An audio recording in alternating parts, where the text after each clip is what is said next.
The Heart of Mid-Lothian. Chapter first.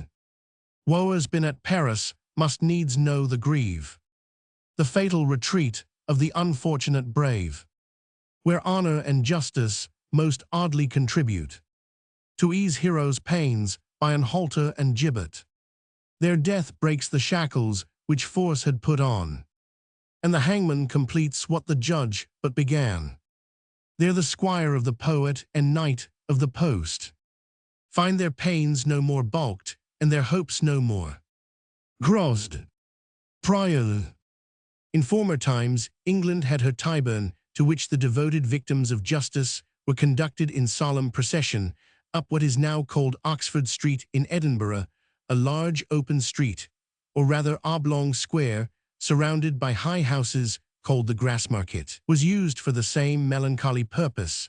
It was not ill chosen for such a scene, being of considerable extent, and therefore fit to accommodate a great number of spectators, such as are usually assembled by this melancholy spectacle. On the other hand, few of the houses which surround it were even in early times inhabited by persons of fashion, so that those likely to be offended or over deeply affected by such unpleasant exhibitions were not in the way of having their quiet disturbed by them. The houses in the Grassmarket are generally speaking of a mean description, yet the place is not without some features of grandeur, being overhung by the southern side of the huge rock on which the castle stands, and by the moss-grown battlements and turreted walls of that ancient fortress.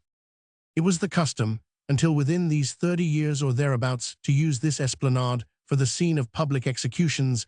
The fatal day was announced to the public by the appearance of a huge black gallows tree towards the eastern end of the Grassmarket.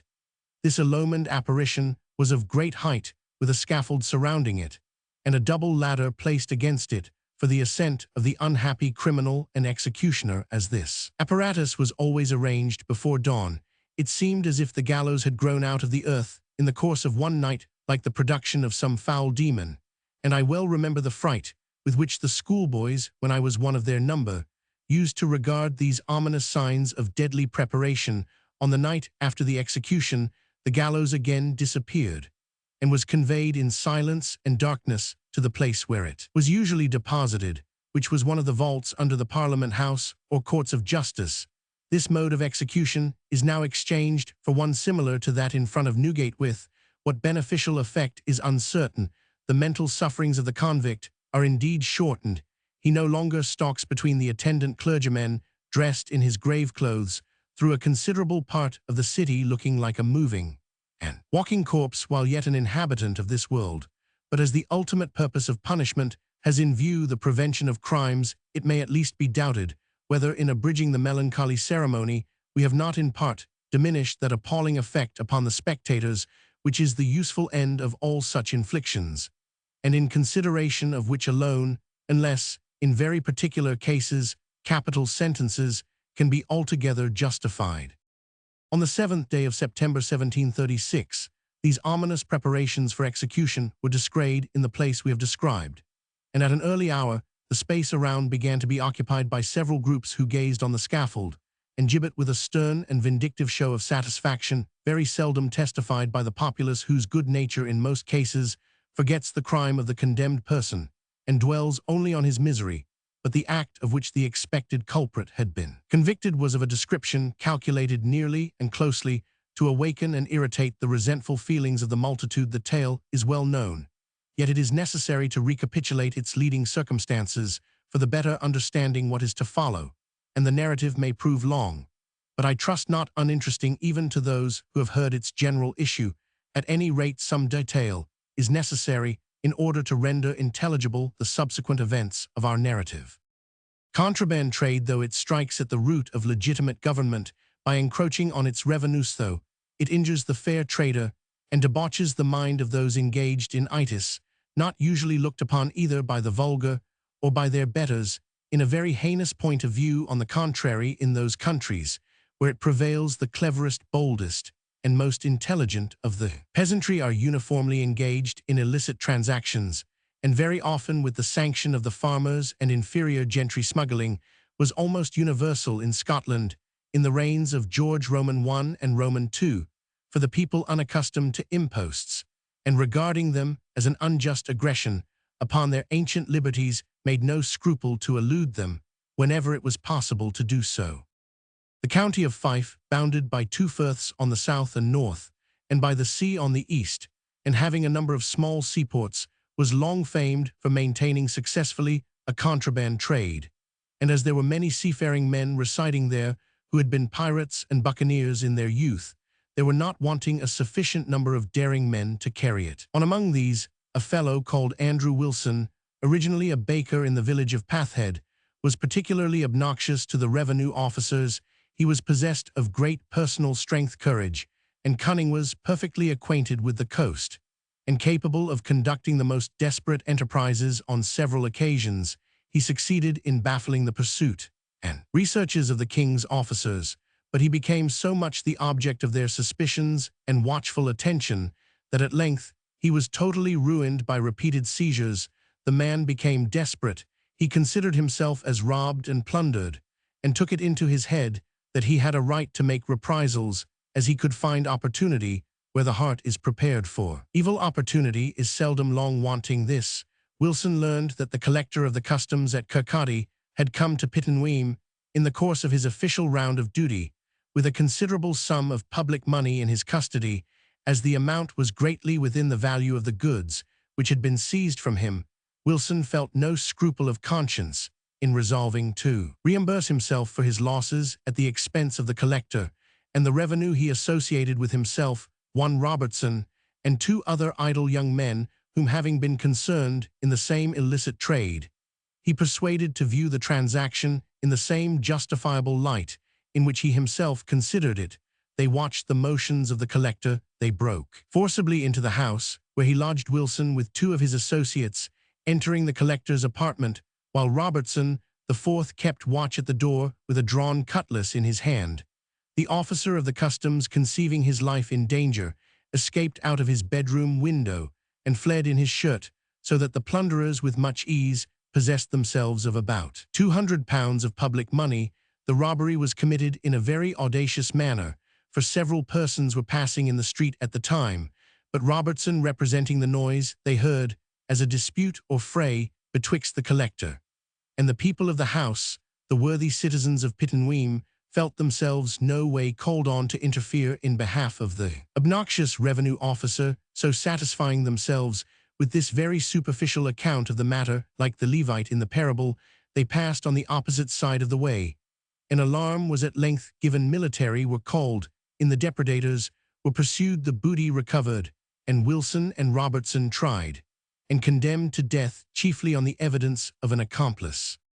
Many thought that in consideration of the men's erroneous opinion of the nature of the action they had committed, justice might have been satisfied with a less forfeiture than that of 2 lives. On the other hand, from the audacity of the fact, a severe example was judged necessary, and such was the opinion of the government when it became apparent that the sentence of death was to be executed. Files and other implements necessary for their escape were transmitted secretly to the culprits by a friend from without. By these means they sawed a bar out of one of the prison windows and might have made their escape, but for the obstinacy of Wilson, who, as he was daringly resolute, was doggedly pertinacious of his opinion. His comrade Robertson, a young and slender man, proposed to make the experiment of passing the foremost through the gap they had made and enlarging it from the outside, if necessary, to allow Wilson free passage. Wilson, however, insisted on making the first experiment, and being a robust and lusty man, he not only found it impossible to get through betwixt the bars, but by his struggles he jammed himself so fast that he was unable to draw his body back again.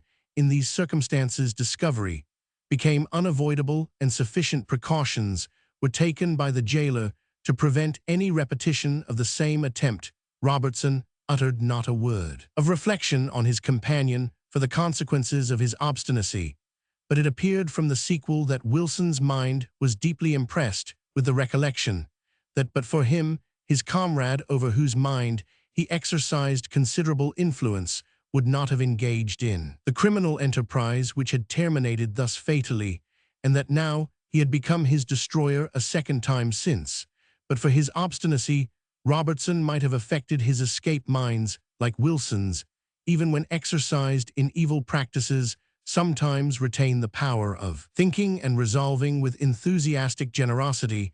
His whole thoughts were now bent on the possibility of saving Robertson's life, without the least respect to his own the resolution which he adopted, and the manner in which he carried it into effect was striking and unusual. Adjacent to the Tolbooth or city jail of Edinburgh is one of 3 churches into which the Cathedral of St. Giles is now divided, called from its vicinity the Tolbooth Church. It was the custom that criminals under sentence of death were brought to this church with a sufficient guard to hear and join in public worship on the Sabbath before execution. It was supposed that the hearts of these unfortunate persons, however hardened before against feelings of devotion, could not but be accessible to them, uniting their thoughts and voices for the last time along with their fellow mortals in addressing their Creator.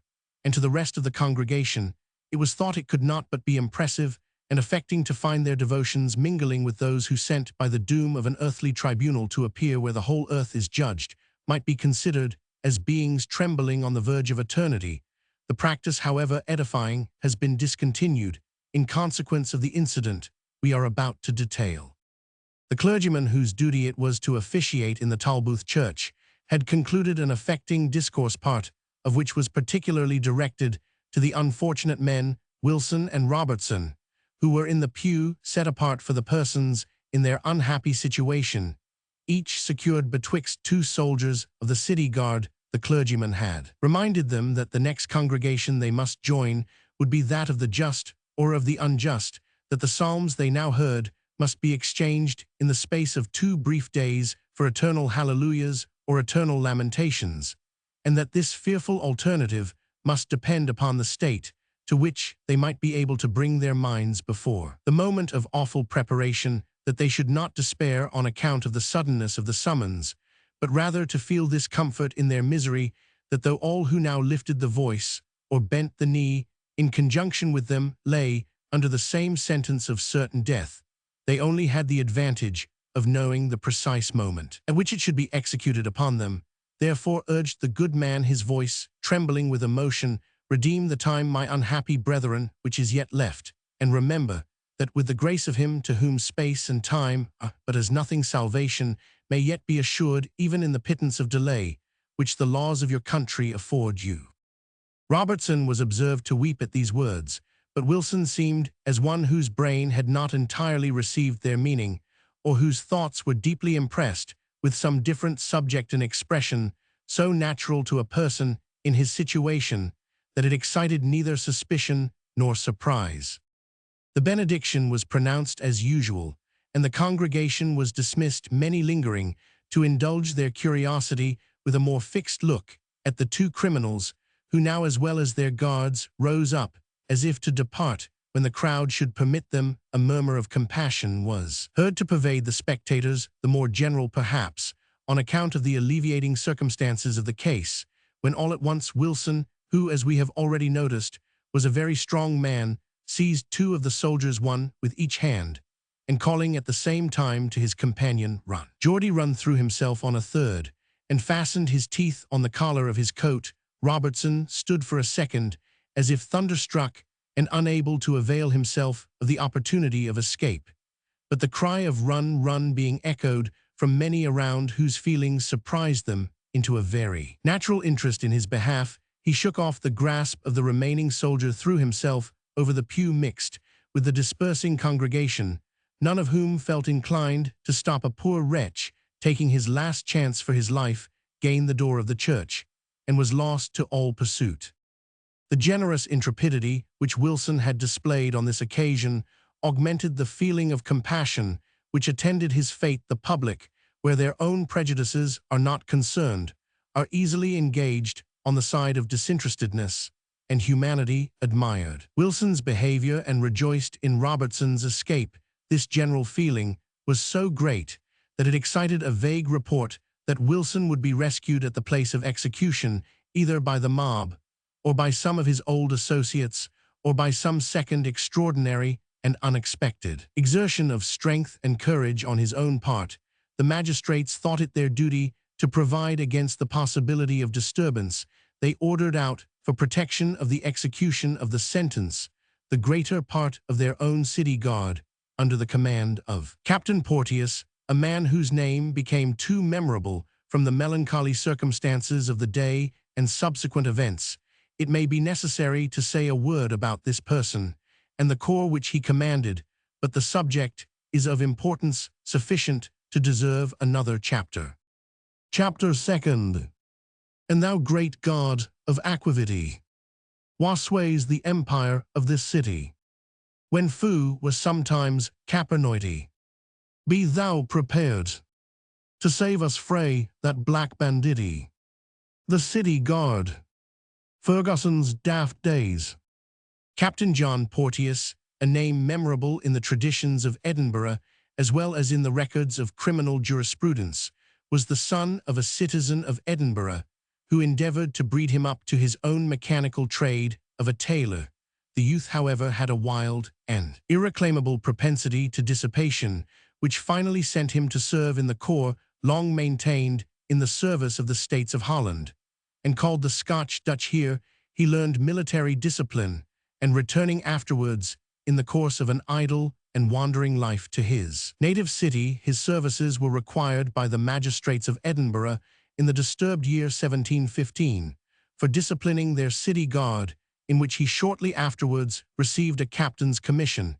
It was only by his military skill and an alert and resolute character as an officer of police that he merited this promotion, for he is said to have been a man of profligate habits, an unnatural son, and a brutal husband. He was, however, useful in his station, and his harsh and fierce habits rendered him formidable to rioters or disturbers of the public peace.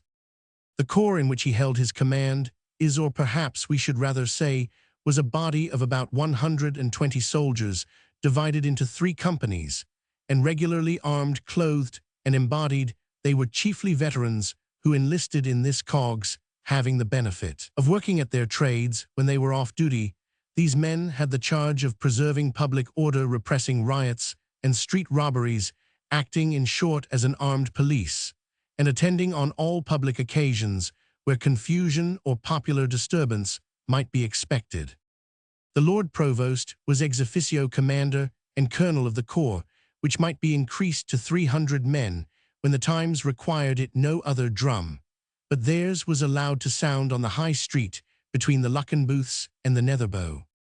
Poor Ferguson, whose irregularities sometimes led him into unpleasant rencounters with these military conservators of public order, and who mentions them so often that he may be termed their poet laureate, thus admonishes his readers, warned doubtless by his own experience. Robert Ferguson, the Scottish poet, born 1750, died 1774.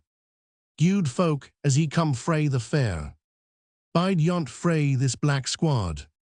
There's nae sick savages elsewhere, allowed to wear cockades.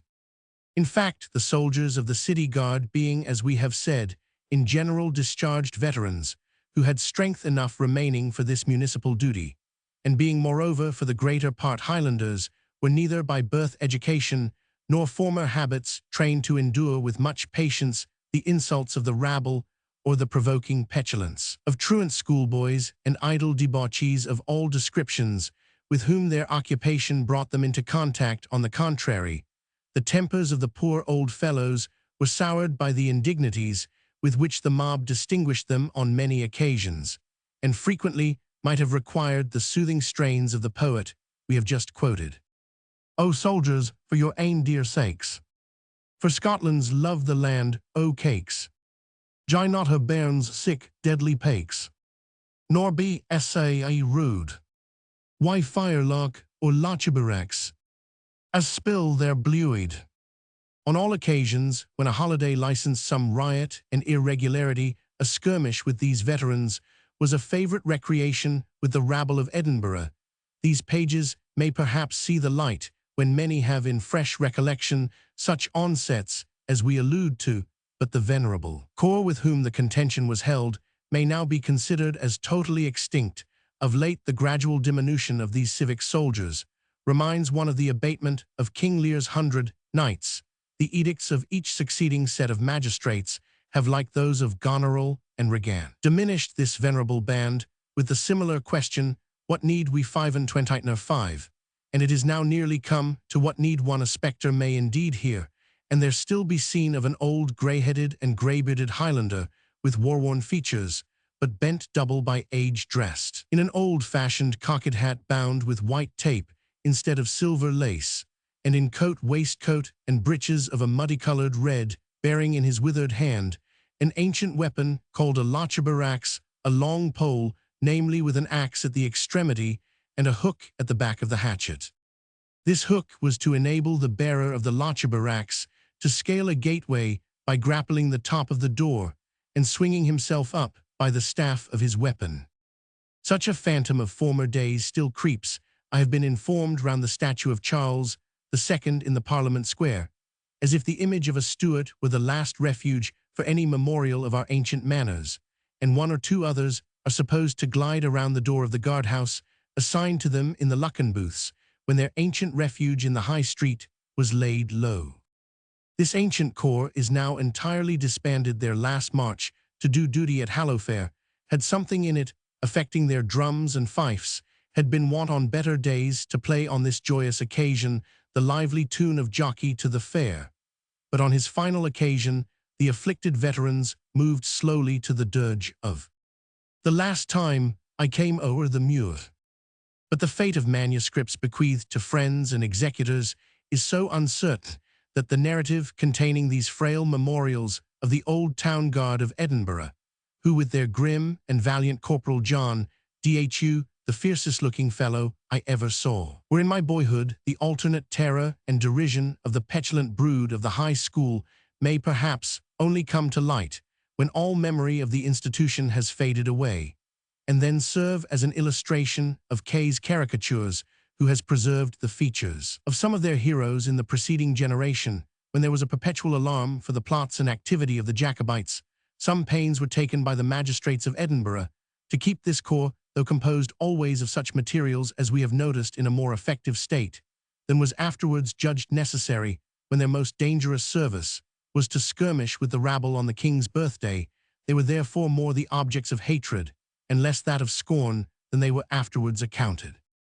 To Captain John Porteous the honour of his command and of his corps seems to have been a matter of high interest and importance. He was exceedingly incensed against Wilson for the affront which he construed him to have put upon his soldiers in the effort he made for the liberation of his companion, and expressed himself most ardently on the subject. He was no less indignant at the report that there was an intention to rescue Wilson himself from the gallows, and uttered many threats and imprecations upon that subject, which were afterwards remembered to his disadvantage.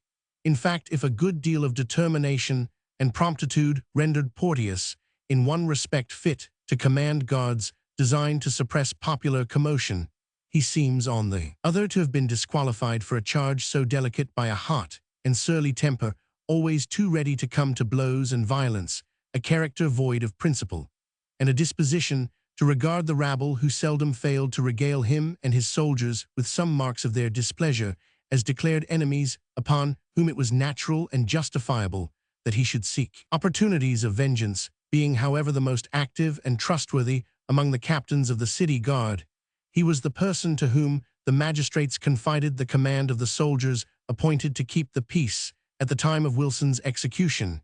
He was ordered to guard the gallows and scaffold with about 80 men, all the disposable force that could be spared for that duty. But the magistrates took farther precautions, which affected Porteous' pride very deeply. They requested the assistance of part of a regular infantry regiment, not to attend upon the execution, but to remain drawn up on the principal street of the city during the time that it went forward, in order to intimidate the multitude in case they should be disposed to be unruly with a display of force, which could not be resisted without desperation. It may sound ridiculous in our ears, considering the fallen state of this ancient civic corps, that its officer should have felt punctiliously jealous of its honor. Yet so it was. Captain Porteous resented as an indignity the introducing the Welsh Fusiliers within the city, and drawing them up in the street where no drums but his own were allowed to be sounded without the special command or permission of the magistrates.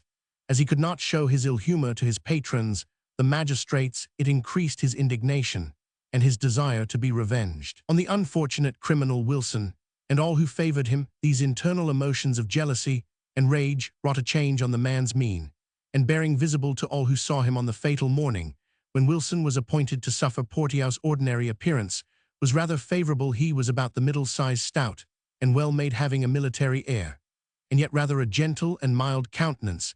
His complexion was brown, his face somewhat fretted with the sears of the smallpox, his eyes rather languid than keen or fierce on the present occasion.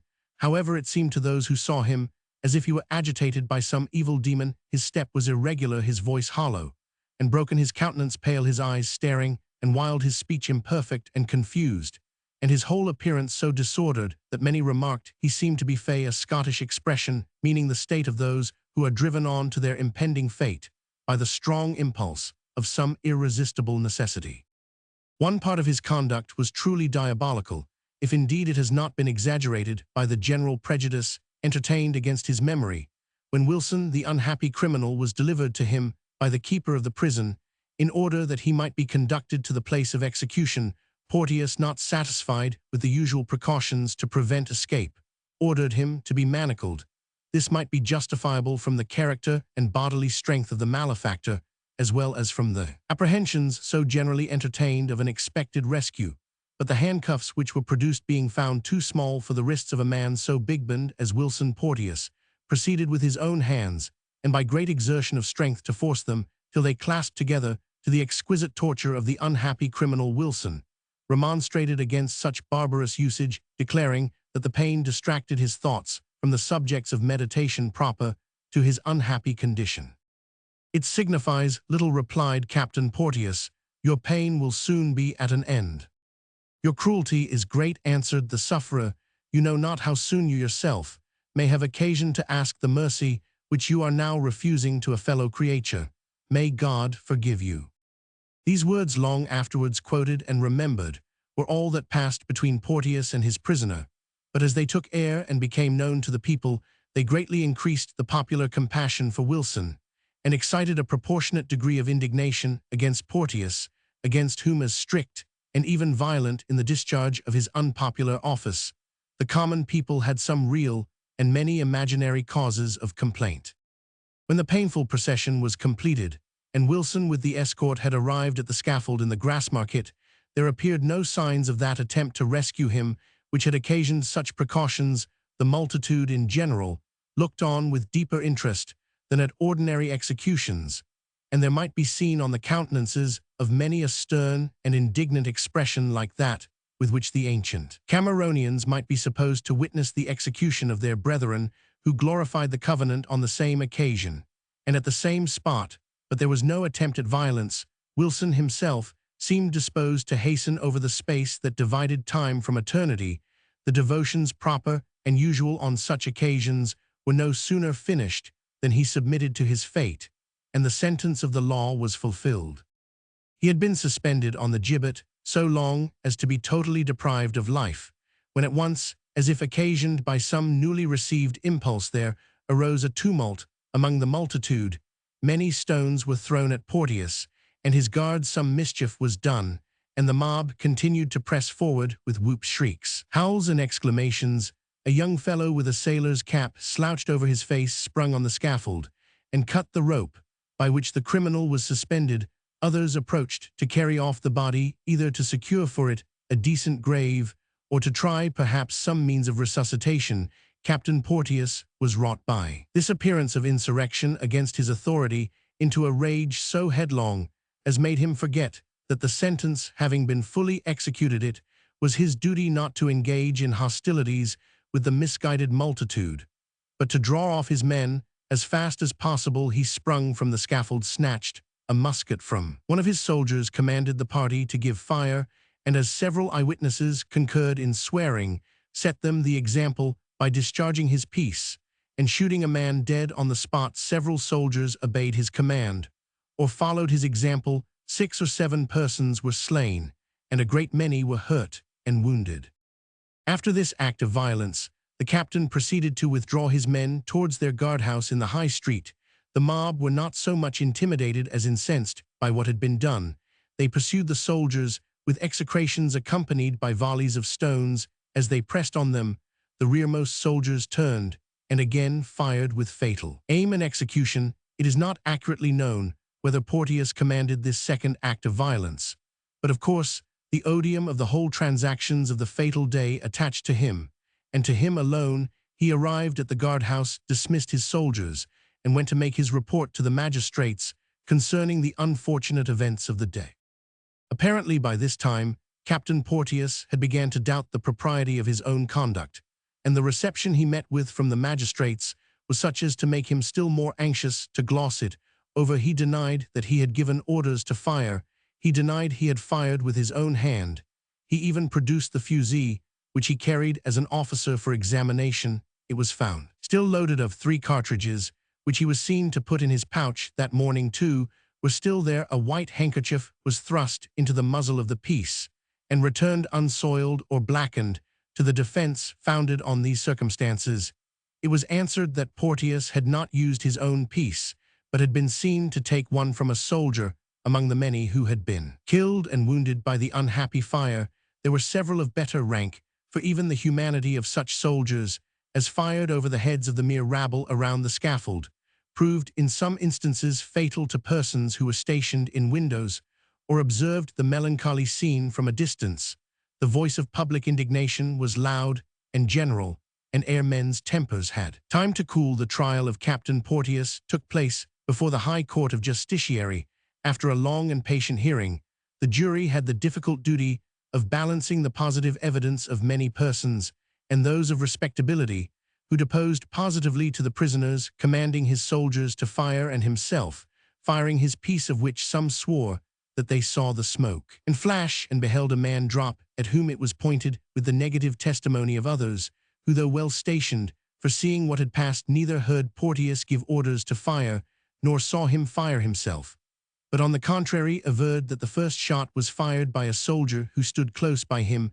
A great part of his defense was also founded on the turbulence, the mob, which witnesses, according to their feelings, their predilections, and their opportunities of observation, represented differently, some describing as a formidable riot, what others represented as a trifling disturbance, such as always used to take place on the like occasions, when the executioner of the law and the men commissioned to protect him in his task were generally exposed to some indignities. The verdict of the jury sufficiently shows how the evidence preponderated in their minds. It declared that John Porteous fired a gun among the people assembled at the execution, that he gave orders to his soldiers to fire, by which many persons were killed and wounded, but at the same time that the prisoner and his guard had been wounded and beaten by stones thrown at them by the multitude. Upon this verdict, the Lords of Justiciary passed sentence of death against Captain John Porteous, adjudging him in the common form to be hanged on a gibbet at the common place of execution on Wednesday, 8th September 1736, and all his movable property to be forfeited to the king's use according to the Scottish law in cases of wilful murder. The signatures affixed to the death warrant of Captain Porteous were Andrew Fletcher of Milton, Lord Justice Clerk, Sir James Mackenzie, Lord Royston, David Erskine, Lord Dun, Sir Walter Pringle, Lord Newhall, Sir Gilbert Elliot, Lord Minto. Chapter 3rd. The hours come, but not the man's. There is a tradition that while a little stream was swollen into a torrent by recent showers, the discontented voice of the water spirit was heard to pronounce these words at the some moment. A man urged on by his fate, or in Scottish language fay, arrived at a gallop, and prepared to cross the water. No remonstrance from the bystanders was of power to stop him, plunged into the stream, and perished. Kelpie. On the day when the unhappy Porteous was expected to suffer the sentence of the law, the place of execution, extensive as it is, was crowded almost to suffocation. There was not a window in all the lofty tenements around it, or in the steep and crooked street called the Bow, by which the fatal procession was to descend from the High Street, that was not absolutely filled with spectators. The uncommon height and antique appearance of these houses, some of which were formerly the property of the Knights Templars and the Knights of St. John, and still exhibit on their fronts and gables the iron cross of these orders, gave additional effect to a scene in itself so striking. The area of the Grassmarket resembled a huge dark lake or sea of human heads, in the center of which arose the fatal tree, tall, black, and ominous, from which dangled the deadly halter. Every object takes interest from its uses and associations, and the erect beam and empty noose, things so simple in themselves, became on such an occasion objects of terror and of solemn interest. Amid so numerous an assembly, there was scarcely a word spoken save in whispers. The thirst of vengeance was in some degree allayed by its supposed certainty, and even the populace, with deeper feeling than they are wont to entertain, suppressed all clamorous exultation, and prepared to enjoy the scene of retaliation in triumph, silent and decent though stern and relentless. It seemed as if the depth of their hatred to the unfortunate criminal scorned to display itself in anything resembling the more noisy current of their ordinary feelings. Had a stranger consulted only the evidence of his ears, he might have supposed that so vast a multitude were assembled for some purpose which affected them with the deepest sorrow, and stilled those noises which on all ordinary occasions arise from such a concourse. But if he had gazed upon their faces, he would have been instantly undeceived. The compressed lip, the bent brow, the stern and flashing eye of almost everyone on whom he looked conveyed the expression of men come to glut their sight with triumphant revenge. It is probable that the appearance of the criminal might have somewhat changed the temper of the populace in his favor, and that they might in the moment of death have forgiven the man against whom their resentment had been so fiercely heated. It had, however, been destined that the mutability of their sentiments was not to be exposed to this trial. The usual hour for producing the criminal had been passed for many minutes, yet the spectators observed no symptom of his appearance. Would they venture to defraud public justice, was the question which men began anxiously to ask at each other. The first answer in every case was bold and positive: they dare not. But when the point was further canvassed, other opinions were entertained, and various causes of doubt were suggested. Porteous had been a favorite officer of the magistracy of the city, which, being a numerous and fluctuating body, requires for its support a degree of energy in its functionaries which the individuals who compose it cannot at all times alike be supposed to possess in their own persons. It was remembered that in the information for Porteous, the paper, namely, in which his case was stated to the judges of the criminal court, he had been described by his counsel as the person on whom the magistrates chiefly relied in all emergencies of uncommon difficulty. It was argued, too, that his conduct on the unhappy occasion of Wilson's execution was capable of being attributed to an imprudent excess of zeal in the execution of his duty, a motive for which those under whose authority he acted might be supposed to have great sympathy. And as these considerations might move the magistrates to make a favorable representation of Porteous' case, there were not wanting others in the higher departments of government which would make such suggestions favorably listened to. The mob of Edinburgh, when thoroughly excited, had been at all times one of the fiercest which could be found in Europe, and of late years they had risen repeatedly against the government, and sometimes not without temporary success. They were conscious, therefore, that they were no favorites with the rulers of the period, and that if Captain Porteous' violence was not altogether regarded as good service, it might certainly be thought that to visit it with a capital punishment would render it both delicate and dangerous for future officers in the same circumstances to act with effect in repressing tumults. There is also a natural feeling on the part of all members of government for the general maintenance of authority, and it seemed not unlikely that what to the relatives of the sufferers appeared a wanton and unprovoked massacre should be otherwise viewed in the cabinet of St. James. It might be there supposed that upon the whole matter Captain Porteous was in the exercise of a trust delegated to him by the lawful civil authority, that he had been assaulted by the populace and several of his men hurt, and that in finally repelling force by force, his conduct could be fairly imputed to no other motive than self-defense in the discharge of his duty. These considerations, of themselves very powerful, induced the spectators to apprehend the possibility of a reprieve, and to the various causes which might interest the rulers in his favor, the lower part of the rabble added one which was peculiarly well adapted to their comprehension. It was averred, in order to increase the odium against Porteous, that while he repressed with the utmost severity the slightest excesses of the poor, he not only overlooked the license of the young nobles and gentry, but was very willing to lend them the countenance of his official authority in execution of such loose pranks as it was chiefly his duty to have restrained. This suspicion, which was perhaps much exaggerated, made a deep impression on the minds of the populace, and when several of the higher rank joined in a petition recommending Porteous to the mercy of the crown, it was generally supposed he owed their favor not to any conviction of the hardship of his case, but to the fear of losing a convenient accomplice in their debaucheries.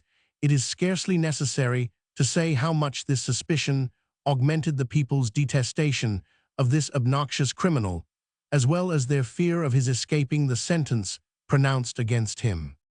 While these arguments were stated and replied to, and canvassed, and supported, the hitherto silent expectation of the people became changed into that deep and agitating murmur which is sent forth by the ocean before the tempest begins to howl the crowded populace, as if their motions had corresponded with the unsettled state of their minds, fluctuated to and fro without any visible cause of impulse, like the agitation of the waters, called by sailors the groundswell. The news, which the magistrates had almost hesitated to communicate to them, were at length announced and spread among the spectators with a rapidity like lightning. A reprieve from the Secretary of State's office under the hand of His Grace, the Duke of Newcastle, had arrived, intimating the pleasure of Queen Caroline, regent of the kingdom, during the absence of George Roman II on the continent, that the execution of the sentence of death pronounced against John Porteous, late Captain Lieutenant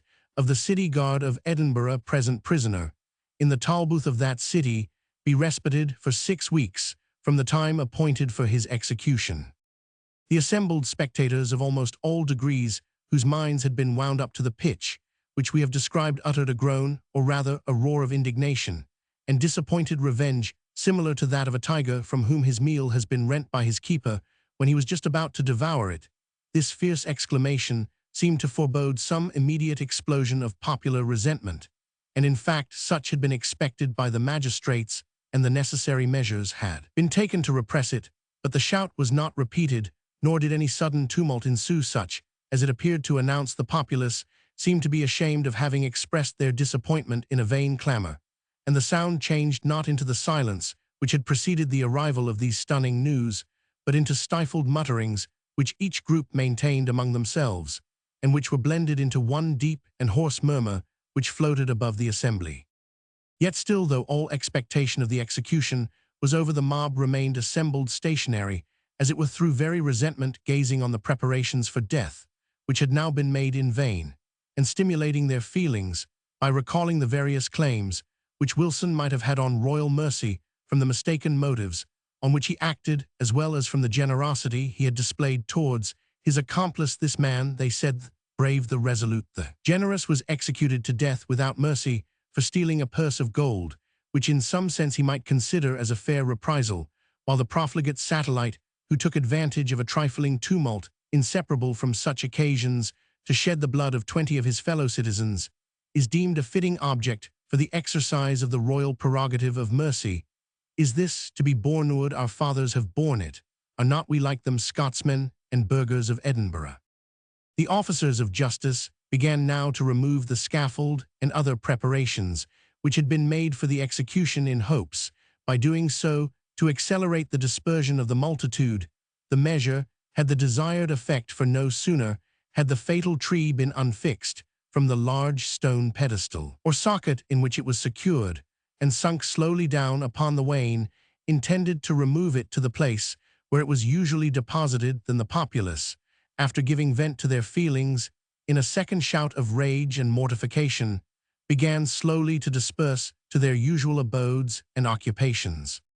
The windows were in like manner gradually deserted, and groups of the more decent class of citizens formed themselves as if waiting to return homewards when the streets should be cleared of the rabble. Contrary to what is frequently the case, this description of persons agreed in general with the sentiments of their inferiors, and considered the cause as common to all ranks. Indeed, as we have already noticed, it was by no means amongst the lowest class of the spectators, or those most likely to be engaged in the riot at Wilson's execution, that the fatal fire of Portiaus soldiers had taken effect. Several persons were killed, who were looking out at windows at the scene, who could not of course belong to the rioters, and were persons of decent rank and condition, the burghers therefore resenting the loss, which had fallen on their own body, and proud, and tenacious of their rights, as the citizens of Edinburgh have at all times been, were greatly exasperated at the unexpected respite of Captain Porteous. It was noticed at the time, and afterwards more particularly remembered, that while the mob were in the act of dispersing, several individuals were seen busily passing from one place, and one group of people to another, remaining long with none, but whispering for a little time with those who appeared to be declaiming most violently against the conduct of government. These active agents had the appearance of men from the country, and were generally supposed to be old friends and confederates of Wilson, whose minds were of course highly excited against Porteous. If, however, it was the intention of these men to stir the multitude to any sudden act of mutiny, it seemed for the time to be fruitless. The rabble, as well as the more decent part of the assembly, dispersed, and went home peaceably, and it was only by observing the moody discontent on their brows, or catching the tenor of the conversation they held with each other, that a stranger could estimate the state of their minds. We will give the reader this advantage, by associating ourselves with one of the numerous groups who were painfully ascending the steep declivity of the West Bow to return to their dwellings in the Lawn Market. "An unco thing, this Mrs. Howden," said old Peter Plumdamas to his neighbour, the rouping wife or saleswoman, as he offered her his arm to assist her in the toilsome ascent, "to see the grit folk at Lunnon set their face against law and gospel, and let loose sick a reprobate as Porteous upon a peaceable town. And to think o' the weary walk they hae gene us," answered Mrs. Howden with a groan, "and sick a comfortable window as I had gotten to, just within a penny-staincast of the scaffold. I could hae heard every word the minister said, and to pay 12 pennies for my stand, and a for nothing." "I am judging," said Mr. Plumdamas, "that this reprieve wadna stand gude in the auld Scots law, when the kingdom was a kingdom." "I dinna ken muckle about the law," answered Mrs. Howden, "but I ken when we had a king, and a chancellor, and parliament men o' our ain, we could aye peeble them why stands, when they werena gude bairns, but naebody's nails can reach the length o' Lunnon. Weary on Lunnon, and o' that ear came out aught," said Miss Grizzle Damahoy, "an ancient seamstress. They hae ta'en away our parliament, and they hae oppressed our trade. Our gentles will hardly allow that a Scots needle can sew ruffles on a sark, or lace on an overlay." "You may say that, Miss Damahoy, and I ken o' them that hae gotten raisins frae Lunnon by fourpits at ants," responded Plumdamas, "and then sick an host of idle English gaugers and excisemen as hae come down to vex and torment us, that an honest man canna fetch sae muckle as a bit anchor o' brandy frae Leith to the Lawn Market, but he's like to be rubbit o' the very gudes he's bought and paid for weel. I winna justify Andrew Wilson for pitting hands on what wasna his, but if he took nae mair than his ain, there's an awfu' difference between that and the fact this man stands for." "If ye speak about the law," said Mrs. Howden, "here comes Mr. Saddletree, that can settle it as weel as ony on the bench."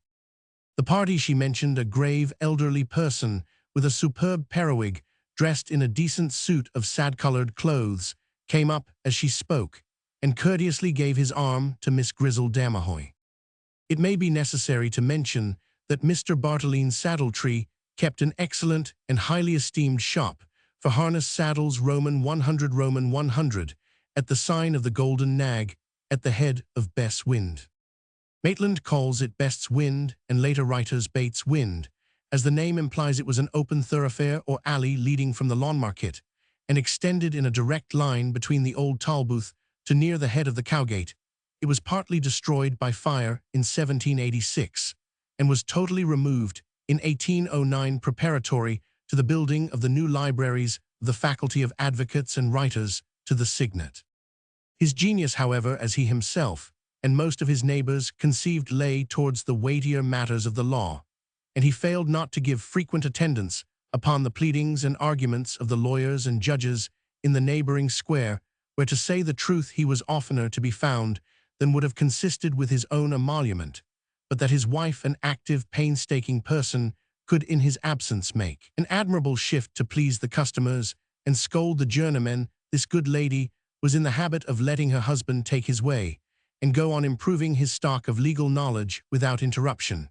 But as if in requital, she insisted upon having her own will in the domestic and commercial departments, which he abandoned to her now, as Bartoline Saddletree had a considerable gift of words, which he mistook for eloquence, and conferred more liberally upon the society in which he lived than was at all times gracious and acceptable. There went forth a saying, with which wags used sometimes to interrupt his rhetoric, that as he had a golden nag at his door, so he had a grey mare in his shop.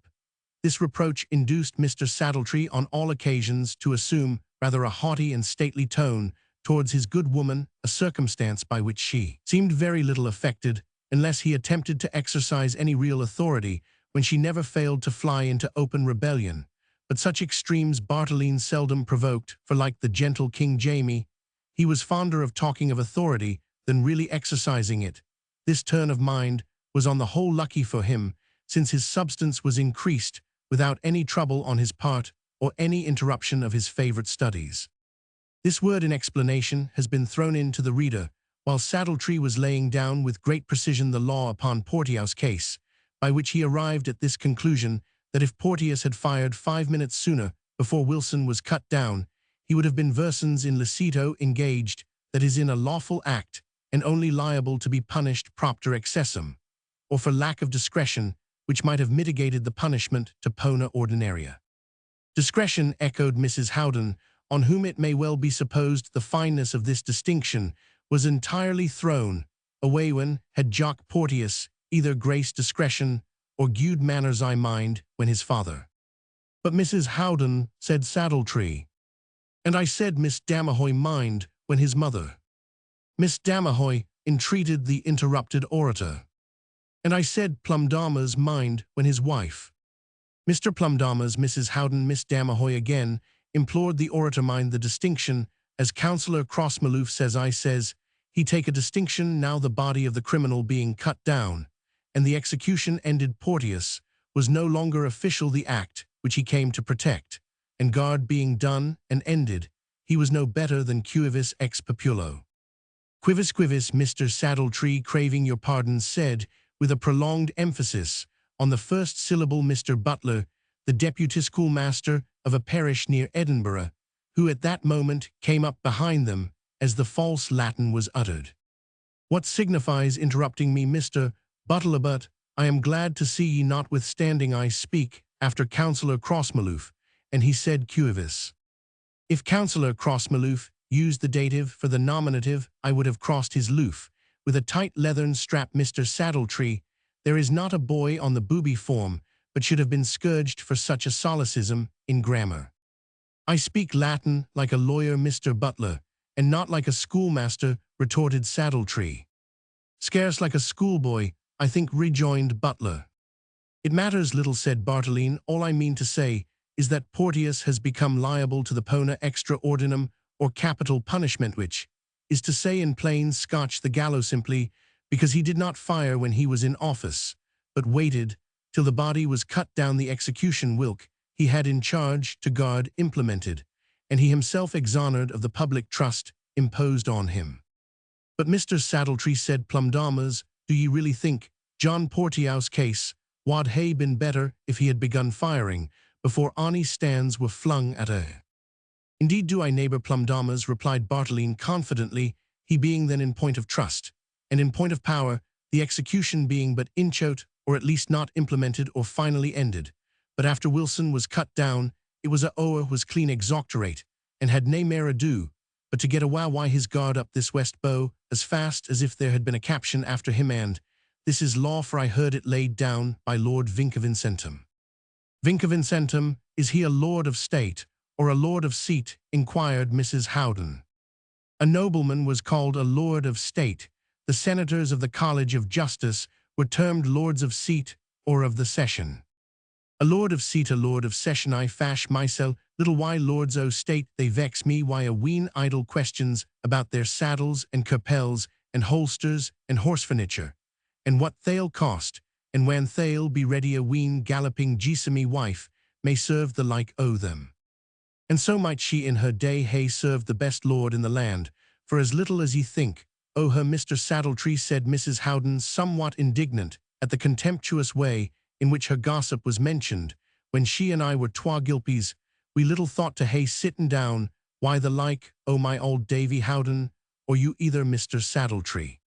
While Saddletree, who was not bright at a reply, was cudgelling his brains for an answer to this home thrust, Miss Damahoy broke in on him. And as for the Lords of State, said Miss Damahoy, ye sould mind the riding o' the Parliament, Mr. Saddletree, in the gude auld time, before the Union o' years, rent o' money, a gude estate gied for horsegraith and harnessing, forby broidered robes and footmantles that wad hae stood by their lane wy gold brocade, and that were muckle in my ain line. Aye, and then the lusty banqueting with sweetmeats and comforts wet and dried fruits of divers sorts, said Plumdamas, but Scotland was Scotland in these days. I'll tell ye what it is, neighbours, said Mrs. Howden, I'll near believe Scotland is Scotland ony mair if our kindly Scots sit down with the affront they hae gien us this day. It's not only the blood that is shed, but the blood that might hae been shed that's required at our hands. There was my daughter's ween little Eppie Daidlemy. Oh, ye ken Miss Grisel had played the truant frae the school as bairns, will do ye ken Mr. Butler?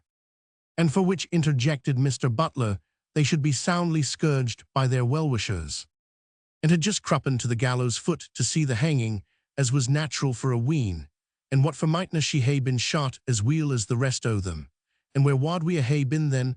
I wonder how Queen Caroline, if her name be Caroline, wad hae like to hae had ane o' her ain bairns in sic a venture. Report says, answered Butler, that such a circumstance would not have distressed her Majesty beyond endurance. Aweel, said Mrs. Howden, the sum o' the matter is that were I a man I wad hae amends o' Jock Porteous, be the upshot, what like aught, if o' the Carls and Carlines in England had sworn to the naysay. I would claw down the Tolbooth door wy my nails, said Miss Grisel, but I wad be at him. He may be very right, ladies, said Butler, but I would not advise you to speak so loud.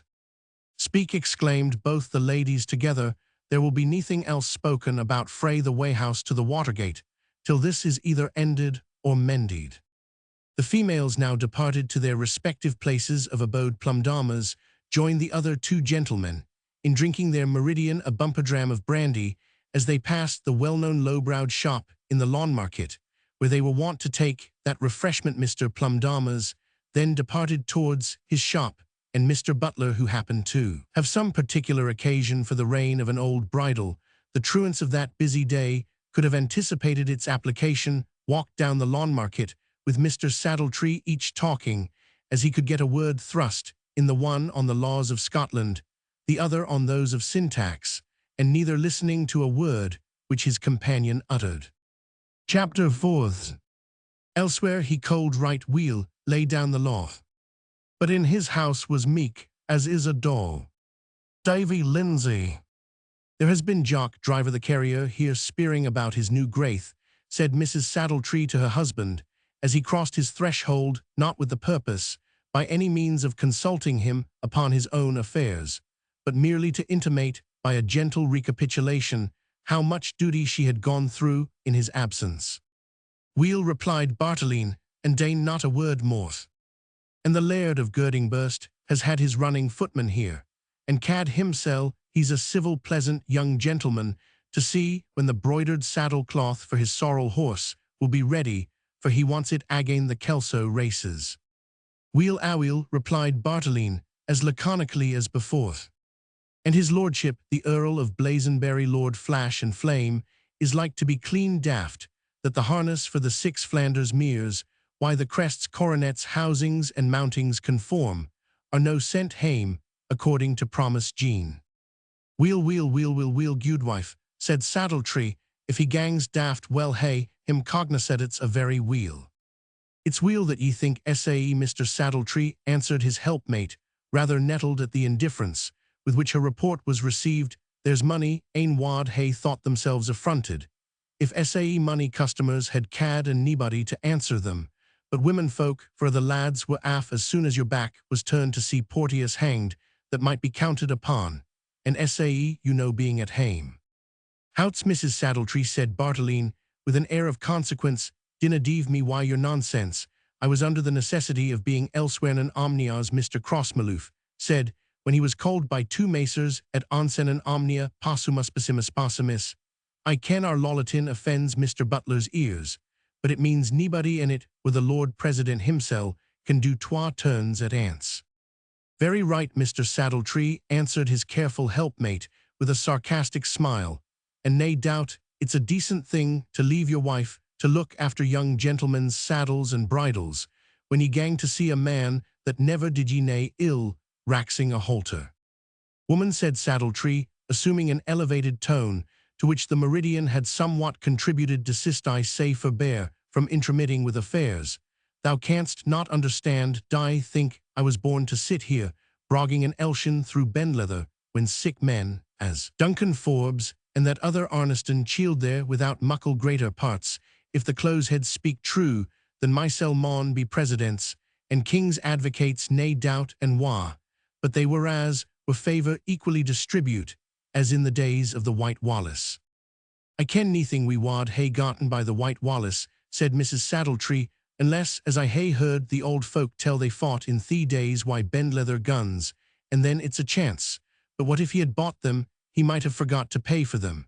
And as for the greatness of your parts, Bartley, the folk in the closehead maun ken mair about them than I do if they make sic a report of them. Closehead, the entrance of a blind alley. I tell ye, woman, said Saddletree in high dudgeon, that ye ken neething about these matters. In Sir William Wallace's days, there was nae man pinned down to sic a slavish walk, as a saddler's, for they got ony leather graith, that they had use for ready-made out of Holland.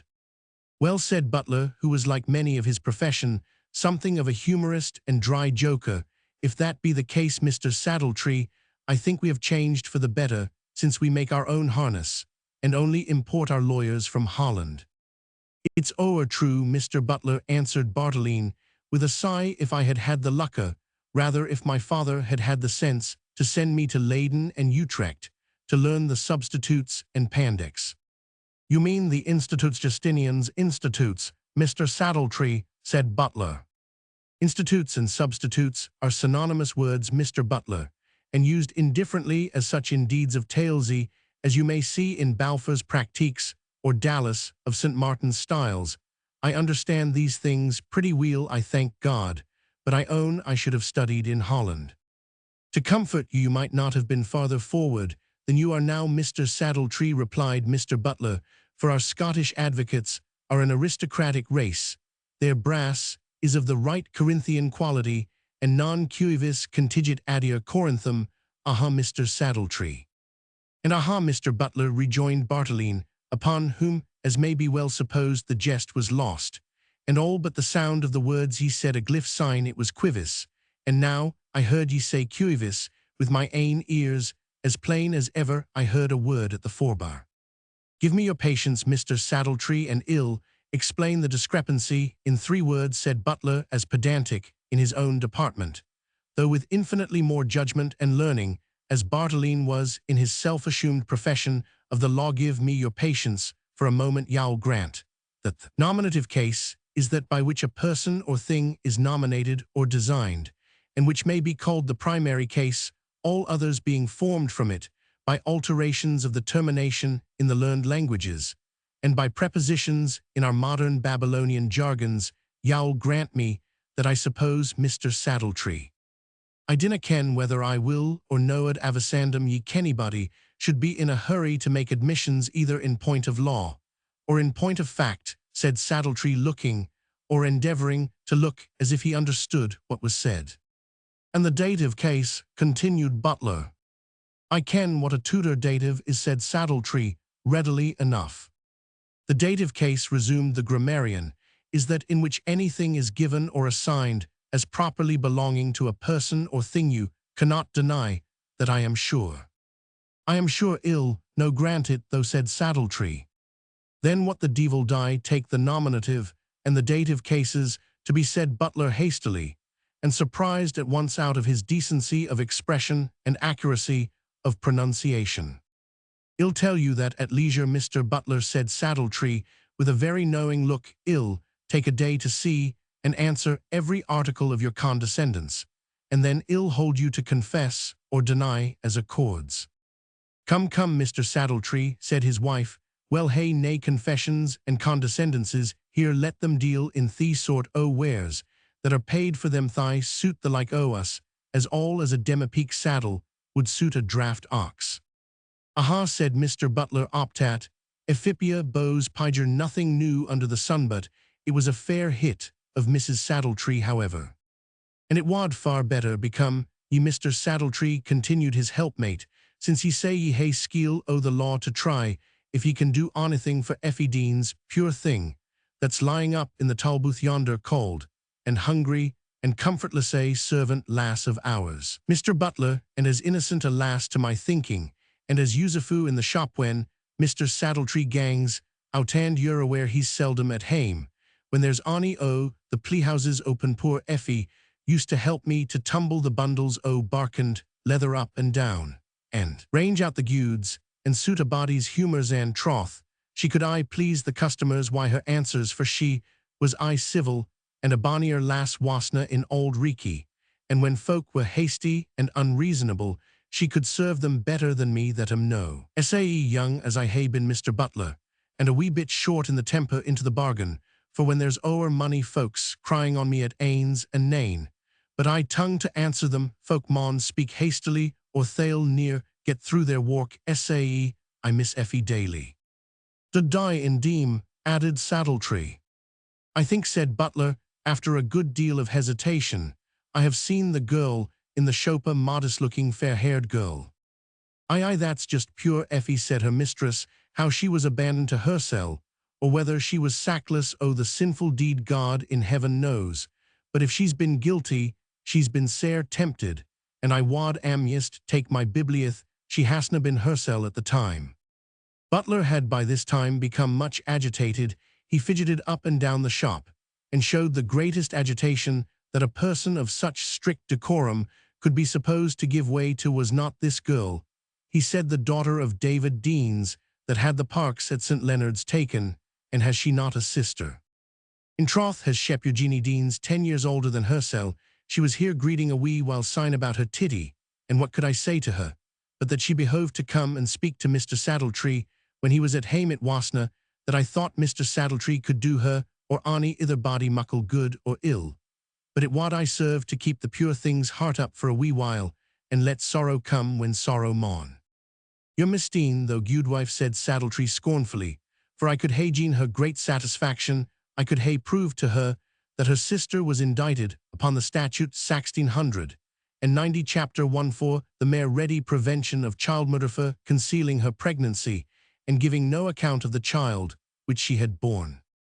"I hope," said Butler, "I trust in a gracious God that she can clear herself." "And sae do I, Mr. Butler," replied Mrs. Saddletree. "I am sure I wad hae answered for her as my ain daughter, but wees my heart, I had been tender o' the simmer, and scarce o'er the door o' my room for 12 weeks. And as for Mr. Saddletree, he might be in a Lingin hospital and near find out what the women cam there for. Sae I could see little or neething o' her, or I wad hae had the truth o' her situation out o' her ise warrant ye, but we think her sister maun be able to speak something to clear her." "The Hale Parliament House," said Saddletree, "was speaking o' neething else, till this job o' Porteous put it out o' head. It's a beautiful point of presumptive murder, and there's been nane like it in the Justiciar Court, since the case of Lucky Smith, the howdy that suffered in the year 1679. "But what's the matter? Why, you, Mr. Butler," said the good woman, "ye are looking as white as a sheet. Will ye tak a dram?" "By no means," said Butler, compelling himself to speak. "I walked in from Dumfries yesterday, and this is a warm day." "Sit down," said Mrs. Saddletree, laying hands on him kindly, "and rest. Ye'll kill yoursel, man, at that rate, and are we to wish you joy o' getting the skule, Mr. Butler?" "Yes, no, I do not know," answered the young man vaguely, but Mrs. Saddletree kept him to point, partly out of real interest, partly from curiosity. "Ye dinna ken whether ye are to get the free skule o' Dumfries or no, after hinging on and teaching it o' the simmer. No, Mrs. Saddletree, I am not to have it, replied Butler more collectedly. The Laird of Blackethbane had a natural son bred to the kirk, that the presbytery could not be prevailed upon to license, and so I need say nae mair about it. If there was a laird that had a pure kinsman or a bastard, that it wad suit there's enough said an year e'en come back to Liberton, to wait for dead men's shoon, and for as frail as Mr. Wackbairn is, he may live as lang as you that are his assistant and successor. Very like, replied Butler, with a sigh. I do not know if I should wish it otherwise. Nae doubt it's a very vexing thing, continued the good lady, to be in that dependent station, and you that hae right and title to say muckle better.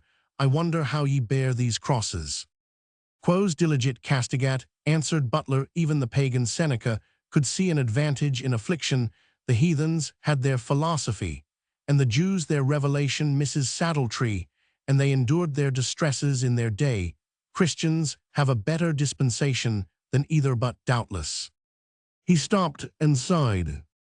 I ken what ye mean, said Mrs. Saddletree, looking toward her husband. There's whiles we lose patience, in spite of baith book and Bible, but ye are no gone awa, and looking sae poorly. Ye'll stay and take some kale wi' us.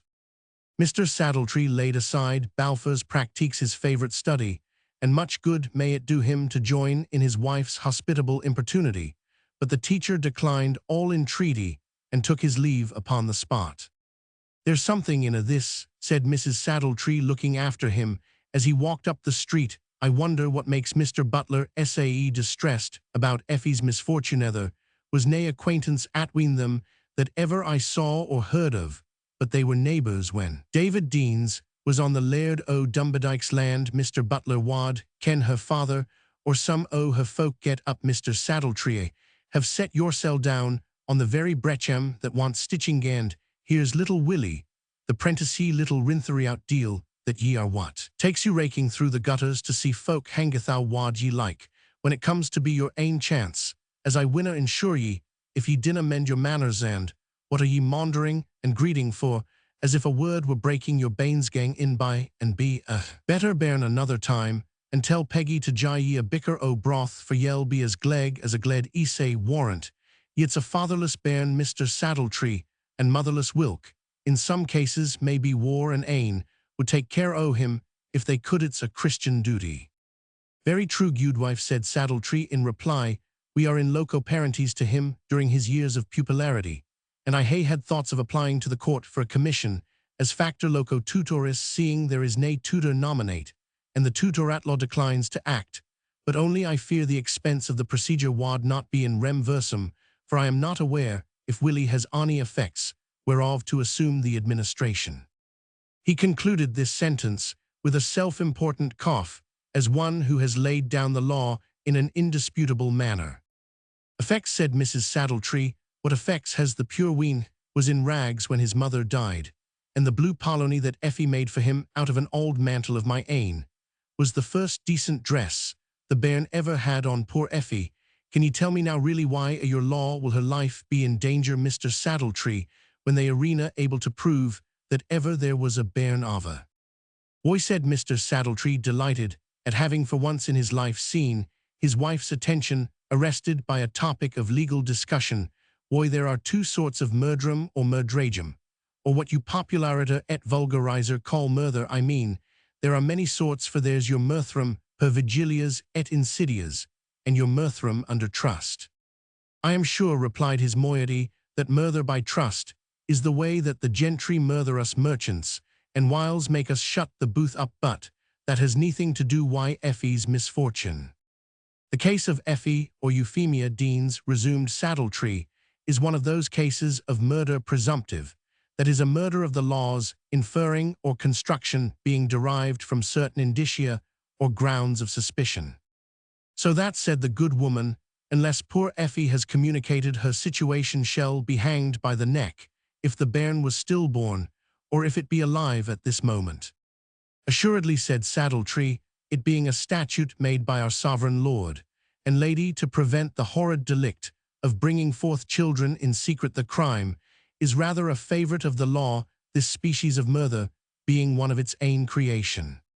Then if the law makes murders, said Mrs. Saddletree, the law should be hanged for them, or if they wad hang a lawyer, instead, the country wad find nae faut. A summons to their frugal dinner interrupted the farther progress of the conversation, which was otherwise like to take a turn much less favourable to the science of jurisprudence, and its professors than Mr. Bartolene Saddletree, the fond admirer of both, had at its opening anticipated. Chapter 5. But up then raise all Edinburgh. They all rose up by thousands 3. Johnny Armstrong's Good Night.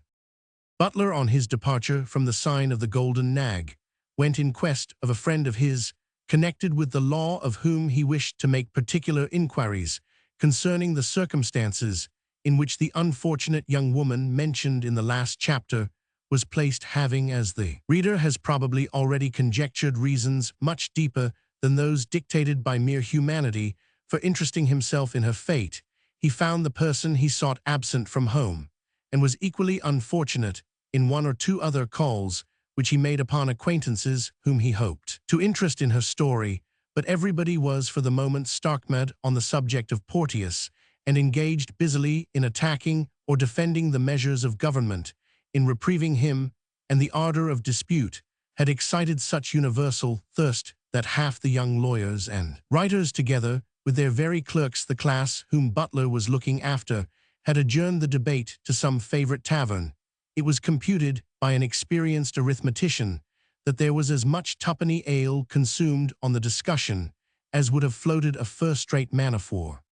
Butler wandered about until it was dusk, resolving to take that opportunity of visiting the unfortunate young woman when his doing so might be least observed, for he had his own reasons for avoiding the remarks of Mrs. Saddletree, whose shop door opened at no great distance from that of the jail, though on the opposite or south side of the street, and a little higher up.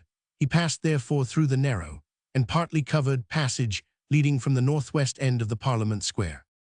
He stood now before the Gothic entrance of the ancient prison, which, as is well known to all men, rears its ancient front in the very middle of the high street, forming, as it were, the termination to a huge pile of buildings called the Lucken Booths, which for some inconceivable reason our ancestors had jammed into the midst of the principal street of the town, leaving for passage a narrow street on the north. On the south, into which the prison opens a narrow crooked lane, winding betwixt the high and sombre walls of the Tolbooth and the adjacent houses on the one side, and the buttresses and projections of the old cathedral upon the other, to give some gaiety to this sombre passage, well known by the name of the Crames. A number of little booths or shops, after the fashion of cobblers' stalls, are plastered, as it were, against the Gothic projections and abutments, so that it seemed as if the traders had occupied with nests, bearing the same proportion to the building, every buttress and coign of vantage, as the martlet did in Macbeth's castle of later years. These booths have degenerated into mere toy-shops, where the little loiterers, chiefly interested in such wares, are tempted to linger enchanted by the rich display of hobby-horses, babies, and Dutch toys, arranged in artful and gay confusion, yet half scared by the cross looks of the withered pantaloon or spectacled old lady, by whom these tempting stores are watched and superintended. But in the times we write of, the hosiers, the glovers, the hatters, the mercers, the milliners, and all who dealt in the miscellaneous wares now termed haberdashers' goods, were to be found in this narrow alley. To return from our digression, Butler found the outer turnkey, a tall, thin old man with long silver hair. In the act of locking the outward door of the jail, he addressed himself to this person, and asked admittance to Effie Deans, confined upon accusation of child murder. The turnkey looked at him earnestly, and civilly touching his hat out of respect to Butler's black coat and clerical appearance, replied it was impossible anyone could be admitted at present. "You shut up earlier than usual, probably, on account of Captain Porteous' affair," said Butler. The turnkey, with the true mystery of a person in office, gave two grave nods, and withdrawing from the wards a ponderous key of about 2 feet in length, he proceeded to shut a strong plate of steel, which folded down above the keyhole, and was secured by a steel spring, and catch. Butler stood still instinctively while the door was made fast, and then, looking at his watch, walked briskly up the street, muttering to himself, almost unconsciously, "Porta adversa, ingens solidoque adamante calumni." Vis ut nulla verum non ipsi excindir ferro. Silicali valent stat feriaturis ad orzec. Dryden's Virgil Book 6 wide is the fronting gate, and raised on high with adamantine columns threats the sky vain, is the force of man and heavens as vain to crush the pillars, which the pile sustain sublime on these a tower of steel is reared. Having wasted half an hour more in a second fruitless attempt to find his legal friend and adviser, he thought it time to leave the city and return to his place of residence in a small village, about 2.5 miles to the southward of Edinburgh. The metropolis was at this time surrounded by a high wall with battlements and flanking projections at some intervals, and the access was through gates called in the Scottish language ports, which were regularly shut at night. A small fee to the keepers would indeed procure egress and ingress at any time through a wicket left for that purpose in the large gate, but it was of some importance to a man so poor as Butler to avoid even this slight pecuniary mulct, and fearing the hour of shutting the gates might be near, he made for that to which he found himself nearest, although by doing so he somewhat lengthened his walk homewards. Bristow Port was that by which his direct road lay, but the West Port, which leads out of the Grassmarket, was the nearest of the city gates to the place where he found himself, and to that therefore he directed his course. He reached the port in ample time to pass the circuit of the walls, and entered a suburb called Portsburg, chiefly inhabited by the lower order of citizens and mechanics. Here he was unexpectedly interrupted. He had not gone far from the gate before he heard the sound of a drum, and to his great surprise met a number of persons sufficient to occupy the whole front of the street, and form a considerable mass behind, moving with great speed towards the gate he had just come from, and having in front of them a drum beating to arms, while he considered how he should escape a party assembled, as it might be presumed for no lawful purpose. They came full on him and stopped him. "Are you a clergyman?" one questioned him. Butler replied that he was in orders, but was not a placed minister. "It's Mr. Butler from Liberton," said a voice from behind. "Hell discharge the duty as weel as ony man." "You must turn back with us, sir," said the first speaker in a tone civil but peremptory. "For what purpose, gentlemen?" said Mr. Butler. "I live at some distance from town. The roads are unsafe by night. You will do me a serious injury by stopping me. You shall be sent safely home. No man shall touch a hair of your head, but you must, and shall come along with us." "But to what purpose or end, gentlemen?" said Butler. "I hope you will be so civil as to explain that to me. You shall know that in good time. Come along, for come you must by force or fair means, and I warn you to look neither to the right hand nor the left, and to take no notice of any man's face, but consider all that is passing before you as a dream." "I would it were a dream I could awaken from," said Butler to himself, but having no means to oppose the violence with which he was threatened, he was compelled to turn round and march in front of the rioters, two men partly supporting and partly holding him. During this parley, the insurgents had made themselves masters of the West Port, rushing upon the waiters, so the people were called who had the charge of the gates, and possessing themselves of the keys, they bolted and the folding doors, and commanded the person whose duty it usually was to secure the wicket, of which they did not understand the fastenings. The man, terrified at an incident so totally unexpected, was unable to perform his usual office, and gave the matter up after several attempts. The rioters, who seemed to have come prepared for every emergency, called for torches, by the light of which they nailed up the wicket with long nails, which it seemed probable they had provided on purpose.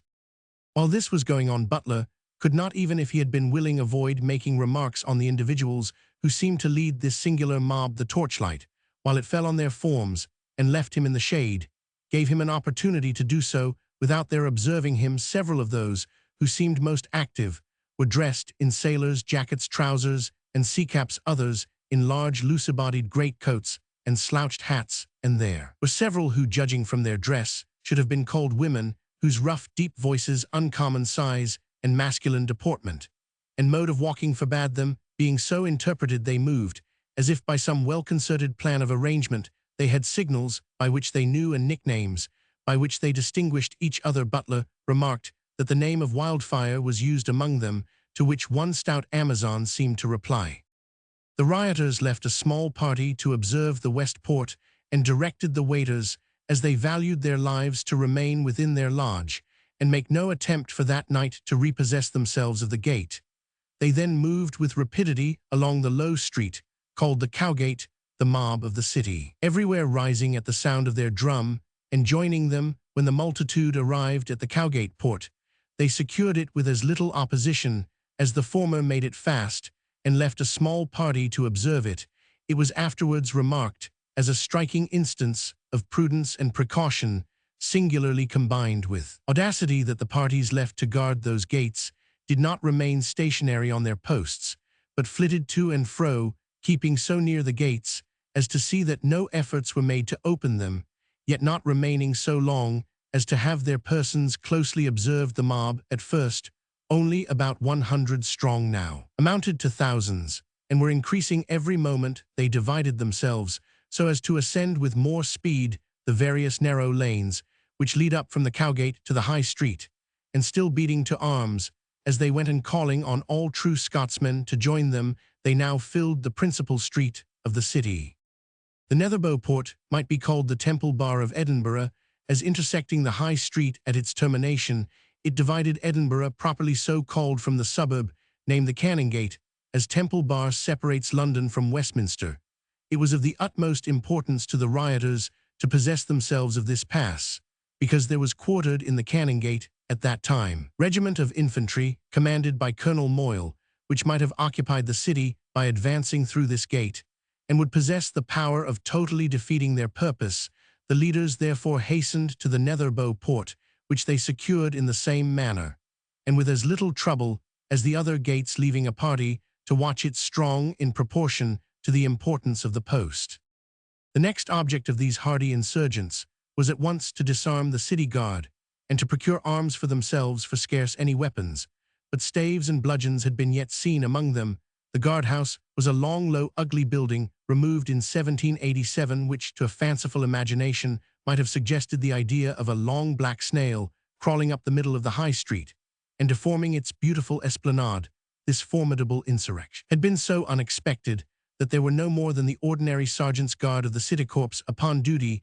Even these were without any supply of powder and ball, and sensible enough what had raised the storm, and which way it was rolling, could hardly be supposed very desirous to expose themselves by a valiant defense to the animosity of so numerous and desperate a mob, to whom they were on the present occasion much more than usually obnoxious.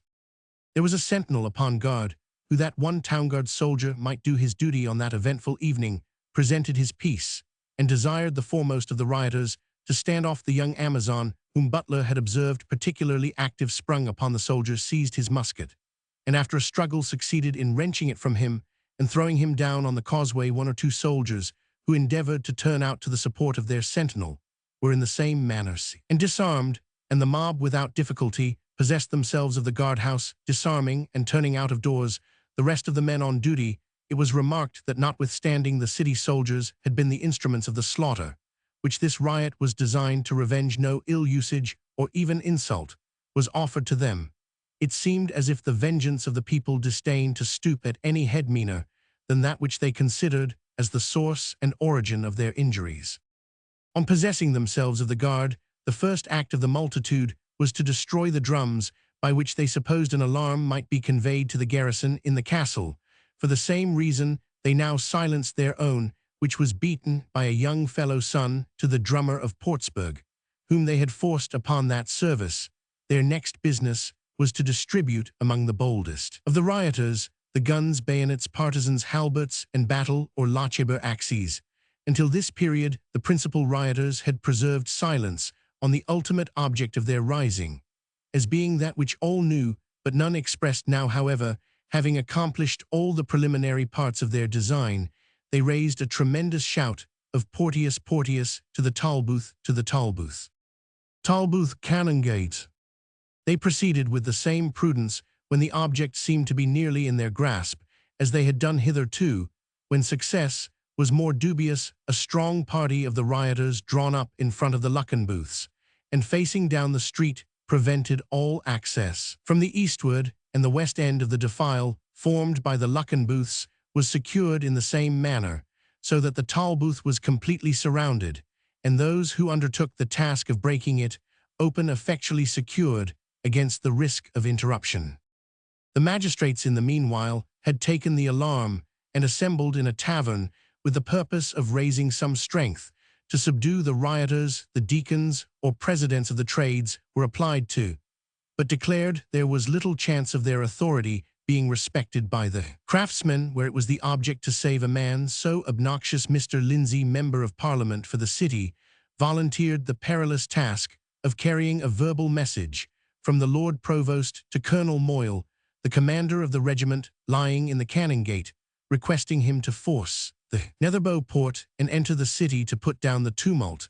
But Mr. Lindsay declined to charge himself with any written order which, if found on his person by an enraged mob, might have cost him his life, and the issue of the application was that Colonel Moyle, having no written requisition from the civil authorities, and having the fate of Porteous before his eyes as an example of the severe construction put by a jury on the proceedings of military men acting on their own responsibility, declined to encounter the risk to which the provost's verbal communication invited him. More than one messenger was dispatched by different ways to the castle to require the commanding officer to march down his troops, to fire a few cannon shot, or even to throw a shell among the mob for the purpose of clearing the streets. But so strict and watchful were the various patrols whom the rioters had established in different parts of the streets that none of the emissaries of the magistrates could reach the gate of the castle. They were, however, turned back without either injury or insult, and with nothing more of menace than was necessary to deter them from again attempting to accomplish their errand. The same vigilance was used to prevent everybody of the higher, and those which in this case might be deemed the more suspicious orders of society, from appearing in the street and observing the movements or distinguishing the persons of the rioters. Every person in the garb of a gentleman was stopped by small parties of 2 or 3 of the mob, who partly exhorted, partly required of them that they should return to the place from whence they came. Many a quadrille table was spoilt. That memorable evening for the sedan chairs of ladies, even of the highest rank, were interrupted in their passage from one point to another, in spite of the laced footmen and blazing flambeaux. This was uniformly done with a deference and attention to the feelings of the terrified females, which could hardly have been expected from the videttes of a mob so desperate. Those who stopped the chair usually made the excuse that there was much disturbance on the streets, and that it was absolutely necessary for the ladies' safety that the chair should turn back. They offered themselves to escort the vehicles which they had thus interrupted in their progress, from the apprehension, probably, that some of those who had casually united themselves to the riot might disgrace their systematic and determined plan of vengeance by those acts of general insult and license which are common on similar occasions. Persons are yet living who remember to have heard from the mouths of ladies thus interrupted on their journey in the manner we have described, that they were escorted to their lodgings by the young men who stopped them, and even handed out of their chairs with a polite attention far beyond what was consistent with their dress, which was apparently that of journeymen mechanics. A near relation of the author's used to tell of having been stopped by the rioters and escorted home in the manner described. On reaching her own home, one of her attendants, in the appearance a Baxter, a baker's lad, handed her out of her chair, and took leave with a bow which in the lady's opinion argued breeding that could hardly be learned at the oven's mouth. It seemed as if the conspirators, like those who assassinated Cardinal Beaton in former days, had entertained the opinion that the work about which they went was a judgment of heaven, which, though unsanctioned by the usual authorities, ought to be proceeded in with order and gravity. While their outposts continued thus vigilant, and suffered themselves neither from fear nor curiosity to neglect that part of the duty assigned to them, and while the main guards to the east and west secured them against interruption, a select body of the rioters thundered at the door of the jail, and demanded instant admission. No one answered, for the outer keeper had prudently made his escape with the keys at the commencement of the riot, and was nowhere to be found. The door was instantly assailed with sledgehammers, iron crows, and the coulters of ploughs ready provided for the purpose, with which they prized, heaved and battered for some time with little effect, for the door, besides being of double oak planks, clenched both endlong and athwart, with broad-headed nails, was so hung and secured as to yield to no means of forcing, without the expenditure of much time.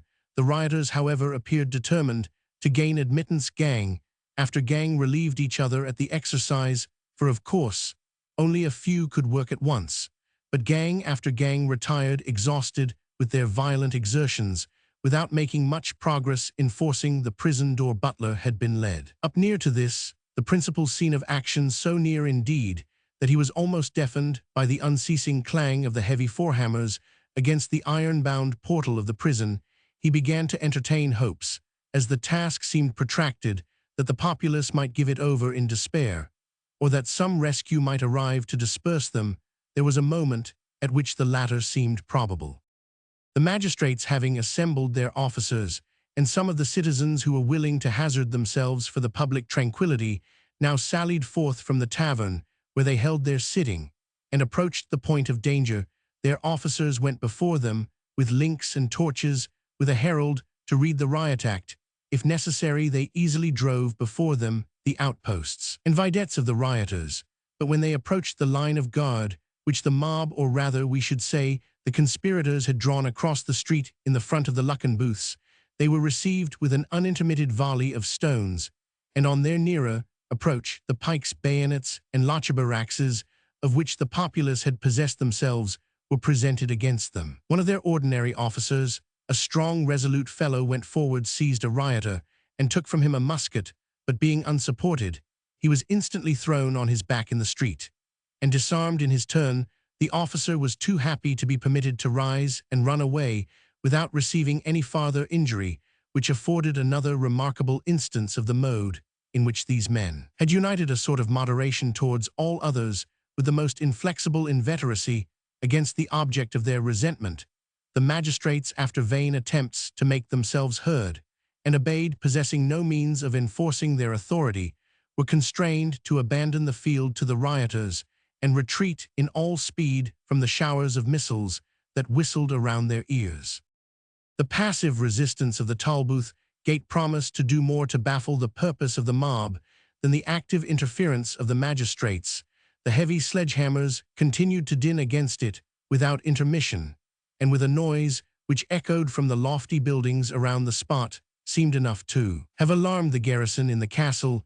It was circulated among the rioters that the troops would march down to disperse them, unless they could execute their purpose without loss of time, or that even without quitting the fortress, the garrison might obtain the same end by throwing a bomb or two upon the street. Urged by such motives for apprehension, they eagerly relieved each other at the labor of assailing the Tolbooth door, yet such was its strength that it still defied their efforts. At length, a voice was heard to pronounce the words, "Try it with fire." The rioters, with an unanimous shout, called for combustibles, and as all their wishes seemed to be instantly supplied, they were soon in possession of 2 or 3 empty tar barrels. A huge red glaring bonfire speedily arose close to the door of the prison, sending up a tall column of smoke and flame against its antique turrets and strongly grated windows, and illuminating the ferocious and wild gestures of the rioters who surrounded the place, as well as the pale and anxious groups of those who from windows in the vicinage watched the progress of this alarming scene. The mob fed the fire with whatever they could find fit for the purpose. The flames roared and crackled among the heaps of nourishment piled on the fire, and a terrible shout soon announced that the door had kindled and was in the act of being destroyed. The fire was suffered to decay, but long ere it was quite extinguished, the most forward of the rioters rushed in their impatience one after another over its yet smouldering remains. Thick showers of sparkles rose high in the air as man after man bounded over the glowing embers and disturbed them in their passage. It was now obvious to Butler and all others who were present that the rioters would be instantly in possession of their victim, and have it in their power to work their pleasure upon him, whatever that might be. Note Roman 100, the Old Tolbooth. Chapter 6. The evil you teach us, we will execute, and it shall go hard, but we will. Better the instruction. Merchant of Venice. The unhappy object of this remarkable disturbance had been that day delivered from the apprehension of public execution, and his joy was the greater as he had some reason to question whether government would have run the risk of unpopularity by interfering in his favor after he had been legally convicted by the verdict of a jury of a crime so very obnoxious. Relieved from this doubtful state of mind, his heart was merry within him, and he thought in the emphatic words of Scripture on a similar occasion that surely the bitterness of death was past. Some of his friends, however, who had watched the manner and behavior of the crowd when they were made acquainted with the reprieve, were of a different opinion. They augured from the unusual sternness and silence with which they bore their disappointment that the populace nourished some scheme of sudden and desperate vengeance, and they advised Porteous to lose no time in petitioning the proper authorities that he might be conveyed to the castle under a sufficient guard to remain there in security until his ultimate fate should be determined. Habituated, however, by his office to overawe the rabble of the city, Porteous could not suspect them of an attempt so audacious as to storm a strong and defensible prison, and despising the advice by which he might have been saved, he spent the afternoon of the eventful day in giving an entertainment to some friends who visited him in jail, several of whom, by the indulgence of the captain of the Tolbooth, with whom he had an old intimacy arising from their official connection, were even permitted to remain to supper with him, though contrary to the rules of the jail. It was therefore in the hour of unalloyed mirth, when this unfortunate wretch was full of bread hot with wine and high in mistimed and ill-grounded confidence, and alas, with all his sins full blown, when the first distant shouts of the rioters mingled with the song of merriment and intemperance, the hurried call of the jailer to the guests requiring them instantly to depart, and his yet more hasty intimation that a dreadful and determined mob had possessed themselves of the city gates and guardhouse, were the first explanation of these fearful clamors. Porteous might, however, have eluded the fury from which the force of authority could not protect him, had he thought of slipping on some disguise and leaving the prison along with his guests. It is probable that the jailer might have connived at his escape, or even that, in the hurry of this alarming contingency, he might not have observed it, but Porteous and his friends alike wanted presence of mind to suggest or execute such a plan of escape. The former hastily fled from a place where their own safety seemed compromised, and the latter, in a state resembling stupefaction, awaited in his apartment the termination of the enterprise of the rioters, the cessation of the clang of the instruments with which they had at first attempted to force the door. Gave him momentary relief, the flattering hopes that the military had marched into the city either from the castle or from the suburbs, and that the rioters were intimidated and dispersing were soon destroyed by the broad and glaring light of the flames, which, illuminating through the grated window every corner of his apartment, plainly showed that the mob, determined on their fatal purpose, had adopted a means of forcing entrance equally desperate and certain. The sudden glare of light suggested to the stupefied and astonished object of popular hatred the possibility of concealment or escape. To rush to the chimney, to ascend it at the risk of suffocation, were the only means which seemed to have occurred to him, but his progress was speedily stopped by one of those iron gratings which are for the sake of security usually placed across vents of buildings designed for imprisonment. The bars, however, which impeded his farther progress, served to support him in the situation which he had gained, and he seized them with the tenacious grasp of one who esteemed himself clinging to his last hope of existence. The lurid light which had filled the apartment lowered and died away. The sound of shouts was heard within the walls, and on the narrow and winding stair which eased within one of the turrets gave access to the upper apartments of the prison. The huzzah of the rioters was answered by a shout wild and desperate as their own, the cry, namely, of the imprisoned felons, who, expecting to be liberated in the general confusion, welcomed the mob as their deliverers. By some of these, the apartment of Porteous was pointed out to his enemies.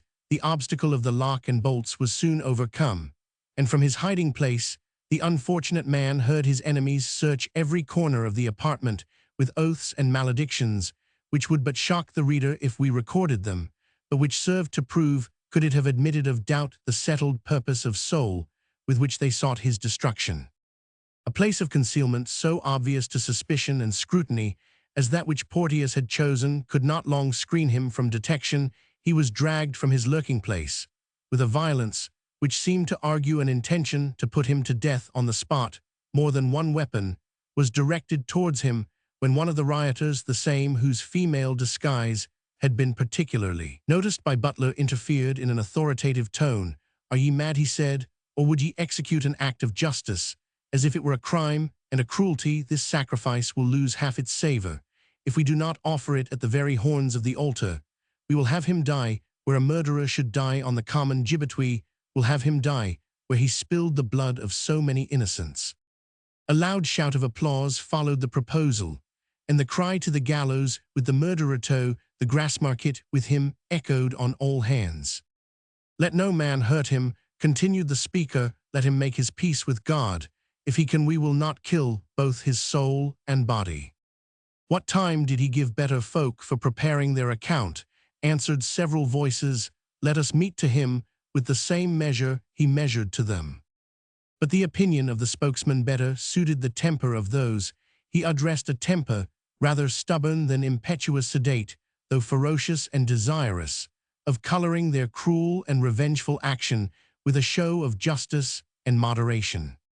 For an instant this man quitted the prisoner, whom he consigned to a selected guard, with instructions to permit him to give his money and property to whomsoever he pleased. A person confined in the jail for debt received this last deposit from the trembling hand of the victim, who was at the same time permitted to make some other brief arrangements to meet his approaching fate. The felons and all others who wished to leave the jail were now at full liberty to do so, not that their liberation made any part of the settled purpose of the rioters, but it followed as almost a necessary consequence of forcing the jail doors.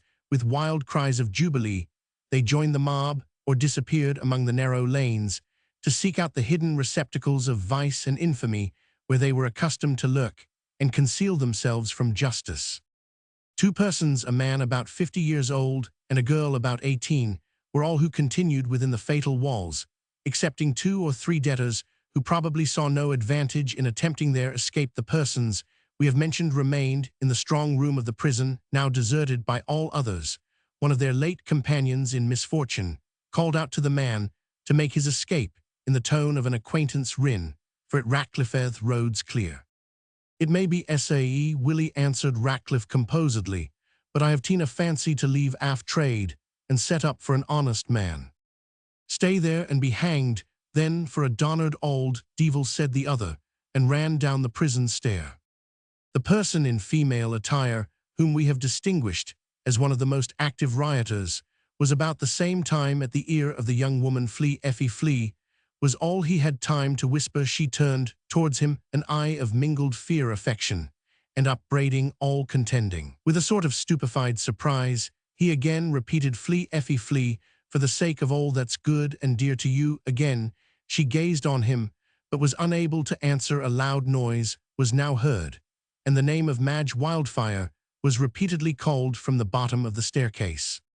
I am coming," said the person who answered to that appellative, and then reiterating hastily, "For God's sake, for your own sake, for my sake, flee, or they'll take your life," he left the strong room. The girl gazed after him for a moment, and then faintly muttering, "Better tine life, since tint is gude fame," she sunk her head upon her hand and remained seemingly unconscious as a statue of the noise and tumult which passed around her. That tumult was now transferred from the inside to the outside of the Tolbooth. The mob had brought their destined victim forth, and were about to conduct him to the common place of execution which they had fixed as the scene of his death. The leader, whom they distinguished by the name of Madge Wildfire, had been summoned to assist at the procession by the impatient shouts of his confederates. "I will insure you £500, said the unhappy man, grasping Wildfire's hand. £500 for to save my life." The other answered in the same undertone, and returning his grasp with one equally convulsive, 500 weight of coined gold should not save you, remember Wilson. A deep pause of a minute ensued, when Wildfire added in a more composed tone, "Make your peace with heaven. Where is the clergyman?" Butler, who in great terror and anxiety had been detained within a few yards of the Tolbooth door, to wait the event of the search after Porteus, was now brought forward and commanded to walk by the prisoner's side, and to prepare him for immediate death. His answer was a supplication that the rioters would consider what they Roman 999, "You are neither judges nor jury," said he. "You cannot have by the laws of God or man power to take away the life. Human creature, however deserving he may be of death, if it is murder even in a lawful magistrate, to execute an offender otherwise than in the place, time, and manner which the judge's sentence prescribes, what must it be in you who have no warrant for interference, but your own wills in the name of him who is all mercy? Show mercy to this unhappy man, and do not dip your hands in his blood, nor rush into the very crime which you are desirous of avenging." "Cut your sermon short, you are not in your pulpit," answered one of the rioters. "If we hear more of your clavers," said another, "we are like to hang you up beside him." "Peace, hush," said Wildfire, "do the good man no harm, discharges his conscience, and I like him the better." He then addressed Butler. "Now, sir, we have patiently heard you, and we just wish you to understand in the way of answer that you may as well argue to the ashlar work and iron stanchions of the Tolbooth, as think to change our purpose. Blood must have blood. We have sworn to each other, by the deepest oaths ever were pledged, that Porteus shall die the death he deserves so richly. Therefore speak no more to us, but prepare him for death, as well as the briefness of his change will permit." They had suffered the unfortunate Porteus to put on his nightgown and slippers, as he had thrown off his coat and shoes in order to facilitate his attempted escape up the chimney. In this garb, he was now mounted on the hands of two of the rioters clasped together, so as to form what is called in Scotland the king's cushion. Butler was placed close to his side, and repeatedly urged to perform a duty, always the most painful, which can be imposed on a clergyman deserving of the name, and now rendered more so by the peculiar and horrid circumstances of the criminal's case. Porteus, at first, uttered some supplications for mercy, but when he found that there was no chance that these would be attended to, his military education and the natural stubbornness of his disposition combined to support his spirits. "Are you prepared for this dreadful end?" said Butler in a faltering voice. "O turn to him in whose eyes time and space have no existence, and to whom a few minutes are as a lifetime, and a lifetime as a minute." "I believe I know what you would say," answered Porteus sullenly. "I was bred a soldier. If they will murder me without time, let my sins, as well as my blood, lie at their door." "Who was it," said the stern voice of Wildfire, "that said to Wilson at this very spot, when he could not pray owing to the galling agony of his fetters, that his pains would soon be over? I say to you to take your own tale home, and if you cannot profit by the good man's lessons, blame not them that are still more merciful to you than you were to others." The Porteus mob. The procession now moved forward with a slow and determined pace. It was enlightened by many blazing links and torches, for the actors of this work were so far from affecting any secrecy on the occasion that they seemed even to court observation. Their principal leaders kept close to the person of the prisoner, whose pallid yet stubborn features were seen distinctly by the torchlight, as his person was raised considerably above the concourse, which thronged around him. Those who bore swords, muskets, and battle-axes marched on each side, as if forming a regular guard to the procession. The windows, as they went along, were filled with the inhabitants, whose slumbers had been broken by this unusual disturbance. Some of the spectators muttered accents of encouragement, but in general they were so much appalled by a sight so strange and audacious that they looked on with a sort of stupefied astonishment.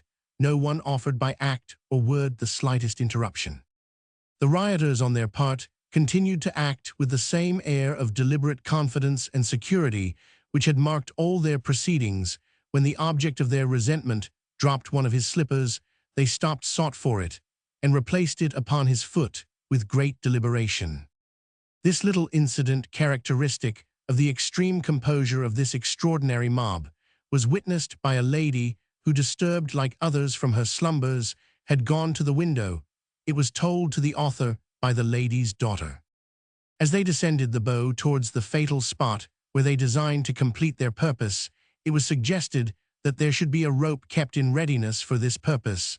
The booth of a man who dealt in cordage was forced open. A coil of rope fit for their purpose was selected to serve as a halter, and the dealer next morning found that a guinea had been left on his counter in exchange. So anxious were the perpetrators of this daring action, to show that they meditated not the slightest wrong or infraction of law, excepting so far as Porteous was himself concerned.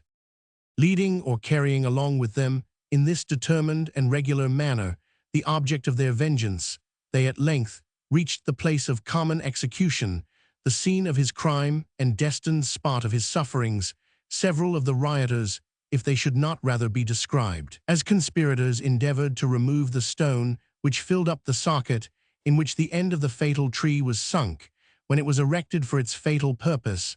Others sought for the means of constructing a temporary gibbet, the place in which the gallows itself was deposited. Being reported too secure to be forced, without much loss of time, Butler endeavored to avail himself of the delay afforded by these circumstances to turn the people from their desperate design. For God's sake, he exclaimed, remember it is the image of your Creator which you are about to deface in the person of this unfortunate man. Wretched as he is and wicked as he may be, he has a share in every promise of Scripture, and you cannot destroy him in impenitence without blotting his name from the book of life. Do not destroy soul and body, give time for preparation. What time had they returned a stern voice, whom he murdered on this very spot? The laws, both of God and man, call for his death. But what, my friends, insisted Butler, with a generous disregard to his own safety, what hath constituted you his judges? We are not his judges, replied the same person. He has been already judged and condemned by lawful authority. We are those whom heaven and our righteous anger have stirred up to execute judgment, when a corrupt government would have protected a murderer. I am none, said the unfortunate Porteous. That which you charge upon me fell out in self-defense, in the lawful exercise of my duty. Away with him, was the general cry. Why do you trifle away time in making a gallows? That Deister's pole is good enough for the homicide. The unhappy man was forced to his fate with remorseless rapidity. Butler, separated from him by the press, escaped the last horrors of his struggles unnoticed by those who had hitherto detained him. As a prisoner, fled from the fatal spot, without much caring in what direction his course lay. A loud shout proclaimed the stern delight with which the agents of this deed regarded its completion. Butler, then at the opening into the low street, called the Cowgate, cast back a terrified glance, and by the red and dusky light of the torches, he could discern a figure wavering and struggling as it hung suspended above the heads of the multitude, and could even observe men striking at it with their lochaber-axes and partisans. The sight was of a nature to double his horror, and to add wings to his flight. The street down which the fugitive ran opens to one of the eastern ports or gates of the city. Butler did not stop till he reached it, but found it still shut. He waited nearly an hour, walking up and down, in inexpressible perturbation of mind. At length he ventured to call out, and roused the attention of the terrified keepers of the gate, who now found themselves at liberty to resume their office without interruption. Butler requested them to open the gate. They hesitated. He told them his name and occupation. He is a preacher, said one. I have heard him preach in Haddishole. A fine preaching has he been at the night, said another, but maybe least said is soonest mended. Opening then the wicket of the main gate, the keepers suffered Butler to depart, who hastened to carry his horror and fear beyond the walls of Edinburgh.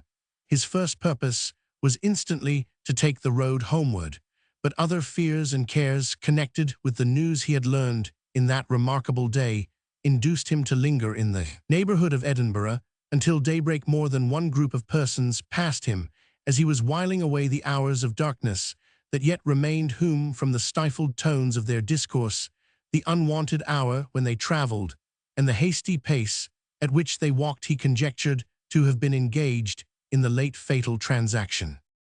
Certain it was that the sudden and total dispersion of the rioters, when their vindictive purpose was accomplished, seemed not the least remarkable feature of this singular affair. In general, whatever may be the impelling motive by which a mob is at first raised, the attainment of their object has usually been only found to lead the way to farther excesses, but not so in the present case.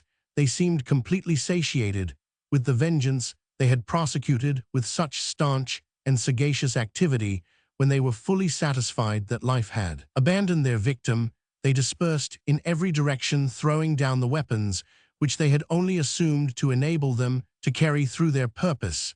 At daybreak there remained not the least token of the events of the night, excepting the corpse of Porteus, which still hung suspended in the place where he had suffered, and the arms of various kinds, which the rioters had taken from the city guardhouse, which were found scattered about the streets, as they had thrown them from their hands when the purpose for which they had seized them was accomplished.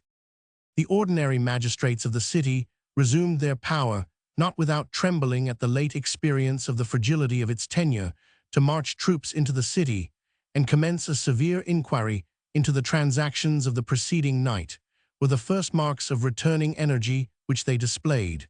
But these events had been conducted on so secure and well calculated a plan of safety and secrecy that there was little or nothing learned to throw light upon the authors or principal actors in a scheme so audacious and express, was dispatched to London with the tidings, where they excited great indignation and surprise in the Council of Regency, and particularly in the bosom of Queen Caroline, who considered her own authority as exposed to contempt by the success of this singular conspiracy.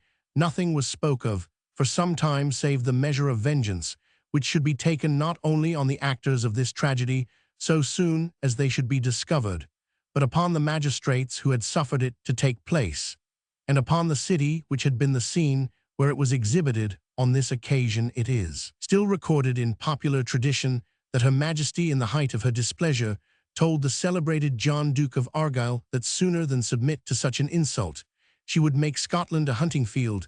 In that case, Madam answered that high-spirited nobleman with a profound bow, I will take leave of your Majesty, and go down to my own country to get my hounds ready.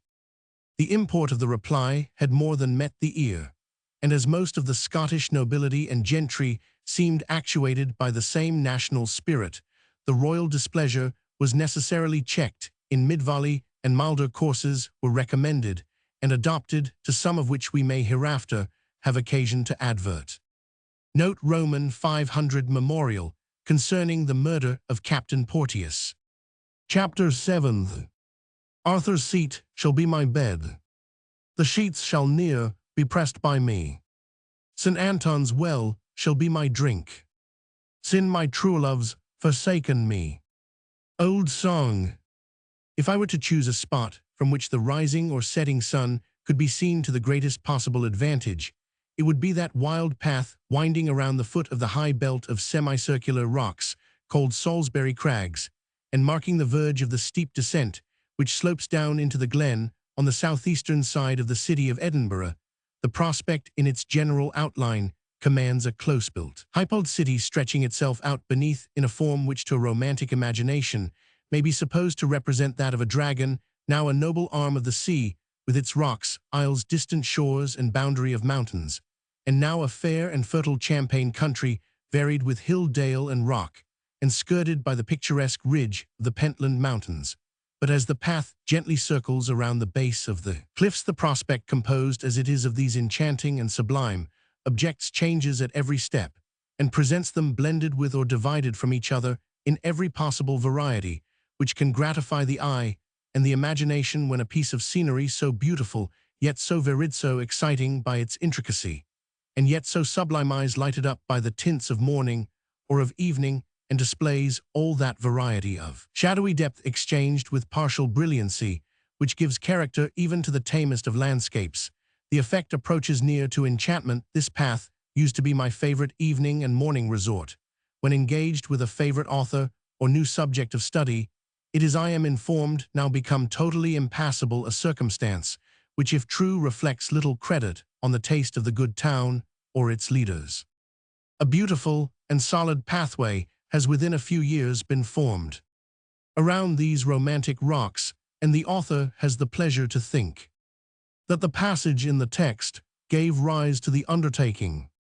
It was from this fascinating path that seemed to me of so much delicious musing when life was young and promised to be happy that I have been unable to pass it over without an episodical description. It was, I say, from this romantic path that Butler saw the morning arise the day after the murder of Porteous, it was possible for him with ease to have found a much shorter road to the house to which he was directing his course, and, in fact, that which he chose was extremely circuitous, but to compose his own spirits as well as to while away the time until a proper hour for visiting the family without surprise or disturbance, he was induced to extend his circuit by the foot of the rocks and to linger upon his way until the morning should be considerably advanced, while now standing with his arms across and waiting the slow progress of the sun above the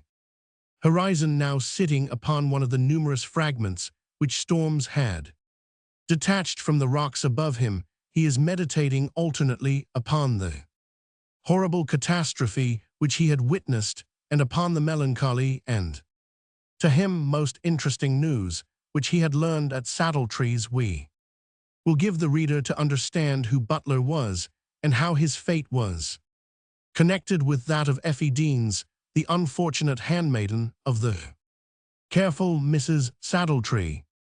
Reuben Butler was of English extraction, though born in Scotland. His grandfather was a trooper in Monk's army and one of the party of dismounted dragoons which formed the forlorn hope at the storming of Dundee.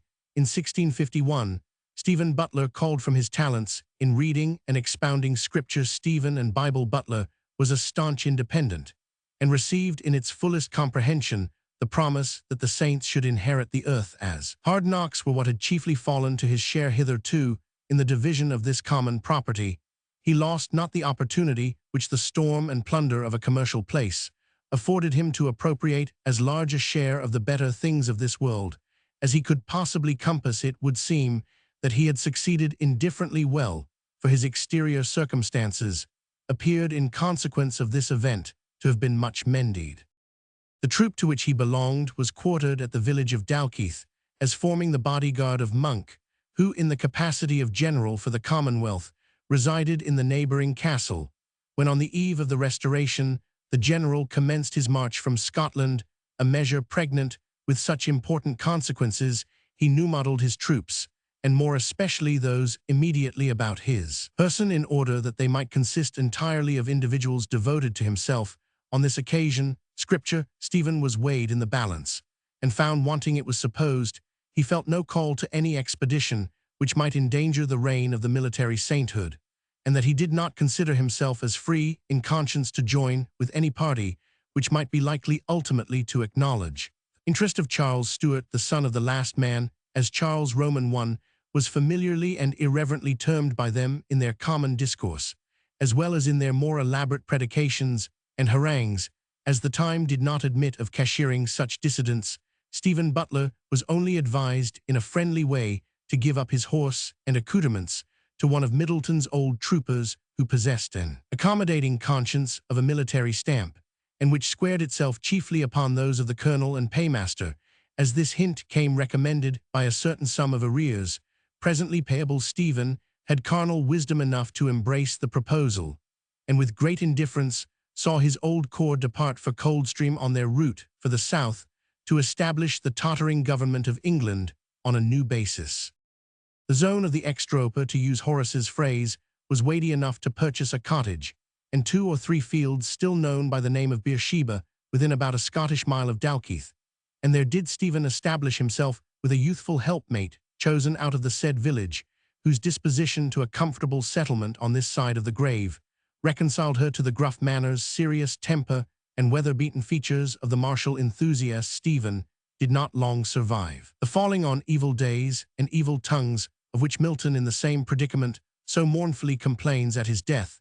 His consort remained an early widow with a male child of 3 years old, which in the sobriety wherewith it demeaned itself in the old-fashioned and even grim cast of its features, and in its sententious mode of expressing itself, would sufficiently have vindicated the honor of the widow of Beersheba, had any one thought proper to challenge the babe's descent from Bible Butler. Butler's principles had not descended to his family or extended themselves among his neighbors. The heir of Scotland was alien to the growth of independency, however favorable to fanaticism under other colors, but nevertheless they were not forgotten, and a certain neighbouring laird who piqued himself upon the loyalty of his principles in the worst of times, though I never heard they exposed him to more peril than that of a broken head or a knight's lodging in the main guard, when wine and cavalierism predominated in his upper story, had found it a convenient thing to rake up all matter of accusation against the deceased Stephen. In this enumeration, his religious principles made no small figure, as indeed they must have seemed of the most exaggerated enormity to one whose own was so small, and so faintly traced as to be well nigh imperceptible in these circumstances. Poor widow Butler was supplied with her full proportion of fines for nonconformity, and all the other oppressions of the time, until Beersheba was fairly wrenched out of her hands, and became the property of the laird who had so wantonly, as it had hitherto appeared, persecuted this poor forlorn woman. When his purpose was fairly achieved, he showed some remorse or moderation, of whatever the reader may please to term it, in permitting her to occupy her husband's cottage and cultivate, on no very heavy terms, a croft of land adjacent. Her son Benjamin, in the meanwhile, grew up to mass estate, and moved by that impulse which makes men seek marriage, even when its end can only be the perpetuation of misery, he wedded, and brought a wife, and eventually a son, Reuben, to share the poverty of Beersheba. The Laird of Dumbardickes had hitherto been moderate in his exactions, perhaps because he was ashamed to tax too highly the miserable means of support which remained to the widow Butler. Dumbardickes, selected as descriptive of the taciturn character of the imaginary owner, is really the name of a house bordering on the King's Park, so called because the late Mr. Braidwood, an instructor of the deaf and dumb, resided there with his pupils. The situation of the real house is different from that assigned to the ideal mansion.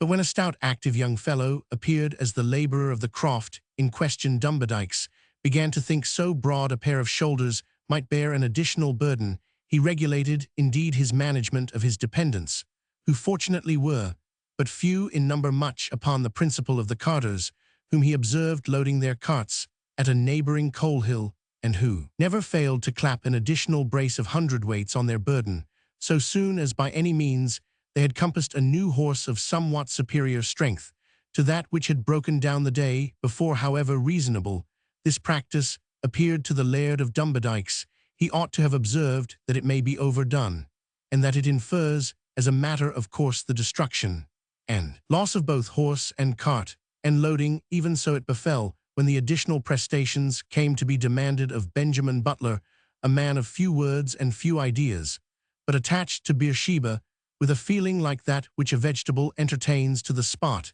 in which it chances to be planted, he neither remonstrated with the laird nor endeavoured to escape from him, but toiling night and day to accomplish the terms of his taskmaster, fell into a burning fever, and died. His wife did not long survive him, and as if it had been the fate of this family to be left orphans, our Reuben Butler was about the year 17,045 left in the same circumstances in which his father had been placed, and under the same guardianship, being that of his grandmother, the widow of Monk's old trooper.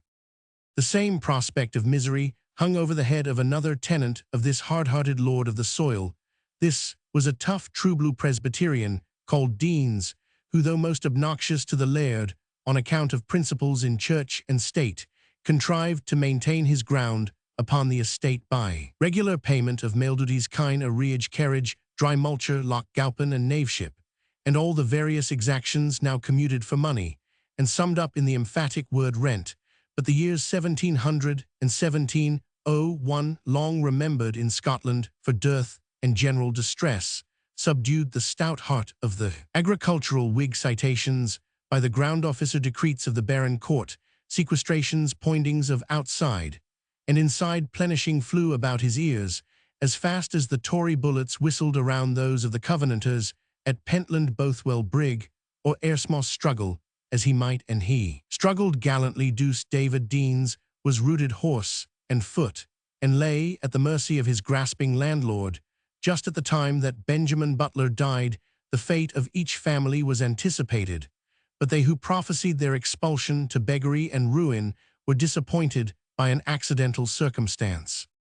On the very term day when their ejection should have taken place, when all their neighbours were prepared to pity, and not one to assist them, the minister of the parish, as well as a doctor from Edinburgh, received a hasty summons to attend the Laird of Dumbardyke's. Both were surprised, for his contempt for both faculties had been pretty commonly his theme over an extra bottle, that is to say, at least once every day, the leech for the soul, and he for the body, alighted in the court of the little old manor house at almost the same time, and when they had gazed a moment at each other with some surprise, they in the same breath expressed their conviction that Dumbardyke's must needs be very ill indeed, since he summoned them both to his presence at once ere the servant could usher them to his apartment.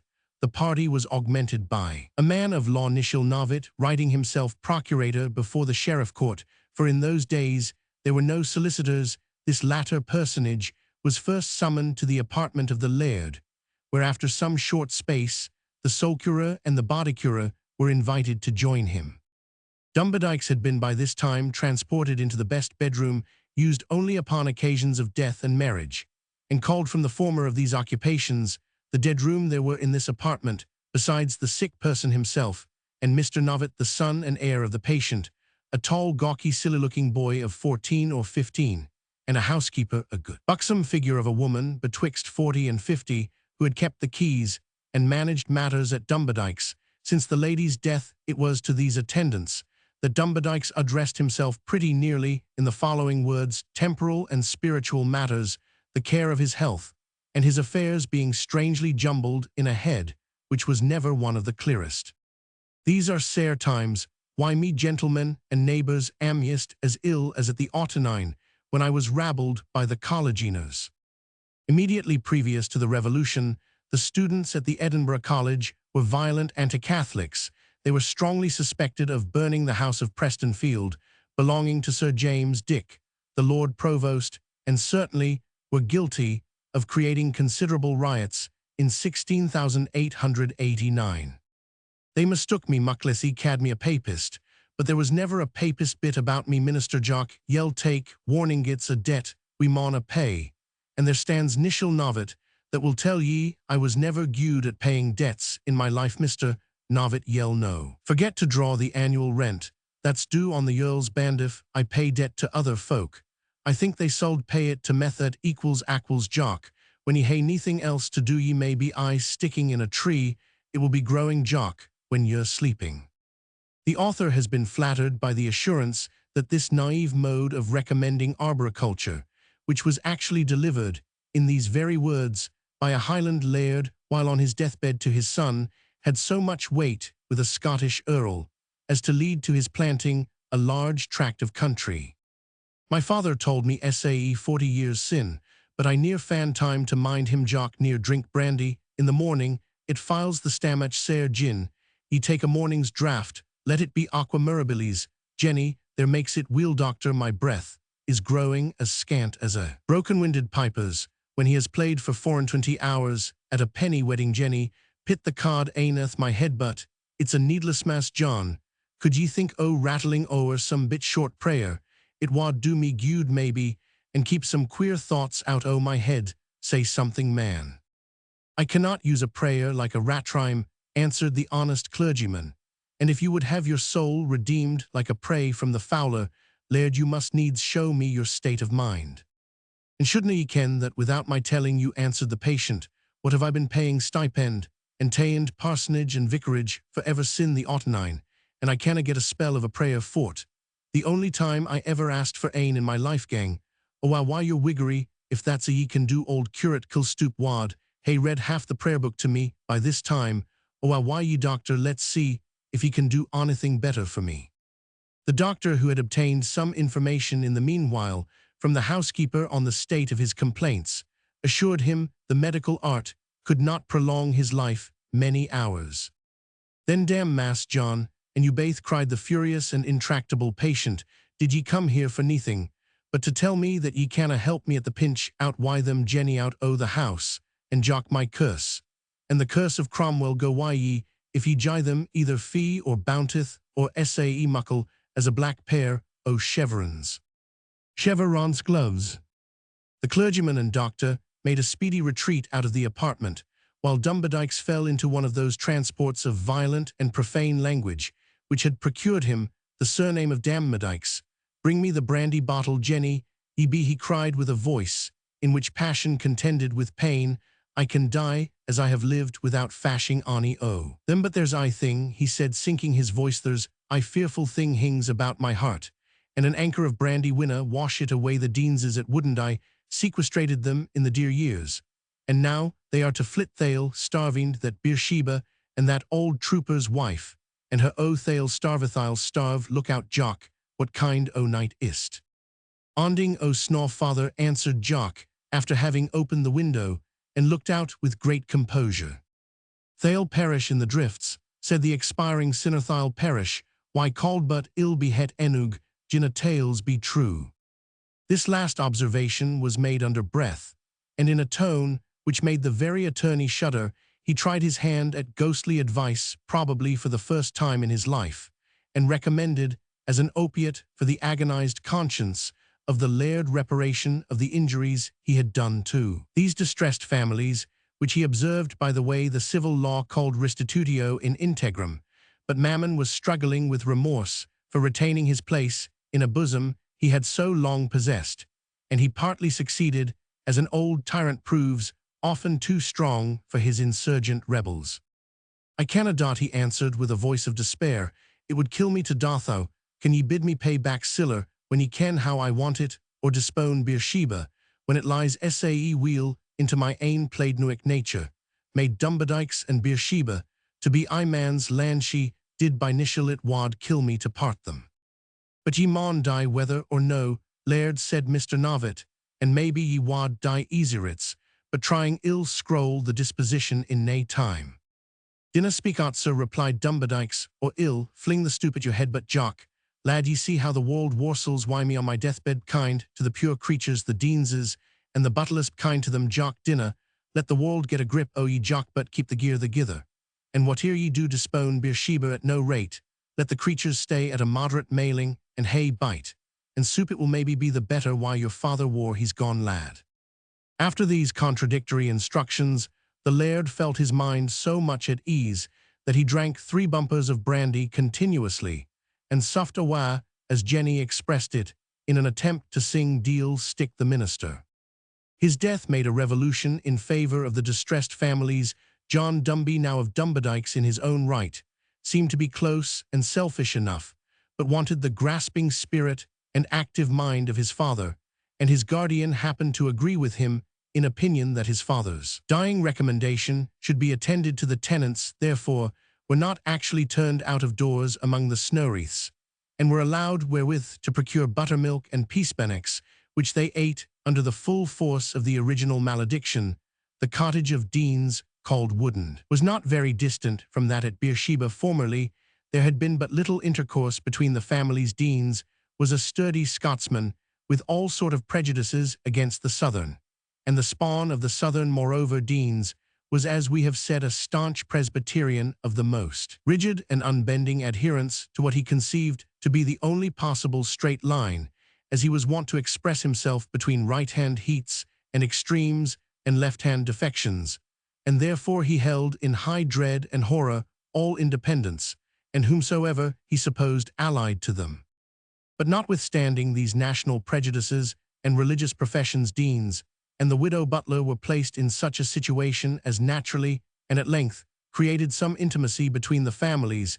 They had shared a common danger and a mutual deliverance. They needed each other's assistance, like a company who, crossing a mountain stream, are compelled to cling close together, lest the current should be too powerful for any who are not thus supported.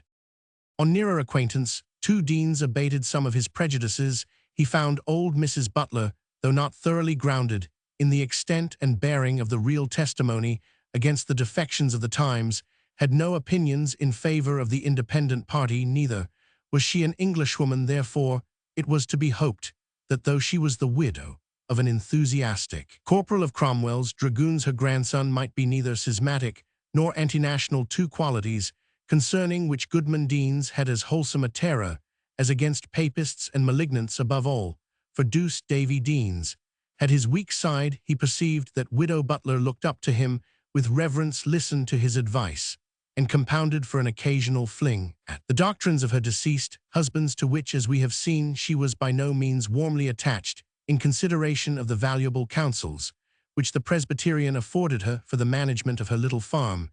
These usually concluded with "they may do otherwise in England, neighbour Butler, for aught I ken, or it may be different in foreign parts, or they think differently on the great foundation of our covenanted Reformation, overturning and misguggling the government and discipline of the Kirk, and breaking down the carved work of our Zion, might be for sawing the craft y8s, but I say peace, peace." And as his advice was shrewd and sensible, though conceitedly given, it was received with gratitude and followed with respect.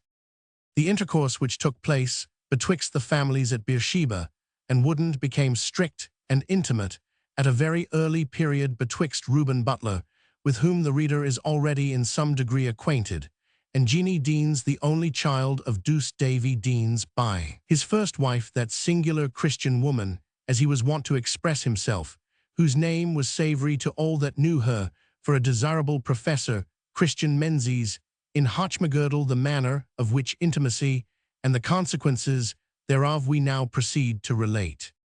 Chapter 8. Reuben and Rachel, though as fond as doves, were yet discreet and cautious in their loves, nor would attend to Cupid's wild commands, till cool reflection bade them join their hands. When both were poor, they thought it argued ill of hasty love to make them poorer still. Crabbe's parish register. While widow Butler and widower Deans struggled with poverty and the hard and sterile soil of those parts and portions of the lands of Dumberdykes, which it was their lot to occupy, it became gradually apparent that Deans was to gain the strife, and his ally in the conflict was to lose it. The former was a man, and not much past the prime of life, Mrs. Butler a woman, and declined into the vale of years. This indeed ought in time to have been balanced by the circumstance that Reuben was growing up to assist his grandmother's labours, and that Jeanie Deans as a girl could be only supposed to add to her father's burdens. But Douce Davy Deans know better things, and so schooled and trained the young minion, as he called her, that from the time she could walk upwards, she was daily employed in some task or other suitable to her age and capacity, a circumstance which, added to her father's daily instructions and lectures, tended to give her mind, even when a child, a grave, serious, firm, and reflecting cast, an uncommonly strong and healthy temperament, free from all nervous affection and every other irregularity, which, attacking the body in its more noble functions, so often influences the mind, tended greatly to establish this fortitude, simplicity, and decision of character. On the other hand, Reuben was weak in constitution, and though not timid in temper, might be safely pronounced anxious, doubtful, and apprehensive. He partook of the temperament of his mother, who had died of a consumption in early age. He was a pale, thin, feeble, sickly boy, and somewhat lame from an accident in early youth. He was besides the child of a doting grandmother, whose too solicitous attention to him soon taught him a sort of diffidence in himself, with a disposition to overrate his own importance, which is one of the very worst consequences that children deduce from overindulgence. Still, however, the two children clung to each other's society, not more from habit than from taste. They herded together the handful of sheep, with the 2 or 3 cows, which their parents turned out, rather to seek food than actually to feed upon the unenclosed common of Dumberdykes. It was there that the 2 urchins might be seen seated beneath a blooming bush of whin, their little faces laid close together under the shadow of the same plaid drawn over both their heads, while the landscape around was embrowned by an overshadowing cloud, big with the shower which had driven the children to shelter on other occasions. They went together to school, the boy receiving that encouragement and example from his companion in crossing the little brooks which intersected their path, and encountering cattle, dogs, and other perils upon their journey, which the male sex in such cases usually consider it as their prerogative to extend to the weaker. But when seated on the benches of the schoolhouse, they began to con their lessons together. Reuben, who was as much superior to Jeanie Deans in acuteness of intellect as inferior to her in firmness of constitution, and in that insensibility to fatigue and danger which depends on the conformation of the nerves, was able fully to requite the kindness and countenance with which in other circumstances she used to regard him. he was decidedly the best scholar at the little parish school, and so gentle was his temper and disposition that he was rather admired than envied by the little mob who occupied the noisy mansion. Although he was the declared favorite of the master, several girls in particular, for in Scotland they are taught with the boys long to be kind to, and comfort the sickly lad, who is so much cleverer than his companions, the character of Reuben Butler was so calculated as to offer scope both for their sympathy and their admiration, the feelings, perhaps, through which the female sex, the more deserving part of them at least, is more easily attached. But Reuben, naturally reserved and distant, improved none of these advantages, and only became more attached to Jeanie Deans, as the enthusiastic approbation of his master assured him of fair prospects in future life, and awakened his ambition in the meantime. Every advance that Reuben made in learning, and considering his opportunities, they were uncommonly great, rendered him less capable of attending to the domestic duties of his grandmother's farm.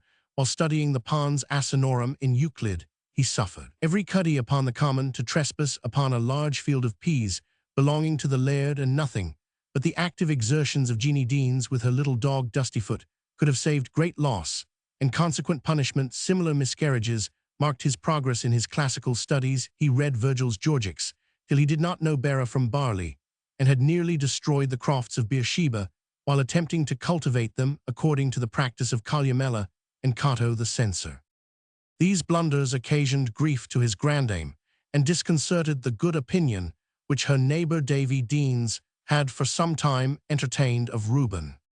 "I see nothing ye can make of that silly callant, neighbour Butler," said he to the old lady, "unless ye train him to the work o' the ministry, and ne'er was there mair need of poorfu' preachers than e'en now in these called Gallio days, when men's hearts are hardened like the nether millstone, till they come to regard none of these things.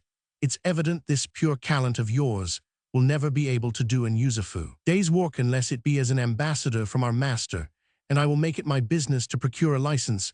When he is fit for the same, trusting he will be a shaft cleanly polished, and meet to be used in the body of the kirk, and that he shall not turn again like the sow to wallow in the mire of heretical extremes and defections, but shall have the wings of a dove, though he hath lain among the pots." The poor widow gulped down the affront to her husband's principles implied in this caution, and hastened to take Butler from the high school and encourage him in the pursuit of mathematics and divinity, the only physics and ethics that chanced to be in fashion at the time.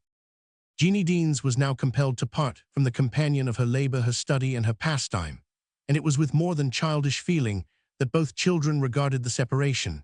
But they were young and hope was high, and they separated like those who hoped to meet again at a more auspicious hour, while Reuben Butler was acquiring at the University of St. Andrews the knowledge necessary for a clergyman, and macerating his body with the privations which were necessary in seeking food for his mind. His grandame became daily less able to struggle with her little farm, and was at length obliged to throw it up to the new laird of Dumberdykes. That great personage was no absolute Jew, and did not cheat her in making the bargain more than was tolerable. He even gave her permission to tenant the house in which she had lived with her husband, as long as it should be tenantable. Only he protested against paying for a farthing of repairs any benevolence which he possessed, being of the passive, but by no means of the active mood. In the meanwhile, from superior shrewdness, skill, and other circumstances, some of them purely accidental, Davy Deans gained a footing in the world, the possession of some wealth, the reputation of more, and a growing disposition to preserve and increase his store, for which, when he thought upon it seriously, he was inclined to blame himself from his knowledge in agriculture. As it was then practiced, he became a sort of favorite with the laird, who had no great pleasure either in active sports or in society, and was wont to end his daily saunter by calling at the cottage of Woodend. Being himself a man of slow ideas and confused utterance, Dumberdykes used to sit or stand for half an hour with an old laced hat of his father's upon his head, and an empty tobacco pipe in his mouth, with his eyes following Jeanie Deans, or the lassie, as he called her, through the course of her daily domestic labor, while her father, after exhausting the subject of bestial, of ploughs, and of harrows, often took an opportunity of going full-sail into controversial subjects, to which discussions the dignitary listened with much seeming patience, but without making any reply, or indeed, as most people thought, without understanding a single word of what the orator was saying. Deans, indeed, denied this stoutly as an insult at once to his own talents for expounding hidden truths of which he was a little vain, and to the laird's capacity of understanding them. He said Dumbadikes was nane of these flashy gentles why lace on their skirts and swords at their tails, that were rather for riding on horseback to hell than gauging barefooted to heaven. He wasna like his father ni profane companycaperni swearani drinkani frequenter of playhouse or music house or dancing houseni sabbath-breakerni imposer of eighths or bonds or denier of liberty. To the flock he clave to the wold, and the wold's gear a wee o'er muckle. But then there was some breathing of a gale upon his spirit, etc., etc. All this honest Davy said and believed. It is not to be supposed that by a father and a man of sense and observation, the constant direction of the laird's eyes towards Jeanie was altogether unnoticed. This circumstance, however, made a much greater impression upon another member of his family, a second helpmate to wit, whom he had chosen to take to his bosom 10 years after the death of his first.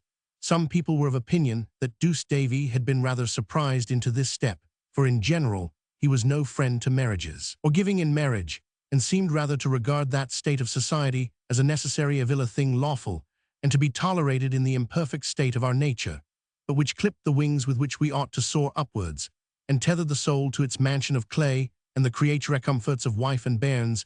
His own practice, however, had in this material point varied from his principles, since, as we have seen, he twice knitted for himself this dangerous and ensnaring entanglement.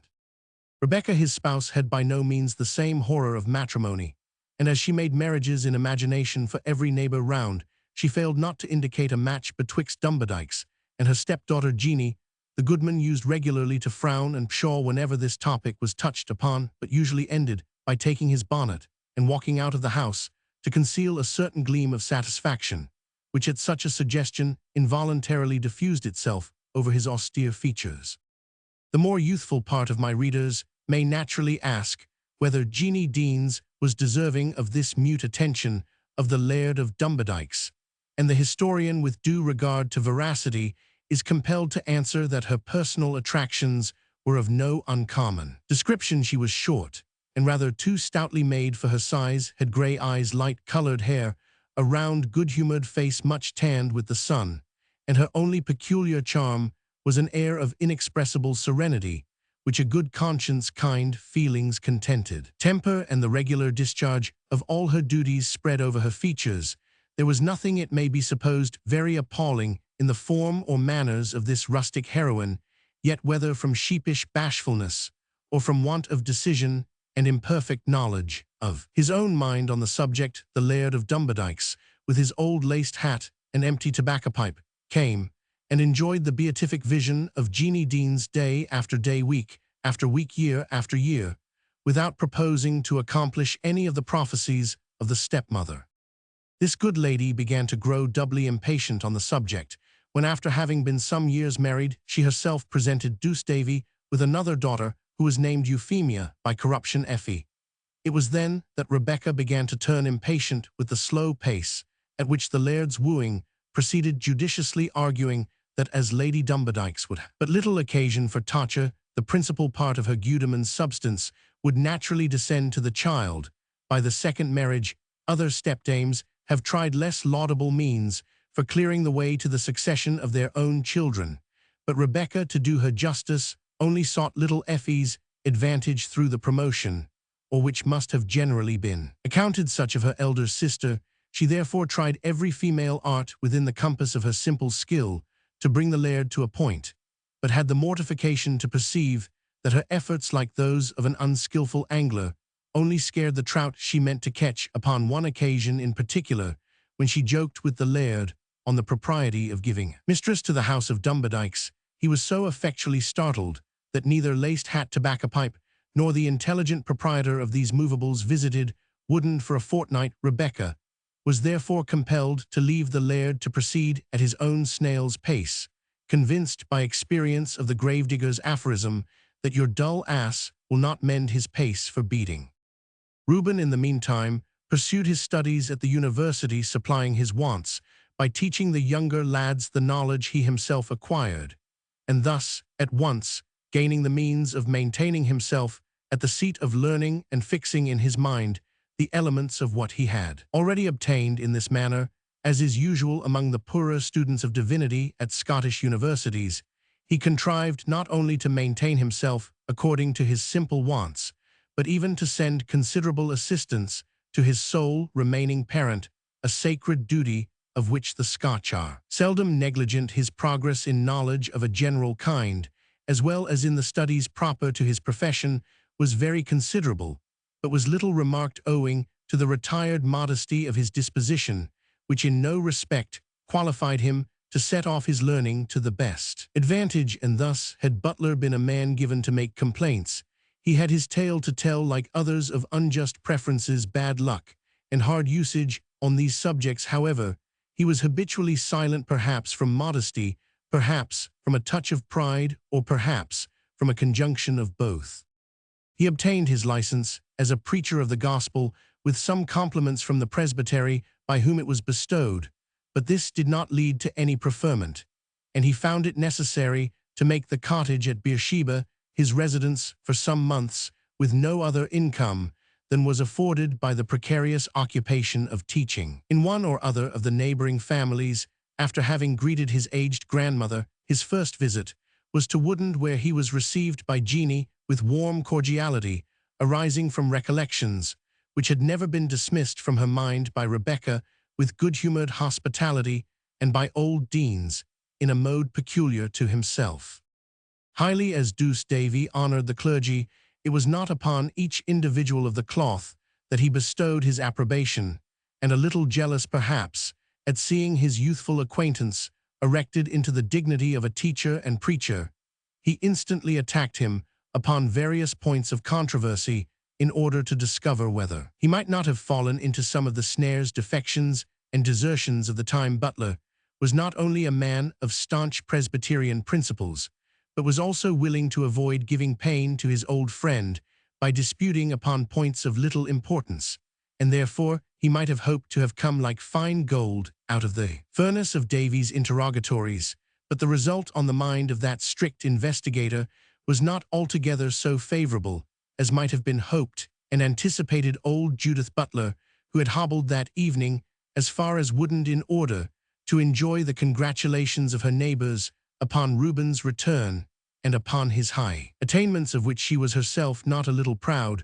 was somewhat mortified to find that her old friend Deans did not enter into the subject with the warmth she expected. At first he seemed rather silent than dissatisfied, and it was not till Judith had essayed the subject more than once that it led to the following dialogue. "Aweel, neighbour Deans, I thought ye wad hae been glad to see Reuben amang us again, poor fellow." "I am glad, Mrs. Butler," was the neighbour's concise answer, "since he has lost his grandfather, and his father, praised be him, that giveth and taketh. I ken nae friend he has in the world that's been sae like a father to him as the sel oi neighbour Deans." "God is the only father of the fatherless," said Deans, touching his bonnet and looking upwards. "Give honour where it is due, gudewife, and not to an unworthy instrument." "Aweel, that's your way o' turning it, and nae doubt ye ken best, but I hae kenned ye Davy send a forpit o' meal to Beersheba, when there wasna a bow left in the mealark at Woodend and I hae kenned ye." "Gudewife," said Davy, interrupting her, "these are but idle tales to tell me fit for neathing, but to puff up our inward man. Why, our ain vain acts I stewed beside blessed Alexander Pedden, when I heard him call the death and testimony of our happy martyrs, but draps of blood and scarts of ink, in respect of fitting discharge of our duty, and what suld I think of ony thing the like of me can do?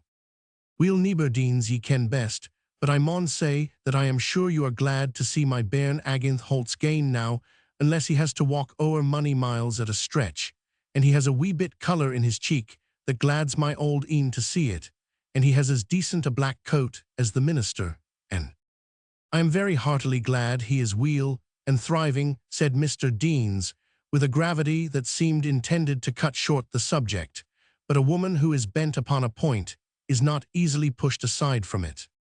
And continued Mrs. Butler, "He can wag his head in a pulpit now, neighbour Deans, think, but of that me ain and a body maun sit still and listen to him as if he were the Pape of Rome." The Wathhowman, said Deans, with a sternness far beyond his usual gravity, as soon as these offensive words had struck upon the tympanum of his ear. Guide us, said the poor woman, I had forgot what an ill will ye had I at the Pape. And sae had my pure gudeman Stephen Butler money, an afternoon he wad sit, and take up his testimony again the Pape, and again, baptizing of bairns, and the like. Woman, reiterated Deans, either speak about what ye ken something o, or be silent. I say that independency is a foul heresy, and anabaptism, a damnable and deceiving error whilk, sould be rooted out of the land, why the fire o the spiritual, and the sword o the civil magistrate. Weel, neighbour, ill no say that ye mayna be right, answered the submissive Judith. I am sure ye are right about the sawing, and the mawing, the shearing, and the leading, and what for sould ye no be right about Kirkwook, too, but concerning my o Reuben Butler. Reuben Butler, gudewife, said David with solemnity, is a lad I wish heartily weel to, even as if he were mine ain son, but I doubt there will be outs. And in the track of his walk I muckle fear his gifts will get the heels of his grace. He has o'er muckle human wit and learning, and thinks as muckle about the form of the bicker as he does about the heelsomeness of the food, maun broider the marriage garment with lace and passments, or it's no gude enug for him, and it's like he's something proud o' his human gifts, and learning whilk enables him to dress up his doctrine in that fine airy dress. But added he, at seeing the old woman's uneasiness at his discourse, affliction may gie him a jag, and let the wind out o' him as out o' a cow that's eaten wet clover, and the lad may do weel, and be a burning and a shining light, and I trust it will be yours to see and his to feel it, and that soon. Widow Butler was obliged to retire, unable to make anything more of her neighbour, whose discourse, though she did not comprehend it, filled her with undefined apprehensions on her grandson's account, and greatly depressed the joy with which she had welcomed him on his return. And it must not be concealed, in justice to Mr. Dean's discernment, that Butler in their conference had made a greater display of his learning than the occasion called for, or than was likely to be acceptable to the old man, who, accustomed to consider himself as a person preeminently entitled to dictate upon theological subjects of controversy, felt rather humbled and mortified when learned authorities were placed in array against him. In fact, Butler had not escaped the tinge of pedantry which naturally flowed from his education, and was apt on many occasions to make parade of his knowledge when there was no need of such vanity. Jeanie Deans, however, found no fault with this display of learning, but on the contrary admired it, perhaps on the same score that her sex are said to admire men of courage, on account of their own deficiency in that qualification, the circumstances of their families. Through the young people constantly together, their old intimacy was renewed, though upon a footing better adapted to their age, and it became at length understood betwixt them that their union should be deferred no longer than until Butler should obtain some steady means of support, however humble. This, however, was not a matter speedily to be accomplished. Plan after plan was formed, and plan after plan failed. The good-humoured cheek of Jeanie lost the first flush of juvenile freshness. Reuben's brow assumed the gravity of manhood, yet the means of obtaining a settlement seemed remote as ever. Fortunately for the lovers, their passion was of no ardent or enthusiastic cast, and a sense of duty on both sides induced them to bear with patient fortitude the protracted interval which divided them from each other. In the meanwhile, time did not roll on without effecting his usual changes. The widow of Stephen Butler, so long the prop of the family of Beersheba, was gathered to her fathers, and Rebecca, the careful spouse of our friend Davy Deans, was also summoned from her plans of matrimonial and domestic economy the morning after her death. Reuben Butler went to offer his mite of consolation to his old friend and benefactor. He witnessed on this occasion a remarkable struggle betwixt the force of natural affection and the religious stoicism which the sufferer thought it was incumbent upon him to maintain under each earthly dispensation, whether of weal or woe. On his arrival at the cottage, Jeanie, with her eyes overflowing with tears, pointed to the little orchard, in which she whispered with broken accents, "My poor father has been since his misfortune somewhat alarmed at this account." Butler entered the orchard and advanced slowly towards his old friend, who, seated in a small rude arbor, appeared to be sunk in the extremity of his affliction.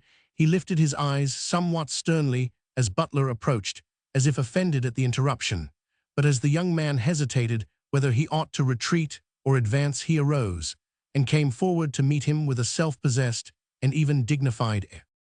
"Young man," said the sufferer, "lay it not to heart, though the righteous perish, and the merciful are removed, seeing, it may well be said, that they are taken away from the evils to come. Woe to me, were I to shed a tear for the wife of my bosom, when I might weep rivers of water for this afflicted church, cursed as it is with carnal seekers, and with the dead of heart."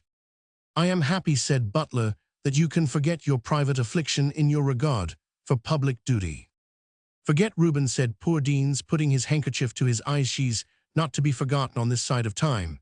But he that gives the wound can send the ointment. I declare, there have been times during this night when my meditation hae been so rapt that I knew not of my heavy loss. It has been with me, as with the worthy John Semple, called Carsfarn John, upon a like trial. I have been this night on the banks of Ulai, plucking an apple here and there." Note e Carsfarn John. Notwithstanding the assumed fortitude of Deans, which he conceived to be the discharge of a great Christian duty, he had too good a heart not to suffer deeply under this heavy loss. Wooden became altogether distasteful to him, and as he had obtained both substance and experience by his management of that little farm, he resolved to employ them as a dairy farmer or cowfeeder, as they are called in Scotland. The situation he chose for his new settlement was at a place called St. Leonard's Crags, lying betwixt Edinburgh and the mountain called Arthur's Seat, and adjoining to the extensive sheep pasture still named the King's Park, from its having been formerly dedicated to the preservation of the royal game. Here he rented a small lonely house about half a mile distant from the nearest point of the city, but the site of which, with all the adjacent ground, is now occupied by the buildings which form the southeastern suburb, an extensive pasture ground, adjoining which Deans rented from the keeper of the royal park, enabled him to feed his milk cows, and the unceasing industry and activity of Jeanie, his oldest daughter, were exerted in making the most of their produce. She had now less frequent opportunities of seeing Reuben, who had been obliged, after various disappointments, to accept the subordinate situation of assistant in a parochial school of some eminence at 3 or 4 miles distance from the city. Here he distinguished himself and became acquainted with several respectable burgesses who, on account of health or other reasons, chose that their children should commence their education in this little village. His prospects were thus gradually brightening, and upon each visit which he paid at St. Leonard's, he had an opportunity of gliding a hint to this purpose into Jeanie's ear. These visits were necessarily very rare on account of the demands which the duties of the school made upon Butler's time, nor did he dare to make them even altogether so frequent as these avocations would permit. Deans received him with civility indeed, and even with kindness, but Reuben, as is usual in such cases, imagined that he read his purpose in his eyes, and was afraid too premature an explanation on the subject would draw down his positive disapproval. Upon the whole, therefore, he judged it prudent to call at St. Leonard's just so frequently as old acquaintance and neighborhood seemed to authorize, and no oftener. There was another person who was more regular in his visits: the laird in Jeanie's cottage. When Davy Deans intimated to the laird of Dumbardick's his purpose of quitting the land and house at Wooden, the laird stared and said nothing. He made his usual visits at the usual hour without remark, until the day before the term, when, observing the bustle of moving furniture already commenced, the great East Country Omri dragged out of its nook, and standing with its shoulder to the company like an awkward booby about to leave the room, the laird again stared mightily, and was heard to ejaculate, "Heg, sirs," even after the day of departure was past and gone. The laird of Dumbardick's at his usual hour, which was that at which David Deans was wont to loose the plug, presented himself before the closed door of the cottage at Wooden, and seemed as much astonished at finding it shut against his approach as if it was not exactly what he had to expect. On this occasion he was heard to ejaculate, "Gude guide us," which by those who knew him was considered as a very unusual mark of emotion. From that moment forward Dumbardick's became an altered man, and the regularity of his movements, hitherto so exemplary, was as totally disconcerted as those of a boy's watch. When he has broken the mainspring, like the index of the said watch, did Dumbardyke spin round the whole bounds of his little property, which may be likened unto the dial of the timepiece, with unwonted velocity.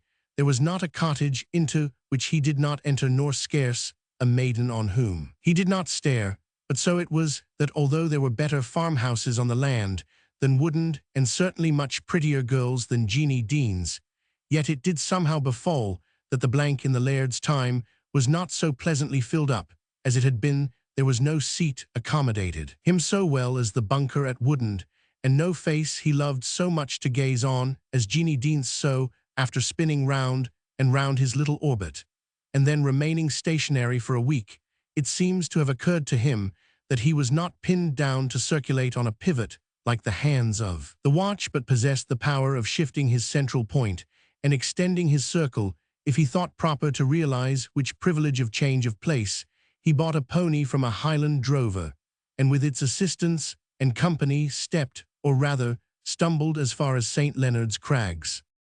Jeanie Deans, though so much accustomed to the laird's staring that she was sometimes scarce conscious of his presence, had nevertheless some occasional fears, lest he should call in the organ of speech to back those expressions of admiration which he bestowed on her through his eyes, should this happen. Farewell, she thought, to all chance of a union with Butler, for her father, however stout-hearted and independent in civil and religious principles, was not without that respect for the laird of the land, so deeply imprinted on the Scottish tenantry of the period. Moreover, if he did not positively dislike Butler, yet his fund of carnal learning was often the object of sarcasms on David's part, which were perhaps founded in jealousy, and which certainly indicated no partiality for the party against whom they were launched.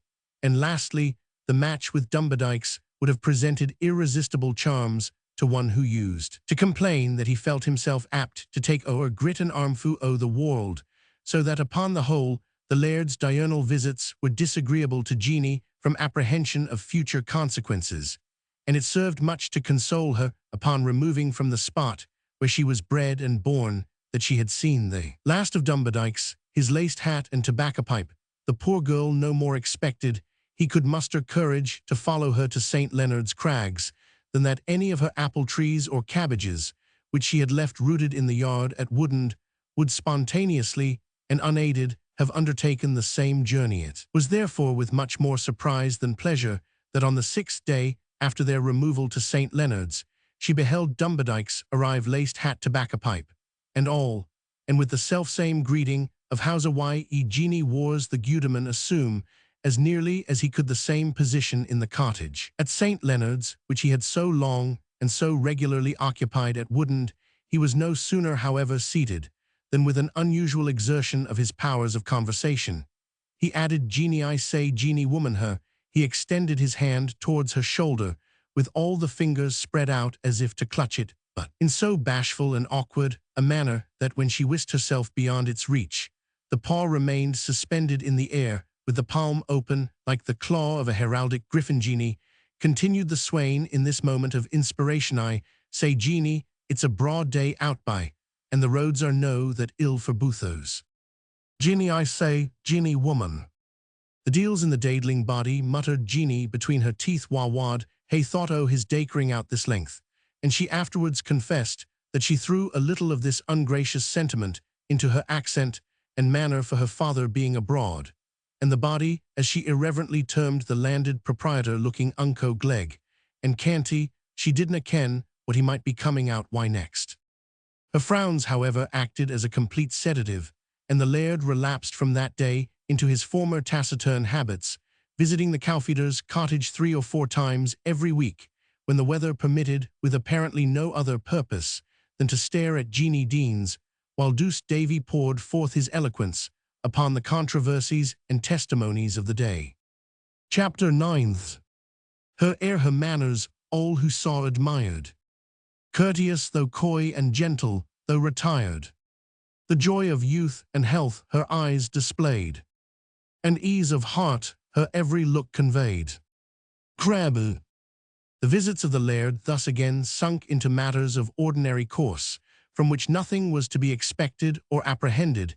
if a lover could have gained a fair one, as a snake is said to fascinate a bird by pertinaciously gazing on her with great stupid greenish eyes, which began now to be occasionally aided by spectacles, unquestionably Dumbardick's would have been the person to perform the feat, but the art of fascination seems among the arts perditi, and I cannot learn that this most pertinacious of starers produced any effect by his attentions beyond an occasional yawn.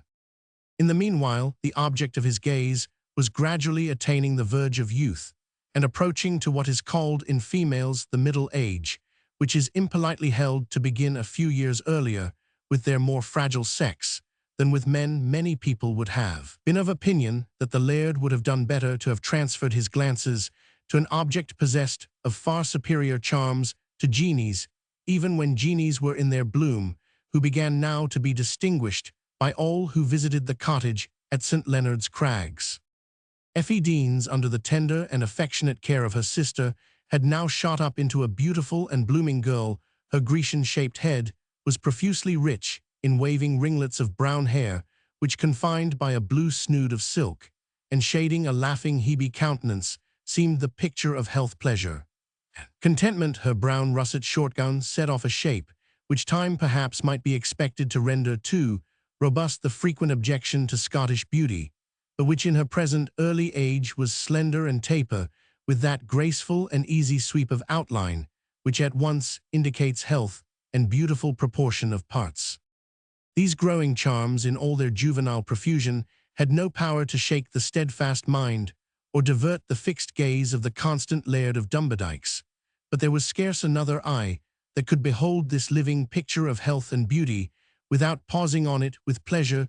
The traveller stopped his weary horse on the eve of entering the city, which was the end of his journey, to gaze at the sylph-like form that tripped by him with her milk-pill poised on her head, bearing herself so erect, and stepping so light and free under her burden, that it seemed rather an ornament than an encumbrance.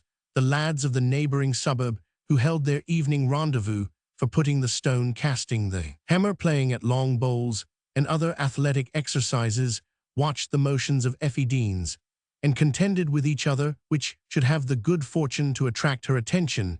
Even the rigid Presbyterians of her father's persuasion, who held each indulgence of the eye and sense to be a snare at least, if not a crime, were surprised into a moment's delight while gazing on a creature so exquisite, instantly checked by a sigh reproaching at once their own weakness and mourning, that a creature so fair should share in the common and hereditary guilt and imperfection of our nature, which she deserved as much by her guileless purity of thought, speech, and action, as by her uncommon loveliness of face and person.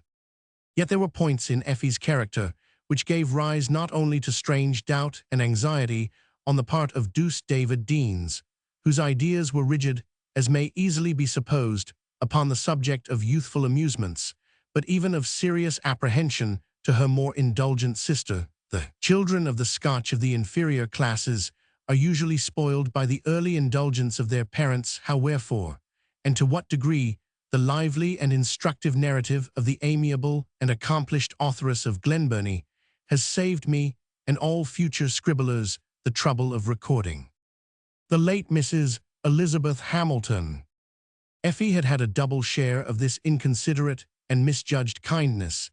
Even the strictness of her father's principles could not condemn the sports of infancy and childhood, and to the good old man, his younger daughter, the child of his old age, seemed a child for some years after she attained the years of womanhood, was still called the bit lassie and little Effie, and was permitted to run up and down uncontrolled unless, upon the Sabbath, or at the times of family worship, her sister, with all the love and care of a mother, could not be supposed to possess the same authoritative influence, and that which she had hitherto exercised became gradually limited and diminished as Effie's advancing years entitled her, in her own conceit at least, to the right of independence and free agency, with all the innocence and goodness of disposition, therefore, which we have described. The Lily of St. Leonard's possessed a little fund of self-conceit and obstinacy, and some warmth and irritability of temper, partly natural perhaps, but certainly much increased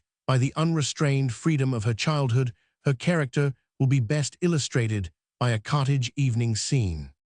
The careful father was absent in his well-stocked byre, foddering those useful and patient animals on whose produce his living depended, and the summer evening was beginning to close in when Jeanie Deans began to be very anxious for the appearance of her sister, and to fear that she would not reach home before her father returned from the labor of the evening, when it was his custom to have family exercise, and when she knew that Effie's absence would give him the most serious displeasure, these apprehensions hung heavier upon her mind, because for several preceding evenings Effie had disappeared about the same time, and her stay, at first so brief as scarce to be noticed, had been gradually protracted to half an hour, and on the present occasion had considerably exceeded even this last limit, and now Jeanie stood at the door with her hand before her eyes to avoid the rays of the level sun, and looked alternately along the various tracks which led towards their dwelling to see, if she could descry the nymph-like form of her sister.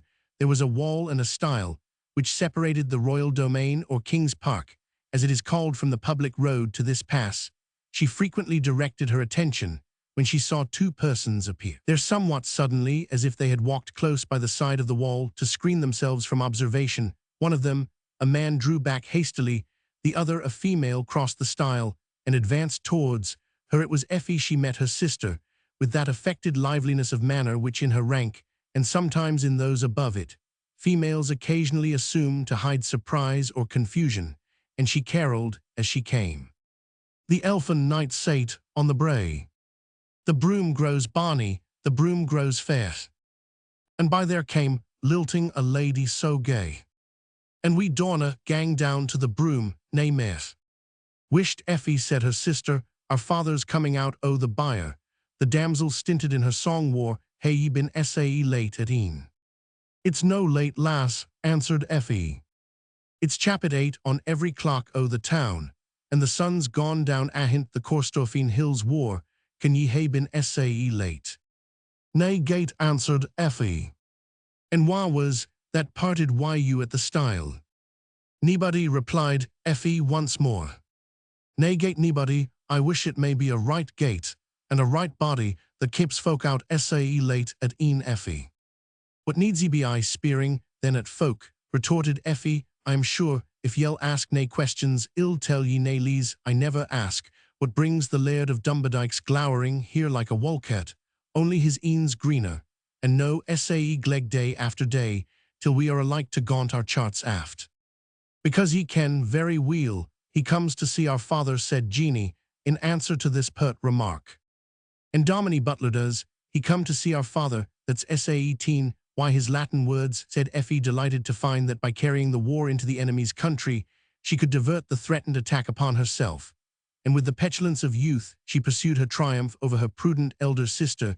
She looked at her with a sly air, in which there was something like irony, as she chanted in a low but marked tone a scrap of an old Scotch song. Through the kirkyard I met the laird. The silly pure body, he said me nae harm. But just ere 'twas dark, I met the clerk.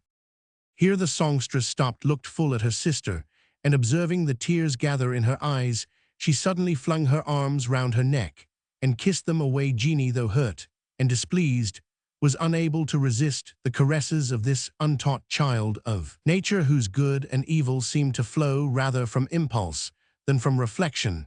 But as she returned the sisterly kiss, in token of perfect reconciliation, she could not suppress the gentle reproof, Effie, if ye will learn fuel sangs, ye might make a kinder use of them. And so I might, Jeanie, continued the girl, clinging to her sister's neck, and I wish I had never learned ane o' theme, and I wish we had never come here, and I wish my tongue had been blistered, or I had vexed ye. Never mind that, Effie, replied the affectionate sister, I canna be muckle vexed. Why, onything ye say to mebut, o dinna vex our father. I will not, replied Effie, and if there were as many dances the morn's night, as there are merry dancers in the north firmament on a frosty e'en, I winna budge an inch to gang near ane o' them. Dance, echoed Jeanie Deans in astonishment. O Effie, what could take ye to a dance? It is very possible that in the communicative mood into which the Lily of St. Leonard's was now surprised, she might have given her sister her unreserved confidence, and saved me the pain of telling a melancholy tale. But at the moment the word dance was uttered, it reached the ear of old David Deans, who had turned the corner of the house, and came upon his daughter's ere they were aware of his presence. The word prelate, or even the word pope, could hardly have produced so appalling an effect upon David's ear, for of all exercises, that of dancing, which he termed a voluntary and regular fit of distraction, he deemed most destructive of serious thoughts, and the readiest inlet to all sorts of licentiousness, and he accounted the encouraging and even permitting assemblies or meetings, whether among those of high or low degree, for this fantastic and absurd purpose. For that of dramatic representations, as one of the most flagrant proofs of defection and causes of wrath, the pronouncing of the word dance by his own daughters, and at his own door, now drove him beyond the verge of patience. Dance, he exclaimed, dancedance, said ye, I adore ye limmers that ye are. To name sick a word at my door-cheek, it's a dissolute profane pastime practiced by the Israelites only at their base and brutal worship of the golden calf at Bethel, and by the unhappy lass wha danced aft the head of John the Baptist upon Wilk. Chapter 1 will exercise this night for your farther instruction, since he need it, sae muckle nothing doubting that she has cause to rue the day lang, or this time, that ere she sold hay shook a limb on sick an errand, better for her to hae been born a cripple, and carried frae door to door, like old Bessie Bowie begging bawbees, than to be a king's daughter fiddling and flinging the gate. She Roman 999. I hae often wondered that ony ane that ever bent a knee for the right purpose should ever door to crook a hoe to fike, and fling at pipers' wind and fiddlers' squealing, and I bless God with that singular worthy Peter Walker, packman at Bristow Port, that ordered my lot in my dancing days, so that fear of my head, and throat dread of bloody rope, and swift bullet, and trenchant swords, and pain of boots and thumbkins cold, and hunger, wetness, and weariness, stopped the lightness of my head, and the wantonness of my feet. Note F. Peter Walker. And now if I hear ye queen lasses sae muckle as name dancing, or think there's sick a thing in this world as flinging to fiddlers' sounds and pipers' springs, as sure as my father's spirit is with the just, ye shall be no more either charge or concern of mine gang in Thengang in than hinnies. He added in a softer tone, for the tears of both daughters, but especially those of Effie, began to flow very fast gang in dears, and well seek grace, to preserve us frae all manner of profane folly. Whilk causeth to sin, and promoteth the kingdom of darkness warring with the kingdom of light. The objurgation of David Deans, however well meant, was unhappily timed. It created a division of feelings in Effie's bosom, and deterred her from her intended confidence in her sister. She wad hand me nae better than the dirt below her feet, said Effie to herself, were I to confess I hae danced wi' him 4 times on the green down by, and ance at Maggie McQueen's, and shall maybe hing it o'er my head, that shall tell my father, and then she wad be mistress and mare, but ill no gang back there again. I am resolved ill no gang back. Ill lay in a leaf of my Bible, and that's very near as if I had made an eighth, that I win a gang back. This custom of making a mark by folding a leaf in the party's Bible when a solemn resolution is formed is still held to be in some sense an appeal to heaven for his or her sincerity. And she kept her vow for a week, during which she was unusually cross and fretful, blemishes which had never before been observed in her temper, except during a moment of contradiction. There was something in all this so mysterious as considerably to alarm the prudent and affectionate Jeanie, the more so as she judged it unkind to her sister to mention to their father grounds of anxiety which might arise from her own imagination. Besides, her respect for the good old man did not prevent her from being aware that he was both hot-tempered and positive, and she sometimes suspected that he carried his dislike to youthful amusements beyond the verge that religion and reason demanded. Jeanie had sense enough to see that a sudden and severe curb upon her sister's hitherto unrestrained freedom might be rather productive of harm than good, and that Effie, in the headstrong willfulness of youth, was likely to make what might be overstrained in her father's precepts an excuse to herself for neglecting them altogether in the higher classes. A damsel, however giddy, is still under the dominion of etiquette and subject to the surveillance of mammas and chaperones, But the country girl who snatches her moment of gaiety during the intervals of labor is under no such guardianship or restraint, and her amusement becomes so much the more hazardous. Jeanie saw all this with much distress of mind, when a circumstance occurred which appeared calculated to relieve her anxiety. Mrs. Saddletree, with whom our readers have already been made acquainted, chanced to be a distant relation of Douce David Dean's, and as she was a woman orderly in her life and conversation, and moreover of good substance, a sort of acquaintance was formerly kept up between the families. Now this careful dame, about a year and a half before our story commences, chanced to need, in the line of her profession, a better sort of servant, or rather shopwoman. Mr. Saddletree, she said, was never in the shop when he could get his nose within the Parliament House, and it was an awkward thing for a woman body to be standing among bundles o' barkand leather her lane, selling saddles and bridles, and she had cast her eyes upon her Farawa cousin Effie Deans as just the very sort of lassie she would want to keep her in countenance on such occasions. In this proposal there was much that pleased old David. There was bed board, and bounteth was a decent situation.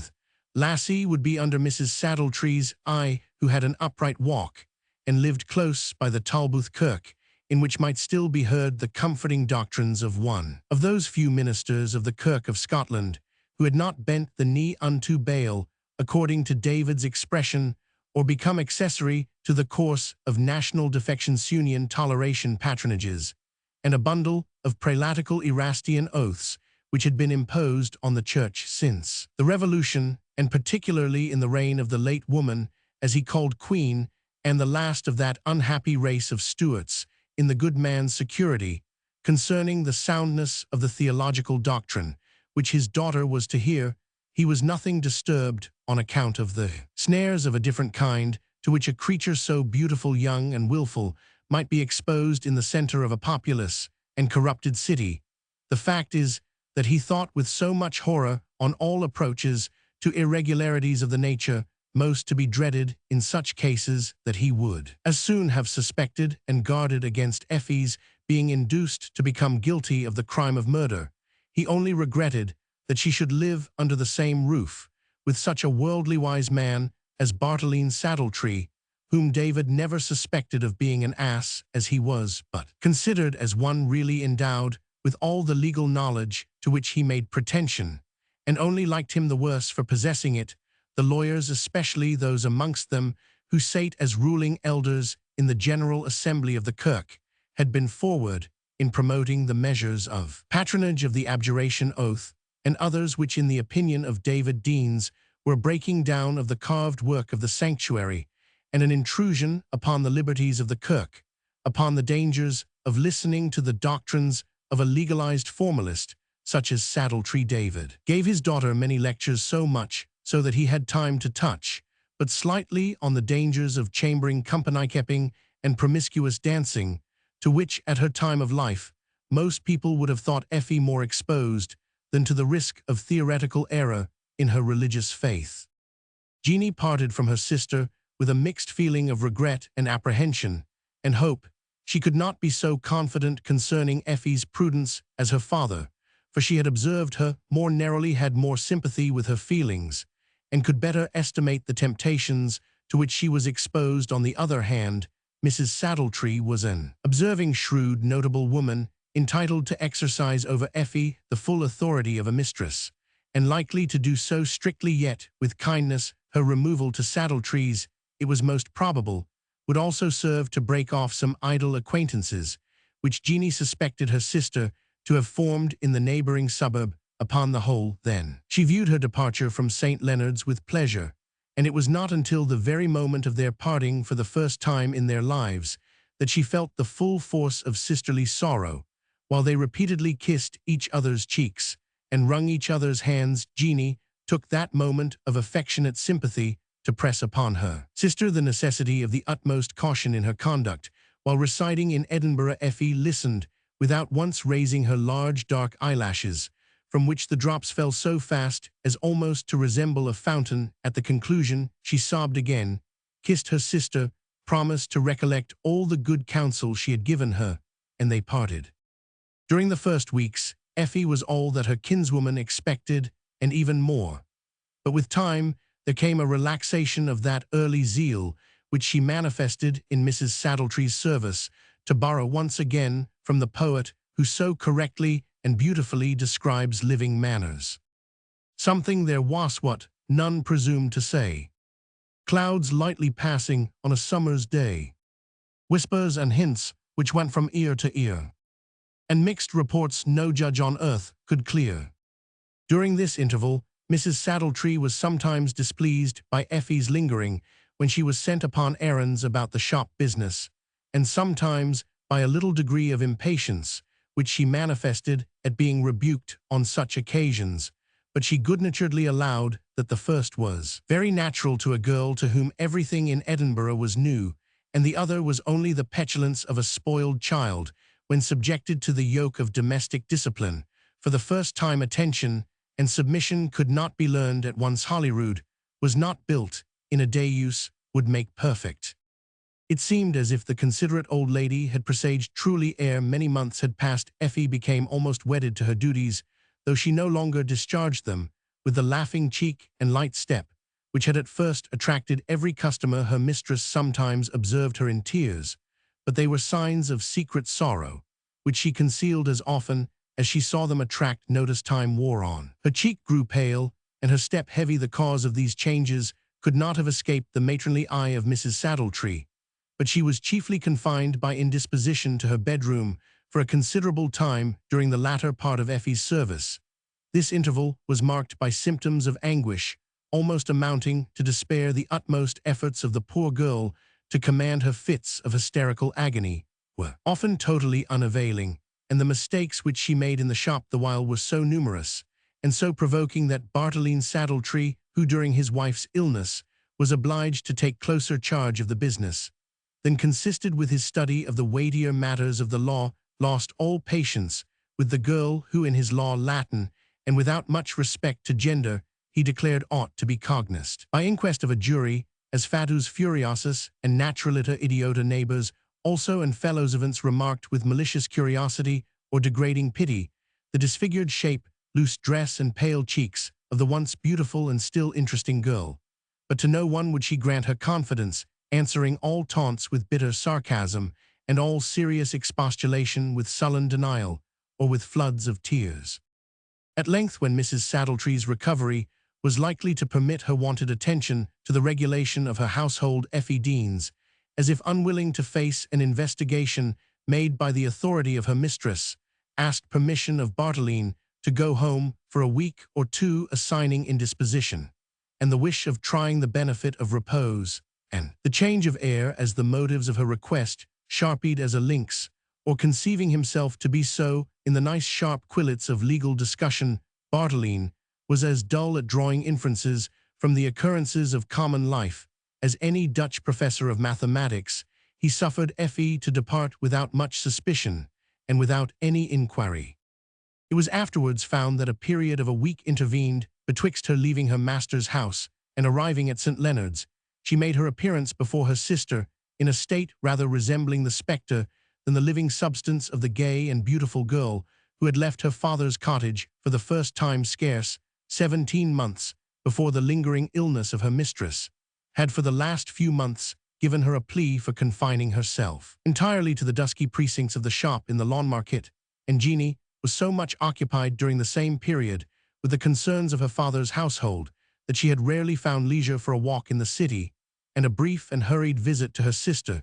The young women therefore had scarcely seen each other for several months, nor had a single scandalous surmise reached the ears of the secluded inhabitants of the cottage at St. Leonard's. Jeanie, therefore, terrified to death at her sister's appearance, at first overwhelmed her with inquiries to which the unfortunate young woman returned for a time incoherent and rambling answers, and finally fell into a hysterical fit. Rendered too certain of her sister's misfortune, Jeanie had now the dreadful alternative of communicating her ruin to her father, or of endeavoring to conceal it from him. To all questions concerning the name or rank of her seducer, and the fate of being to whom her fall had given birth, Effie remained as mute as the grave to which she seemed hastening, and indeed the least allusion to either seemed to drive her to distraction. Her sister, in distress and in despair, was about to repair to Mrs. Saddletree to consult her experience, and at the same time to obtain what lights she could upon this most unhappy affair, when she was saved that trouble by a new stroke of fate, which seemed to carry misfortune to the uttermost. David Deans had been alarmed at the state of health in which his daughter had returned to her paternal residence, but Jeanie had contrived to divert him from particular and specific inquiry. It was therefore like a clap of thunder to the poor old man, when just as the hour of noon had brought the visit of the Laird of Dumbardyke's, as usual other and sterner, as well as most unexpected guests arrived at the cottage of St. Leonard's. These were the officers of justice with a warrant of justiciary to search for and apprehend Euphemia or Effie Deans, accused of the crime of child murder. The stunning weight of a blow so totally unexpected bore down the old man who had, in his early youth, resisted the brow of military and civil tyranny. Though backed with swords and guns, tortures and gibbets, he fell extended and senseless upon his own hearth, and the men happy to escape from the scene of his awakening raised with rude humanity the object of their warrant from her bed, and placed her in a coach which they had brought with them. The hasty remedies which Jeanie had applied to bring back her father's senses was scarce begun to operate, when the noise of the wheels in motion recalled her attention to her miserable sister.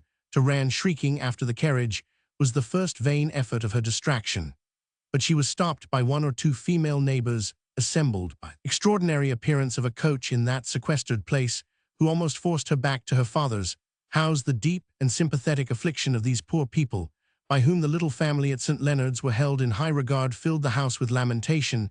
Even Dumbardyke's was moved from his wonted apathy, and groping for his purse, as he spoke, ejaculated, Jeanie woman, dinna greet its sad walk, but siller will help it," and he drew out his purse as he spoke.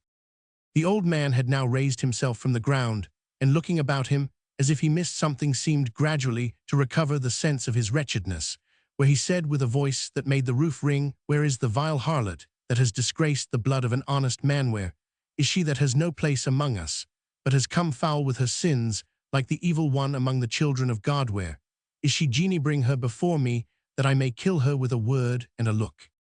All hastened around him with their appropriate sources of consolation, Laird with his purse, Jeanie with burnt feathers and strong waters, and the women with their exhortations, "O neighbour, O Mr. Deans, it's a sair trial doubtless, but think of the Rock of Ages, neighbour, think of the promise." "And I do think of it, neighbour, sand I bless God that I can think of it even in the rack and ruin of a that's nearest and dearest to me, but to be the father of a castaway, a profligate, a bloody Zipporah, mere murderer, so how will the wicked exult in the high places of their wickedness, prelatists and the latitudinarians and the hand-willed murderers, whose hands are hard as horn, why handing the slaughter weapons thee will push out the lip and say that we are even such as themselves. Sair, I am grieved, neighbours, for the poor castaway, for the child of mine old age, but Sarah for the stumbling block and scandal it will be to all tender and honest souls. Davion a siller dot, insinuated the Laird, still proffering his green purse, which was full of guineas. "I tell ye, Dumbardyke," said Deans, "that if telling down my hale substance could hae saved her frae this black snare, I wad hae walked out wi' neething but my bonnet and my staff to beg an alms for God's sake, and cad mysel an happy man, but if a dollar or a plaque or the 19th part of a bottle wad save her open guilt and open shame frae open punishment, that purchase wad David Deans never make none an eye for an eye, a tooth for a tooth, life for life, blood for blood. It's the law of man, and it's the law of God. Leave me, sirs, leave me, I maun warsel why this trial in privacy and on my knees." Jeanie, now in some degree restored to the power of thought, joined in the same request. The next day found the father and daughter still in the depth of affliction, but the father sternly supporting his load of ill through a proud sense of religious duty, and the daughter anxiously suppressing her own feelings to avoid again awakening his. Thus was it with the afflicted family until the morning after Portiau's death, a period at which we are now arrived. Chapter 10 is all the counsel that we two have shared.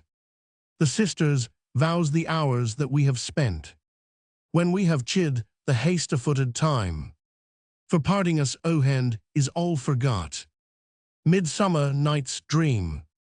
We have been a long while in conducting Butler to the door of the cottage at St. Leonard's, yet the space which we have occupied in the preceding narrative does not exceed in length that which he actually spent on Salisbury Crags on the morning, which succeeded the execution done upon Porteous by the rioters. For this delay, he had his own motives. He wished to collect his thoughts, strangely agitated, as they were first by the melancholy news of Effie Dean's situation, and afterwards by the frightful scene which he had witnessed in the situation, also in which he stood with respect to Jeanie and her father. Some ceremony, at least some choice of fitting time and season, was necessary to wait upon them. 8 in the morning was then the ordinary hour for breakfast, and he resolved that it should arrive before he made his appearance in their cottage. Never did hours pass so heavily. Butler shifted his place and enlarged his circle to while away the time, and heard the huge bell of St. Giles toll each successive hour in swelling tones, which were instantly attested by those of the other steeples. In succession, he had heard 7 struck in this manner, when he began to think he might venture to approach nearer to St. Leonard's, from which he was still a mile distant. Accordingly, he descended from his lofty station, as low as the bottom of the valley, which divides Salisbury Crags from those small rocks, which take their name from St. Leonard. It is, as many of my readers may know, a deep, wild, grassy valley, scattered with huge rocks and fragments, which have descended from the cliffs and steep ascent to the east. This sequestered dell, as well as other places of the open pasturage of the King's Park, was about this time often the resort of the gallants of the time, who had affairs of honour to discuss. With the sword duels were then very common in Scotland, for the gentry were at once idle, haughty, fierce, divided by faction, and addicted to intemperance, so that there lacked neither provocation nor inclination to resent it when given, and the sword, which was part of every gentleman's dress, was the only weapon used for the decision of such differences. When therefore Butler observed a young man skulking apparently to avoid observation among the scattered rocks at some distance from the footpath, he was naturally led to suppose that he had sought this lonely spot upon that evil errand. He was so strongly impressed with this, that notwithstanding his own distress of mind, he could not, according to his sense of duty as a clergyman, pass this person without speaking to him. Are times, thought he to himself, when the slightest interference may avert a great calamity, when a word spoken in season may do more for prevention than the eloquence of Tully could do for remedying evil. And for my own griefs, be they as they may, I shall feel them the lighter if they divert me not from the prosecution of my duty. Thus thinking and feeling, he quitted the ordinary path, and advanced nearer the object he had noticed. The man at first directed his course towards the hill in order, as it appeared, to avoid him, but when he saw that Butler seemed disposed to follow him, he adjusted his hat, fiercely turned round, and came forward as if to meet and defy scrutiny. Butler had an opportunity of accurately studying his features. As they advanced slowly to meet each other, the stranger seemed about 25 years old.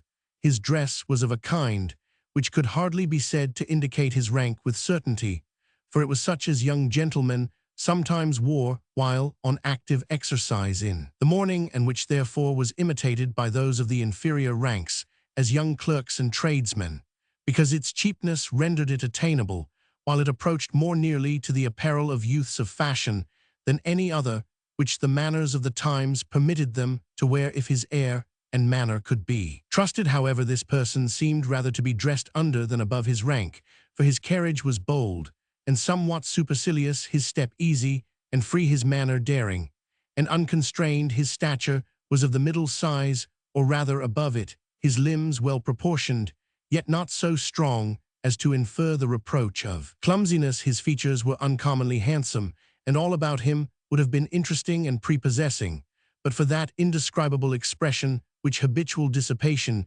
gives to the countenance, joined with a certain audacity in look and manner of that kind, which is often assumed as a mask for confusion and apprehension. Butler and the stranger met, surveyed each other when, as the latter, slightly touching his hat, was about to pass by him, Butler, while he returned the salutation, observed, "A fine morning, sir, you are on the hill early." "I have business here," said the young man in a tone meant to repress farther inquiry. "I do not doubt it, sir," said Butler. "I trust you will forgive my hoping that it is of a lawful kind." "Sir," said the other with marked surprise, "I never forgive impertinence, nor can I conceive what title you have to hope anything about what no way concerns you. I am a soldier, sir, said Butler, and have a charge to arrest evildoers in the name of my master. A soldier, said the young man, stepping back and fiercely laying his hand on his sword. A soldier, and arrest me? Did you reckon what your life was worth before you took the commission upon you? You mistake me, sir, said Butler gravely. Neither my warfare nor my warrant are of this world. I am a preacher of the gospel, and have power in my master's name to command the peace upon earth and goodwill towards men, which was proclaimed with the gospel. A minister, said the stranger carelessly, and with an expression approaching to scorn. I know the gentlemen of your cloth in Scotland claim a strange right of intermeddling with men's private affairs, but I have been abroad, and know better than to be priestridden. Sir, if it be true that any of my cloth, or it might be more decently said of my calling, interfere with men's private affairs, for the gratification either of idle curiosity or for worse motives, you cannot have learned a better lesson abroad than to contemn such practices. But in my master's work I am called to be busy in season and out of season, and conscious, as I am of a pure motive, it were better for me to incur your contempt for speaking than the correction of my own conscience for being silent. In the name of the devil, said the young man impatiently, say what you have to say then, though whom you take me for, or what earthly concern you have with me, a stranger to you, or with my actions and motives, of which you can know nothing, I cannot conjecture for an instant. You are about, said Butler, to violate one of your country's wisest laws. You are about, which is much more dreadful, to violate a law which God himself has implanted within our nature and written, as it were, in the table of our hearts, to which every thrill of our nerves is responsive. And what is the law you speak of, said the stranger in a hollow and somewhat disturbed accent. Thou shalt do no murder, said Butler with a deep and solemn voice. The young man visibly started and looked considerably appalled. Butler perceived he had made a favorable impression, and resolved to follow it up. Think, he said, young man, laying his hand kindly upon the stranger's shoulder, what an awful alternative you voluntarily choose for yourself, to kill or be killed. Think what it is to rush uncalled into the presence of an offended deity, your heart fermenting with evil passions, your hand hot from the steel you had been urging with your best skill and malice against the breast of a fellow creature. Or suppose yourself the scarce less wretched survivor with the guilt of Cain, the first murderer in your heart with the stamp upon your brow, that stamp which struck all who gazed on him with unutterable horror, and by which the murderer is made manifest to all who look upon him. Think. The stranger gradually withdrew himself from under the hand of his monitor, and pulling his hat over his brows, thus interrupted him. Your meaning, sir, I dare say is excellent, but you are throwing your advice away. I am not in this place with violent intentions against anyone. I may be bad enough. You priests say all men are so, but I am here for the purpose of saving life, not of taking it away. If you wish to spend your time rather in doing a good action than in talking about you know not what, I will give you an opportunity. Do you see yonder crag to the right, over which appears the chimney of a lone house? Go thither, inquire for one Jeanie Deans, the daughter of the goodman. Let her know that she wots have remained here from daybreak till this hour, expecting to see her, and that he can abide no longer. Tell her she must meet me at the Hunter's Bog tonight, as the moon rises behind St. Anthony's Hill, or that she will make a desperate man of me. Who or what are you, replied Butler, exceedingly and most unpleasantly surprised, who charge me with such an errand? I am the devil, answered the young man hastily. Butler stepped instinctively back, and commended himself internally to heaven, for though a wise and strong-minded man, he was neither wiser nor more strong-minded than those of his age and education, with whom to disbelieve witchcraft or spectres was held an undeniable proof of atheism. The stranger went on, without observing his emotion. Yes, call me Apollyon, Abaddon, whatever name you shall choose, as a clergyman acquainted with the upper and lower circles of spiritual denomination. To call me by you shall not find an appellation more odious to him that bears it than is mine own. This sentence was spoken with the bitterness of self-upbraiding, and a contortion of visage absolutely demoniacal. Butler, though a man brave by principle, if not by constitution, was overawed for intensity of mental distress, has in it a sort of sublimity which repels and overawes all men, but especially those of kind and sympathetic dispositions. the stranger turned abruptly from Butler as he spoke, but instantly returned, and coming up to him closely, and boldly said, in a fierce, determined tone, "I have told you who and what I am who, and what are you, what is your name?" Butler answered the person to whom this abrupt question was addressed, surprised into answering it by the sudden and fierce manner of the Quiristruban Butler, a preacher of the gospel. At this answer, the stranger again plucked more deep over his brows the hat which he had thrown back in his former agitation. Butler, he repeated, assistant of the schoolmaster at Liberton. The same, answered Butler composedly.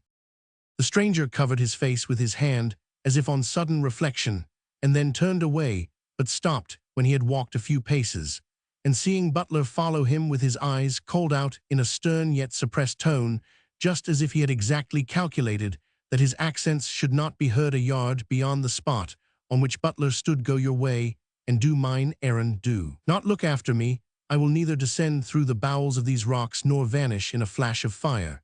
And yet the eye that seeks to trace my motions shall have reason to curse. It was ever shrouded by eyelid or eyelash. Begone, and look not behind you. Tell Jeanie Deans that when the moon rises, I shall expect to meet her at Nicol Mushat's cairn beneath St. Anthony's Chapel." St. Anthony's Chapel. As he uttered these words, he turned and took the road against the hill with a haste that seemed as peremptory as his tone of authority. Dreading he knew not what of additional misery to a lot which seemed little capable of receiving augmentation, and desperate at the idea that any living man should dare to send so extraordinary a request, couched in terms so imperious, to the half-betrothed object of his early and only affection, Butler strode hastily towards the cottage in order to ascertain how far this daring and rude gallant was actually entitled to press on Jeanie Deans a request which no prudent and scarce any modest young woman was likely to comply with. Butler was by nature neither jealous nor superstitious, yet the feelings which lead to those moods of the mind were rooted in his heart, as a portion derived from the common stock of humanity. It was maddening to think that a profligate gallant, such as the manner and tone of the stranger evinced him to be, should have it in his power to command forth his future bride, and plighted true love at a place so improper and an hour so unseasonable. Yet the tone in which the stranger spoke had nothing of the soft, half-breathed voice proper to the seducer who solicits an assignation. It was bold, fierce, and imperative, and had less of love in it than of menace and intimidation. The suggestions of superstition seemed more plausible had Butler's mind been very accessible to them. Was this indeed the roaring lion who goeth about seeking whom he may devour? This was a question which pressed itself on Butler's mind with an earnestness that cannot be conceived by those who live in the present day. The fiery eye, the abrupt demeanor, the occasionally harsh, yet studiously subdued tone of voiceth features handsome, but now clouded with pride, now disturbed by suspicion, now inflamed with passion. Those dark hazel eyes, which he sometimes shaded with his cap, as if he were averse to have them seen, while they were occupied with keenly observing the motions and bearing of others. Those eyes that were now turbid with melancholy, now gleaming with scorn, and now sparkling with fury. Was it the passions of a mere mortal they expressed, or the emotions of fiend who seeks and seeks in vain to conceal his fiendish designs under the borrowed mask of manly beauty? The whole partook of the mean language and port of the ruined archangel, and imperfectly, as we have been able to describe it, the effect of the interview upon Butler's nerves, shaken as they were at the time by the horrors of the preceding night, were greater than his understanding warranted or his pride cared to submit to. The very place where he had met this singular person was desecrated, as it were, and unhallowed, owing to many violent deaths, both in duels and by suicide, which had in former times taken place there. And the place which he had named as a rendezvous at so late an hour was held in general to be accursed from a frightful and cruel murder which had been there committed by the wretch from whom the place took its name upon the person of his own wife. Note G. Mushat's cairn. It was in such places, according to the belief of that period, when the laws against witchcraft were still in fresh observance, and had even lately been acted upon, that evil spirits had power to make themselves visible to human eyes, and to practice upon the feelings and senses of mankind suspicions, founded on such circumstances, rushed on Butler's mind unprepared, as it was by any previous course of reasoning to deny that which all of his time, country, and profession believed. But common sense rejected these vain ideas as inconsistent, if not with possibility, at least with the general rules by which the universe is governed, at a deviation from which, as Butler well argued with himself, ought not to be admitted as probable upon any but the plainest and most incontrovertible evidence. An earthly lover, however, or a young man who from whatever cause had the right of exercising such summary and unceremonious authority over the object of his long-settled and apparently sincerely returned affection, was an object scarce less appalling to his mind than those which superstition suggested. His limbs exhausted with fatigue, his mind harassed with anxiety, and with painful doubts and recollections, Butler dragged himself up the ascent from the valley to St. Leonard's Crags, and presented himself at the door of Dean's habitation with feelings much akin to the miserable reflections and fears of its inhabitants. Chapter 11th. Then she stretched out her lily hand, and for to do her best, hae back thy faith and troth, Willie. God gie thy soul good rest. Old ballad. Come in, answered the low and sweetened voice he loved best to hear. As Butler tapped at the door of the cottage, he lifted the latch and found himself under the roof of affliction. Jeanie was unable to trust herself with more than one glance towards her lover, whom she now met under circumstances so agonizing to her feelings, and at the same time so humbling to her honest pride. It is well known that much both of what is good and bad in the Scottish national character arises out of the intimacy of their family connections. To become of honest folk, that is, of people who have borne a fair and unstained reputation, is an advantage as highly prized among the lower Scotch as the emphatic counterpart to be of a good family is valued among their gentry. The worth and respectability of one member of a peasant's family is always accounted by themselves and others not only a matter of honest pride, but a guarantee for the good conduct of the whole. On the contrary, such a melancholy stain as was now flung on one of the children of Dean's extended its disgrace to all connected with him, and Jeanie felt herself lowered at once in her own eyes and in those of her lover. It was in vain that she repressed this feeling as far subordinate and too selfish to be mingled with her sorrow for her sister's calamity. Nature prevailed, and while she shed tears for her sister's distress and danger, there mingled with them bitter drops of grief for her own degradation. As Butler entered, the old man was seated by the fire with his well-worn pocket Bible in his hands, the companion of the wanderings and dangers of his youth, and bequeathed to him on the scaffold by one of those who in the year 1686 sealed their enthusiastic principles with their blood. The sun sent its rays through a small window at the old man's back, and shining moty through the reek, to use the expression of a bard of that time and country, illumined the grey hairs of the old man, and the sacred page which he studied. His features, far from handsome and rather harsh and severe, had yet from their expression of habitual gravity and contempt for earthly things an expression of stoical dignity amidst their sternness. He boasted in no small degree the attributes which Southey ascribes to the ancient Scandinavians, whom he terms firm to inflict and stubborn to endure. The whole formed a picture of which the lights might have been given by Rembrandt, but the outline would have required the force and vigor of Michelangelo. Deans lifted his eye as Butler entered, and instantly withdrew it, as from an object which gave him at once surprise and sudden pain. He had assumed such high ground with this carnal-witted scholar, as he had in his pride termed Butler, that to meet him of all men under feelings of humiliation aggravated his misfortune, and was a consummation like that of the dying chief in the old balladeral Percy sees my fall.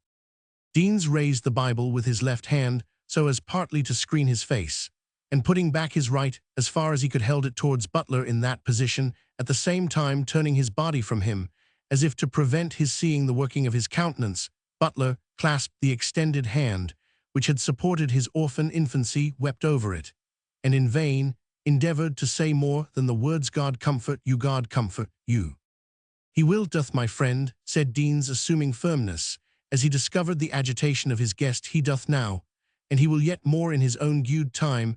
I have been o'er proud of my sufferings in a gude cause Reuben, and now I am to be tried with those whilk, will turn my pride and glory into a reproach, and a hissing how muckle better I hae. Thought mysel than them that lay saft fed sweet, and drank deep, when I was in the moss hags and moors, why precious Donald Cameron, and worthy Mr. Blackadder called guess again, and how proud I was o' being made a spectacle to men and angels, having stood on their pillory at the Canongate, afore I was 15 years old, for the cause of a national covenant too. Think, Reuben, that I hae been sae honoured, and exalted in my youth, nay, when I was but a halflin's callant, and that hae borne testimony again the defections o' the times, yearly, monthly, daily, hourly, minutely striving and testifying, with uplifted hand and voice crying aloud, and sparing not against all great national snares, as the nation-wasting and church-sinking abomination of union toleration and patronage, imposed by the last woman of that unhappy race of Stuarts,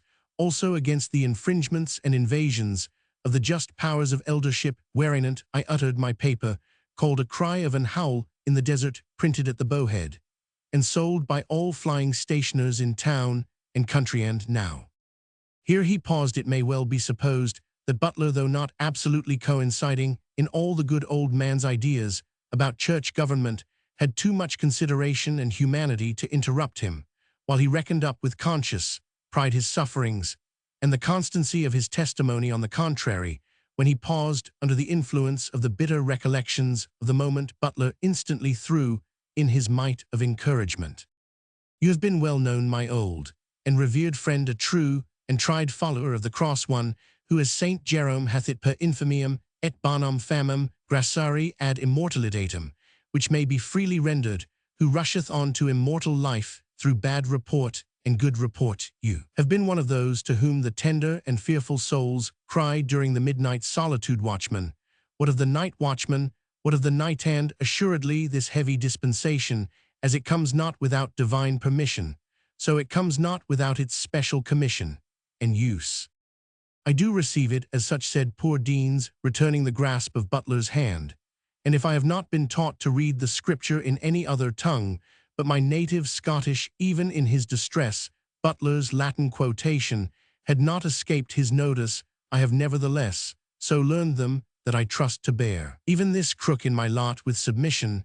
But O Reuben Butler, the Kirk of Wilk, though unworthy, I have yet been thought a polished shaft, and meet to be a pillar, holding from my youth upward the place of ruling elder. What will the lightsome and profane think of the guide that cannot keep his own family from stumbling? How will they take up their song and their reproach when they see that the children of professors are liable to as foul backsliding as the offspring of Belial?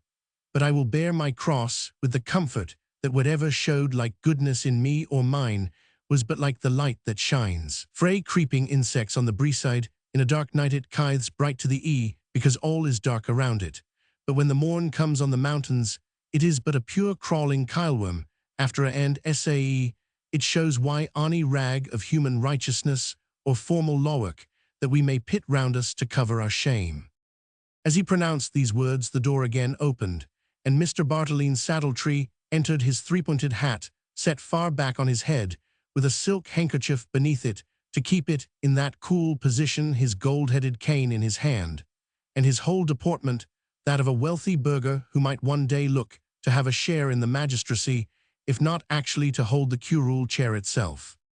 Rochefoucault, who has torn the veil from so many foul gangrenes of the human heart, says we find something not altogether unpleasant to us in the misfortunes of our best friends. Mr. Saddletree would have been very angry had anyone told him that he felt pleasure in the disaster of poor Effie Deans and the disgrace of her family, and yet there is great question whether the gratification of playing the person of importance, inquiring, investigating, and laying down the law on the whole affair did not offer, to say the least, full consolation for the pain which pure sympathy gave him on account of his wife's kinswoman.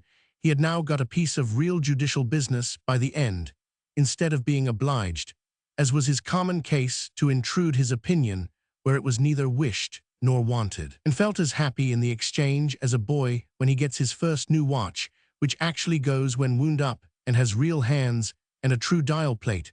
But besides this subject for legal disquisition, Bartolene's brains were also overloaded with the affair of Porteus his violent death, and all its probable consequences to the city and community.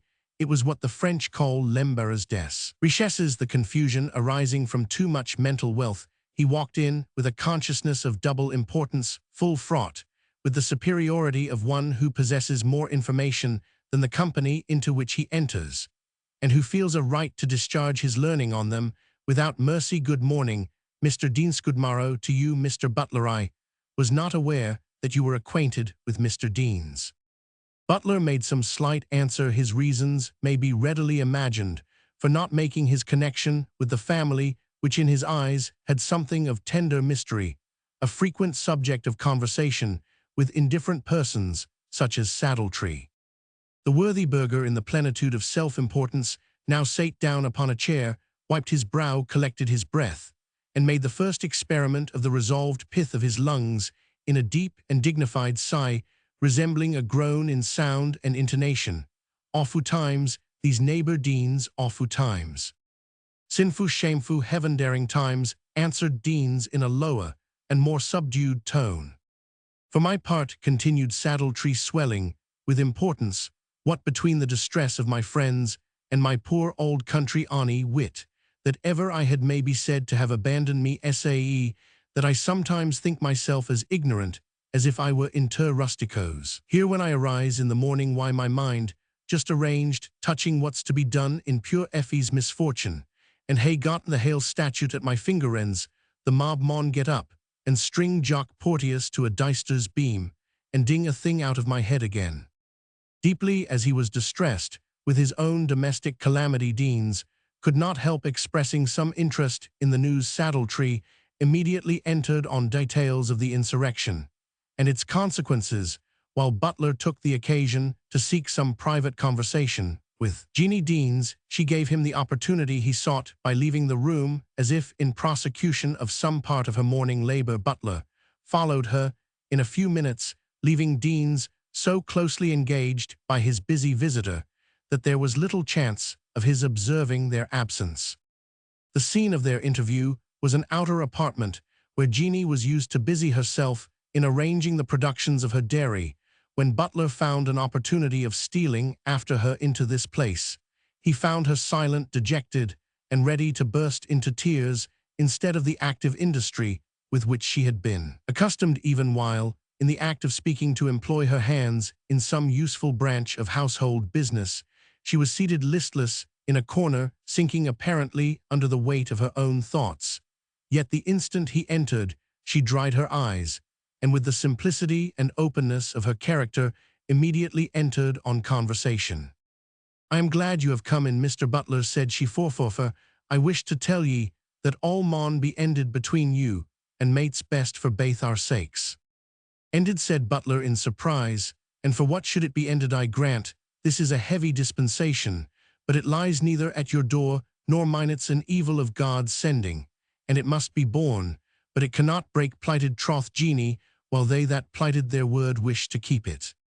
"But Reuben," said the young woman, looking at him affectionately, "I ken weel that ye think mair of me than yourself, and Reuben, I can only in requital think mair of your weal than of my ain. Ye are a man of spotless name, bred to God's ministry, and a men say that ye will some day rise high in the kirk, though poverty keep ye down. Now poverty is a bad back, friend Reuben, and that ye ken o'er weel, but ill fame is a war ain, and that is a truth ye sall never learn through my means." "What do you mean?" said Butler eagerly and impatiently, "or how do you connect your sister's guilt, if guilt there be, which I trust in God may yet be disproved, with our engagement? Thou, can that affect you or me?" "How can you ask me that, Mr. Butler? Will this stained die think ever be forgotten? As lang as our heads are abune the grund, will it not stick to us and to our bairns, and to their very bairns' bairns? To hae been the child of an honest man might hae been saying something for me and mine. But to be the sister of A.O., my God!" With this exclamation her resolution failed, and she burst into a passionate fit of tears. The lover used every effort to induce her to compose herself, and at length succeeded, but she only resumed her composure to express herself with the same positiveness as before. "No, Reuben, ill bring disgrace hame to nae man's hearth. My ain distresses I can bear, and I maun bear, but there is nae occasion for buckling them on other folk's shouthers. I will bear my load aloneth back, is made for the burden.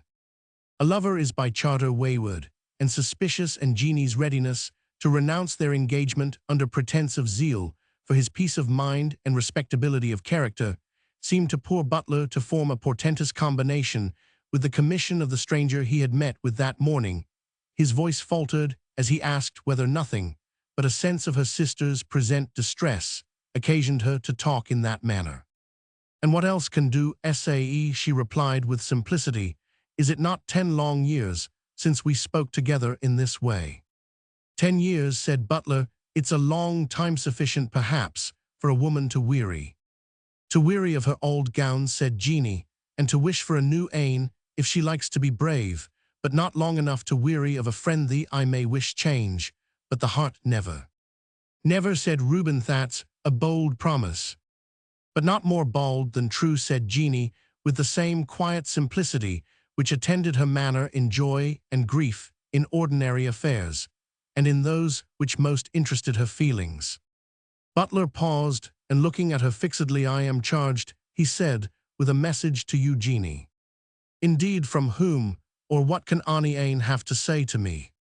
"It is from a stranger," said Butler, affecting to speak with an indifference which his voice belied. "A young man whom I met this morning in the park."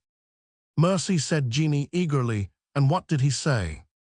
"That he did not see you at the hour he expected, but required you should meet him alone at Mushat's cairn this night, so soon as the moon rises." "Tell him," said Jeanie hastily, "I shall certainly come." "May I ask," said Butler, his suspicions increasing at the ready alacrity of the answer, "who this man is to whom you are so willing to give the meeting at a place and hour so uncommon?" "Folk maun do muckle, they have little will to do in this world," replied Jeanie.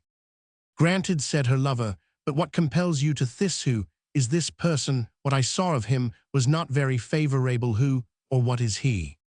"I do not know," replied Jeanie composedly. "You do not know," said Butler, stepping impatiently through the apartment. "You purpose to meet a young man whom you do not know at such a time, and in a place so lonely. You say you are compelled to do this, and yet you say you do not know the person who exercises such an influence over you." "Jeanie, what am I to think of this?" "Think only, Reuben, that I speak truth, as if I were to answer at the last day. I do not ken this man. I do not even ken that I ever saw him, and yet I must give him the meeting he asks. There's life and death upon it." "Will you not tell your father, or take him with you?" said Butler. "I cannot," said Jeanie. "I have no permission." "Will you let me go with you? I will wait in the park till nightfall and join you when you set out." "It is impossible," said Jeanie.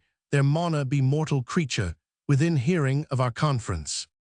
"Have you considered well the nature of what you are going to do? Timeth, placen, unknown, and suspicious character. Why, if he had asked to see you in this house, your father sitting in the next room, and within call at such an hour, you should have refused to see him." "My weird maun be fulfilled, Mr. Butler. My life and my safety are in God's hands, but ill not spare to risk either of them on the errand I am gone to do." "Then, Jeanie," said Butler, much displeased, "we must indeed break short off and bid farewell, when there can be no confidence betwixt a man and his plighted wife on such a momentous topic. It is a sign that she has no longer the regard for him that makes their engagement safe and suitable." Jeanie looked at him and sighed. "I thought," she said, "that I had brought myself to bear this parting, but I did not ken that we were to part in unkindness. But I am a woman, and you are a man. It may be different. Why, you, if your mind is made easier by thinking Sae hardly of me, I would not ask you to think otherwise." "You are," said Butler, "what you have always been, wiser, better, and less selfish in your native feelings than I can be with all the helps philosophy can give to a Christian. But will you persevere in an undertaking so desperate? Why will you not let me be your assistant, your protector, or at least your adviser?" "Just because I cannot, and I dare not," answered Jeanie. "But hark, what's that? Surely my father is no wheel." In fact, the voices in the next room became obstreperously loud of a sudden, the cause of which vociferation it is necessary to explain before we go farther. When Jeanie and Butler retired, Mr. Saddletree entered upon the business which chiefly interested the family in the commencement of their conversation, he found old Deans, who in his usual state of mind was no granter of propositions, so much subdued by a deep sense of his daughter's danger and disgrace that he heard without replying to, or perhaps without understanding, one or two learned disquisitions on the nature of the crime imputed to her charge, and on the steps which ought to be taken in consequence. His only answer at each pause was, "I am no misdoubting that you wus us wheelier wifes, our Farawa cousin." Encouraged by these symptoms of acquiescent Saddletree, who as an amateur of the law had a supreme deference for all constituted authorities, again recurred to his other topic of interest, the murder namely of Porteous, and pronounced a severe censure on the parties concerned. "These are kittle times, Mr. Deans, when the people take the power of life and death out of the hands of the rightful magistrate into their ain rough grip, I am of opinion. And so I believe will Mr. Crossmaloof and the Privy Council, that this rising in affair of war to take away the life of a reprieved man will prove little better than perdulian. If I hadna that, on my mind whilk is ill to bear Mr. Saddletree," said Deans, "I wad make bold to dispute that point. Why you?" "How could you dispute what's plain law, man?" said Saddletree, somewhat contemptuously. "There's no account that e'er carried a pock by a process int, but will tell you that perdulian is the worst and mayest virulent kind of treason, being an open convocating of the king's lieges against his authority, mair especially in arms. And by talk of drum to baith whilk accessories my een and lugs bore witness, and muckle worse than lesa majesty, or the concealment of a treasonable purposite winner, bear a dispute neighbour." "But it will though," retorted Douce Davy Deans. "I tell ye it will bear a disputer, never like your cold legal formal doctrines, neighbour Saddletree. I had unco little by the Parliament House, since the awfu' downfall of the hopes of honest folk that followed the Revolution." "But what wad ye hae had, Mr. Deans?" said Saddletree impatiently. "Didna ye get baith liberty and conscience made fast and settled by talesy on you and your heirs for ever?" "Mr. Saddletree," retorted Deans, "I ken ye are one of those that are wise after the manner of this world, and that ye hand your part, and cast in your portion why the lang heads and lang gowns, and keep with the smart wittipated lawyers of this, our land weary on the dark and doleful cast, that they hae Jean this unhappy kingdom, when their black hands of defection were clasped in the red hands of our sworn murderers, when those who had numbered the towers of our Zion, and marked the bulwarks of reformation, saw their hope turn into a snare, and their rejoicing into weeping." "I canna understand this, neighbour," answered Saddletree. "I am an honest Presbyterian of the Kirk of Scotland, and stand by her and the General Assembly, and the due administration of justice by the 15 Lords o' Session and the 5 Lords o' Justiciary." "Out upon ye, Mr. Saddletree," exclaimed David, who in an opportunity of giving his testimony on the offences and backslidings of the land forgot, for a moment, his own domestic calamity. "Out upon your General Assembly, and the back of my hand to your court.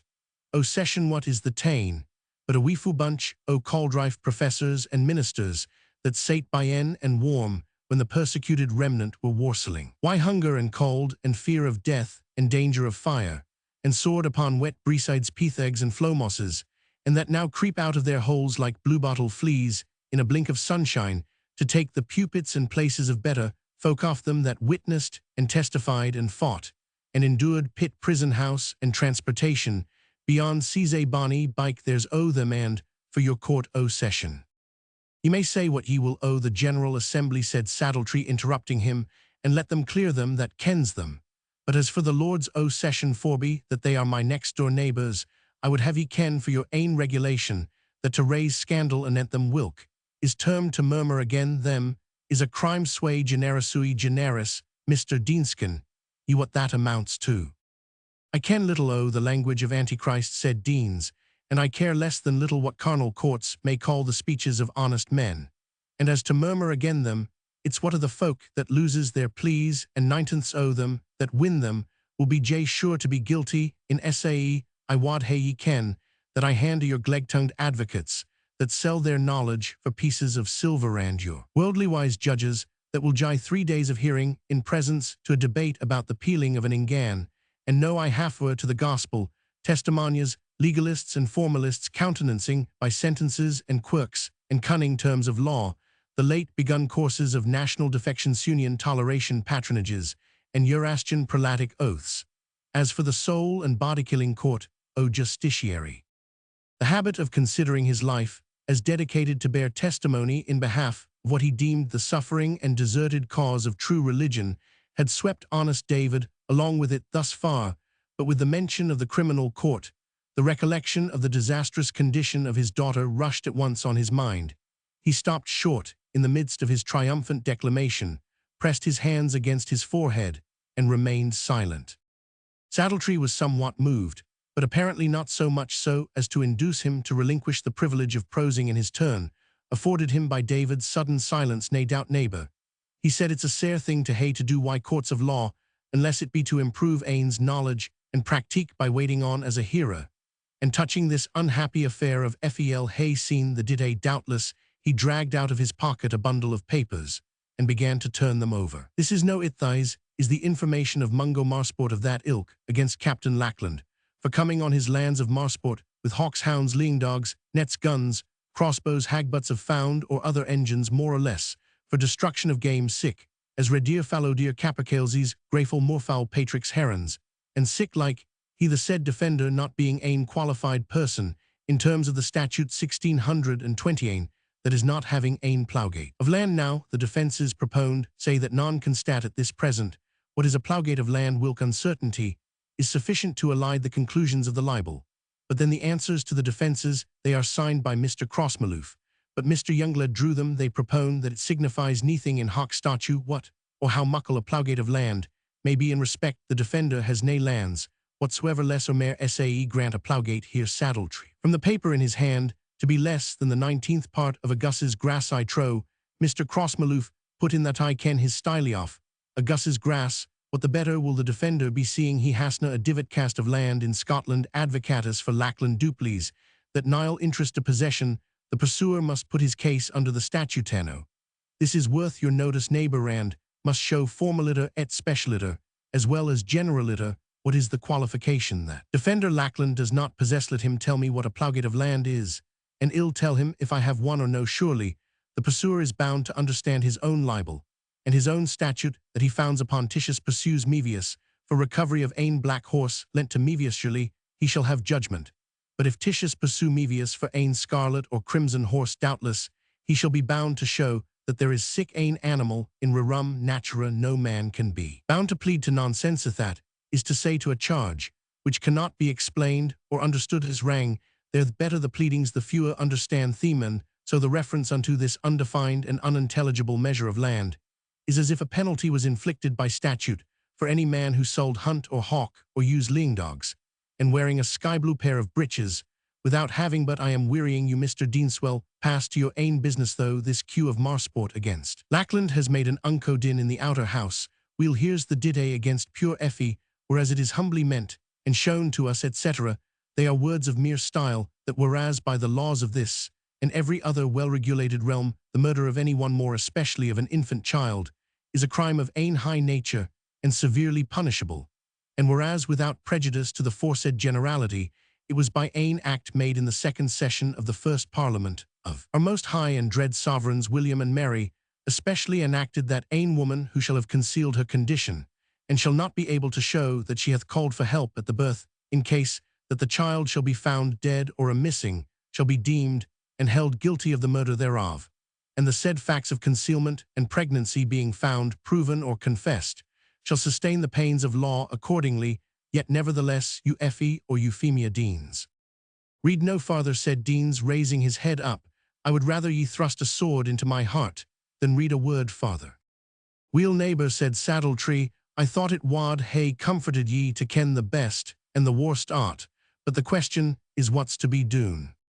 Nothing, answered Deans firmly, but to abide the dispensation that the Lord sees meet to send us. Oh, if it had been his will to take the grey head to rest before this awful visitation on my house and name.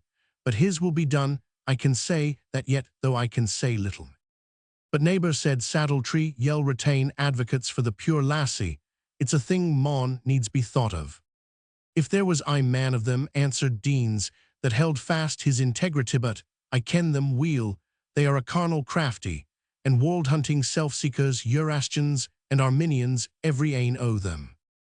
Hout tout neighbour, ye mauna take the world at its word, said Saddletree, the very deal is no sae ill as he's cad, and I ken mair than I advocate that may be said to hae some integrity as weel as their neighbours, that is after a sort o' fashion o' their ain. It is indeed but a fashion of integrity that you will find among them, replied David Deans, and a fashion of wisdom and fashion of carnal learning-gazing glancing glasses. They are fit only to fling the glaiks in folks, e'en why their pawky policy, and earthly ingin their flights and refinements and periods of eloquence, frae heathen emperors and popish canons, they canna in that daft trash. You were reading to me sae muckle as calm men that are sae ill-starred as to be amming their hands by ony name o' the dispensation o' grace, but mon new baptize them by the names of the accursed Titus Wa, was made the instrument of burning the holy temple and others sick like heathens. It's Titius, interrupted Saddletree, and no Titus. Mr. Crossmaloof cares as little about Titus or the Latin as he do, but it's a case of necessitish mon hae counsel. Now, I could speak to Mr. Crossmaloof as weel kenned for a round-spun Presbyterian and a ruling elder to boot. He's a rank Eurasian, replied Deans, one of the public and politicious worldly-wise men that stood up to prevent ane general owning of the cause in the day of power.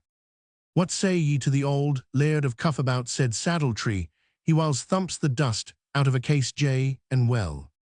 He the Faw's loon, answered Deanch, was in his bandoliers to hae joined the ungracious Highlanders in 1715, and they had ever had the luck to cross the Firth. Weel Arniston, there's a clever chield for ye, said Bartoline triumphantly. I to bring popish medals in till their very library from that schismatic woman in the north, the Duchess of Gordon. James Dundas, younger of Arniston, was tried in the year 1711 upon charge of leasing-making, in having presented from the Duchess of Gordon medal of the Pretender for the purpose, it was said, of affronting Queen Anne. Weel, but somebody, ye maun hae what think ye o' Kittlepunt. He's an Arminian. Would Zeto. He's I doubt a Coxian. Auld will you hurt. He's ony thing ye like. Young Nemo. He's neething at o'. You're ill to please, neighbour, said Saddletree. I hae run o'er the pick o' them, for you ye maun e'en choose for yoursel. But bethink ye that in the multitude of counsellors there's safety. What say ye to try young Macanee? He has a his uncle's practiques at the tongue's end. What, sir, wad ye speak to me, exclaimed the sturdy Presbyterian in excessive wrath, about a man that has the blood of the saints at his fingers' ends? Did na his eme uncle die and gang to his place? Why the name of the bluidy Macanee, and winna he be kenned by that name sae lang as there's a Scots tongue to speak the word, if the life of the dear bairn that's under a suffering dispensation, and Jeanie's and my ain, and a mankind's, depended on my asking sick, a slave o' Satan to speak a word for me or them, they should a gee down the water the gither for Davy Deans. It was the exalted tone in which he spoke this last sentence that broke up the conversation between Butler and Jeanie, and brought them both ben the house, to use the language of the country. Here they found the poor old man half frantic between grief and zealous ire against Saddletree's proposed measures. His cheek inflamed, his hand clenched, and his voice raised, while the tear in his eye and the occasional quiver of his accents showed that his utmost efforts were inadequate to shaking off the consciousness of his misery. Butler, apprehensive of the consequences of his agitation to an aged and feeble frame, ventured to utter to him a recommendation to patience. I am patient, returned the old man sternly, more patient than anyone who is alive to the woeful backslidings of a miserable time can be patient, and in so much that I need neither sectarians nor sons nor grandsons of sectarians to instruct my grey hairs how to bear my cross. But, sir, continued Butler, taking no offence at the slur cast on his grandfather's faith, we must use human means. When you call in a physician, you would not, I suppose, question him on the nature of his religious principles. Wad I know, answered David, but I wad, though, and if he didna satisfy me that he had a right sense of the right hand and left-hand defections of the day, not a gout of his physic should gang through my father's son. It is a dangerous thing to trust to an illustration. Butler had done so and miscarried, but like a gallant soldier, when his musket misses fire, he stood his ground and charged with the bayonet. This is too rigid an interpretation of your duty, sir. The sun shines, and the rain descends on the just and unjust, and they are placed together in life, in circumstances which frequently render intercourse between them indispensable, perhaps, that the evil may have an opportunity of being converted by the good, and perhaps also that the righteous might among other trials be subjected to that of occasional converse with the profane. You're a silly callant, Reuben, answered Deans, with your bits of argument. Can a man touch pitch and not be defiled? Or what think ye of the brave and worthy champions of the covenant that wadna sae muckle, as here a minister speak be his gifts and graces, as they would that hadna witnessed against the enormities of the day? Nay, lawyer, shall ever speak for me and mine that hasna concurred in the testimony of the scattered yet lovely remnant which abode in the cliffs of the rocks. So saying, and as if fatigued both with the arguments and presence of his guests, the old man arose, and seeming to bid them adieu with a motion of his head and hand, went to shut himself up in his sleeping apartment. It's throwing his daughter's life awa, said Saddletree to Butler, to hear him speak in that daft gait. Where will he ever get a Cameronian advocate? Or wa ever heard of a lawyer's suffering either for religion or another? The lass's life is clean flung awa. During the latter part of this debate, Dumbadykes had arrived at the door, dismounted, hung the pony's bridle on the usual hook, and sunk down on his ordinary settle, his eyes with more than their usual animation, followed first one speaker then another, till he caught the melancholy sense of the whole from Saddletree's last words. He rose from his seat, stumped slowly across the room, and coming close up to Saddletree's ear, said, in a tremulous, anxious voice, Will Siller do neathing for them, Mr. Saddletree? Said Saddletree, looking grave. Siller will certainly do it in the Parliament House, if onything can do it, but where's the siller to come frae, Mr. Deans? Ye see will do neathing, and though Mrs. Saddletree's their for our friend, and right good weel-wisher, and is weel disposed to assist, yet she wadna like to stand to be bound singuli in solidum to such an expensive work, and ilka friend wad bear a share o' the burden. Something might be done ilka ain to be liable for their ain inputi. Wadna like to see the case far through without being pleaded. Wadna be creditable for that daft Whig body says. Eli Willie's assuming fortitude, I will be answerable, said Dumbadykes, for a score of puns sterling, and he was silent, staring in astonishment at finding himself capable of such unwanted resolution and excessive generosity. God Almighty bless ye, laird, said Jeanie, in a transport of gratitude. Ye may ca the 20 puns thready, said Dumbadykes, looking bashfully away from her and towards Saddletree.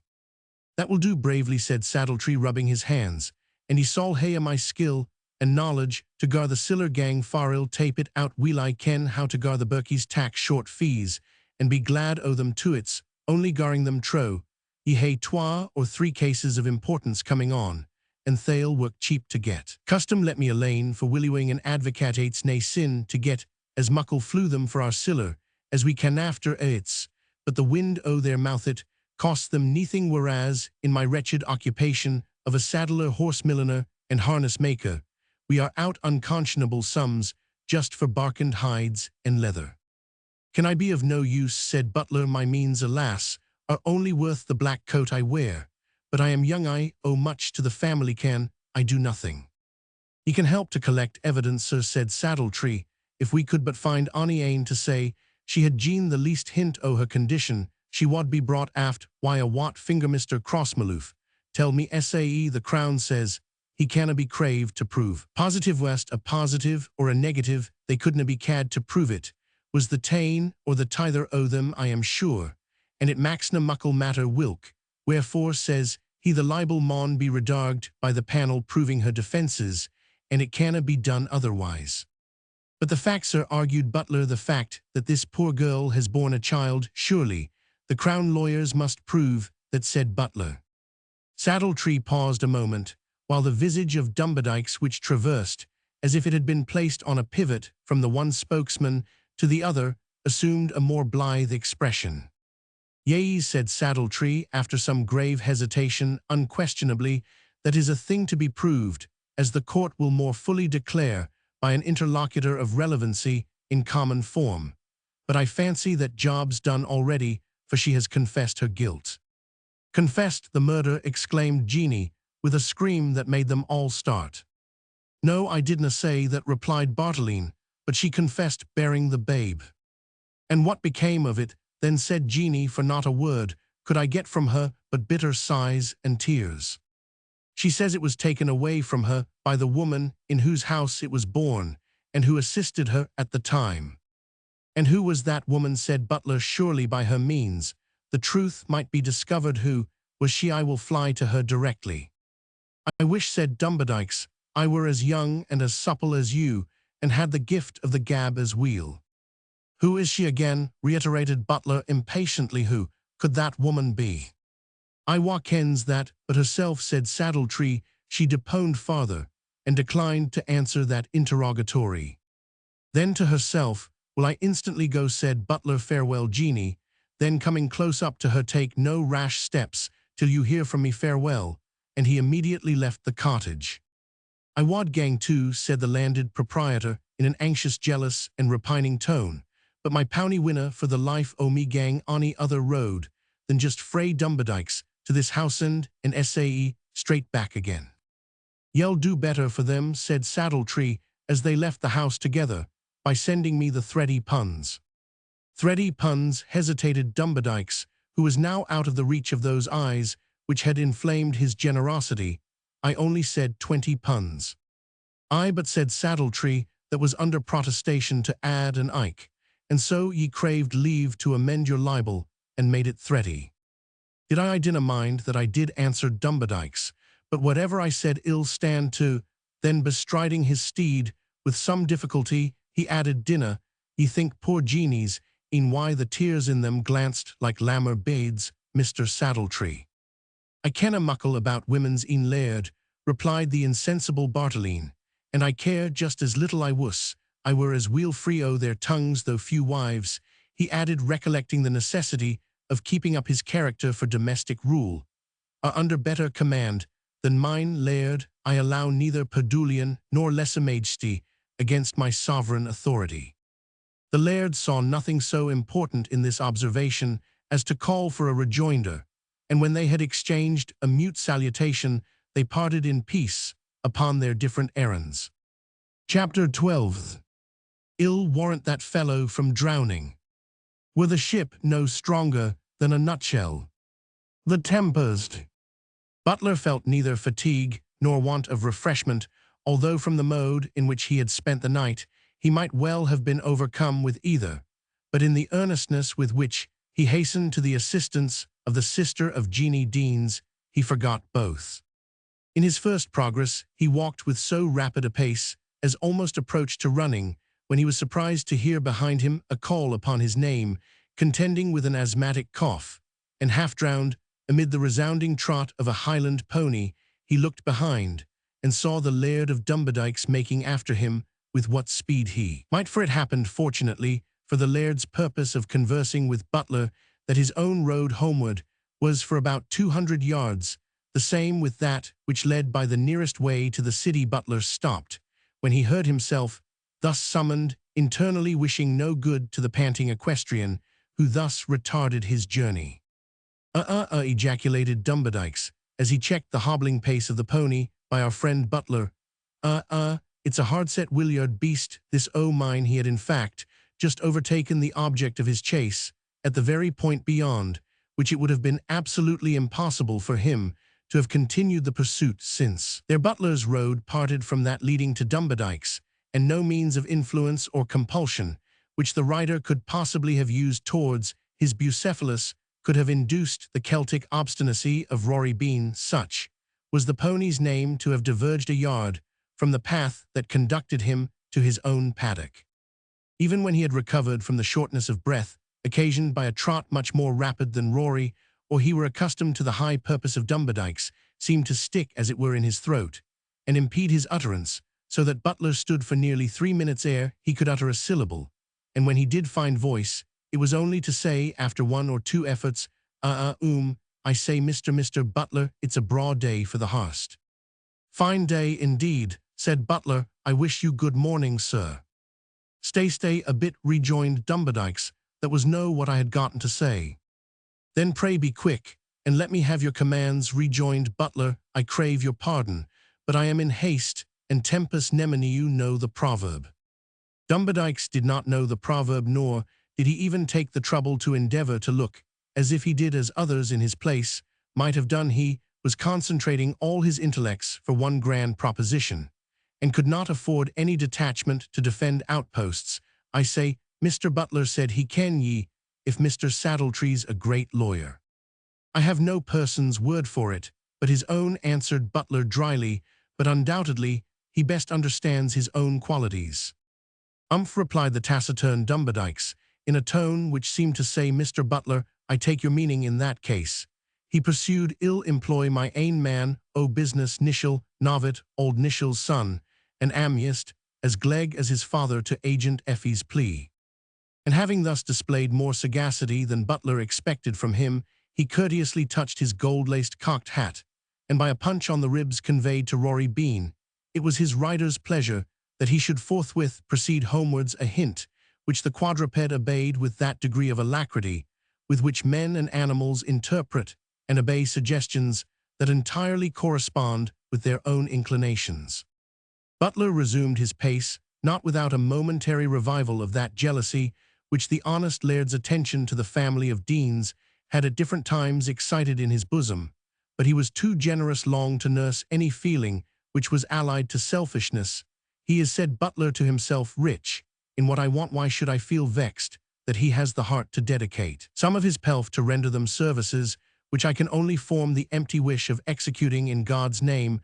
Let us each do what we can. May she be but happy-saved from the misery and disgrace that seems impending. Let me but find the means of preventing the fearful experiment of this evening, and farewell to other thoughts, though my heartstrings break in parting with them." He redoubled his pace, and soon stood before the door of the Tolbooth, or rather before the entrance, where the door had formerly been placed. His interview with the mysterious stranger, the message to Jeanie, his agitating conversation with her on the subject of breaking off their mutual engagements. The interesting scene with old Deans had so entirely occupied his mind as to drown even recollection of the tragical event which he had witnessed the preceding evening. His attention was not recalled to it by the groups who stood scattered on the street in conversation which they hushed when strangers approached, or by the bustling search of the agents of the city police, supported by small parties of the military, or by the appearance of the guard-house, before which were treble sentinels, or finally, by the subdued and intimidated looks of the lower orders of society, who, conscious that they were liable to suspicion if they were not guilty of accession to a riot likely to be strictly inquired into, glided about with an humble and dismayed aspect, like men whose spirits, being exhausted in the revel and the dangers of a desperate debauch overnight, are nerve-shaken, timorous, and unenterprising on the succeeding day. None of these symptoms of alarm and trepidation struck Butler, whose mind was occupied with a different, and to him still more interesting subject, until he stood before the entrance to the prison, and saw it defended by a double file of grenadiers. Instead of bolts and bars, there stand the blackened appearance of the doorless gateway, and the winding staircase and apartments of the Tolbooth, now open to the public eye, recalled the whole proceedings of the eventful night. Upon his requesting to speak with Effie Deans, the same tall, thin, silver-haired turnkey, whom he had seen on the preceding evening, made his appearance. I think he replied to Butler's request of admission with true Scottish indirectness. "Ye will be the same lad that was for in to see her yestreen." Butler admitted he was the same person. "And I am thinking," pursued the turnkey, "that ye speared at me when we locked up, and if we locked up earlier on account of Porteous." "Very likely I might make some such observations," said Butler, "but the question now is, can I see Effie Deans? I dinna ken gang in by and up the turnpike stair and turn till the ward on the left hand." The old man followed close behind him with his keys in his hand. not forgetting even that huge one which had once opened and shut the outward gate of his dominions, though at present it was but an idle and useless burden. No sooner had Butler entered the room to which he was directed than the experienced hand of the warder selected the proper key and locked it on the outside. At first Butler conceived this maneuver was only an effect of the man's habitual and official caution and jealousy, but when he heard the hoarse command, "Turn out the guard," and immediately afterwards heard the clash of a sentinel's arms as he was posted at the door of his apartment, he again called out to the turnkey, "My good friend, I have business of some consequence with Effie Deans, and I beg to see her as soon as possible." No answer was returned. "If it be against your rules to admit me," repeated Butler in a still louder tone, "to see the prisoner, I beg you will tell me so, and let me go about my business." "Fugit irrevocabile tempus," muttered he to himself. "If ye had business to do, ye sold hay doon't before ye came here," replied the man of keys. From the outside, "Ye'll find it's easier wonnin' in than wonnin' out here. There's sma likelihood o' another porteous mob coming to rabble us against law. Will haud her ain now, neighbour, and that ye'll find to your cost." "What do you mean by that, sir?" retorted Butler. "You must mistake me for some other person. My name is Reuben Butler, preacher of the gospel." "I ken that weel enug," said the turnkey. "Well then, if you know me, I have a right to know from you, in return, what warrant you have for detaining me. That I know is the right of every British subject." "Warrant," said the jailor, "warrants awa to Liberton. Why, twa sheriff officers seeking ye. If ye had stayed at hame as honest men should do, ye wad hae seen the warrant. But if ye come to be incarcerated of your ain accord, wha can help it, my Joe?" "So I cannot see Effie Deans, then," said Butler, "and you are determined not to let me out?" "Troth will I no, neighbour," answered the old man doggedly. "As for Effie Deans, ye'll hae eneuch ado to mind your ain business, and let her mind hers.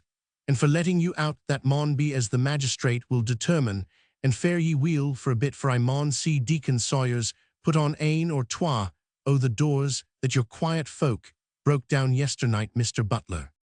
There was something in this exquisitely provoking, but there was also something darkly alarming. To be imprisoned, even on a false accusation, has something in it disagreeable and menacing even to men of more constitutional courage than Butler had to boast, for, although he had much of that resolution which arises from a sense of duty and an honorable desire to discharge it, yet as his imagination was lively and his frame of body delicate, he was far from possessing that cool insensibility to danger which is the happy portion of men of stronger health, more firm nerves, and less acute sensibility. An indistinct idea of peril, which he could neither understand nor ward off, seemed to float before his eyes.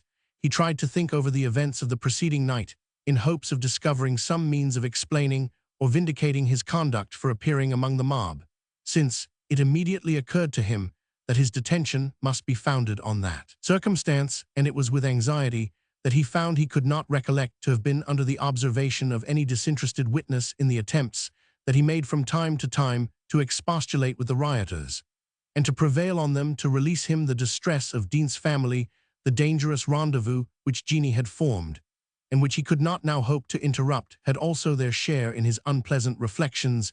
Yet impatient as he was to receive an eclaircissement upon the cause of his confinement, and if possible to obtain his liberty, he was affected with a trepidation which seemed no good omen, when after remaining an hour in this solitary apartment, he received a summons to attend the sitting magistrate.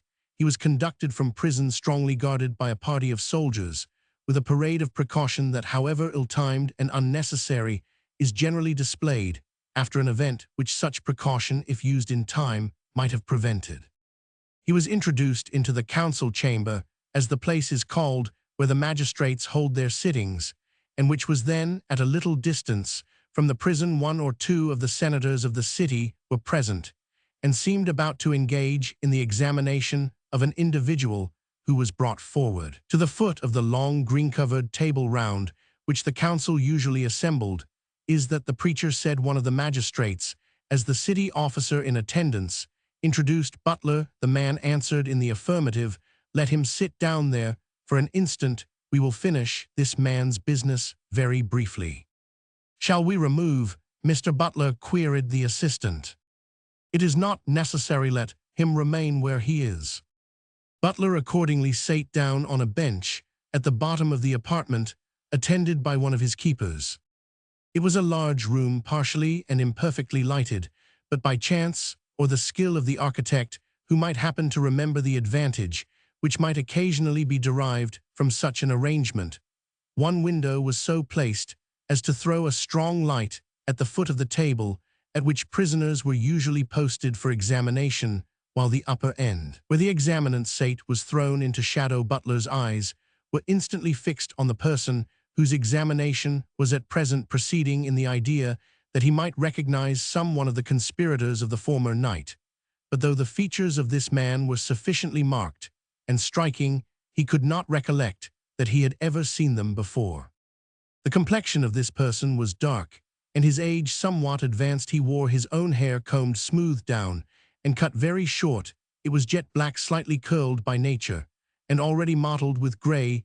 The man's face expressed rather knavery than vice, and a disposition to sharpness, cunning, and roguery, more than the traces of stormy and indulged passions.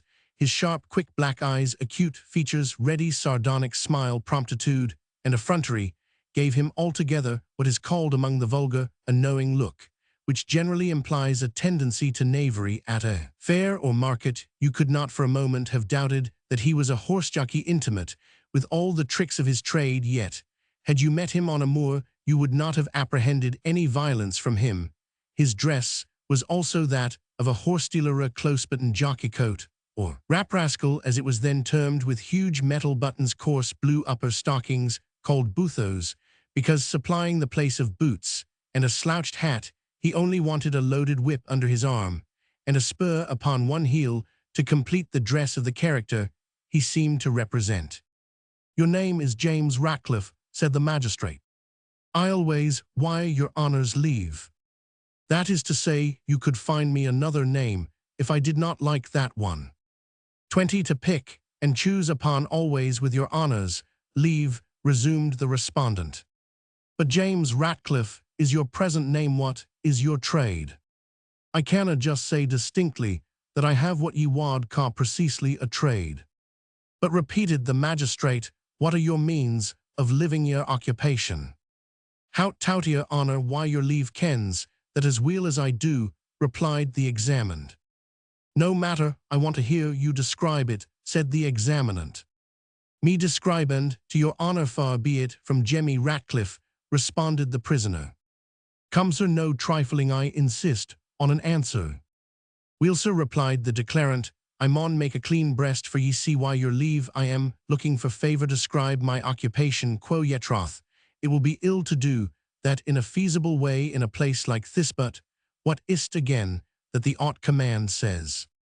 "Thou shalt not steal," answered the magistrate. "Are you sure o' that?" replied the accused. "Troth, then my occupation and that command are sair at odds, for I read it, thou shalt steal, and that makes an unco difference, though there's but a wee bit word left out. To cut the matter short, Ratcliffe, you have been a most notorious thief," said the examinant. "I believe Highlands and Lowlands ken that, sir, forby England and Holland," replied Ratcliffe with the greatest composure and effrontery. "And what do I think the end of your calling will be?" said the magistrate. "I could have gene a braw guess yesterday, but I dinna ken sae weel the day," answered the prisoner. "And what would you have said would have been your end, had you been asked the question yesterday?" "Just the gallows," replied Ratcliffe with the same composure. "You are a daring rascal, sir," said the magistrate, "and how dare you hope times are mended with you today?" "Dear your honour," answered Ratcliffe, "there's muckle difference between lying in prison under sentence of death, and staying there of ain proper accord, when it would have cost a man neething to get up and rin a wahat, was to hinder me from stepping out quietly when the rabble walked awa why Jock Porteous yestreenand. Does your honour really think I stayed on purpose to be hanged?" "I do not know what you may have proposed to yourself, but I know," said the magistrate, "what the law proposes for you, and that is to hang you next Wednesday, 8 days. "No, your honour," said Ratcliffe, firmly craving your honour's pardon. "Ill near believe that till I see it, I have kenned the law this mony a year, and money a thrawart job I hae had why her first and last, But the old jod is no sae ill, as that comes to I fand her bark war than her bite. And if you do not expect the gallows, to which you are condemned for the 4th time to my knowledge, may I beg the favour to know, said the magistrate, what it is you do expect, in consideration of your not having taken your flight with the rest of the jailbirds, which I will admit was a line of conduct little to have been expected. I would never have thought for a moment of staying in that old gousty tomb house, answered Ratcliffe, but that use and want had just gene me a fancy to the place, and I am just expecting a bit post in't.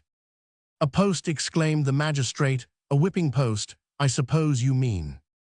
No, sir, I had nae thoughts o' a whopping post, after having been 4 times doomed to hang by the neck, till I was dead.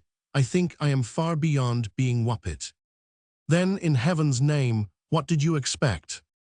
Just the post of under turnkey, for I understand there's a vacancy, said the prisoner.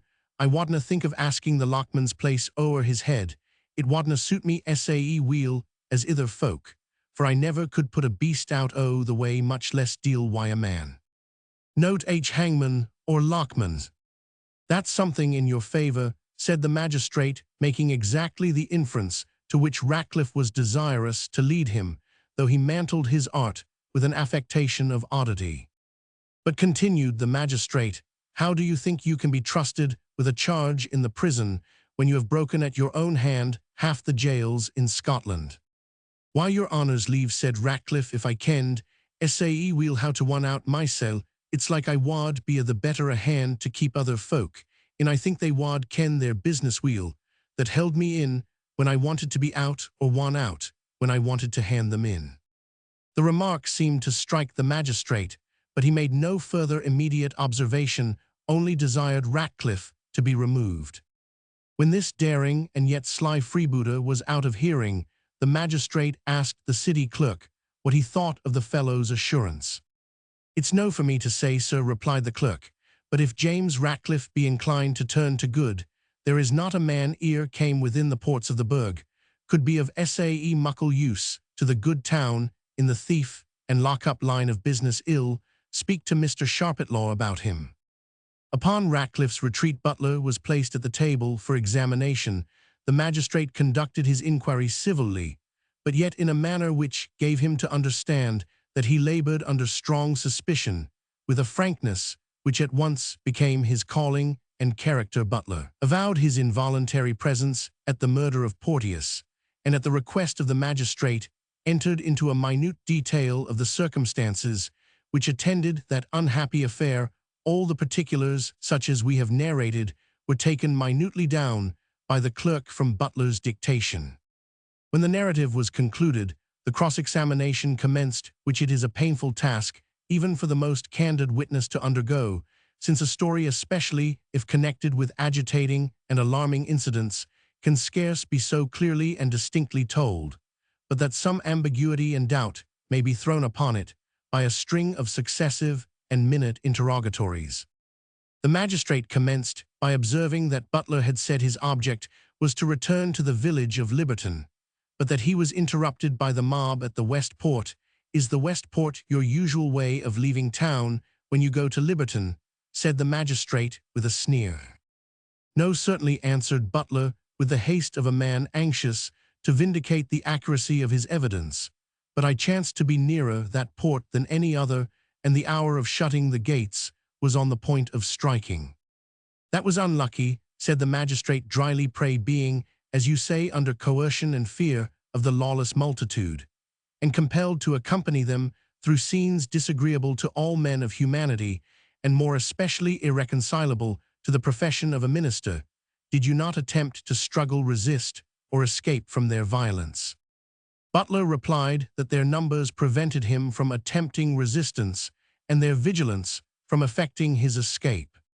That was unlucky again, repeated the magistrate in the same dry, inacquiescent tone of voice and manner. He proceeded with decency and politeness, but with a stiffness which argued his continued suspicion, to ask many questions concerning the behavior of the mob, the manners and dress of the ringleaders, and when he conceived that the caution of Butler, if he was deceiving him, must be lulled asleep, the magistrate suddenly and artfully returned to former parts of his declaration, and required a new recapitulation of the circumstances to the minutest and most trivial point, which attended each part of the melancholy scene. No confusion or contradiction, however, occurred that could countenance the suspicion which he seemed to have adopted against Butler.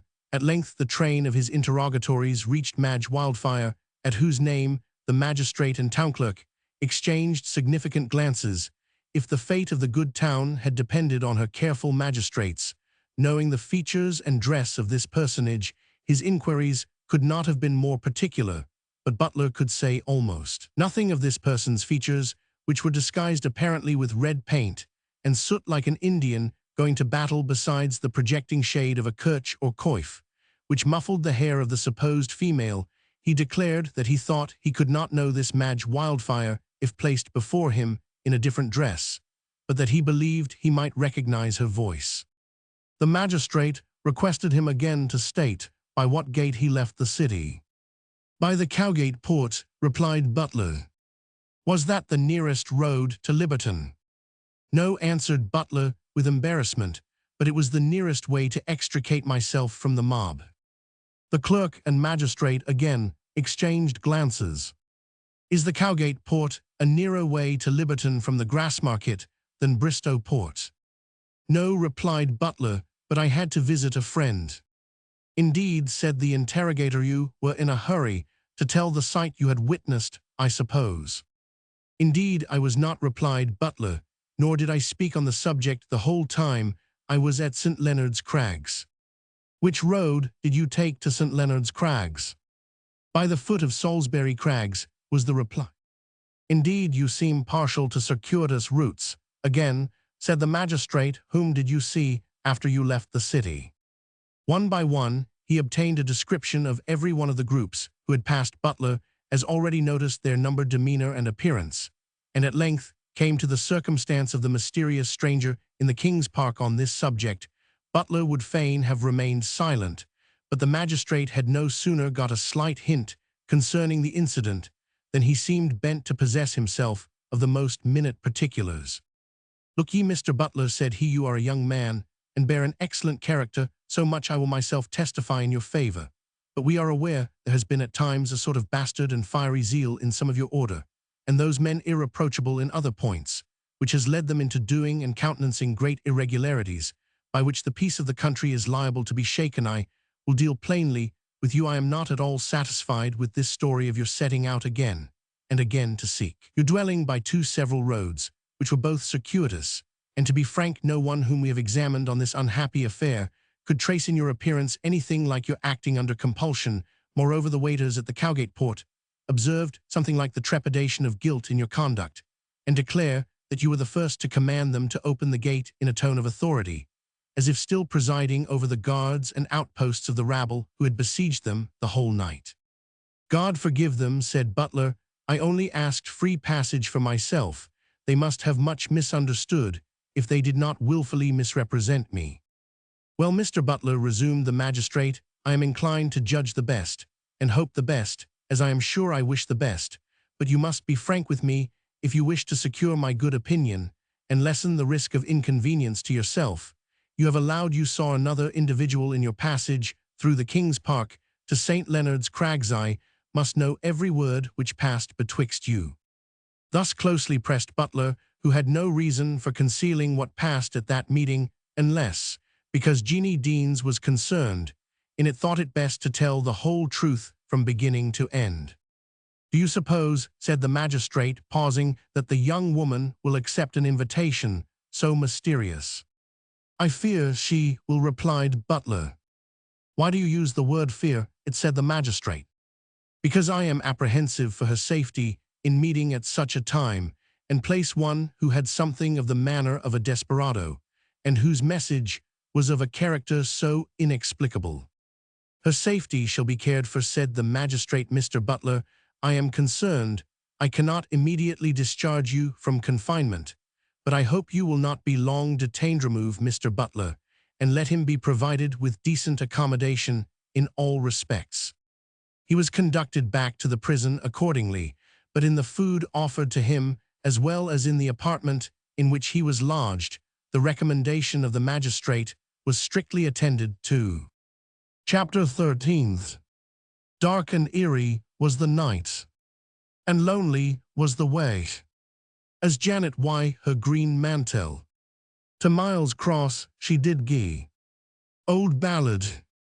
Leaving Butler to all the uncomfortable thoughts attached to his new situation, among which the most predominant was his feeling that he was, by his confinement, deprived of all possibility of assisting the family at St. Leonard's, in their greatest need, we returned to Jeanie Deans, who had seen him depart, without an opportunity of farther explanation, in all that agony of mind, with which the female heart bids adieu to the complicated sensations so well described by Coleridge. Hopes and fears that kindle hope, an undistinguishable throng, and gentle wishes long subdued and cherished long. It is not the firmest heart, and Jeanie, under her russet roclay, had one that would not have disgraced Cato's daughter, that can most easily bid adieu to these soft and mingled emotions. She wept for a few minutes bitterly, and without attempting to refrain from this indulgence of passion, but a moment's recollection induced her to check herself for a grief selfish and proper to her own affections. While her father and sister were plunged into such deep and irretrievable affliction, she drew from her pocket the letter which had been that morning flung into her apartment through an open window, and the contents of which were as singular as the expression was violent and energetic. If she would save a human being from the most damning guilt and all its desperate consequences, if she desired the life and honor of her sister to be saved from the bloody fangs of an unjust lawif, she desired not to forfeit peace of mind here and happiness hereafter. Such was the frantic style of the conjuration. She was entreated to give a sure, secret, and solitary meeting to the writer. She alone could rescue him, so ran the letter, and he only could rescue her. He was in such circumstances. The billet farther informed her that an attempt to bring any witness of their conference, or even to mention to her father or any other person whatsoever the letter which requested it, would inevitably prevent its taking place, and ensure the destruction of her sister. The letter concluded with incoherent but violent protestations that in obeying this summons she had nothing to fear personally. The message delivered to her by Butler from the stranger in the park tallied exactly with the contents of the letter, but assigned a later hour and a different place of meeting. Apparently, the writer of the letter had been compelled to let Butler so far into his confidence. For the sake of announcing this change to Jeanie, she was more than once on the point of producing the billet in vindication of herself from her lover's half-hinted suspicions. But there is something in stooping to justification which the pride of innocence does not at all times willingly submit to. Besides that, the threats contained in the letter, in case of her betraying the secret, hung heavy on her heart. It is probable, however, that had they remained longer together, she might have taken the resolution to submit the whole matter to Butler and be guided by him as to the line of conduct which she should adopt, and when by the sudden interruption of their conference she lost the opportunity of doing so, she felt as if she had been unjust to a friend whose advice might have been highly useful, and whose attachment deserved her full and unreserved confidence. To have recourse to her father upon this occasion she considered as highly imprudent. There was no possibility of conjecturing in what light the matter might strike old David, whose manner of acting and thinking, in extraordinary circumstances, depended upon feelings and principles peculiar to himself, the operation of which could not be calculated upon, even by those best acquainted with him. To have requested some female friend to have accompanied her to the place of rendezvous would perhaps have been the most eligible expedient, but the threats of the writer that betraying his secret would prevent their meeting, on which her sister's safety was said to depend, from taking place at all, would have deterred her from making such a confidence, even had she known a person in whom she thought it could with safety have been reposed. But she knew none such. Their acquaintance with the cottagers in the vicinity had been very slight and limited to trifling acts of good neighborhood. Jeanie knew little of them, and what she knew did not greatly incline her to trust any of them. They were of the order of loquacious, good-humored gossips usually found in their situation of life, and their conversation had at all times few charms for a young woman to whom nature and the circumstance of a solitary life, had given a depth of thought and force of character superior to the frivolous part of her sex, whether in high or low degree. Left alone and separated from all earthly counsel, she had recourse to a friend and adviser, whose ear is open to the cry of the poorest and most afflicted of his people. She knelt and prayed with fervent sincerity that God would please to direct her what course to follow in her arduous and distressing situation.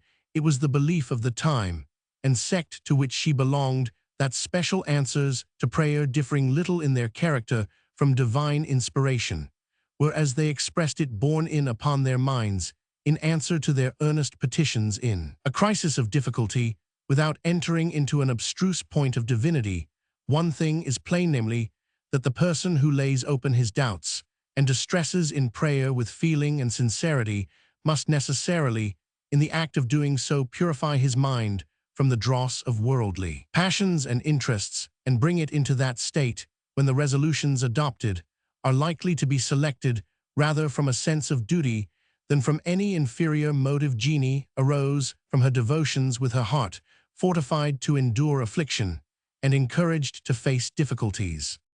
"I will meet this unhappy man," she said to herself. "Unhappy he must be, since I doubt he has been the cause of poor Effie's misfortune, but I will meet him, be it for good or Roman 99. My mind shall never cast up to me that, for fear of what might be said or done to myself, I left that undone that might even yet be the rescue of her." With a mind greatly composed since the adoption of this resolution, she went to attend her father. The old man, firm in the principles of his youth, did not in outward appearance at least permit a thought of hit family distress to interfere with the stoical reserve of his countenance and manners. He even chid his daughter for having neglected in the distress of the morning some trifling domestic duties which fell under her department. "Why, what meaneth this, Jeanie?" said the old man. "The brown 4-year-old's milk is not sailed, yet nor the bowies put up on the bink. If ye neglect your worldly duties in the day of affliction, what confidence have I that ye mind the greater matters that concern salvation? God knows our bowies and our pipkins and our draps o' milk and our bits o' bread are nearer and dearer to us than the bread of life." Jeanie, not unpleased to hear her father's thoughts thus expand themselves beyond the sphere of his immediate distress, obeyed him, and proceeded to put her household matters in order, while old David moved from place to place about his ordinary employments, scarce showing, unless by a nervous impatience at remaining long stationary, an occasional convulsive sigh or twinkle of the eyelid, that he was laboring under the yoke of such bitter affliction. The hour of noon came on, and the father and child sat down to their homely repast. In his petition for a blessing on the meal, the poor old man added to his supplication a prayer that the bread eaten in sadness of heart and the bitter waters of marrow might be made as nourishing as those which had been poured forth from a full cup and a plentiful basket and store. And having concluded his benediction and resumed the bonnet which he had laid reverently aside, he proceeded to exhort his daughter to eat, not by example indeed, but at least by precept. "The man after God's own heart," he said, "washed and anointed himself, and did eat bread in order to express his submission under a dispensation of suffering. And it did not become a Christian man or woman so to cling to creature comforts of wife or bairnshire. The words became too great, as it were, for his utterances, to forget the fist due to submission to the divine will. To add force to his precept, he took a morsel on his plate, but nature proved too strong even for the powerful feelings with which he endeavored to bridle it. Ashamed of his weakness, he started up and ran out of the house with haste, very unlike the deliberation of his usual movements. In less than 5 minutes, he returned, having successfully struggled to recover his ordinary composure of mind and countenance, and affected to color over his late retreat by muttering that he thought he heard the young stag loose in the byre. He did not again trust himself with the subject of his former conversation, and his daughter was glad to see that he seemed to avoid farther discourse on that agitating topic. The hours glided on as on they must, and do pass, whether winged with joy or laden affliction. The sun set beyond the dusky eminence of the castle and the screen of western hills, and the close of evening summoned David Deans and his daughter to the family duty of the night. it came bitterly upon Jeanie's recollection how often, when the hour of worship approached, she used to watch the lengthening shadows and look out from the door of the house to see if she could spy her sisters return homeward. Alas, this idle and thoughtless waste of time, to what evils had it not finally led? And was she altogether guiltless who, noticing Effie's turn to idle and light society, had not called in her father's authority to restrain her? But I acted for the best, she again reflected, and who could have expected such a growth of evil from one grain of human leaven, in a disposition so kind and candid and generous? As they sate down to the exercise, as it is called, a chair happened accidentally to stand in the place which Effie usually occupied. David Deans saw his daughter's eyes swim in tears as they were directed towards this object, and pushed it aside with a gesture of some impatience, as if desirous to destroy every memorial of earthly interest. When about to address the deity, the portion of scripture was read, the psalm was sung, the prayer was made, and it was remarkable that in discharging these duties, the old man avoided all passages and expressions of which scripture affords so many that might be considered as applicable to his own domestic misfortune. In doing so, it was perhaps his intention to spare the feelings of his daughter, as well as to maintain in outward show at least that stoical appearance of patient endurance of all the evil which earth could bring, which was in his opinion essential to the character of one who rated all earthly things at their just estimate of nothingness. When he had finished the duty of the evening, he came up to his daughter, wished her good night, and having done so continued to hold her by the hands for half a minute, then drawing her towards him, kissed her forehead, and ejaculated, "The God of Israel bless you, even with the blessings of the promise, my dear bairn." It was not either in the nature or habits of David Deans to seem a fond father, nor was he often observed to experience, or at least to evince, that fullness of the heart which seeks to expand itself in tender expressions or caresses, even to those who were dearest to him. On the contrary, he used to censure this as a degree of weakness in several of his neighbors, particularly in poor widow Butler. It followed, however, from the rarity of such emotions in this self-denied and reserved man, that his children attached to occasional marks of his affection and approbation a degree of high interest and solemnity, well considering them as evidences of feelings which were only expressed when they became too intense for suppression or concealment. With deep emotion, therefore, did he bestow, and his daughter received this benediction and paternal caress. "And you, my dear father," exclaimed Jeanie, when the door had closed upon the venerable old man, "may you have purchased and promised blessings multiplied upon you who walk in this world as though you were not of the world, and hold all that it can give or take away, but as the midges that the sunblink brings out, and the evening wind sweeps away." She now made preparation for her night walk. Her father slept in another part of the dwelling, and regular in all his habits, seldom or never left his apartment when he had betaken himself to it. For the evening, it was therefore easy for her to leave the house unobserved so soon as the time approached at which she was to keep her appointment. But the step she was about to take had difficulties and terrors in her own eyes. Though she had no reason to apprehend her father's interference, her life had been spent in the quiet, uniform, and regular seclusion of their peaceful and monotonous household, the very hour which some damsels of the present day, as well of her own as of higher degree, would consider as the natural period of commencing an evening of pleasure, brought in her opinion awe and solemnity in it, and the resolution she had taken had a strange, daring, and adventurous character to which she could hardly reconcile herself.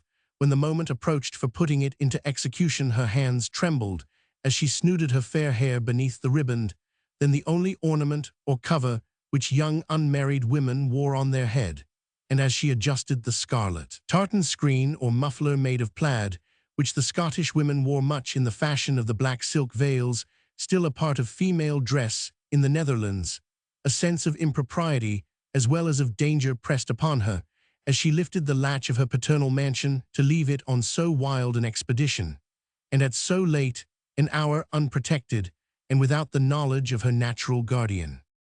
When she found herself abroad, and in the open fields, additional subjects of apprehension crowded upon her, the dim cliffs and scattered rocks interspersed with greensward through which she had to pass to the place of appointment, as they glimmered before her, in a clear autumn night recalled to her memory many a deed of violence, which according to tradition had been done and suffered among them in earlier days.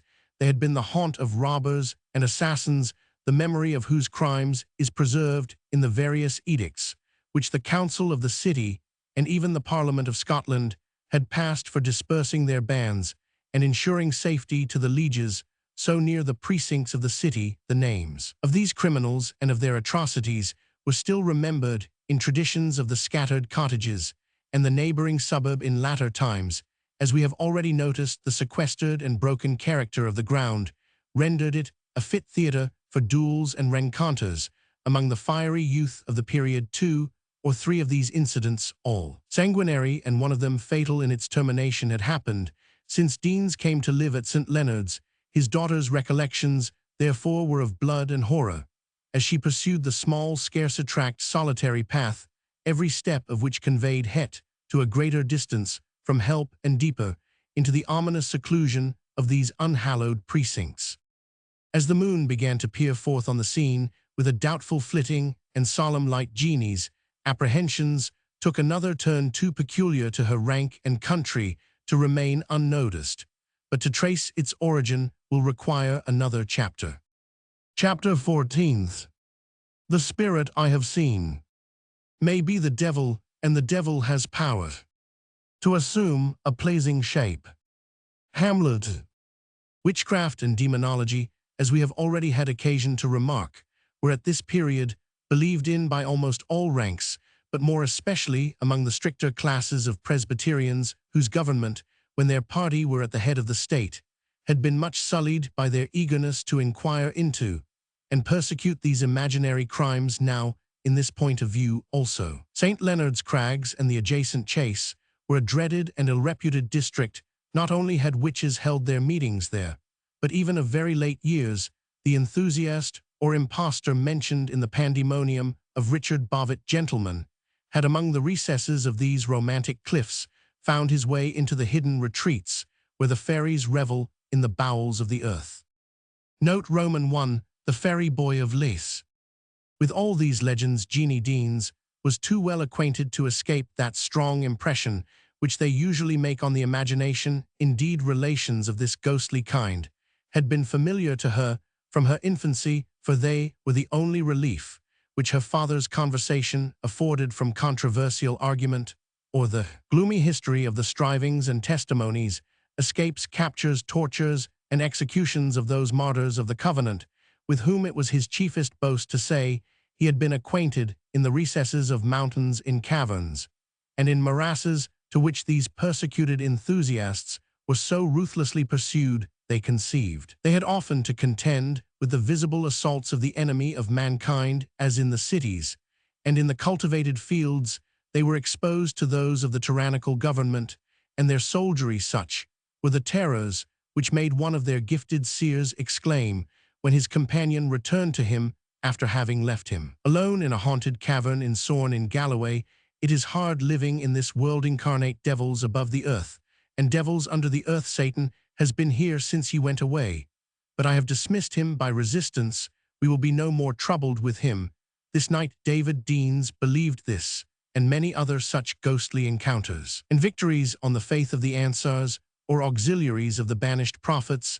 This event was beyond David's remembrance, but he used to tell with great awe, yet not without a feeling of proud superiority to his auditors, how he himself had been present at a field meeting at Crotchmaid, when the duty of the day was interrupted by the apparition of a tall black man, who in the act of crossing a ford to join the congregation lost ground, and was carried down apparently by the force of the stream. All were instantly at work to assist him, but with so little success that 10 or 12 stout men who had hold of the rope which they had cast into his aid were rather in danger to be dragged into the stream and lose their own lives than likely to save that of the supposed perishing man. But famous John Semple of Carsfarn, David Deans, used to say with exultation, "Saw the wop in the rape quit the rope," he cried to us, "for I that was but a callant had a hand o' the rape mysel." It is the great enemy he will burn, but not drown. His design is to disturb the good walk by raising wonder and confusion in your minds, to put off from your spirits all that ye hae heard, and felt sae, we let go the rape, said David, and he went adown the water screeching and bullering like a bull of Bashan, as he's cad in Scripture. Note J. Intercourse of the Covenanters with the invisible world. Trained in these and similar legends, it was no wonder that Jeanie began to feel an ill-defined apprehension, not merely of the phantoms which might beset her way, but of the quality, nature, and purpose of the being who had thus appointed her a meeting at a place and hour of horror, and at a time when her mind must be necessarily full of those tempting and ensnaring thoughts of grief and despair which were supposed to lay sufferers particularly open to the temptations of the evil one. If such an idea had crossed even Butler's well-informed mind, it was calculated to make a much stronger impression upon hers, yet firmly believing the possibility of an encounter so terrible to flesh and blood Jeanie, with a degree of resolution of which we cannot sufficiently estimate the merit, because the incredulity of the age has rendered us strangers to the nature and extent of her feelings, persevered in her determination not to omit an opportunity of doing something towards saving her sister, although in the attempt to avail herself of it, she might be exposed to dangers so dreadful to her imagination, so like Christiana in the Pilgrim's Progress, when traversing with a timid, yet resolved, step the terrors of the valley of the shadow of death, she glided on by rock and stone, now in glimmer, and now in gloom as her path lay through moonlight or shadow, and endeavored to overpower the suggestions of fear, sometimes by fixing her mind upon the distressed condition of her sister and the duty she lay under to afford her aid, should that be in her power, and more frequently by recurring in mental prayer to the protection of that being to whom night is as noon. Thus drowning at one time her fears by fixing her mind on a subject of overpowering interest, and arguing them down at others, by referring herself to the protection of the deity, she at length approached the place assigned for this mysterious conference.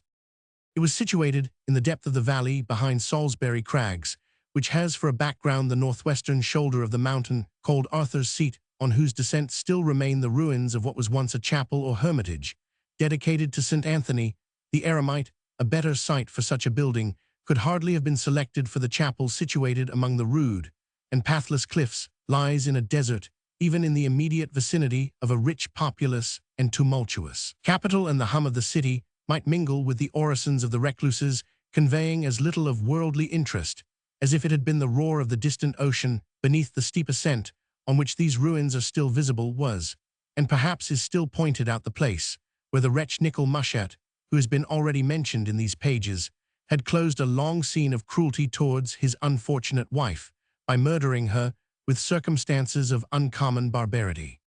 See note G. Mushat's cairn.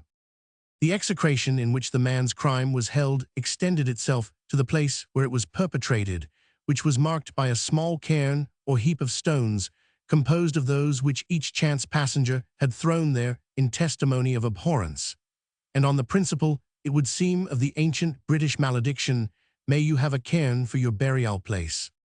Mushat's cairn. As our heroine approached this ominous and unhallowed spot, she paused and looked to the moon, now rising broad in the northwest, and shedding a more distinct light than it had afforded during her walk thither. Eyeing the planet for a moment, she then slowly and fearfully turned her head towards the cairn, from which it was at first averted. She was at first disappointed. Nothing was visible beside the little pile of stones, which shone grey in the moonlight. A multitude of confused suggestions rushed on her mind. Had her correspondent deceived her and broken his appointment? Was he too tardy at the appointment he had made her? Had some strange turn of fate prevented him from appearing as he proposed? Or, if he were an unearthly being, as her secret apprehensions suggested, was it his object merely to delude her with false hopes and put her to unnecessary toil and terror? According to the nature as she had heard of those wandering demonster, did he purpose to blast her with the sudden horrors of his presence when she had come close to the place of rendezvous? These anxious reflections did not prevent her approaching to the cairn with a pace that, though slow, was determined. When she was within 2 yards of the heap of stones, a figure rose suddenly up from behind it, and Jeanie scarce forbore to scream aloud at what seemed the realization of the most frightful of her anticipations. She constrained herself to silence, however, and making a dead pause, suffered the figure to open the conversation, which he did by asking in a voice which agitation rendered tremulous, and hollow are you the sister of that ill-fated young woman. I am the sister of Effie Deans, exclaimed Jeanie, and as ever you hope God will hear you at your need, tell me, if you can tell, what can be done to save her. I do not hope God will hear me at my need, was the singular answer.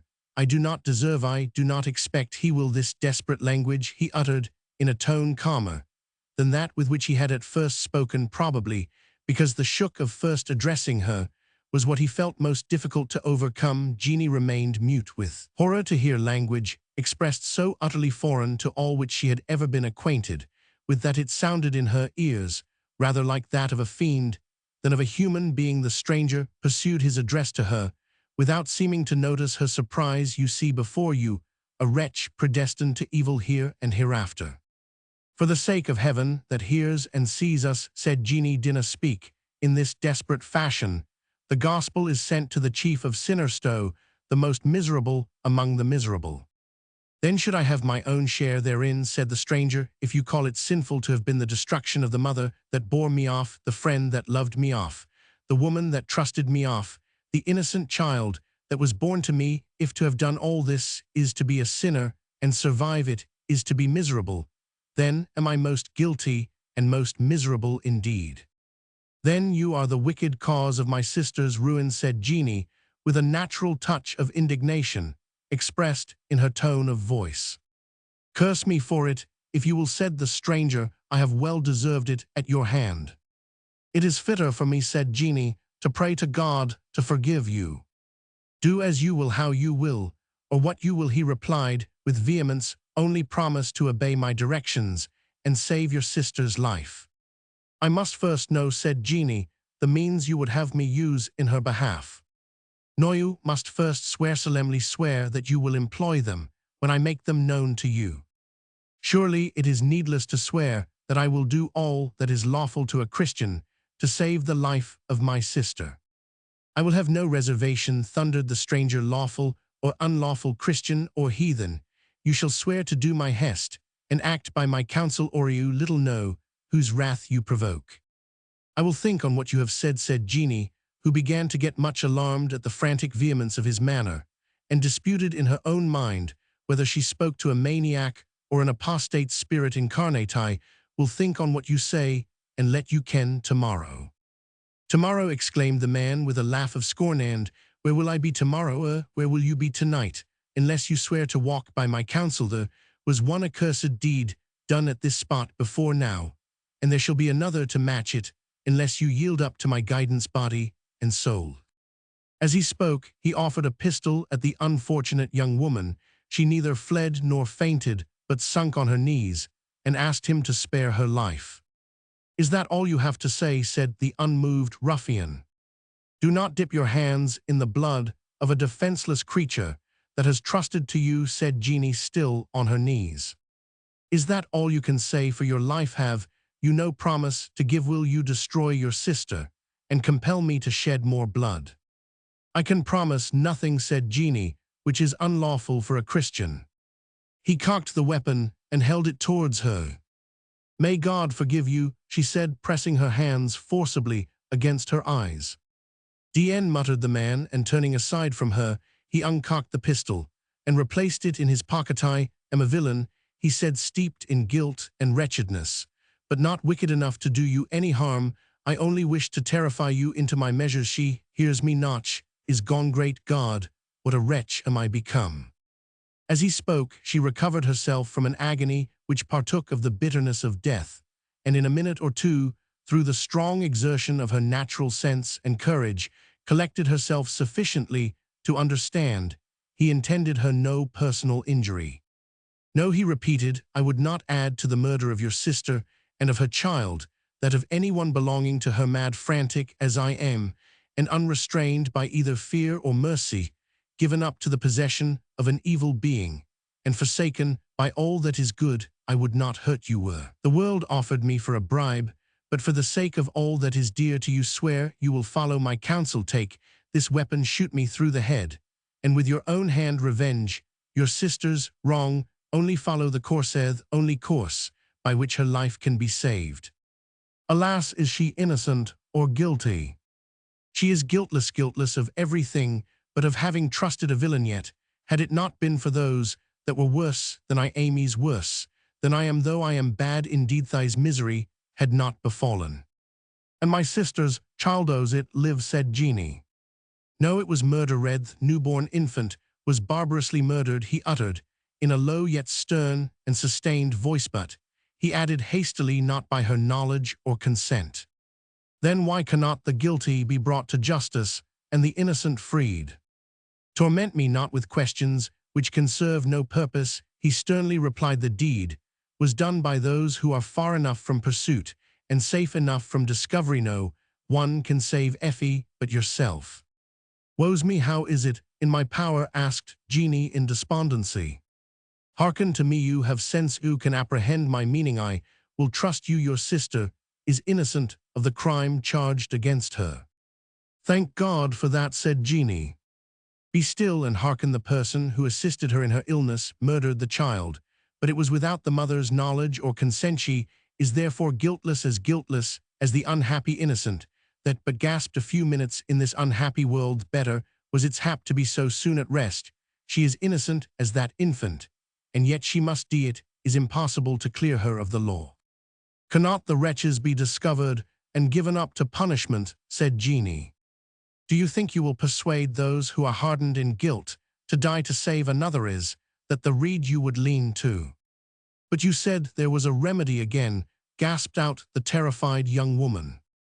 There is, answered the stranger, and it is in your own hands. The blow which the law aims cannot be broken by directly encountering it, but it may be turned aside. You saw your sister during the period preceding the birth of her child. What is so natural as that she should have mentioned her condition to you? The doing so would, as their cant goes, take the case from under the statute, for it removes the quality of concealment. I know their jargon, and have had sad cause to know it, and the quality of concealment is essential to this statutory offence. Note K. Child murder. Nothing is so natural as that Effie should have mentioned her condition to you. Think, reflect. I am positive that she Roman 999. Woe's me, said Jeanie, she never spoke to me on the subject, but grat sorely when I spoke to her about her altered looks and the change on her spirits. You asked her questions on the subject, he said eagerly.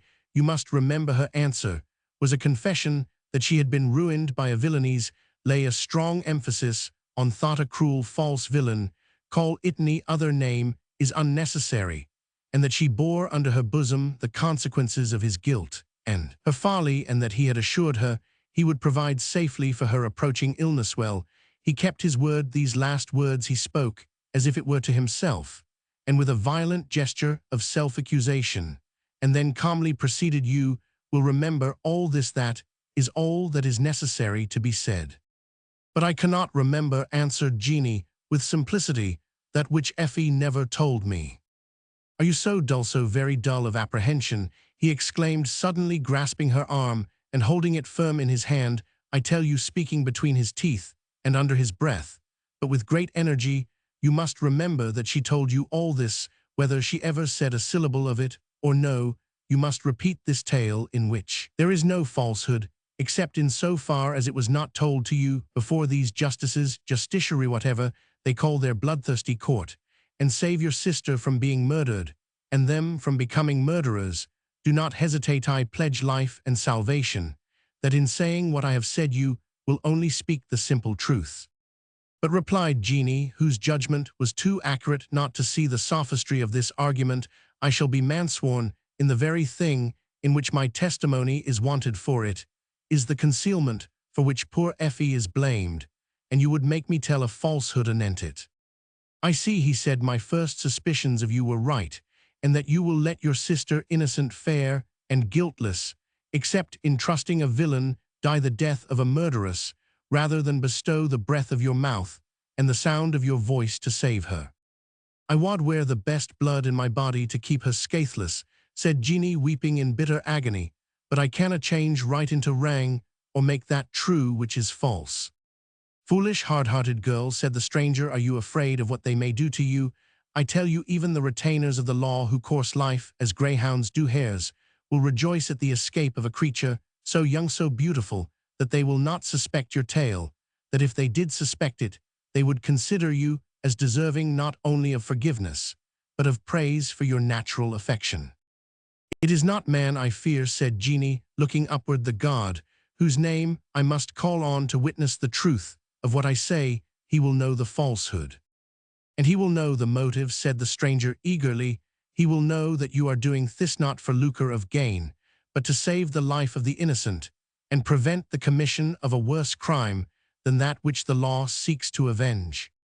He has given us a law, said Jeanie, for the lamp of our path. If we stray from it, we err against knowledge. I may not do evil, even that good may come out of it.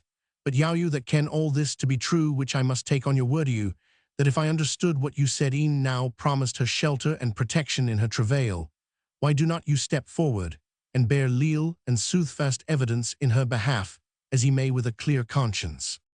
To whom do you talk of a clear conscience, woman, said he, with a sudden fierceness, which renewed her terror. Me, I have not known one for many a year bear witness in her behalf, a proper witness, that even to speak these few words to a woman of so little consequence as yourself must choose such an hour, and such a place as this. When you see owls and bats fly abroad like larks in the sunshine, you may expect to see such, as I am in the assemblies of men. Hush, listen to that.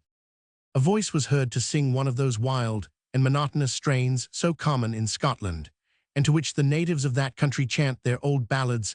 The sound ceased, then came nearer, and was renewed. The stranger listened attentively, still holding Jeanie by the arm, as she stood by him in motionless terror, as if to prevent her interrupting the strain by speaking or stirring. When the sounds were renewed, the words were distinctly audible.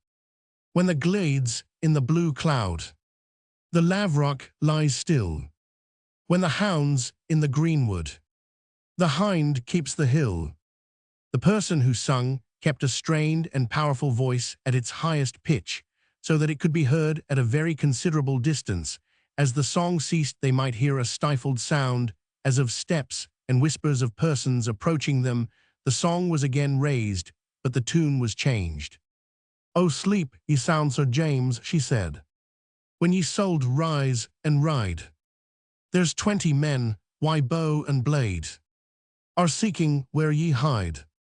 "I dare stay no longer," said the stranger. "Return home or remain till they come up. You have nothing to fear, but do not tell you saw Mayor Sister's fate is in your hands." So saying, he turned from her, and with a swift, yet cautiously noiseless step, plunged into the darkness on the side most remote from the sounds which they heard approaching, and was soon lost to her sight. Jeanie remained by the cairn, terrified beyond expression and uncertain whether she ought to fly homeward with all the speed she could exert or wait the approach of those who were advancing towards her. This uncertainty detained her so long that she now distinctly saw 2 or 3 figures already so near to her that a precipitate flight would have been equally fruitless and impolitic. Chapter 15. She speaks things in doubt, that carry but half sense. Her speech is nothing, yet the unshaped use of it doth move. The hearers to collection, they aim at it, and botch the words up to fit their own thoughts. Hamlet. Like the digressive poet Ariosto, I find myself under the necessity of connecting the branches of my story by taking up the adventures of another of the characters and bringing them down to the point at which we have left those of Jeanie Deans. It is not perhaps the most artificial way of telling a story, but it has the advantage of sparing the necessity of resuming what a knitter, if stocking looms have left such a person in the land, might call our dropped stitches, a labor in which the author generally toils much, without getting credit for his pains. "I could risk a small wad," said the clerk to the magistrate, "that this rascal Ratcliffe, if he were insured of his next safety, could do more than ony 10 of our police people and constables to help us to get out of this scrape of Porteous. He is weel acquaint why the smugglers, thieves, and banditti about Edinburgh, and indeed, he may be called the father of the misdoers in Scotland, for he has passed among them for these 20 years by the name of Daddy Rat." "A bonny sort of a scoundrel," replied the magistrate, "to expect a place under the city." "Begging your honour's pardon," said the city's procurator fiscal, upon whom the duties of superintendent of police devolved, "Mr. Fairskrieve is perfectly in the right. It is just sick as Ratcliffe, that the town needs in my department, and if SAE be that he's disposed to turn his knowledge to the city service, yell no. Find a better man, yell, get nae saints to be searchers for uncustomed goods, or for thieves and sick and your decent sort of men, religious professors and broken tradesmen, that are put into the like, sick trust, can do nae good over they are feared for this, and they are scrupulous about that, and they arena free. To tell a lie, though it may be for the benefit of the city, and they dinna like to be out at irregular hours, and in a dark cold night, and they like a clout o'er the crown far war and SAE, between the fear o' God and the fear o' man, and the fear o' getting a sare throat or sare banes, there's a dozen hour. City folk, baith waiters and officers and constables, that can find out nothing but a wee bit skullduggery for the benefit of the kirk treasurer Jock Porteous. That stiff and stark pure fallow was worth a dozen o' them, for he never had ony fears or scruples or doubts or conscience about onything your honours bade him. He was a gude servant o' the town, said the baillie, though he was an a free-living man. But if you really think this rascal Ratcliffe could do us ony service in discovering these malefactors, I would ensure him life reward and promotion. It's an awesome thing, this mischance, for the city, Mr. Fairskreeve. It will be very ill teen why Abune stares Queen Caroline God. Bless her, is a woman, at least I judge SAE, and it's nae treason to speak my mind. SAE Farrand, ye may be ken as weel as I do, for ye hae a housekeeper, though ye arena a married man, that women are wilfu and down abide a slight, and it will sound ill in her ears, that sick a confused mistake sould come to pass, and nobody SAE muckle, as to be put into the Tolbooth about it.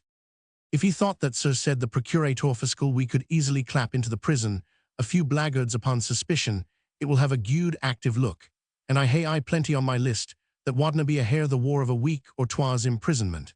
And if he thought it no strictly just, he could be just the easier why them, the neist time they did onything to deserve it, they arena the sort, to be lang o' jying ye an opportunity to clear scores, why them on that account.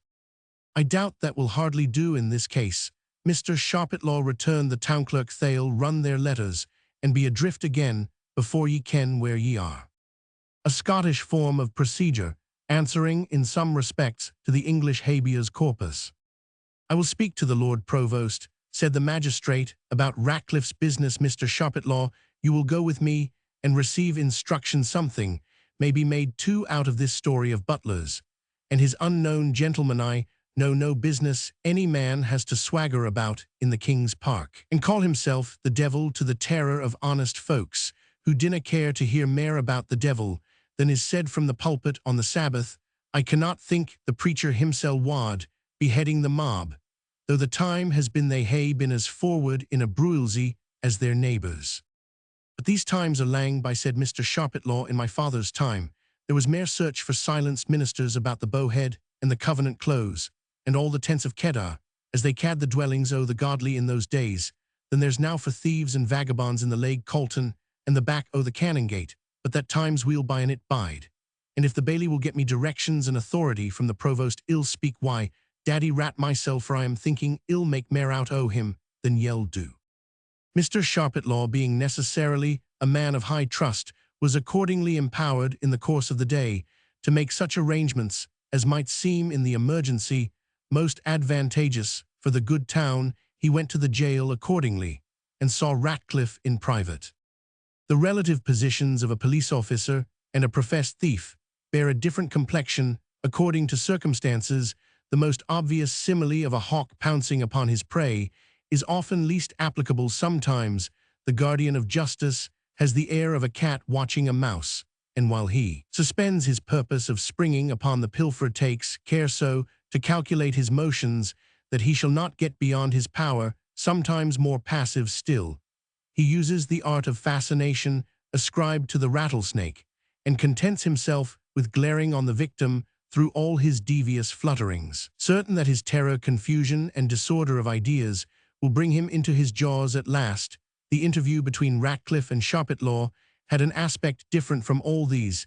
They sat for 5 minutes silent on opposite sides of a small table, and looked fixedly at each other with a sharp, knowing, and alert cast of countenance, not unmingled with an inclination to laugh, and resembled more than anything else two dogs who, preparing for a game at romps, are seen to couch down and remain in that posture for a little time, watching each other's movements and waiting which shall begin the game. So Mr. Ratcliffe, said the officer, conceiving it suited his dignity to speak first, you give up business, I find. Yes, sir, replied Ratcliffe, I shall be on that lay nay merrand. I think that will save your folk some trouble, Mr. Sharpitlaw. Which Jock da Iglesh, then finisher of the law in the Scottish metropolis, wad save them, as easily returned the procurator fiscal. Among the flying leaves of the period, there is one called Sutherland's Lament for the loss of his post, with his advice to John Dagley's his successor. He was whipped and banished 25th July 1722. There is another called The Speech and Dying Words of John Dalgleish Lockman alias Hangman of Edinburgh, containing these lines. Death I've a favour for to beg, that ye wad only gie a fleg, and spare my life, as I did to ill-hanged Meg, the Webster's wife. I if I waited in the Tolbooth here to have him fit my cravat, but that's an idle way o' speaking, Mr. Sharpitlaw. Why, I suppose you know you are under sentence of death, Mr. Ratcliffe, replied Mr. Sharpitlaw. I so are, as that worthy minister said in the Tolbooth Kirk, the day Robertson won off, but nobody kens when it will be executed. Gude faith, he had better reason to say sae than he dreamed of before the play was played out that morning. This Robertson, said Sharpitlaw in a lower and something like a confidential tone, die ken rathert, is can ye gie us ony inkling where he is to be heard tell o. Troth, Mr. Sharpitlaw, ill be frank, why ye Robertson is rather a cut, abune me wild devil he was, and money a daft prank he played. But except the collector's job that Wilson led him into, and some toolsies about run goods, why the gaugers and the waiters, he never did onything that came near our line o' business. That's singular, considering the company he kept. Fact, upon my honour and credit, said Ratcliffe gravely, he keep it out o' our little bits of affairs, and that's mair than Wilson did. I hae doon business. Why, Wilson afore now, but the lad will come on in time, there's nae fear o' him. Nobody will live the life he has led, but what hell come to sooner or later. Who or what is he, Ratcliffe? You know, I suppose, said Sharpitlaw. He's better born, I judge, than he cares to let on. He's been a soldier, and he has been a play actor, and I wotna what he has been or hasna been, for as young as he is sae, that it had daffing and nonsense about it. Pretty pranks he has played in his time, I suppose. Ye may say that, said Ratcliffe with a sardonic smile, and touching his nose, a devil among the lasses. Like enough, said Sharpitlaw. Weel, Ratcliffe, ill no stand niffering. Why, ye ken the way that favours gotten in my office, ye maun be useful. Certainly, sir, to the best of my power, neathing for neathing I ken the rule of the office, said the extemporator. Now the principal thing in hand, e'en now, said the official person, is the job of portiehouse, and ye can gie us a lift we, the inner turnkey's office, to begin. Why, and the captainship in time. I understand my meaning. I troth do I, sir, a winks as gude as a nod to a blind horse, but Jock Portiehouse, job Lord help ye, I was under sentence the hail time God, but I couldna help laughing when I heard Jock skirting for mercy in the lad's hands. Money, a het skin, ye hae gene me neighbour, thought I tak ye, what's gone time, about's fair play yell ken, now, what hanging's gude for. Come, this is all nonsense, Rat, said the procurator. Ye canna creep out at that whole lad. You must speak to the point. You understand, Mafe. You want favour, Jifgaff, makes gude friends ye ken. But how can I speak to the point, as your honour casts it, said Ratcliffe demurely, and with an air of great simplicity, when ye ken I was under sentence, and in the strong room a the while the job was going on. And how can we turn ye loose on the public again, Daddy Rat, unless ye do or say something to deserve it? Well then, DN, it answered the criminal, since it maun be sae, I saw Geordie Robertson among the boys that break the jail. I suppose that will do me some gude. That's speaking to the purpose, indeed, said the office-bearer, and now, Rat, where think ye well find him? Deal heat o' me kens, said Ratcliffe. Hell, no likely gang back to ony o' his old house. Hell, be off the country by this time. He has gude friends some gate or other, for the life he's led he's been weel educate. Hell grace the gallows, the better, said Mr. Sharpitlaw, a desperate dog, to murder an officer of the city, for doing his duty wa kens wa's turn, it might be next but you saw him plainly. As plainly as I see you. How was he dressed, said Sharpitlaw. I couldna weel see something of a woman's bit much on his head, but ye never saw sic a Cathro ane, couldna hae een to a thing. But did he speak to no one, said Sharpitlaw. They were speaking and gabbling through others, said Ratcliffe, who was obviously unwilling to carry his evidence farther than he could possibly help. This will not do, Ratcliffe, said the procurator, you must speak out, tapping the table emphatically, as he repeated that impressive monosyllable. It's very hard, sir, said the prisoner, and but for the under-turnkey's place, and the reversion of the captain-scythe captaincy of the Tolbooth Manthat, is in case of gude behaviour. I said Ratcliffe, gude behaviour, there's the devil, and then it's waiting for dead folks shoon into the bargain. But Robertson's head will weigh something, said Sharpitlaw, something J, and heavy rat, the town maun show causeth that's right and reason, and then yell hey freedom to enjoy your gear honestly. I dinna ken, said Ratcliffe, it's a queer way of beginning the trade of honesty, but deal ma care weel. Then I heard and saw him speak to the wench Effie Deans that's up there for child murder. The deal ye did, Rat, this is finding a mare's nest, why a witness and the man that spoke to Butler in the park, and that was to meet why Jeanie Deans at Mushat's Cairnrew lay that, and that together, as sure as I live he's been the father of the lass's ween. There hae been more guesses than that I am thinking, observed Ratcliffe, turning his quid of tobacco in his cheek, and squirting out the juice. I heard something a while syne about his drawing up, why a bonny queen about the pleasaunce, and that it was a Wilson could do to keep him frae marrying her. Here a city officer entered, and told Sharpitlaw that they had the woman in custody, whom he had directed them to bring before him. It's little matter now, said he, the thing is taking another turn, however, George, ye may bring her in. The officer retired and introduced upon his return a tall strapping wench of 18 or 20, dressed fantastically, in a sort of blue riding jacket with tarnished lace, her hair clubbed like that of a man, a Highland bonnet, and a bunch of broken feathers, a riding skirt or petticoat of scarlet camlet, embroidered with tarnished flowers. Her features were coarse and masculine, yet at a little distance, by dint of very bright wild-looking black eyes and aquiline nose, and a commanding profile, appeared rather handsome. She flourished the switch she held in her hand, dropped a courtesy as low as a lady at a birthnight introduction, recovered herself seemingly according to Touchstone's directions to Audrey, and opened the conversation without waiting till any questions were asked. God jye your honour, Gudian, and money owe them, bonny Mr. Sharpitlaw Gudian, to ye daddy Ratsey, told me ye were hanged man, or did ye get out o' John Dalglesh's hands, like Haffingit Maggie Dixon? Wished ye daft jawed, said Ratcliffe, and hear what's said to ye. Why am I heart rat in great preferment for poor Madge to be brought up the street, wi a grand man, why a coat, a passamented why worsitlace, to speak why provosts and bailies and town clerks and proctors at this time, o dayan the hale town looking at me to this, is honour on earth for ants. I Madge, said Mr. Sharpitlaw in a coaxing tone, and you're dressed out in your bras, I see these are not your everyday's claiths ye have on. Deal be in my fingers, then said Madge, Acers observing Butler come into the apartment, there's a minister in the Tolbooth will ca it a graceless place, now he say warrant he's in for the gude old cossibut, it's be nae cause o' mine, and off she went into a song. Hey for cavaliers, ho for cavaliers, dub, a dub, a dub have it, old Beelzebub Oliver's squeaking for fear.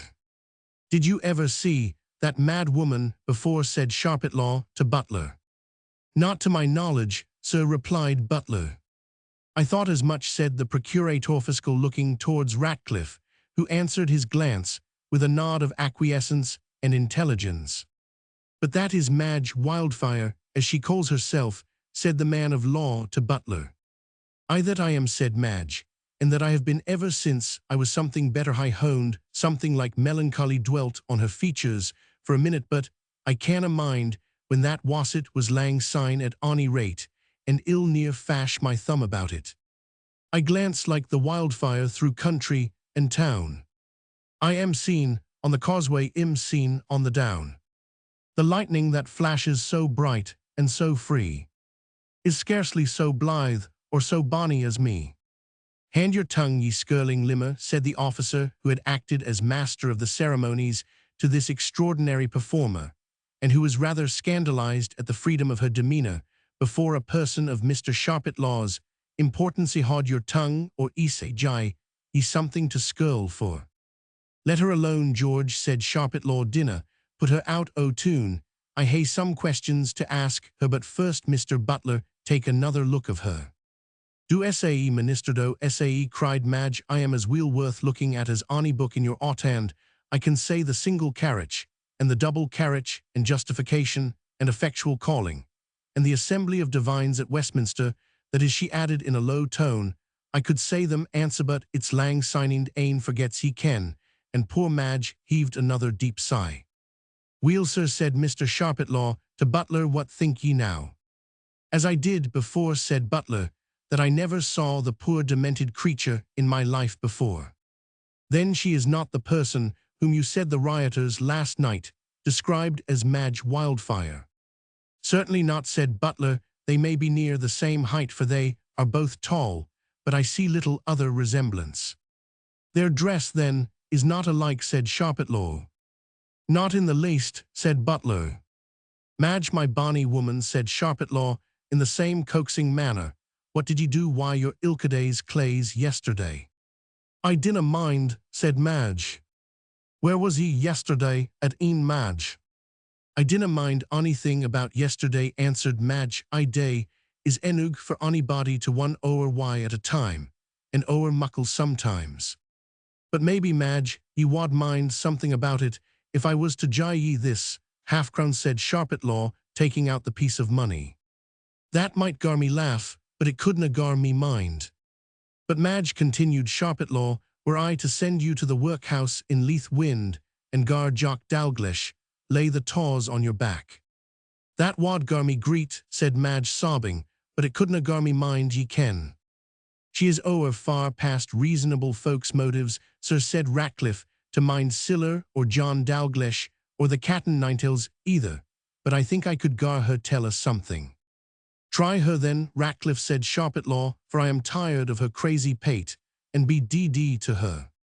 Madge, said Ratcliffe, hey ye ony Joes now. An ony body, ask ye say ye dinna, can set him to be speaking of my Joes, old Daddy Ratton. I dare say ye hae deal ane.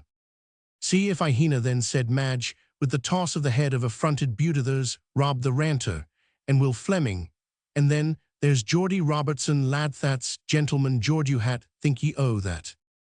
Ratcliffe laughed, and winking to the procurator fiscal, pursued the inquiry in his own way, but Madge, the lads only like ye, when ye hae on your bross the wadna touch, you why a pair o' tangs, when you are in your old ilkaday rags. You're a leeing old sorrow, then replied the fair one, for gentle Geordie Robertson put my ilkaday's clays on his ain bonny sell yestreen, and gied a through the town why them, and gossy and grand, he lookit like ony queen in the land.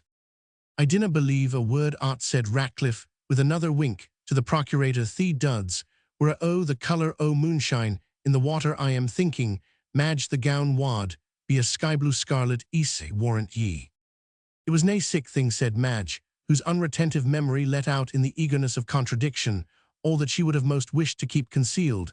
Had her judgment been equal to her inclination, it was neither scarlet nor sky-blue, but my ain old brown threshay-coat of a short gown, and my mother's old mutch, and my red roclay, and he gied me a crown and a kiss for the use o' them, blessing on his bonny face, though it's been a dear ain to me. And where did he change his clothes again, hinny? Said Sharpetlaw in his most conciliatory manner. The procurators spoiled, observed Ratcliffe dryly, and it was even so, for the question put in so direct a shape immediately awakened Madge to the propriety of being reserved upon those very topics on which Ratcliffe had indirectly seduced her to become communicative. What whilst you were speering at us, sir, she resumed with an appearance of stolidity so speedily assumed as showed there was a good deal of knavery mixed with her folly. I asked you, said the procurator, at what hour, and to what place Robertson brought back your clothes. Robertson, Lord, hand a care o' us, what Robertson? Why, the fellow, we were speaking of, gentle Geordie, as you call him. Geordie gentle, answered Madge, with well-feigned amazement. I dinna ken nobody they ca' Geordie gentle. Come, my Joe, said Sharpitlaw, this will not do. You must tell us what you did with these clothes of yours. Madge Wildfire made no answer, unless the question may seem connected with the snatch of a song with which she indulged the embarrassed investigator. What did ye wy, the bridal ring, ring? What did ye wy your wedding ring, ye little cutty queen o'? I gied it till a soger. I gied it till a soger, an old true love o' mine o'. Of all the madwomen who have sung and said, since the days of Hamlet the Dane, if Ophelia be the most affecting, Madge Wildfire was the most provoking. The procurator fiscal was in despair. Ill, take some measures with this D.D. Bess of Bedlam, said he, that shall make her find her tongue. Why, your favour, sir, said Ratcliffe, better let her mind settle a little. Ye have I made out something. True, said the official person, a brown short gown, much red roclay, that agrees with your Madge Wildfire. Mr. Butler agreed that it did so. Yes, there was a sufficient motive for taking this crazy creature's dress and name while he was about such a job. And I am free to say now, said Ratcliffe. When you see it has come out, without you, interrupted Sharpitlaw. Just sae, sir, reiterated Ratcliffe, I am free to say now, since it's come out otherwise, that these were the clothes I saw Robertson wearing last night in the jail when he was at the head of the rioters. That's direct evidence, said Sharpitlaw. Stick to that, rat. I will report favourably of you to the provost, for I have business for you tonight. It wears late, I must home and get a snack, and I'll be back in the evening. Keep Madge with you, Ratcliffe, and try to get her into a good tune again. So saying, he left the prison. Chapter 16. And some they whistled, and some they sang, and some did loudly say, whenever Lord Barnard's hornet blew, away Musgrave, away. Ballad of Little Musgrave. When the man of office returned to the heart of Mid-Lothian, he resumed his conference with Ratcliffe, of whose experience and assistance he now held himself secure. You must speak with this wench, Ratthise Effie, must sift her a wee bit, for as sure as a tether, she will ken Robertson's hauntstil her, rattle her, without delay. Craving your pardon, Mr. Sharpitlaw, said the turnkey, elect, that's what I am not free to do. Free to do, man, what the deal ails ye now? I thought we had settled to that. I dinna ken, sir, said Ratcliffe, I hae spoken to this Effishes strange to this place, and to its ways, and to our ways, Mr. Sharpitlaw, and she greets the silly topi, and she's breaking her heart already about this wild chield, and were she the means o' taking him, she wad break it outright. She wonna hae time, lad, said Sharpitlaw, the woody will hae its ain o' her, before thought a woman's heart takes a lang time o' breaking. That's according to the stuff they are made o', sir, replied Ratcliffe, but to make a lang tale short, I canna undertake the job. It gangs against my conscience. Your conscience, Rat, said Sharpitlaw, with a sneer which the reader will probably think very natural upon the occasion. Oh, I, sir, answered Ratcliffe calmly, just my conscience. A body has a conscience, though it may be ill wonnen at it. I think mine's as weel out o' the gate as mayest folks are, and yet it's just like the noop of my elbow, it whiles gets a bit dull on a corner. Weel, Rat, replied Sharpitlaw, since ye are nice ill, speak to the hussy mysel. Sharpitlaw accordingly caused himself to be introduced into the little dark apartment, tenanted by the unfortunate Effie Deans. The poor girl was seated on her little flock, plunged in a deep reverie. Some food stood on the table of a quality better than is usually supplied to prisoners, but it was untouched. The person under whose care she was more particularly placed said that sometimes she tasted neathing from the tea end of the 24 hours to the t'other, except a drink of water. Sharpitlaw took a chair, and commanding the turnkey to retire, he opened the conversation, endeavouring to throw into his tone and countenance as much commiseration as they were capable of expressing, for the one was sharp and harsh, the other sly, acute, and selfish. How's a why ye, Effie how die, find yoursel hinny? A deep sigh was the only answer. Are the folk civil to ye, Effie? It's my duty to inquire.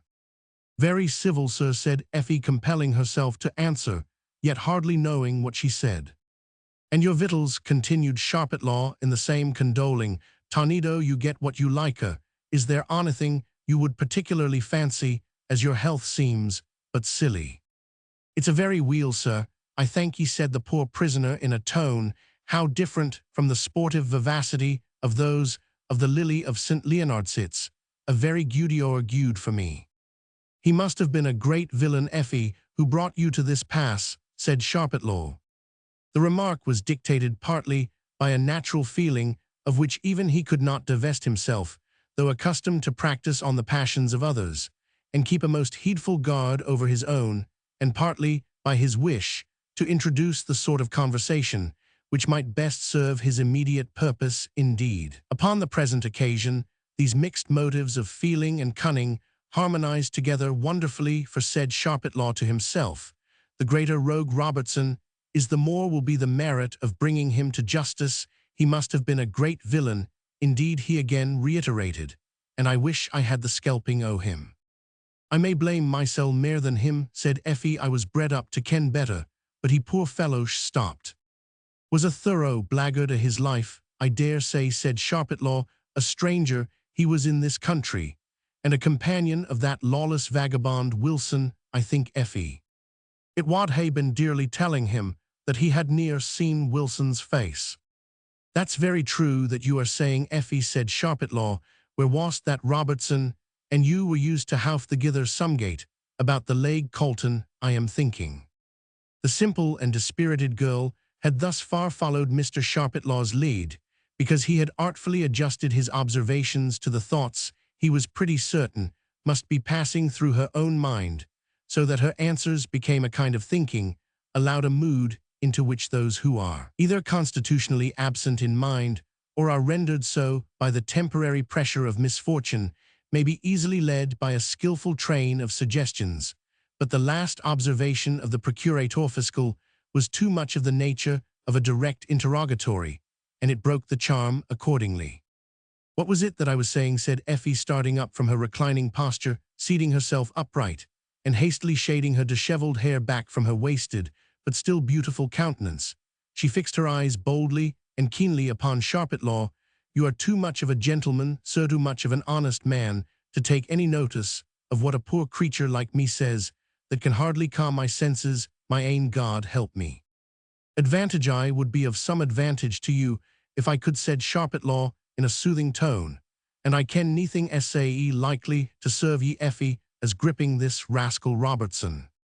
O dinna misca him, sir, that never miscad you, Robertson. I am sure I had neething to say against ony man o' the name, and neething will I say.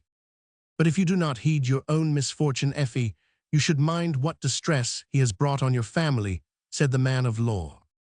O heaven help me, exclaimed poor Effie, my poor father, me dear Jeanie, that's scarce to bide of a sir, if you hae ony kindness, if ye hae ony touch of compassion for the folk I see here, are as hard as the wastains if ye wad, but bid them let my sister Jeanie in the next time she casts. For when I hear them put her awa frae the door, and canna climb up to that high window to see sae muckle as her gowntail, it's like to pit me out o' my judgment. And she looked on him with a face of entreaty so earnest, yet so humble, that she fairly shook the steadfast purpose of his mind. You shall see your sister, he began, if y'all tell me. Then interrupting himself, he added in a more hurried tonino dn, it you shall see your sister, whether you tell me anything or no. So saying, he rose up and left the apartment. When he had rejoined Ratcliffe, he observed, you are right, Ratton, there's no making much of that lassie, but I think I have cleared that, is that Robertson has been the father of the bairn. And so I will wager a bottle, it will be he that's to meet Jeanie Deans this night at Mushat's cairn, and there well nail him rat, or my name is not Gideon Sharpitlaw. But said Ratcliffe, perhaps, because he was in no hurry to see anything which was like to be connected with the discovery and apprehension of Robertson, and that with a case Mr. Butler wad, hae kenned the man in the King's Park, to be the same person why him in Madge Wildfire's clays that headed the mob. "That makes nae difference, man," replied Sharpitlaw, "dress the light the confusion, and maybe a touch o' a blacket cork, or a slake o' painthout rattan. I have seen ye dress your ainsel, that the deevil ye belang to durstna hae made oath tie." "And that's true too," said Ratcliffe. "And besides, ye Donard Carl," continued Sharpitlaw triumphantly, "the minister did say that he thought he knew something of the features of the birkie that spoke to him in the park, though he could not charge his memory where or when he had seen them." "It's evident, then your honour will be right," said Ratcliffe. "Then rat you and I will go with the party ourselves this night, and see him in grips, or we are done wy him."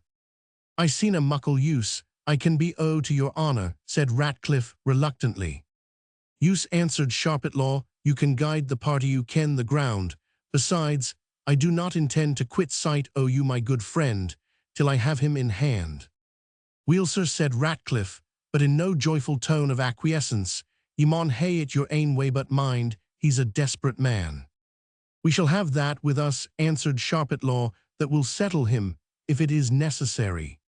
"But, sir," answered Ratcliffe, "I am sure I couldn't undertake to guide you to Mushat's cairn in the night time.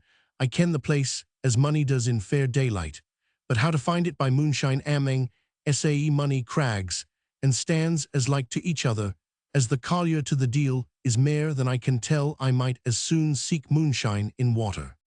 "What's the meaning o' this, Ratcliffe?" said Sharpitlaw, while he fixed his eye on the recusant, with a fatal and ominous expression. "Have you forgotten that you are still under sentence of death?"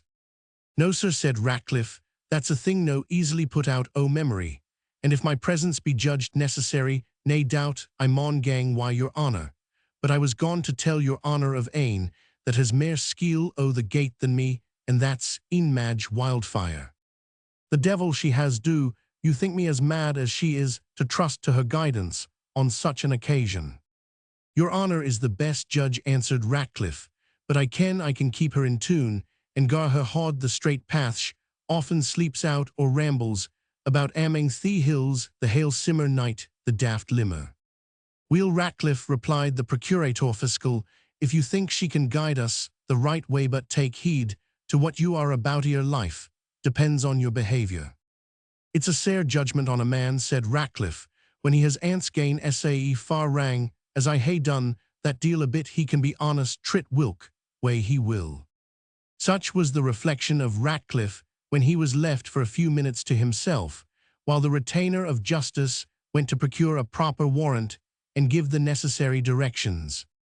The rising moon saw the whole party free from the walls of the city, and entering upon the open ground Arthur's Seat, like a couchant lion of immense size. Salisbury crags, like a huge belt or girdle of granite, were dimly visible, holding their path along the southern side of the Canongate. They gained the abbey of Holyrood House, and from thence found their way by step and stile into the King's Park.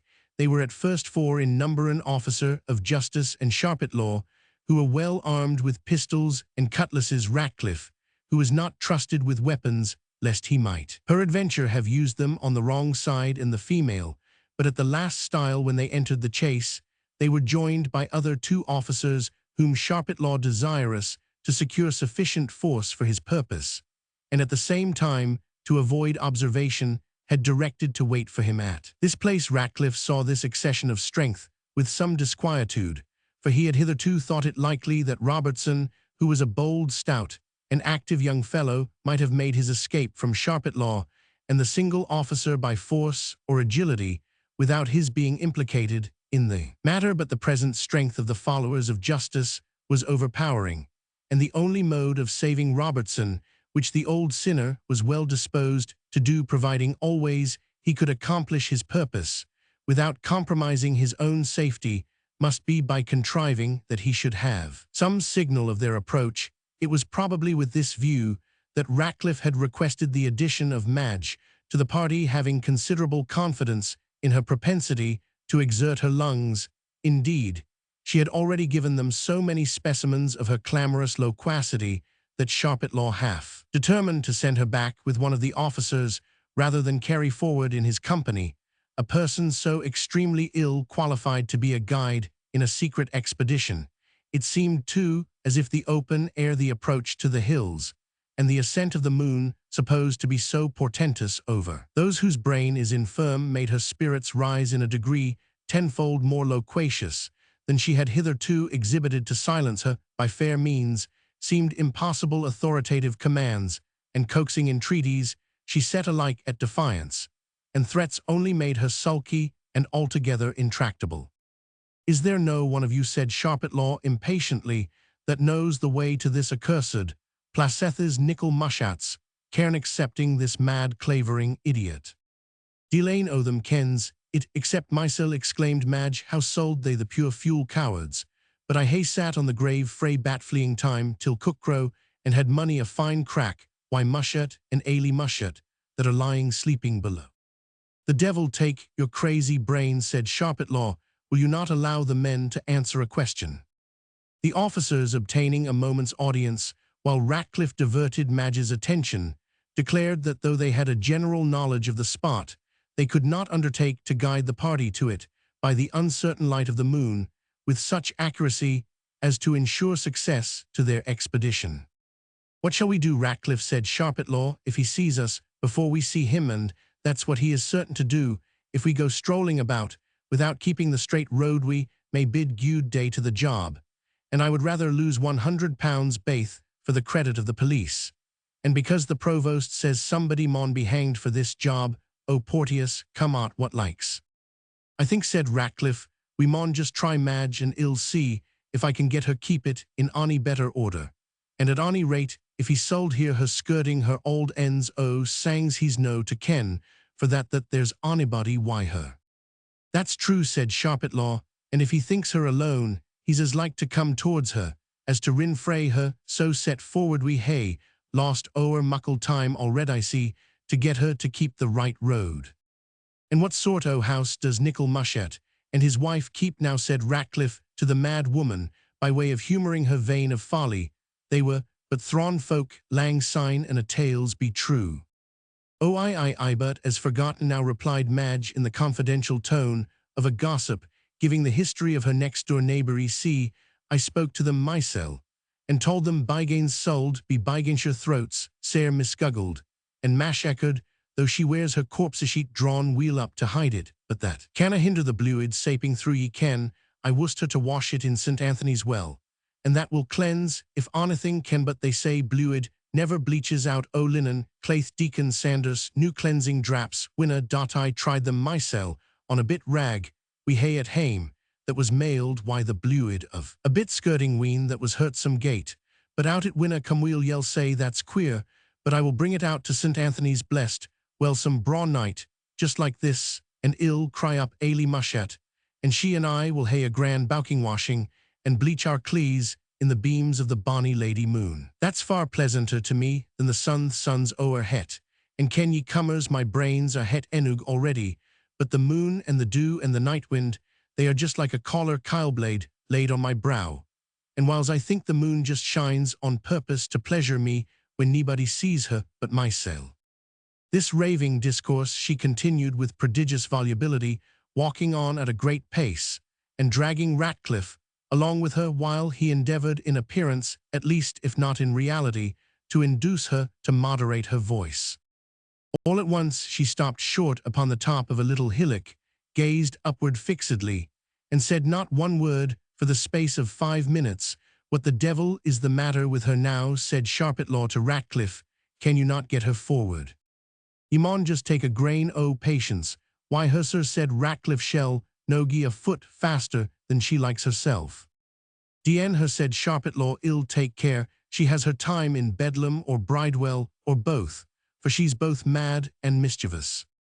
In the meanwhile Madge, who had looked very pensive when she first stopped, suddenly burst into a vehement fit of laughter, then paused, and sighed bitterly, then was seized with a second fit of laughter, then, fixing her eyes on the moon, lifted up her voice and sung, "Good even, good fair moon, good even to thee. I prithee, dear moon, now show to me the form and the features, the speech and degree of the man that true lover of mine shall be." But I need not ask that of the bonny Lady Moon I ken, that weel enug mysel trulive though he wasna, but nobody shall say that I ever told a word about the matter but, whiles I wish the bairn had lived will God guide us. There's a heaven aboon us, as she sighed bitterly, and a bonny moon, and sterns in it forby, and here she laughed once more. Are we to stand here all night, said Sharpitlaw very impatiently, drag her forward. I sir, said Ratcliffe, if we kenned whilk way to drag her, that would settle it at ance. Come Madge Hinny, addressing her, well no be in time to see Nichol and his wife, unless ye show us the road.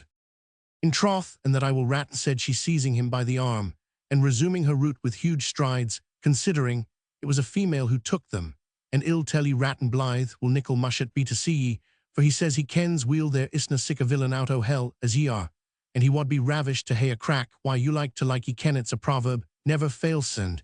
You're baith a pair o' the devil's peats. I trow hard to ken whilk deserves the hettest corner o' his ingleside. Ratcliffe was conscience-struck, and could not forbear making an involuntary protest against this classification. I never shed blood, he replied. But ye hae sold it, Ratnai hae sold blood money, a time folk kill. Why the tongue as weel, as why the handwy, the word as weel, as why the gully. It is the bonny butcher lad that wears the sleeves of blue. He sells the flesh on Saturday, on Friday that he slew. And what is that I ain doing now, thought Ratcliffe, but ill hae nae white of Robertson's young bluid, if I can help it. Then speaking apart to Madge, he asked her whether she did not remember ony o' her old sayings. Money a dainty ain, said Madge, and blithely can I sing them, for lightsome sangs make merry gait, and she sang. When the glades in the blue cloud, the lavrock lies still, when the hounds in the greenwood, the hind keeps the hill. Silence her cursed noise, if you should throttle her, said Sharpitlaw. I see somebody yonder keep close, my boys, and creep round the shoulder of the height. George Pointer, stay you with Ratcliffe, and thaw mad yelling bitch, and you other two come with me round under the shadow of the brae.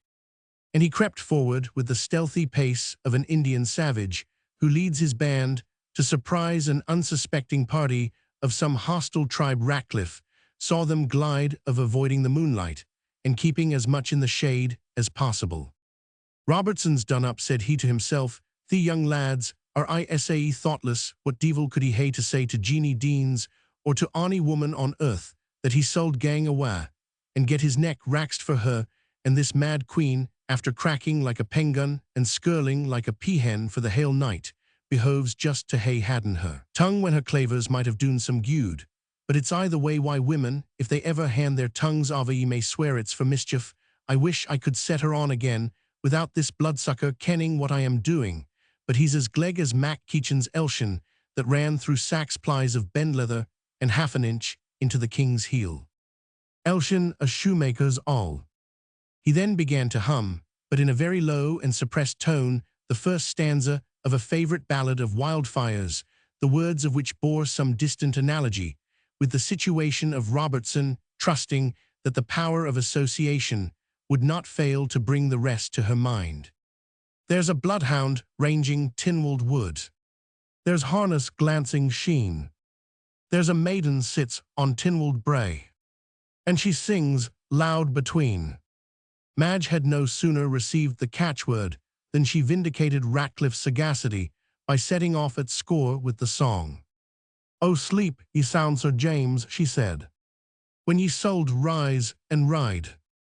There's 20 men, why bow and blade, are seeking where ye hide." Though Ratcliffe was at a considerable distance from the spot called Mushat's Cairn, yet his eyes, practiced like those of a cat to penetrate darkness, could mark that Robertson had caught the alarm. George Pointer, less keen of sight or less attentive, was not aware of his flight any more than Sharpitlaw, and his assistants, whose view, though they were considerably nearer to the cairn, was intercepted by the broken nature of the ground, under which they were screening themselves at length. However, after the interval of 5 or 6 minutes, they also perceived that Robertson had fled and rushed hastily towards the place, while Sharpitlaw called out aloud in the harshest tones of a voice, which resembled a sawmill at work, "Chase, lad, chase hard the brae. I see him on the edge of the hill." Then, hollowing back to the rearguard of his detachment, he issued his farther orders Ratcliffe come here, and detain the woman George run, and kept the style at the Duke's Walk Ratcliffe come here directly but first knock out that mad bitch's brains. He had better rin for it, Madge said Ratcliffe for its ill-dealing why, an angry man.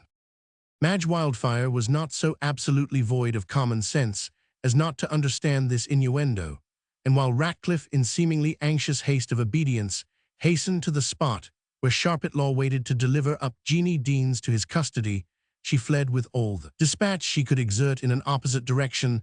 Thus the whole party were separated, and in rapid motion of flight or pursuit, excepting Ratcliffe and Jeanie, whom, although making no attempt to escape, he held fast by the cloak, and who remained standing by Mushat's cairn.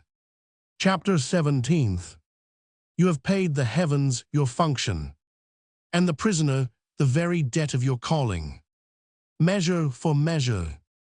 Jeanie Deans. For here our story unites itself with that part of the narrative which broke off at the end of the 14th chapter while she waited in terror and amazement. The hasty advance of 3 or 4 men towards her was yet more startled at their suddenly breaking asunder and giving chase in different directions to the late object of her terror, who became at that moment, though she could not well assign a reasonable cause, rather the cause of her interest. One of the party, it was Sharpitlaw, came straight up to her, and saying, "Your name is Jeanie Deans, and you are my prisoner," immediately added, "But if you will tell me which way he ran, I will let you go."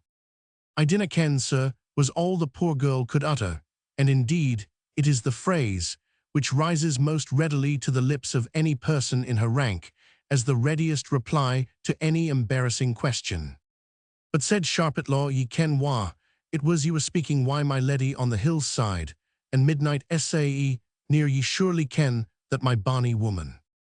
"I dinna ken, sir," again iterated Jeanie, who really did not comprehend in her terror the nature of the questions, which were so hastily put to her in this moment of surprise. "You will try to mend your memory by and by, hinny," said Sharpitlaw, and shouted, as we have already told the reader, to Ratcliffe to come up and take charge of her, while he himself directed the chase after Robertson, which he still hoped might be successful. As Ratcliffe approached, Sharpitlaw pushed the young woman towards him with some rudeness, and betaking himself to the more important object of his quest, began to scale crags and scramble up steep banks with an agility of which his profession and his general gravity of demeanor would previously have argued him incapable. In a few minutes, there was no one within sight, and only a distant halloo from one of the pursuers to the other, faintly heard on the side of the hill, argued that there was any one within hearing. Jeanie Deans was left in the clear moonlight, standing under the guard of a person of whom she knew nothing, and what was worse, concerning whom, as the reader is well aware, she could have learned nothing that would not have increased her terror. When all in the distance was silent, Ratcliffe for the first time addressed her, and it was in that cold, sarcastic, indifferent tone familiar to habitual depravity, whose crimes are instigated by custom rather than by passion. "This is a braw night for ye, dearie," he said, attempting to pass his arm across her shoulder to be on the green hill, while your Jo. Jeanie extricated herself from his grasp, but did not make any reply. "I think, lads and lasses," continued the ruffian, "dinna meet at Mushat's cairn at midnight to crack nuts," and he again attempted to take hold of her. "If ye are an officer of justice, sir," said Jeanie, again eluding his attempt to seize her, "ye deserve to have your coat stripped from your back." "Very true, hinny," said he, succeeding forcibly in his attempt to get hold of her, "but suppose I should strip your cloak off first?" "Ye are more a man, I am sure, than to hurt me, sir," said Jeanie. "For God's sake, have pity on a half-distracted creature." "Come, come," said Ratcliffe, "you're a good-looking wench, and should not be cross-grained. I was going to be an honest man, but the devil has this very day flung first a lawyer, and then a woman in my gate. I'll tell you what, Jeanie, they are out on the hillside. If y'all be guided by me, I'll carry you to a wee bit corner in the pleasance that I ken o' in an old wife's, that are the proctors o' Scotland. What, neathing o', and well send Robertson word to meet us in Yorkshire, for there is a set o' braw lads about the Midland counties that I hae doon business why before now, and sae well leave Mr. Sharpitlaw to whistle on his thumb." It was fortunate for Jeanie, in an emergency like the present, that she possessed presence of mind and courage so soon as the first hurry of surprise had enabled her to rally her recollection, She saw the risk she was in from a ruffian who not only was such by profession, but had that evening been stupefying by means of strong liquors the internal aversion which he felt at the business on which Sharpitlaw had resolved to employ him. "Dinna speak, S.A.E. loud," said she, in a low voice. "He's up yonder." "Who, Robertson?" said Ratcliffe eagerly. "I," replied Jeanie, "up yonder," and she pointed to the ruins of the hermitage and chapel. "By G.D., then," said Ratcliffe, "ill make my ain of him, either one way or other wait for me here." But no sooner had he set off as fast as he could run towards the chapel than Jeanie started in an opposite direction over high and low, on the nearest path homeward, her juvenile exercise, as a herdswoman had put life and mettle in her heels, and never had she followed dusty-foot when the cows were in the corn with half so much speed as she now cleared the distance. Betwixt Mushat's cairn and her father's cottage at St. Leonard's, to lift the latchto and turto shut bolt, and double bolt the doorto, draw against it a heavy article of furniture, which she could not have moved in a moment of less energy, so as to make yet farther provision against violence, was almost the work of a moment, yet done with such silence as equalled the celerity. Her next anxiety was upon her father's account, and she drew silently to the door of his apartment in order to satisfy herself whether he had been disturbed by her return. He was awake, probably had slept but little, but the constant presence of his own sorrows, the distance of his apartment from the outer door of the house, and the precautions which Jeanie had taken to conceal her departure and return, had prevented him from being sensible of either. He was engaged in his devotions, and Jeanie could distinctly hear him use these words: "And for the other child thou hast given me to be a comfort, and stay to my old age, may her days be long in the land, according to the promise thou hast given to those who shall honor father and mother, may all her purchased and promised blessings be multiplied upon her, keep her in the watches of the night, and in the uprising of the morning, that all in this land may know that thou hast not utterly hid thy face from those that seek thee in truth." And in sincerity he was silent, but probably continued his petition in the strong fervency of mental devotion. His daughter retired to her apartment, comforted that while she was exposed to danger her head had been covered by the prayers of the just as by an helmet, and under the strong confidence that while she walked worthy of the protection of heaven, she would experience its countenance. It was in that moment that a vague idea first darted across her mind, that something might yet be achieved for her sister's safety, conscious, as she now was of her innocence of the unnatural murder with which she stood charged. It came, as she described it, on her mind like a sunblink on a stormy sea, and although it instantly vanished, yet she felt a degree of composure which she had not experienced for many days, and could not help being strongly persuaded that by some means or other she would be called upon, and directed to work out her sister's deliverance. She went to bed, not forgetting her usual devotions, the more fervently made on account of her late deliverance, and she slept soundly in spite of her agitation. We must return to Ratcliffe, who had started like a greyhound from the slips, when the sportsman cries halloo, as soon as Jeanie had pointed to the ruins. Whether he meant to aid Robertson's escape, or to assist his pursuers, may be very doubtful. Perhaps he did not himself know, but had resolved to be guided by circumstances. He had no opportunity, however, of doing either, for he had no sooner surmounted the steep ascent, and entered under the broken arches of the Rains, than a pistol was presented at his head, and a harsh voice commanded him in the king's name to surrender himself. "Prisoner Mr. Sharpitlaw," said Ratcliffe, surprised, "is this your honor?" "Is it only you, and be to you," answered the fiscal, still more disappointed. "What made you leave the woman?" "She told me she saw Robertson go into the ruins, so I made what haste I could to cleek the callant." "It's all over now," said Sharpitlaw. "We shall see no more of him tonight, but he shall hide himself in a bean-hole, if he remains on Scottish ground, without my finding him. Call back the people, Ratcliffe." Ratcliffe hollowed to the dispersed officers, who willingly obeyed the signal, for probably there was no individual among them who would have been much desirous of a rencontre hand to hand, and at a distance from his comrades, with such an active and desperate fellow as Robertson. "And where are the two women?" said Sharpitlaw. "Both made their heels serve them, I suspect," replied Ratcliffe, and he hummed the end of the old song. "Then hey, play up the Renawa Bride." for she has ta'en the G. One woman said Sharpitlofer, like all rogues, he was a great calumniator of the fair Saxon woman, is enough to dark the fairest ploy that was ever planned. And how could I be such an ass as to expect to carry through a job that had two in it? Note Roman 50 calumniator of the fair sex. But we know how to come by them, both if they are wanted, that's one good thing. Accordingly, like a defeated general sad and sulky, he led back his discomfited forces to the metropolis and dismissed them for the night. The next morning early, he was under the necessity of making his report to the sitting magistrate of the day, the gentleman who occupied the chair of office on this occasion, for the Bailey's Anglis aldermen, take it by rotation, chanced to be the same by whom Butler was committed, a person very generally respected among his fellow citizens. Something he was of a humorist and rather deficient in general education, but acute, patient, and upright, possessed of a fortune acquired by honest industry, which made him perfectly independent, and in short, very happily qualified to support the respectability of the office which he held. Mr. Middleburg had just taken his seat, and was debating in an animated manner with one of his colleagues the doubtful chances of a game at golf, which they had played the day before, when a letter was delivered to him, addressed for Bailey Middleburg.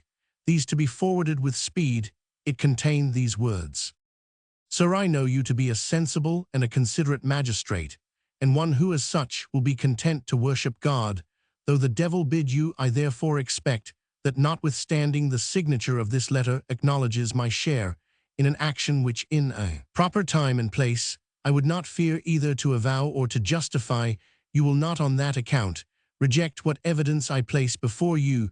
The clergyman Butler is innocent of all but involuntary presence at an action which he wanted spirit to approve of, and from which he endeavored with his best set phrases to dissuade us.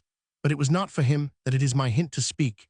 There is a woman in your jail fallen under the edge of a law so cruel that it has hung by the wall like unsecured armor for 20 years, and is now brought down and wetted to spill the blood of the most beautiful and most innocent creature whom the walls of a prison ever girdled. In her sister knows of her innocence, as she communicated to her that she was betrayed by a villaino that high heaven would put in every honest hand a whip to scourge me, such a villain, through the world. I write distractedly, but this girl-thigh's Jeanie Deans is a peevish Puritan, superstitious and scrupulous after the manner of her sect, and I pray your honor, for so my phrase must go, to press upon her that her sister's life depends upon her testimony, but though she should remain silent, do not dare to think that the young woman is guilty, far less to permit her execution. Remember the death of Wilson was fearfully avenged, and those yet live who can compel you to drink the dregs of your poisoned chalice. I say, remember Porteous, and say that you had good counsel from one of his slayers. The magistrate read over this extraordinary letter twice or thrice. At first he was tempted to throw it aside, as the production of a madman. So little did the scraps from playbooks, as he termed the poetical quotation, resemble the correspondence of a rational being on a reperusal. However, he thought that amid its incoherence he could discover something like a tone of awakened passion, though expressed in a manner quaint and unusual. It is a cruelly severe statute, said the magistrate to his assistant, and I wish the girl could be taken from under the letter of it. A child may have been born, and it may have been conveyed away while the mother was insensible, or it may have perished for want of that relief which the poor creature herself, helpless, terrified, distracted, despairing, and exhausted, may have been unable to afford to it. And yet it is certain, if the woman is found guilty under the statute, execution will follow. The crime has been too common, and examples are necessary. But if this other wench, said the city clerk, can speak to her sister, communicating her situation, it will take the case from under the statute. Very true, replied the bailey, and I will walk out one of these days to St. Leonard's and examine the girl myself. I know something of their father Deanson, old true blue Cameronian, who would see house and family go to wreck ere he would disgrace his testimony by a sinful complying with the defections of the times, and such he will probably uphold the taking an oath before a civil magistrate, if they are to go on and flourish with their bull-headed obstinacy, the legislature must pass an act to take their affirmations, as in the case of Quakers. But surely neither a father nor a sister will scruple in a case of this kind. As I said before, I will go speak with them myself, when the hurry of this Porteous investigation is somewhat over their pride and spirit of contradiction, will be far less alarmed than if they were called into a court of justice at once. And I suppose Butler is to remain incarcerated, said the city clerk. For the present, certainly, said the magistrate, but I hope soon to set him at liberty upon bail. Do you rest upon the testimony of that light-headed letter? Asked the clerk. Not very much, answered the baillie, and yet there is something striking about it. To it seems the letter of a man beside himself, either from great agitation or some great sense of guilt. Yes, said the town clerk, it is very like the letter of a mad strolling play-actor, who deserves to be hanged with all the rest of his gang, as your honour justly observes. I was not quite so bloodthirsty, continued the magistrate, but to the point. Butler's private character is excellent, and I am given to understand by some inquiries I have been making this morning that he did actually arrive in town only the day before yesterday, so that it was impossible he could have been concerned in any previous machinations of these unhappy rioters, and it is not likely that he should have joined them on a suddenty. There's no saying anent that'll catches fire at a slight spark, as fast as a Brunstein match, observed the secretary. I hae kenned a minister wad be fair gudiday, and fair gudian why ilka man in the parachine, and hing just as quiet as a rocket on a stick, till he mentioned the word abjuration oath or patronage or sick-like, and then whiz he was off and up in the air, 100 miles beyond common manners, common sense, and common comprehension. I do not understand, answered the burgher magistrate, that the young man Butler's zeal is of so inflammable a character, but I will make farther investigation. What other business is there before us? And they proceeded to minute investigations concerning the affair of Porteous' death and other affairs, through which this history has no occasion to trace them. In the course of their business, they were interrupted by an old woman of the lower rank, extremely haggard in look and wretched in her appearance, who thrust herself into the council room. What do you want, gudewife? Who are you? Said Baillie Middleburg. What do I want? Replied she in a sulky tone. I want my bairn, or I want neathing frae nane o ye, for as grands ye are. And she went on muttering to herself, with the wayward spitefulness of age. They maun hae lordships and honours, nae doubt set them up the gutter bloods, and deal a gentleman amming them. Then again, addressing the sitting magistrate, will your honour gie me back my pure crazy bairn? His honour I hae ken the day when less wad served him the o of a camphor skipper. Good woman, said the magistrate to this shrewish supplicantel, us what it is you want, and do not interrupt the court. That's as muckle as till say bark body and be doon, which I tell ye, raising her termagant voice, I want my bairn, is na that braid Scots. Who are Yahoo, is your bairn? Demanded the magistrate. Warm Iwa sold I be, but Meg Murdochson, and wa sold my bairn be, but Magdalen Murdochson. Your guard soldiers, and your constables, and your officers ken us weel enug, when they rive the bits o' duds aff our backs, and take what penny o' siller we hae, and harl us to the correction house in Leith Wind, and peddle us up why bread and water and sick like sunkets. Who is she? Said the magistrate, looking round to some of his people. Other than a gudeane, sir, said one of the city officers, shrugging his shoulders and smiling. Will ye say sae? Said the termagant, her eye gleaming with impotent fury, and I had ye amming the figet winds wadna, I set my 10 talents in your wasn't face for that very word. And she suited the word to the action by spreading out a set of claws resembling those of St. George's dragon on a country signpost. This was a name given to a tract of sand hillocks extending along the seashore from Leith to Portobello, and which at this time were covered with whinbushes or firs. What does she want here? Said the impatient magistrate. Can she not tell her business, or go away? It's my bairn, it's Magdalen Murdochson, I am wantin', answered the beldam, screaming at the highest pitch of her cracked and mistooned voice. Havena, I've been telling ye sae this halfwer, and if ye are deaf, what needs ye sit cocked up there, and keep folks scroin tie this gate? She wants her daughter, sir, said the same officer, whose interference had given the hag such offence, before her daughter, who was taken up last night, Madge Wildfire, as they ca her. Madge Hellfire, as they ca her, echoed the beldam. And what business has a blackguard like you to ca an honest woman's bairn out o' her ain name? An honest woman's bairn, Maggie, answered the peace officer, smiling and shaking his head with an ironical emphasis on the adjective, and a calmness calculated to provoke to madness the furious old shrew. If I am no honest now, I was honest ance, she replied, and that's mair than ye can say, ye born and bred thief, that never kenned ither folks gear frae your ain, since the day ye was cleckit honest, say ye piket your mother's pouch o' twalpen is Scots, when ye were 5 years old, just as she was taking leave o' your father at the fit o' the gallows. She has you there, George, said the assistants, and there was a general laugh, for the wit was fitted for the meridian of the place, where it was uttered. This general applause somewhat gratified the passions of the old hag. The grim features smiled, and even laughed, but it was a laugh of bitter scorn. She condescended, however, as if appeased by the success of her sally, to explain her business more distinctly, when the magistrate, commanding silence again, desired her either to speak out her errand or to leave the place. Her bairn, she said, was her bairn, and she came to fetch her out of ill haft, and more guiding, if she wasna sae wise, as ither folk, few ither folk had suffered as muckle, as she had done forby, that she could fend the war for hersel within the four was of a jail. She could prove by 50 witnesses, and 50 to that her daughter had never seen Jock Porteous alive or dead, since he had gien her a laundering why his cane, the nedger, that he was for driving a dead cat at the provost's wig on the Elector of Hanover's birthday.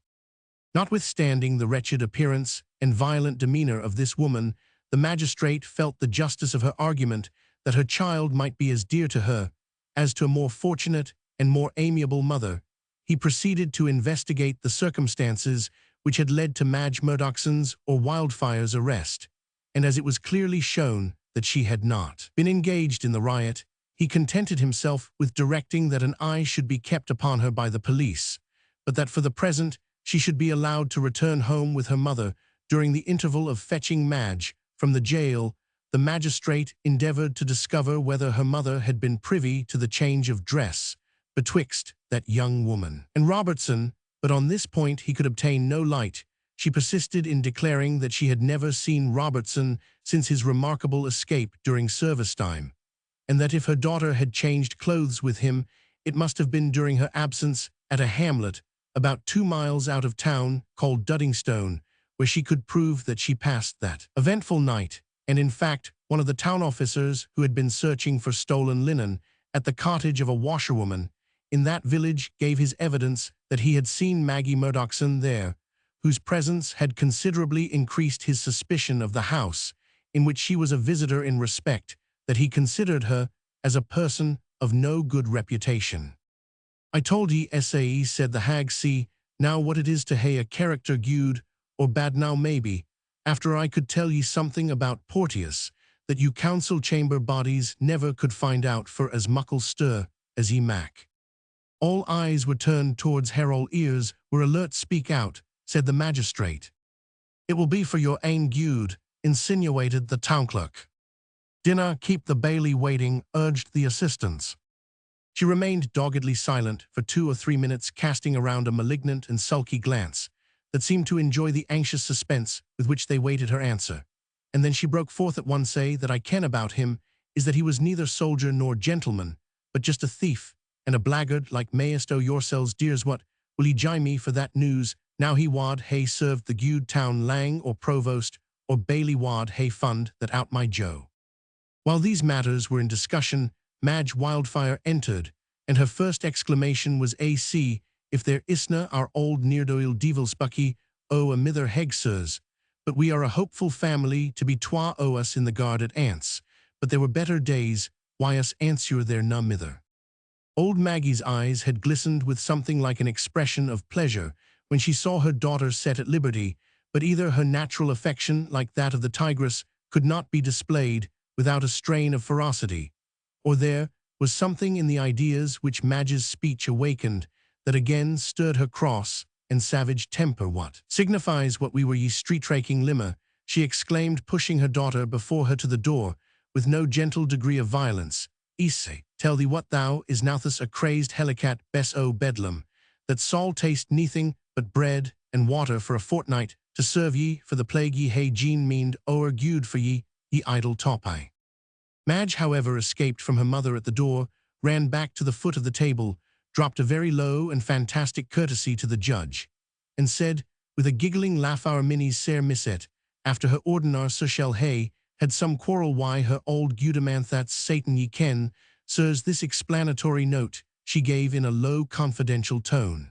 And the spectators of that credulous generation did not hear it without an involuntary shudder. The Gudaman and her disna I gree wheel, and then I maun pay the piper, but my back's broad enug to bear 't on.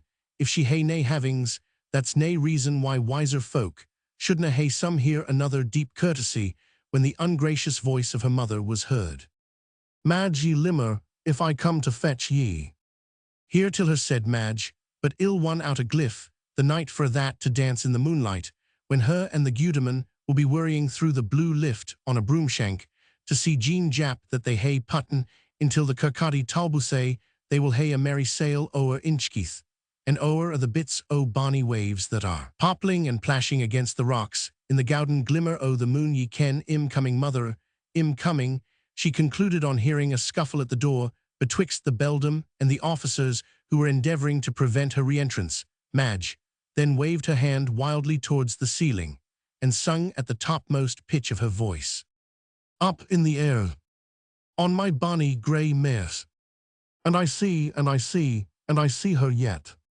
And with a hop, skip, and jump sprung out of the room, as the witches of Macbeth used in less refined days to seem to fly upwards from the stage. Some weeks intervened before Mr. Middelburg, agreeably to his benevolent resolution, found an opportunity of taking a walk towards St. Leonard's in order to discover whether it might be possible to obtain the evidence hinted at in the anonymous letter respecting Effie Deans. In fact, the anxious perquisitions made to discover the murderers of Porteous occupied the attention of all concerned with the administration of justice. In the course of these inquiries, two circumstances happened material to our story. Butler, after a close investigation of his conduct, was declared innocent of accession to the death of Porteous, but as having been present during the whole transaction, was obliged to find bail not to quit his usual residence at Liberton, that he might appear as a witness when called upon. The other incident regarded the disappearance of Madge Wildfire and her mother from Edinburgh, when they were sought with the purpose of subjecting them to some farther interrogatories. It was discovered by Mr. Sharpitlaw that they had eluded the observation of the police and left the city so soon as dismissed from the council chamber. No efforts could trace the place of their retreat.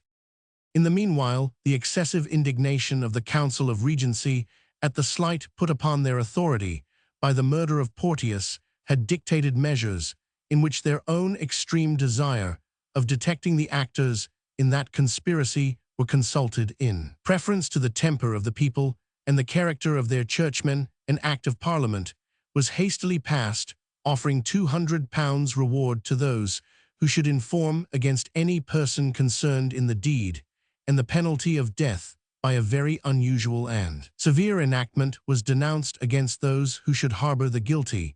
But what was chiefly accounted exceptionable was a clause appointing the act to be read in churches by the officiating clergyman on the first Sunday of every month for a certain period. Immediately before the sermon, the ministers who should refuse to comply with this injunction were declared for the first offence incapable of sitting or voting in any church judicature, and for the second incapable of holding any ecclesiastical preferment in Scotland. This last order united in a common cause those who might privately rejoice in Porteous' death, though they dared not vindicate the manner of it, with the more scrupulous Presbyterians, who held that even the pronouncing the name of the Lord spiritual in a Scottish pulpit was quodammodo an acknowledgement of prelacy, and that the injunction of the legislature was an interference of the civil government with the jus divinum of presbytery, since to the General Assembly alone, as representing the invisible head of the Kirk, belonged the sole and exclusive right of regulating whatever pertained to public worship.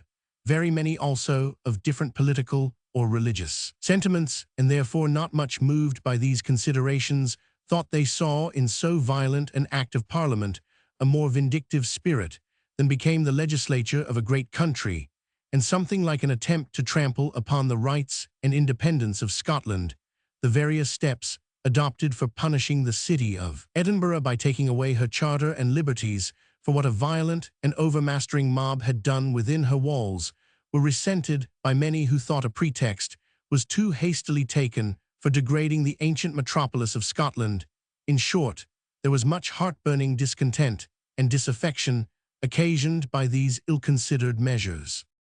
The magistrates were closely interrogated before the House of Peers concerning the particulars of the Porteous mob and the patois in which these functionaries made their answers sounded strange in the ears of the southern nobles. The Duke of Newcastle, having demanded to know with what kind of shot the guard which Porteous commanded had loaded their muskets, was answered naively, "Ow, just sick as ane shoots dukes and fools." With this reply was considered as a contempt of the House of Lords, and the Provost would have suffered accordingly, but that the Duke of Argyll explained that the expression properly rendered into English meant ducks and waterfowls. Amidst these heats and dissensions, the trial of Effie Deans, after she had been many weeks imprisoned, was at length about to be brought forward, and Mr. Middleburg found leisure to inquire into the evidence concerning her. For this purpose he chose a fine day for his walk towards her father's house.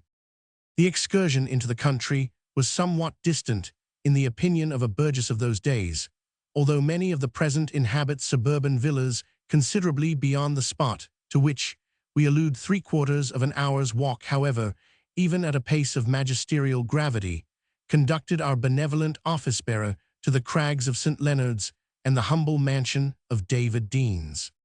The old man was seated on the dees or turf seat at the end of his cottage, busied in mending his cartharness with his own hands, for in those days any sort of labor which required a little more skill than usual fell to the share of the goodman himself, and that even when he was well to pass in the world with stern and austere gravity, he persevered in his task. After having just raised his head to notice the advance of the stranger, it would have been impossible to have discovered from his countenance and manner the internal feelings of agony with which he contended. Mr. Middleburg waited an instant, expecting Deans would in some measure acknowledge his presence and lead into conversation, but as he seemed determined to remain silent, he was himself obliged to speak first.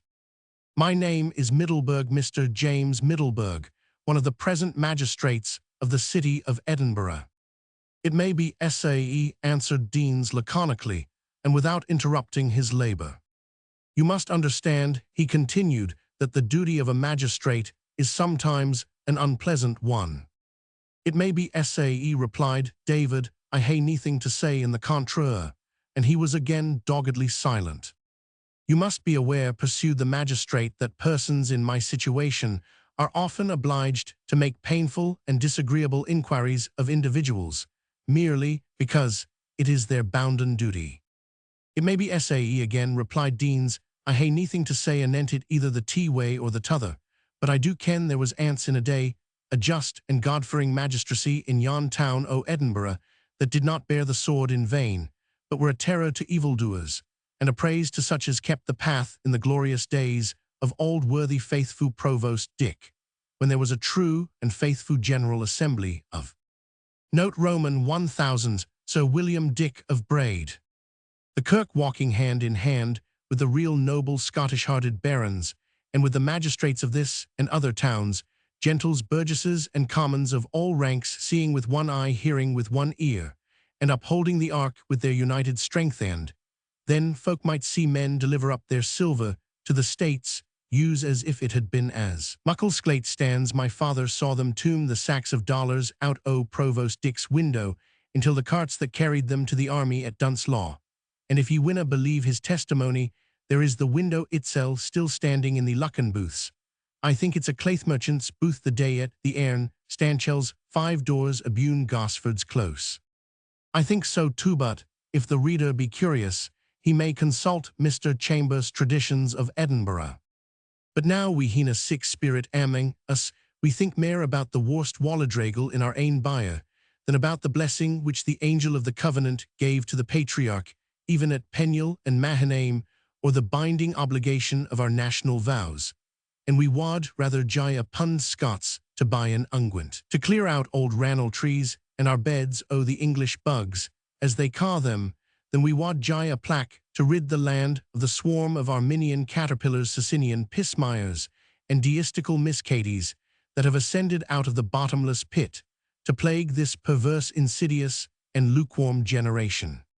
It happened to Davy Deans on this occasion, as it has done to many other habitual orators, when once he became embarked on his favorite subject, the stream of his own enthusiasm carried him forward in spite of his mental distress, while his well-exercised memory supplied him amply with all the types and tropes of rhetoric peculiar to his sect and cause. Mr. Middleburg contented himself with answering all, "This may be very true, my friend, but as you said just now, I have nothing to say to it at present, either one way or other. You have 2 daughters, I think, Mr. Deans." The old man winced as one whose smarting sore is suddenly galled, but instantly composed himself, resumed the work, which in the heat of his declamation he had laid down, and answered with sullen resolution, "I daughter sirenly ane."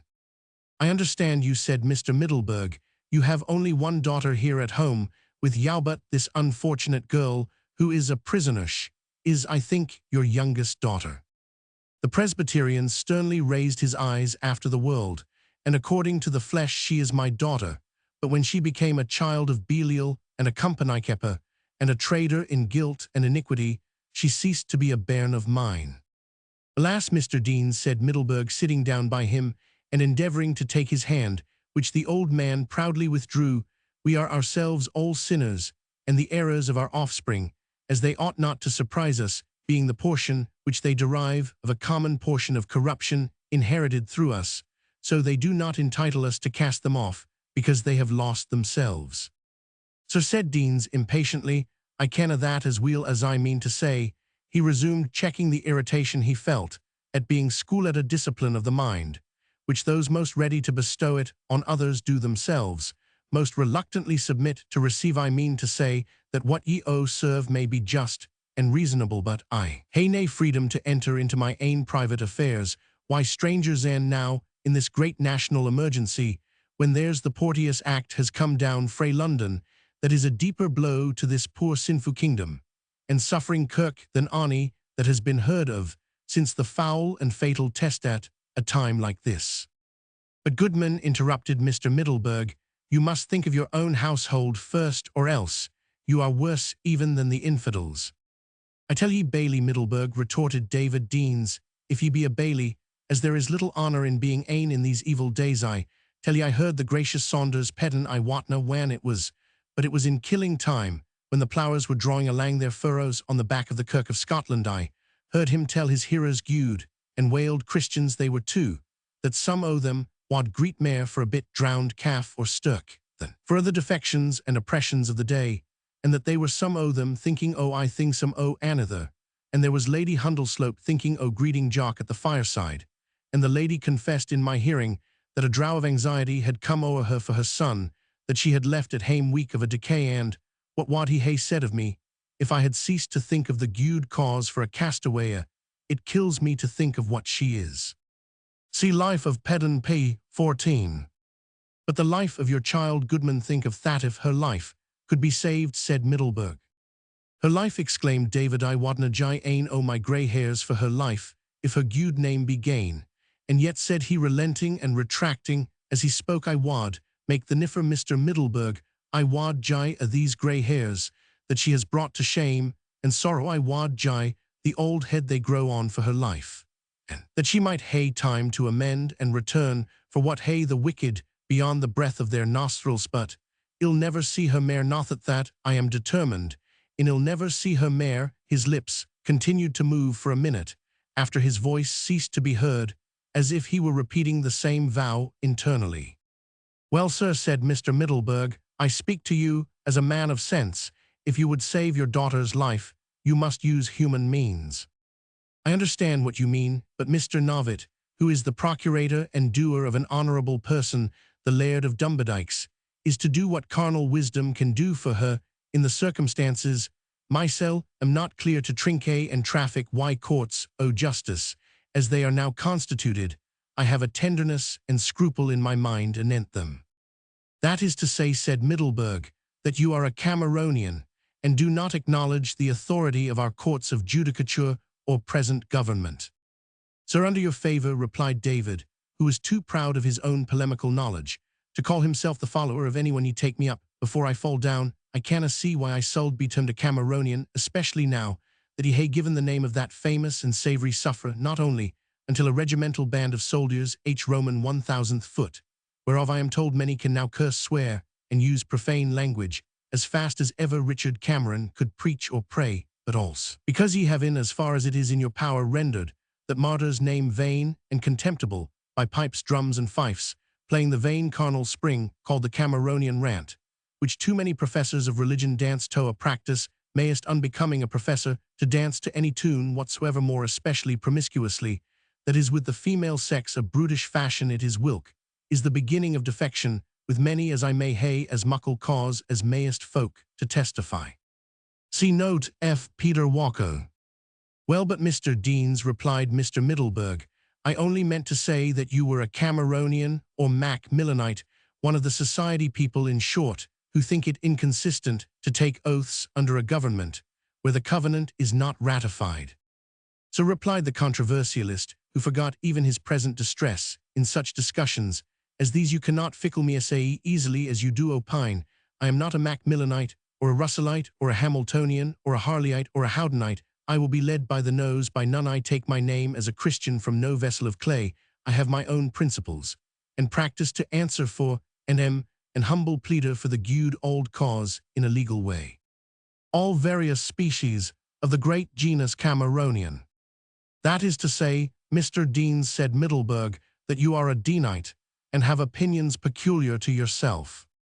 It may please you to say SAE, said David Deans, but I have maintained my testimony before as great folk, and in sharper times, and though I will neither exalt myself nor pull down others, I wish every man and woman in this land had kept the true testimony, and the middle and straight path as it were on the ridge of a hill where wind and water shears, avoiding right-hand snares and extremes and left-hand wayslidings, as weel as Johnny Dodds of Farthing's Acre, and I man mare that shall be nameless.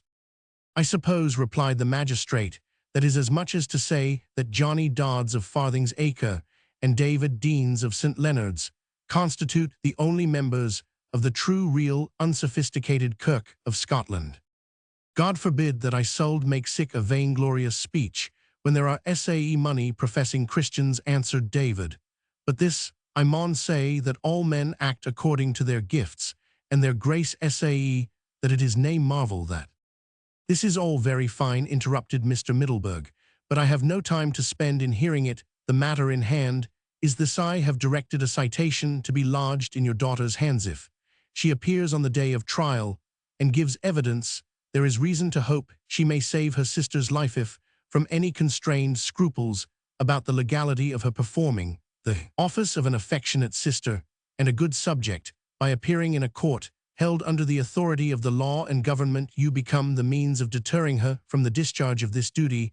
I must say, though the truth may sound harsh in your ears, that you who gave life to this unhappy girl will become the means of her losing it by a premature and violent death. So saying, Mr. Middelburg turned to leave him. Bide owie, Mr. Middelburg, said Deans in great perplexity and distress of mind. But the baillie, who was probably sensible that protracted discussion might diminish the effect of his best and most forcible argument, took a hasty leave and declined entering farther into the controversy. Deans sunk down upon his seat stunned with a variety of conflicting emotions. It had been a great source of controversy among those holding his opinions in religious matters how far the government, which succeeded the Revolution, could be without sin, acknowledged by true Presbyterians, seeing that it did not recognize the great national testimony of the Solemn League and Covenant, and latterly those agreeing in this general doctrine, and assuming the sounding title of the anti-popish, anti-prelatic, anti-Erastian, anti-sectarian, true Presbyterian remnant, were divided into many petty sects among themselves, even as to the extent of submission to the existing laws and rulers, which constituted such an acknowledgment as amounted to sin. At a very stormy and tumultuous meeting held in 1682 to discuss these important and delicate points, the testimonies of the faithful few were found utterly inconsistent with each other. This remarkable convocation took place upon 15th June 1682, and an account of its confused and divisive proceedings may be found in Michael Shield's Faithful Contendings, displayed first printed at Glasgow 1780 p. 21. It affords a singular and melancholy example how much a metaphysical and polemical spirit had crept in amongst these unhappy sufferers, since amid so many real injuries which they had to sustain, they were disposed to add disagreement and disunion concerning the character and extent of such as were only imaginary. The place where this conference took place was remarkably well adapted for such an assembly. It was a wild and very sequestered dell in Tweedale, surrounded by high hills, and far remote from human habitation. A small river, or rather a mountain torrent, called the Tala, breaks down the glen with great fury, dashing successively over a number of small cascades, which has procured the spot the name of Tala Lins. Here the leaders among scattered adherents to the Covenant men, who in their banishment from human society and in the recollection of the 70s to which they had been exposed, had become at once sullen in their tempers and fantastic in their religious opinions, met with arms in their hands, and by the side of the torrent discussed, with a turbulence which the noise of the stream could not drown, points of controversy as empty and unsubstantial as its foam. It was the fixed judgment of most of the meeting that all payment of cess or tribute to the existing government was utterly unlawful, and a sacrificing to idols about other impositions and degrees of submission. There were various opinions, and perhaps it is the best illustration of the spirit of those military fathers of the Church to say that while all allowed it was impious to pay the cess employed for maintaining the standing army and militia, there was a fierce controversy on the lawfulness of paying the duties levied at ports and bridges for maintaining roads and other necessary purposes, that there were some who, repugnant to these imposts for turnpikes and pontages, were nevertheless free, in conscience, to make payment of the usual freight at public ferries, and that a person of exceeding and punctilious zeal, James Russell, one of the slayers of the Archbishop of St. Andrews, had given his testimony with great warmth, even against this last faint shade of subjection to constituted authority. This ardent and enlightened person and his followers had also great scruples about the lawfulness of bestowing the ordinary names upon the days of the week and the months of the year, which savored in their nostrils so strongly of paganism, that at length they arrived at the conclusion that they who owned such names as Monday, Tuesday, January, February, and so forth, served themselves heirs to the same, if not greater, punishment than had been denounced against the idolaters of old. David Deans had been present on this memorable occasion.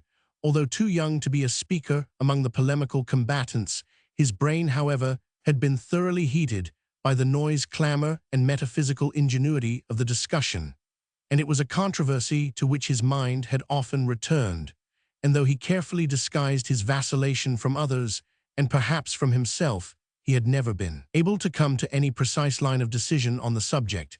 In fact, his natural sense had acted as a counterpoise to his controversial zeal.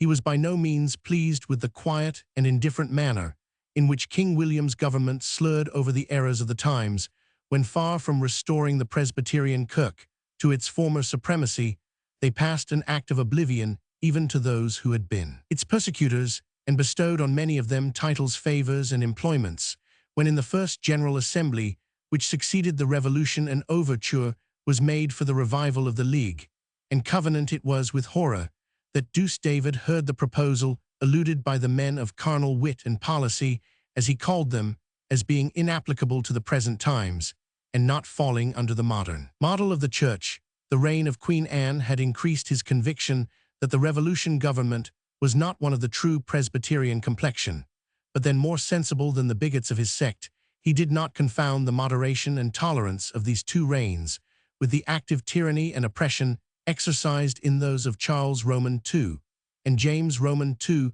the Presbyterian form of religion, though deprived of the weight formerly attached to its sentences of excommunication, and compelled to tolerate the coexistence of episcopacy and of sects of various descriptions, was still the national church, and though the glory of the Second Temple was far inferior to that which had flourished from 1639 till the Battle of Dunbar, still, it was a structure that, wanting the strength and the terrors, retained at least the form and symmetry of the original model. Then came the insurrection in 1715, and David Dean's horror for the revival of the popish and prelatical faction reconciled him greatly to the government of King George, although he grieved that that monarch might be suspected of a leaning unto Erastianism. In short, moved by so many different considerations, he had shifted his ground at different times concerning the degree of freedom which he felt in adopting any act of immediate acknowledgement or submission to the present government, which, however mild and paternal, was still uncovenanted. And now he felt himself called upon by the most powerful motive conceivable to authorize his daughter's giving testimony in a court of justice, which all who have been since called Cameronians accounted a step of lamentable and direct defection. The voice of nature, however, exclaimed loud in his bosom against the dictates of fanaticism, and his imagination, fertile in the solution of polemical difficulties, devised an expedient for extricating himself from the fearful dilemma in which he saw on the one side a falling off from principle, and on the other a scene from which a father's thoughts could not but turn in shuddering horror.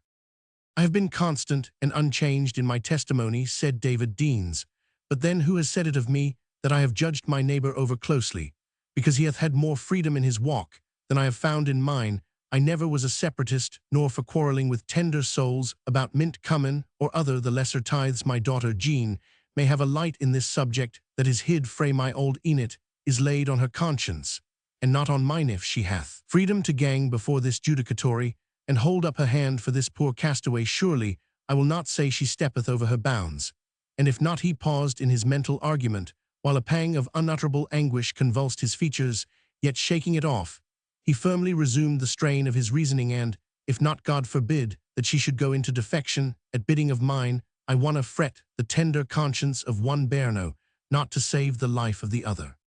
A Roman would have devoted his daughter to death from different feelings and motives, but not upon a more heroic principle of duty. Chapter 18. To man in this, his trial state, the privilege is given, when tossed by tides of human fate, to anchor fast on heaven. Watts hymns. It was with a firm step that Deans sought his daughter's apartment, determined to leave her to the light of her own conscience in the dubious point of casuistry in which he supposed her to be placed. The little room had been the sleeping apartment of both sisters, and there still stood there a small occasional bed, which had been made for Effie's accommodation when complaining of illness. She had declined to share, as in happier times her sister's pillow. The eyes of Deans rested involuntarily on entering the room upon this little couch, with its dark green coarse curtains, and the ideas connected with it rose so thick upon his soul as almost to incapacitate him from opening his errand to his daughter. Her occupation broke the ice. He found her gazing on a slip of paper, which contained a citation to her to appear as a witness upon her sister's trial in behalf of the accused, for the worthy magistrate, determined to omit no chance of doing Effie justice, and to leave her sister no apology for not giving the evidence which she was supposed to possess, had caused the ordinary citation or subpoena of the Scottish criminal court to be served upon her by an officer during his conference with David. This precaution was so far favorable to Deans that it saved him the pain of entering upon a formal explanation with his daughter. He only said, with a hollow and tremulous voice, "I perceive ye are aware of the matter. O father, we are cruelly stead between God's laws and man's laws. What shall we do? What can we do?" Jeanie, it must be observed, had no hesitation whatever about the mere act of appearing in a court of justice. She might have heard the point discussed by her father more than once, but we have already noticed that she was accustomed to listen with reverence to much which she was incapable of understanding, and that subtle arguments of casuistry found her a patient but unedified hearer. Upon receiving the citation, Therefore her thoughts did not turn upon the chimerical scruples which alarmed her father's mind, but to the language which had been held to her by the stranger at Mushat's cairn. In a word, she never doubted, but she was to be dragged forward into the court of justice in order to place her in the cruel position of either sacrificing her sister by telling the truth or committing perjury in order to save her life. And so strongly did her thoughts run in this channel that she applied her father's words, "Ye are aware of the matter," to his acquaintance with the advice that had been so fearfully enforced upon her. She looked up with anxious surprise, not unmingled with a cast of horror, which his next words, as she interpreted and applied them, were not qualified to remove. "Daughter," said David, "it has ever been my mind that in things of ane doubtful and controversial nature, ilk Christian's conscience sould be his ain guide. Wherefore descend into yourself, try your ain mind with sufficiency of soul exercise, and as you shall finally find yourself clear to do in this matter, Evan, so be it." "But father," said Jeanie, whose mind revolted at the construction which she naturally put upon his language, "can this thys be a doubtful or controversial matter? Mind, father, the 9th command, thou shalt not bear false witness against thy neighbor." David Deans paused for still applying her speech to his preconceived difficulties. It seemed to him as if she, a woman and a sister, was scarce entitled to be scrupulous upon this occasion, where he, a man exercised in the testimonies of that testifying period, had given indirect countenance to her following what must have been the natural dictates of her own feelings. But he kept firm his purpose, until his eyes involuntarily rested upon the little settled, and recalled the form of the child of his old age, as she sate upon it, pale, emaciated, and broken-hearted. His mind, as the picture arose before him, involuntarily conceived, and his tongue involuntarily uttered, but in a tone how different from his usual dogmatical precision, arguments for the course of conduct likely to ensure his child's safety.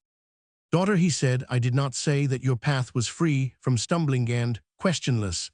This act may be in the opinion of some a transgression, since he who beareth witness unlawfully, and against his conscience doth in some sort bear false witness against his neighbor.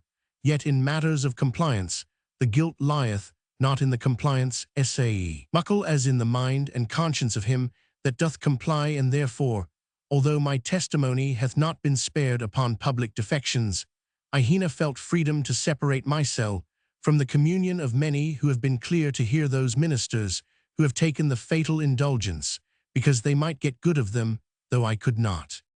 When David had proceeded thus far, his conscience reproved him that he might be indirectly undermining the purity of his daughter's faith, and smoothing the way for her falling off from strictness of principle.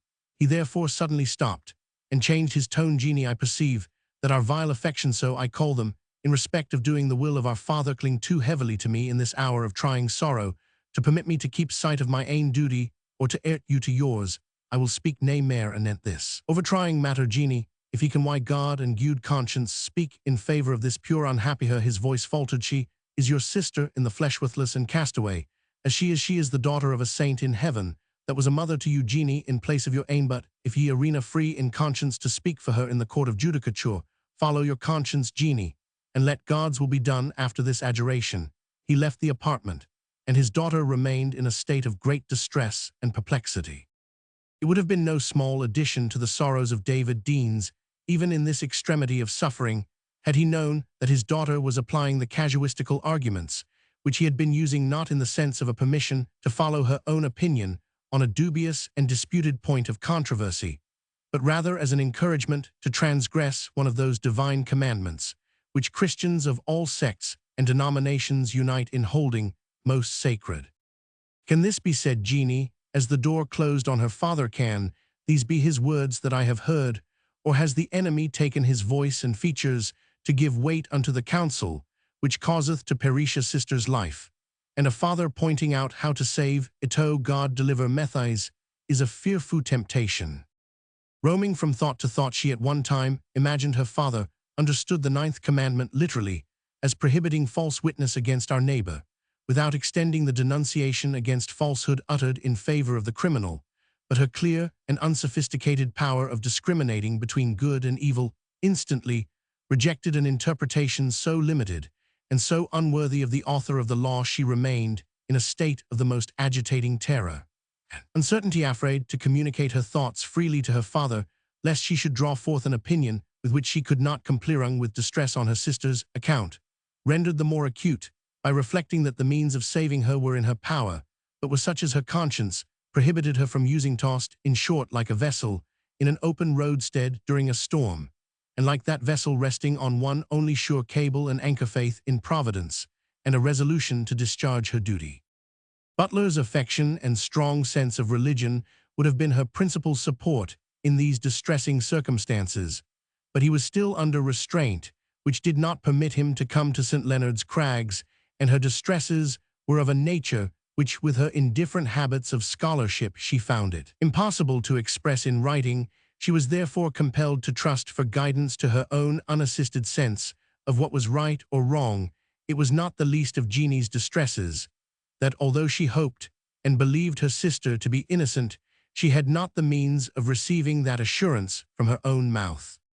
The double-dealing of Ratcliffe in the matter of Robertson had not prevented his being rewarded, as double-dealers frequently have been with favour and preferment. Sharpitlaw, who found in him something of a kindred genius, had been intercessor in his behalf with the magistrates, and the circumstance of his having voluntarily remained in the prison when the doors were forced by the mob would have made it a hard measure to take the life which he had such easy means of saving. He received a full pardon, and soon afterwards James Ratcliffe, the greatest thief and housebreaker in Scotland, was, upon the faith perhaps of an ancient proverb, selected as a person to be entrusted with the custody of other delinquents.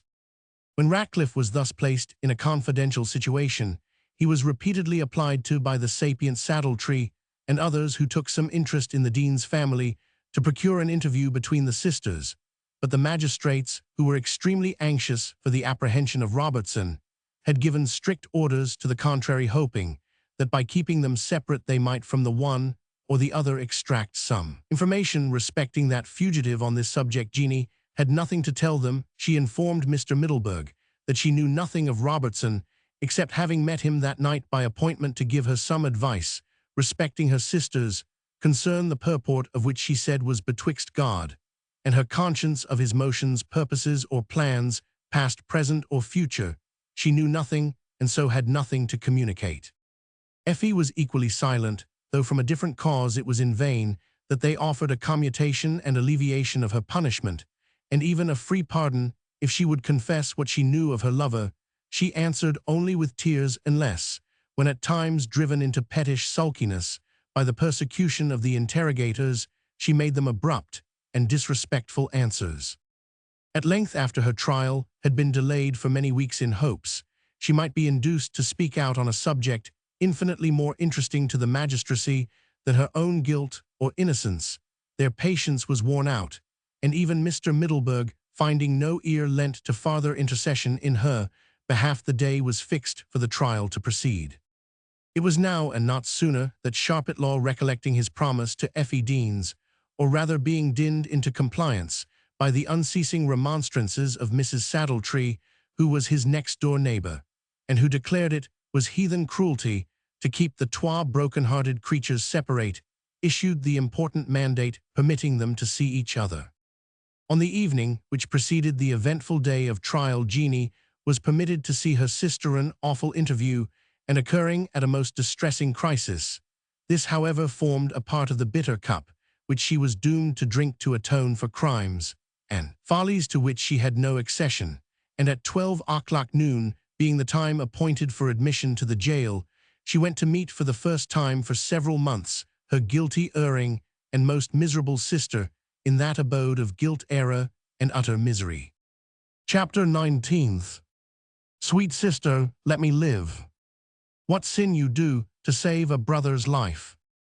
Nature dispenses with the deed so far that it becomes a virtue. Measure for measure.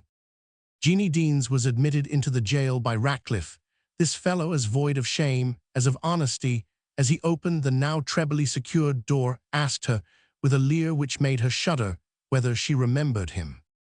A half-pronounced and timid no was her answer. What, not remember moonlight, and mushats cairn and rob and rat, said he, with the same sneer your memory needs, reading up my Joe. If Jeanie's distresses had admitted of aggravation, it must have been to find her sister under the charge of such a profligate as this man he was not indeed, without something of good to balance so much that was evil in his character and habits in his misdemeanors. He had never been bloodthirsty or cruel, and in his present occupation he had shown himself in a certain degree accessible to touches of humanity. But these good qualities were unknown to Jeanie, who, remembering the scene at Mushat's cairn, could scarce find voice to acquaint him that she had an order from Bailie Middleburg permitting her to see her sister. I ken that far weel my bonny do mare, by token I have a special charge to stay in the ward with you, the time ye are thegither. Must that be sae? Asked Jeanie, with an imploring voice. Hout I hinny, replied the turnkey, and what the war will you and your tiddy be of Jim Ratcliffe, hearing what ye hae to say to ilk other deal, a word yell say, that will gar him ken your kittle sex better than he kens them already. And another thing is that, if ye dinna speak o' breaking the Tolbooth deal a word, will I tell o'er either to do ye good, or Roman 99. Thus saying, Ratcliffe marshalled her the way to the apartment where Effie was confined. Shame, fear, and grief had contended for mastery in the poor prisoner's bosom during the whole morning, while she had looked forward to this meeting. But when the door opened, all gave way to a confused and strange feeling that had a tinge of joy in it, as throwing herself on her sister's neck, she ejaculated, "My dear Jeanie, me dear Jeanie, it's lang since I hae seen ye." Jeanie returned the embrace with an earnestness that partook almost of rapture. But it was only a flitting emotion, like a sunbeam unexpectedly penetrating betwixt the clouds of a tempest, and obscured almost as soon as visible. The sisters walked together to the side of the pallet bed, and sate down side by side, took hold of each other's hands, and looked each other in the face, but without speaking a word. In this posture they remained for a minute, while the gleam of joy gradually faded from their features, and gave way to the most intense expression, first of melancholy and then of agony, till, throwing themselves again into each other's arms, they, to use the language of Scripture, lifted up their voices and wept bitterly. Even the hard-hearted turnkey, who had spent his life in scenes calculated to stifle both conscience and feeling, could not witness this scene without a touch of human sympathy. It was shown in a trifling action, but which had more delicacy in it than seemed to belong to Ratcliffe's character and station. The unglazed window of the miserable chamber was open, and the beams of a bright sun fell right upon the bed, where the sufferers were seated, with a gentleness that had something of reverence in it. Ratcliffe partly closed the shutter, and seemed thus to throw a veil over a scene so sorrowful. "Ye are ill, Effie," were the first words Jeanie could utter. "Ye are very Roman 99. Oh, what wad I jye to be 10 times war." Jeanie was the reply. "What wad I jye to be called dead afore the 10 o'clock bell the morn, and our father, but I am his bairn nae langer now. Oh, I hae nae friend left in the world. Oh, that I were lying dead at my mother's side in Newbattle kirkyard." "Hout, lassie," said Ratcliffe, willing to show the interest which he absolutely felt, "dinna be sae dooms doonhearted as a that there's money a tod hunted that's no killed. Advocate Langtail has brought folk through war snappers than a this, and there's no a cleverer agent than Nishal Novet ear drew a bill of suspension. Hanged or unhanged, they are weel af has sic an agent, and counsel ains, sure o' fair play. Ye are a bonny lass too, and ye wad busk up your cockanony a bit, and a bonny lass will find favour wi' judge and jury when they would strap up a gruesome carle like me for the 15th part of a flea's hide, and tallow DN them." To this homely strain of consolation, the mourners returned no answer. Indeed, they were so much lost in their own sorrows as to have become insensible of Ratcliffe's presence.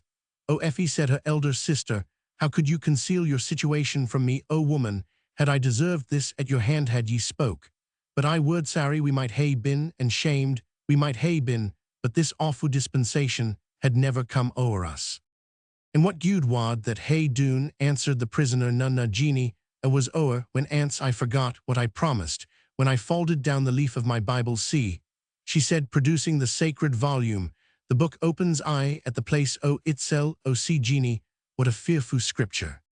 Jeanie took her sister's Bible, and found that the fatal mark was made at this impressive text, "In the book of Job, he hath stripped me of my glory, and taken the crown from my head, he hath destroyed me on every side, and I am gone, and mine hope hath he removed like a tree. Isna that o'er true, a doctrine, said the prisoner, isna my crown, my honour removed, and what am I, but a poor wasted wanthriven tree dug up by the roots, and flung out to waste in the highway, that man and beast may tread it under foot. I thought o' the bonny bit them that our father rooted out o' the yard last May, when it had o' the flush o' blossoms on it, and then it lay in the court, till the beasts had trod them to pieces. Why their feet, I little thought, when I was wee, for the bit silly green bush, and its flowers, that I was to gang the same gate mysel. Oh, if ye had spoken I word again, sobbed Jeanie, if I were free to swear that ye had said, but I word of how it stood, why they couldna hae touched your life this day. Could they na, said Effie, with something like awakened interest, for life is dear, even to those who feel it is a burden. Wha told ye that, Jeanie? It was ane that kenned what he was saying. Weel enug, replied Jeanie, who had a natural reluctance at mentioning even the name of her sister's seducer. Wha was it I conjure you to tell me, said Effie, seating herself upright. Wha could tak interest in sic a cast be, as I am now, as it was it him. Hout, said Ratcliffe, what signifies keeping the poor lassie in a swither ease? Uphaud, it's been Robertson that learned ye that doctrine when ye saw him at Mushat's cairn. Was it him, said Effie, catching eagerly at his words. Was it him, Jeanie? Indeed, oh, I see it was him, poor lad, and I was thinking his heart was as hard as the nether millstane, and him in sick danger on his ain part, poor George. Somewhat indignant at this burst of tender feeling towards the author of her misery, Jeanie could not help exclaiming, "Oh, Effie, how can ye speak that gate of sic a man as that? We maun forgie our enemies, ye ken," said poor Effie with a timid look, and a subdued voice, for her conscience told her what a different character the feelings with which she regarded her seducer bore, compared with the Christian charity under which she attempted to veil it. "And ye hae suffered o' this for him, and ye can think of loving him still," said her sister in a voice betwixt pity and blame. "Love him," answered Effie, "if I hadna loved as woman seldom loves, I hadna been within these was this day, and trow ye that love sick as mine is lightly forgotna, nay may hew down the tree.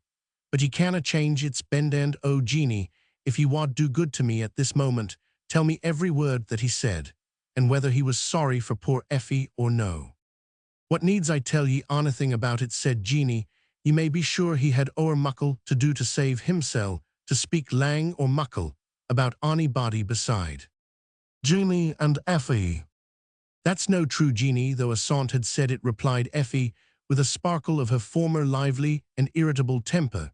"But ye dinna ken, though I do, how far he pat his life in venture to save mine," and looking at Ratcliffe, she checked herself and was silent.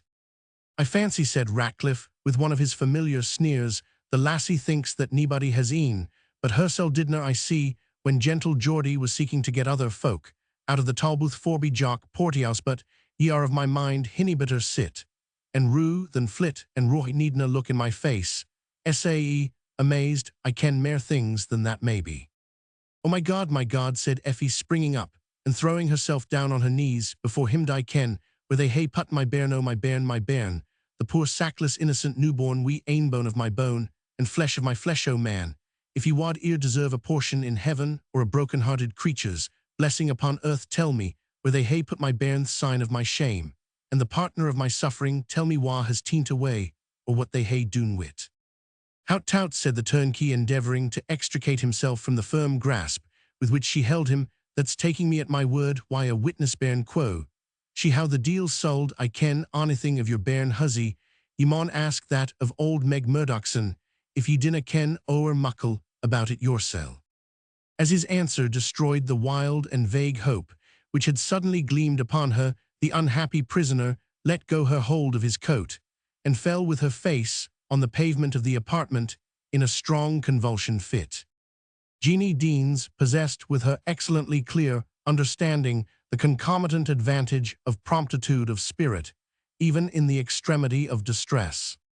She did not suffer herself to be overcome by her own feelings of exquisite sorrow, but instantly applied herself to her sister's relief with the readiest remedies which circumstances afforded, and which, to do Ratcliffe justice, he showed himself anxious to suggest, and alert in procuring. He had even the delicacy to withdraw to the farthest corner of the room, so as to render his official attendance upon them as little intrusive as possible, when Effie was composed enough again to resume her conference with her sister. The prisoner, once more in the most earnest and broken tones, conjured Jeanie to tell her the particulars of the conference with Robertson, and Jeanie felt it was impossible to refuse her this gratification. "Do you mind," she said, "Effie, when you were in the fever before we left Woodend, and how angry your mother, that's now in a better place, was why me for gieing ye milk and water to drink, because ye grat for it ye were a bairn then, and ye are a woman now, and should ken better than ask what canna but hurt you but come weal or woe. I canna refuse ye onything that ye ask me why the tear in your ee." Again Effie threw herself into her arms, and kissed her cheek and forehead, murmuring, "Oh, if ye kenned how lang it is since I heard his name mentioned, if ye but kenned how muckle good it does me, but to ken onything o' him that's like goodness or kindness, ye wadna wonder that I wish to hear o' him." Jeanie sighed, and commenced her narrative of all that had passed betwixt Robertson and her, making it as brief as possible. Effie listened in breathless anxiety, holding her sister's hand in hers, and keeping her eye fixed upon her face, as if devouring every word she uttered. The interjections of "poor fellow, poor George," which escaped in whispers and betwixt sighs, were the only sounds with which she interrupted the story. When it was finished, she made a long pause. "And this was his advice," were the first words she uttered. "Just sick, as I hae telled ye," replied her sister. "And he wanted you to say something to yon folks that wad save my young life." "He wanted," answered Jeanie, "that I sould be mansworn." "And you told him," said Effie, "that ye wadna hear o' coming between me and the death, that I am to die, and me no 18 year old yet." "I told him," replied Jeanie, who now trembled at the turn which her sister's reflections seemed about to take, "that I dored na swear to an untruth." "And what die car an untruth," said Effie again, showing a touch of her former spirity, "are muckle to blame, lass. If ye think a mother would, or could murder her ain bairn, murder I wad hae laid down my life, just to see a blink o' its ee."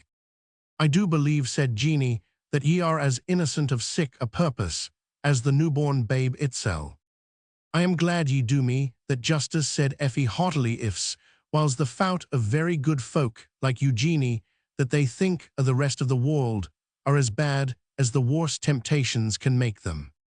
"I didna deserve this frae ye, Effie," said her sister, sobbing, and feeling at once the injustice of the reproach and compassion for the state of mind which dictated it. "Maybe no, sister," said Effie, "but ye are angry because I love Robertson. How can I help loving him that loves me better than body and soul? Baith here he put his life in a niffa to break the prison to let me out, and sure am I had it stood why him, as it stands why you." Here she paused and was silent. "Oh, if it stood why me, to save ye, why risk of my life," said Jeanie. "Ay, lass," said her sister, "that's lightly said, but no sae lightly credited frae ain that winna wear a word for me, and if it be a wrang word, yell hae time enug to repent ot. But that word is a grievous sin, and it's a deeper offence when it's a sin wilfully and presumptuously committed." Weel, Jeanie," said Effie, "I mind about the sins o' presumption in the question. Swell, speak nae mair about this matter, and ye may save your breath to say your carriage, and for me ill soon hae nae breath to waste on onybody." "I must needs say," interposed Ratcliffe, "that it's hard when 3 words of your mouth would give the girl the chance to nick mal blood, that you make such scrupling about rapping to them. D.N. me, if they would take me, if I would not rap to all what die Callum's Hyssop's fables for her life. I am taught bt me for less matters, why I have smacked calfskin 50 times in England for a keg of brandy." The gallows, swearing, kissed the book. "Never speak mair aught," said the prisoner. "It's just as weel as it is, and gude sister, ye keep Mr. Ratcliffe waiting on yell come back and see me, I reckon." Before her she stopped and became deadly pale. "And are we to part in this way," said Jeanie, "and you in sick deadly peril? Oh, Effie, look but up and say what ye wad hae me to do, and I could find in my heart amiest to say that I wad dot. No, Jeanie, replied her sister, after an effort I am better minded now, at my best. I was never half sae good as ye were, and what for sould you begin to mak yoursel war to save me now, that I am no worth saving. God knows, that in my sober mind, I wadna wuss ony living creature to do a wrang thing to save my life. I might have fled. Frae this Tolbooth on that awfu' night why ain wad hae carried me through the world, and friended me, and fended for me, but I said to them, let life gang when gude fame is gained before it, but this lang imprisonment has broken my spirit, and I am while sair left to mysel, and then I wad jye the Indian mines of gold and diamonds. Just for life and breath for, I think, Jeanie, I have such roving fits, as I used to hae in the fever, but instead of the fiery een and wolves, and widow Butler's bullseg, that I used to see spieling upon my bed, I am thinking now about a high black gibbet, and me standing up, and such seas of faces, all looking up at poor Effie Deans, and asking if it be her that George Robertson used to call the Lily of St. Leonard's, and then they stretch out their faces, and make mouths, and gurn at me, and whichever way I look I see a face laughing like Meg Murdochson, when she told me I had seen the last of my ween. God preserve us, Jeanie, that Caroline has a fearsome face. She clapped her hands before her eyes as she uttered this exclamation, as if to secure herself against seeing the fearful object she had alluded to. Jeanie Deans remained with her sister for 2 hours, during which she endeavored, if possible, to extract something from her that might be serviceable in her exculpation. But she had nothing to say beyond what she had declared on her first examination, with the purport of which the reader will be made acquainted in proper time and place. They wadna believe her, she said, and she had neething mair to tell them. At length Ratcliffe, though reluctantly, informed the sisters that there was a necessity that they should part. Mr. Novitt, he said, was to see the prisoner, and maybe Mr. Langtail too. Langtail likes to look at a bonny lass, whether in prison or out o' prison. Reluctantly, therefore, and slowly, after many a tear and many an embrace, Jeanie retired from the apartment, and heard its jarring bolts turned upon the dear being from whom she was separated. Somewhat familiarized now even with her rude conductor, she offered him a small present in money, with a request he would do what he could for her sister's accommodation. To her surprise, Ratcliffe declined the fee. I wasna bloody when I was on the pad, he said, and I winna be greedy. That is beyond what's right and reasonable. Know that I am in the lock, keep the siller, and for civility your sister Sol hae sick as I can bestow, but I hope y'all think better on it, and rap an oath for her de la hair ill there is in it, if ye are rapping again the crown. I kenned a worthy minister, as gude a man baiting the deed, they deposed him for, as ever ye heard claver in a pulpit, that rapped to a hogshead of pigtail tobacco, just for as muckle as filled his spluchen. Tobacco pouch. But maybe ye are keeping your ain counsel weel, there's nae harm in that. As for your sister, I say see that she gets her meat clean, and warm, and ill try to gar her lie down, and take a sleep after dinner, for deal a shell, close the night. I hae gude experience of these matters. The first night is I the worst art. I hae never heard o' ane that sleep it the night afore trial, but of mony a ane that sleep it as sound as a tap the night before their necks was strotted, and it's nae wonder the worst may be tholed when it's kenned better a finger aff as I wagging. Chapter 20th. Yet though thou mayst be dragged in scorn to yonder ignominious tree, thou shalt not want one faithful friend to share the cruel fate's decree. Jimmy Dawson. After spending the greater part of the morning in his devotions for his benevolent neighbors, had kindly insisted upon discharging his task of ordinary labor, David Deans entered the apartment. When the breakfast meal was prepared, his eyes were involuntarily cast down, for he was afraid to look at Jeanie, uncertain as he was whether she might feel herself at liberty, with a good conscience, to attend the court of justiciary that day, to give the evidence which he understood that she possessed in order to her sister's exculpation. At length, after a minute of apprehensive hesitation, he looked at her dress to discover whether it seemed to be in her contemplation to go abroad that morning. Her apparel was neat and plain, but such as conveyed no exact intimation of her intentions to go abroad. She had exchanged her usual garb for morning labor for one something inferior to that, with which as her best she was wont to dress herself for church, or any more rare occasion of going into society, her sense taught her that it was respectful to be decent in her apparel on such an occasion, while her feelings induced her to lay aside the use of the very few and simple personal ornaments, which on other occasions she permitted herself to wear, so that there occurred nothing in her external appearance which could mark out to her father with anything like certainty her intentions on this occasion. The preparations for their humble meal were that morning made in vain. The father and daughter sat each assuming the appearance of eating when the other's eyes were turned to them, and desisting from the effort with disgust when the affectionate imposture seemed no longer necessary. At length these moments of constraint were removed. The sound of St. Giles' heavy toll announced the hour previous to the commencement of the trial. Jeanie arose, and with a degree of composure for which she herself could not account assumed her plaid, and made her other preparations for a distant walking.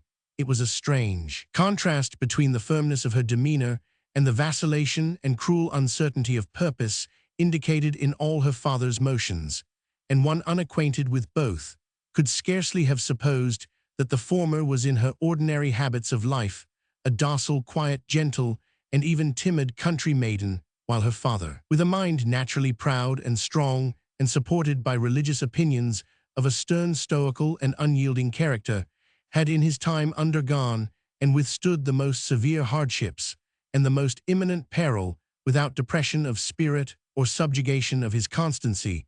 The secret of this difference was that Jeanie's mind had already anticipated the line of conduct which she must adopt with all its natural and necessary consequences, while her father, ignorant of every other circumstance, tormented himself with imagining what the one sister might say or swear, or what effect her testimony might have upon the awful event of the trial. He watched his daughter with a faltering and indecisive look, until she looked back upon him with a look of unutterable anguish as she was about to leave the apartment. "My dear lassie," said he, "I will." His action, hastily and confusedly searching for his worsted mittens and staff, showed his purpose of accompanying her, though his tongue failed distinctly to announce it. "A kind of worsted gloves used by the lower orders." "Father," said Jeanie, replying rather to his action than his words, "he had better not." "In the strength of my God," answered Deans, assuming firmness, "I will go forth." And taking his daughter's arm under his, he began to walk from the door with a step so hasty that she was almost unable to keep up with him. A trifling circumstance, but which marked the perturbed state of his mind, checked his course. "Your bonnet, father," said Jeanie, who observed he had come out with his grey hairs. Uncovered, he turned back with a slight blush on his cheek, being ashamed to have been detected in an omission which indicated so much mental confusion, assumed his large blue Scottish bonnet, and with a step slower but more composed, as if the circumstance had obliged him to summon up his resolution and collect his scattered ideas again, placed his daughter's arm under his, and resumed the way to Edinburgh. The courts of justice were then, and are still, held in what is called the Parliament Close, or according to modern phrase Parliament Square, and occupied the buildings intended for the accommodation of the Scottish estates. This edifice, though in an imperfect and corrupted style of architecture, had then a grave, decent, and as it were judicial aspect, which was at least entitled to respect from its antiquity, for which venerable front I observed on my last occasional visit to the metropolis that modern taste had substituted at great apparent expense a pile so utterly inconsistent with every monument of antiquity around, and in itself so clumsy at the same time, and fantastic, that it may be likened to the decorations of Tom Aaron the porter in the trip to the Jubilee, when he appears bedizened with the tawdry finery of Beau Clincher, sed transit cum ceteris erroribus. The small quadrangle or close, if we may presume still to give it that appropriate though antiquated title, which at Lichfield, Salisbury, and elsewhere is properly applied to designate the enclosure adjacent to a cathedral, already evinced tokens of the fatal scene, which was that day to be acted. The soldiers of the city guard were on their posts, now enduring, and now rudely repelling with the butts of their muskets the motley crew who thrust each other forward to catch a glance at the unfortunate object of trial, as she should pass from the adjacent prison to the court in which her fate was to be determined. All must have occasionally observed with disgust the apathy with which the vulgar gaze on scenes of this nature, and how seldom unless, when their sympathies are called forth by some striking and extraordinary circumstance, the crowd evince any interest deeper than that of callous, unthinking bustle and brutal curiosity. They laugh, jest, quarrel, and push each other to and fro with the same unfeeling indifference, as if they were assembled for some holiday sport, or to see an idle procession.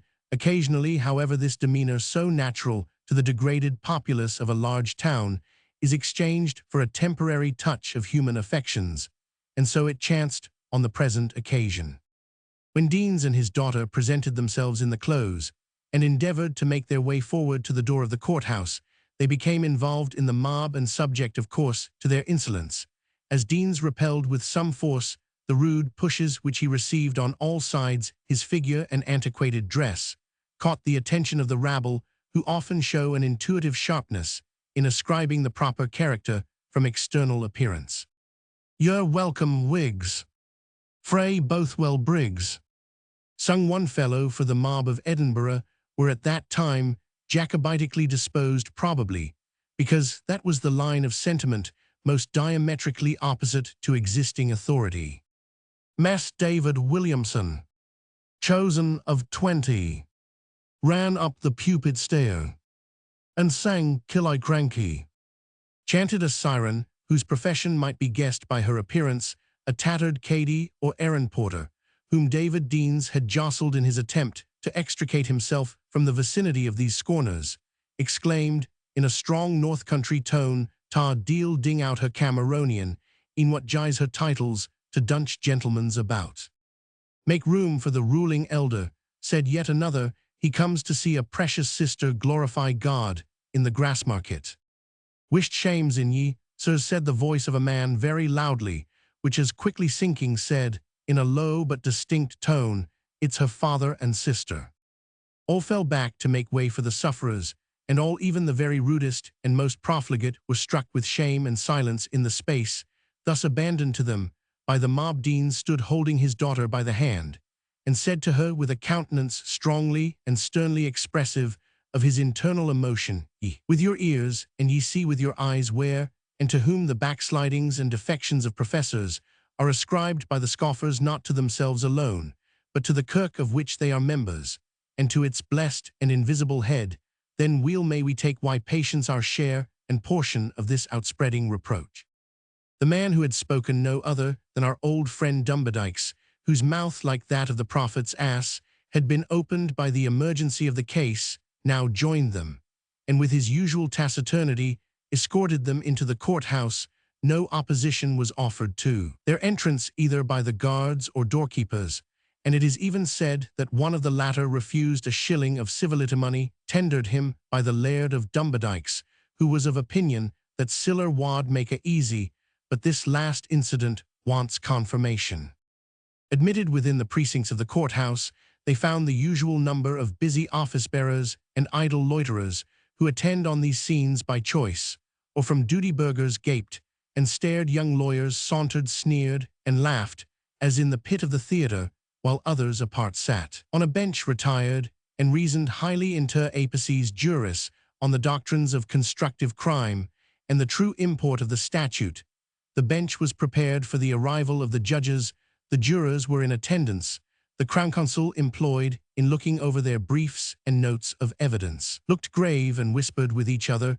They occupied one side of a large table placed beneath the bench. On the other sat the advocates whom the humanity of the Scottish law in this particular, more liberal than that of the sister country, not only permits, but enjoins to appear and assist with their advice and skill. All persons under trial. Mr. Nishil Novit was seen actively instructing the counsel for the panel, so the prisoner is called in Scottish law phraseology, busy, bustling, and important. When they entered the courtroom, Deans asked the Laird in a tremulous whisper, "Where will she sit?" Dumbadykes whispered Novit, who pointed to a vacant space at the bar fronting the judges, and was about to conduct Deans towards it. "No," he said, "I cannot sit by her. I cannot own her, not as yet at least. I will keep out of her sight, and turn mine own eyes elsewhere. Better for us baith." Saddletree, whose repeated interference with the counsel had procured him one or two rebuffs, and a special request that he would concern himself with his own matters, now saw with pleasure an opportunity of playing the person of importance, he bustled up to the poor old man, and proceeded to exhibit his consequence by securing through his interest with the barkeepers and macers a seat for Deans in a situation where he was hidden from the general eye by the projecting corner of the bench. "It's good to have a friend at court," he said, continuing his heartless harangues to the passive auditor, who neither heard nor replied to them few folk. "But mysel could hae sorted ye out a seat like this, lords, will be here incontinent, and proceed instanter to trial they. One offence the court, as they do at the circuit, High Court of Justiciary, is I fenced but Lord's sake. What's this art, Jeanie? Ye are a cited witness macer. This lass is a witness, mon be enclosed mon, on nae account be at large Mr. Novit Suldna, Jeanie Deans be enclosed." Novit answered in the affirmative, and offered to conduct Jeanie to the apartment where, according to the scrupulous practice of the Scottish court, the witnesses remain in readiness to be called into court, to give evidence, and separated at the same time from all who might influence their testimony, or give them information concerning that which was passing upon the trial. "Is this necessary?" said Jeanie, still reluctant to quit her father's hand. "A matter of absolute necessity," said Saddletree, "wha ever heard of witnesses no being enclosed?" "It is really a matter of necessity," said the younger counsellor, retained for her sister, and Jeanie reluctantly followed the macer of the court to the place appointed.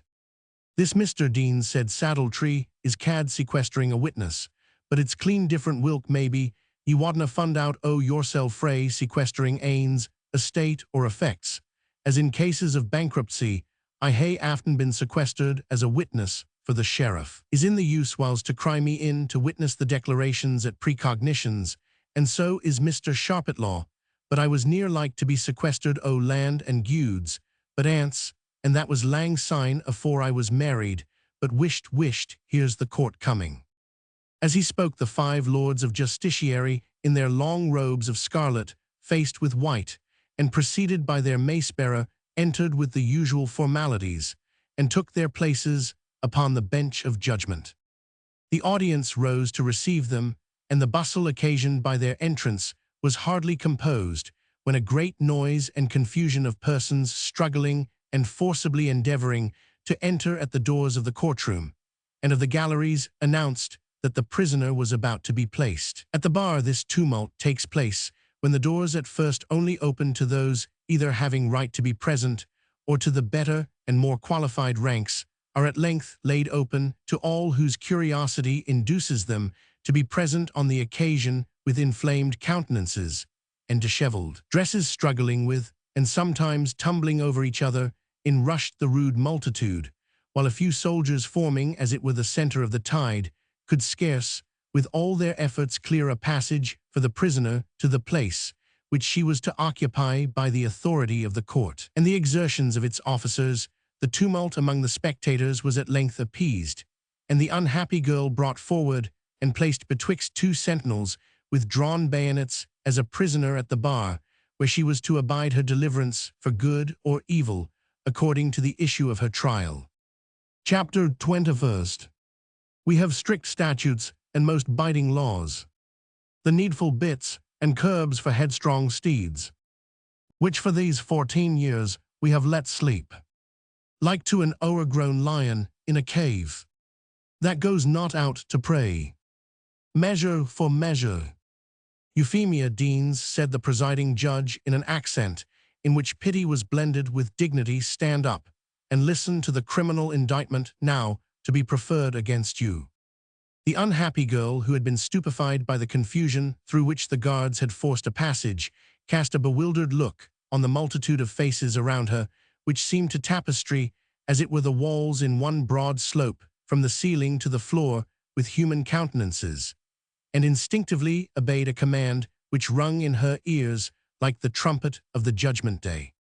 "Put back your hair, Effie," said one of the macers for her beautiful and abundant tresses of long fair hair, which according to the costume of the country unmarried women were not allowed to cover with any sort of cap, and which alas Effie dared no longer confine with the snood or riband which implied purity of maiden fame, now hung unbound and dishevelled over her face, and almost concealed her features. On receiving this hint from the attendant, the unfortunate young woman, with a hasty trembling and apparently mechanical compliance, shaded back from her face her luxuriant locks, and showed to the whole court, excepting one individual, a countenance, which though pale and emaciated, was so lovely in its agony that it called forth a universal murmur of compassion and sympathy. Apparently, the expressive sound of human feeling recalled the poor girl from the stupor of fear, which predominated at first over every other sensation, and awakened her to the no less painful sense of shame and exposure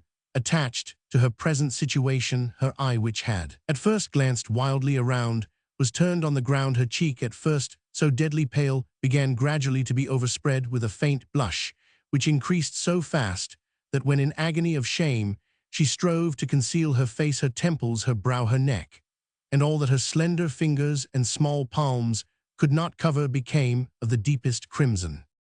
All marked and were moved by these changes, excepting one. It was old Deans, who, motionless in his seat, and concealed, as we have said, by the corner of the bench from seeing or being seen, did nevertheless keep his eyes firmly fixed on the ground, as if determined that by no possibility whatever would he be an ocular witness of the shame of his house.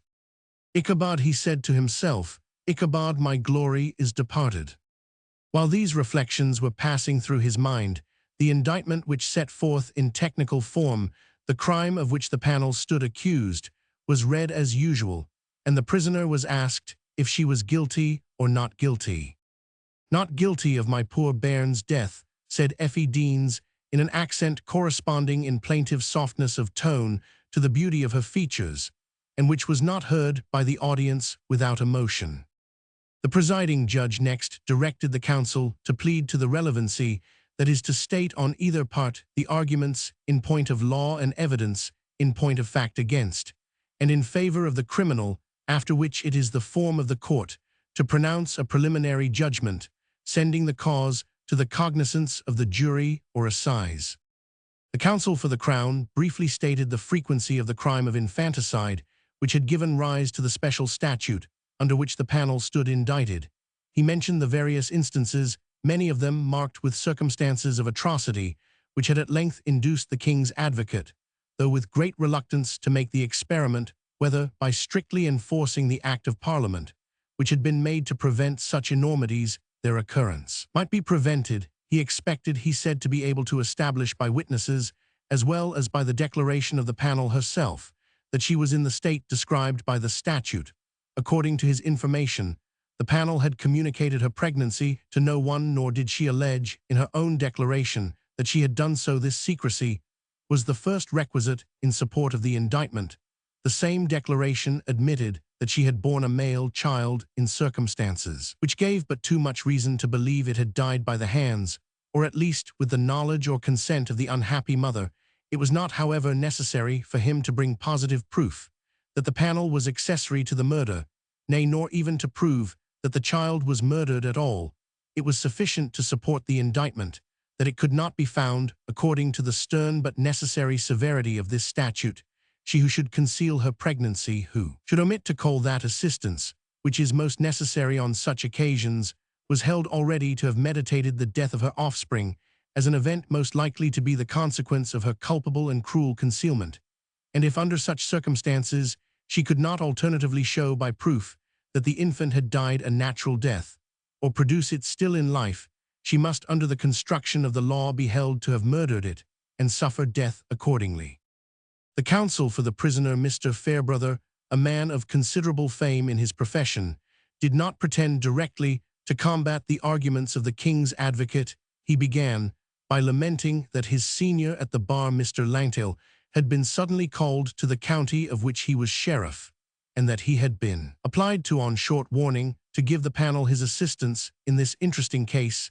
He had had little time, he said, to make up for his inferiority to his learned brother by long and minute research, and he was afraid he might give a specimen of his incapacity by being compelled to admit the accuracy of the indictment under the statute. It was enough for their lordships, he observed, to know that such was the law, and he admitted the advocate had a right to call for the usual interlocutor of relevancy, but he stated that, when he came to establish his case by proof, he trusted to make out circumstances which would satisfactorily allied the charge in the libel. His client's story was a short, but most melancholy one. She was bred up in the strictest tenets of religion and virtue, the daughter of a worthy and conscientious person, who in evil times had established a character for courage and religion by becoming a sufferer for conscience' sake. David Deans gave a convulsive start at hearing himself thus mentioned, and then resumed the situation in which, with his face stooped against his hands, and both resting against the corner of the elevated bench, on which the judges sate, he had hitherto listened to the procedure.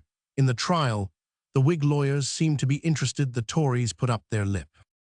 "Whatever may be our difference of opinion," resumed the lawyer whose business it was to carry his whole audience with him, "if possible, concerning the peculiar tenets of these people here." Deans groaned deeply. "It is impossible to deny them the praise of sound and even rigid morals, or the merit of training up their children in the fear of God. And yet it was the daughter of such a person whom a jury would shortly be called upon, in the absence of evidence, and upon mere presumptions, to convict of a crime more properly belonging to a heathen or a savage than to a Christian and civilized country." It was true, he admitted, that the excellent nurture and early instruction which the poor girl had received had not been sufficient to preserve her from guilt and error. She had fallen a sacrifice to an inconsiderate affection for a young man of prepossessing manners, as he had been informed, but of a very dangerous and desperate character.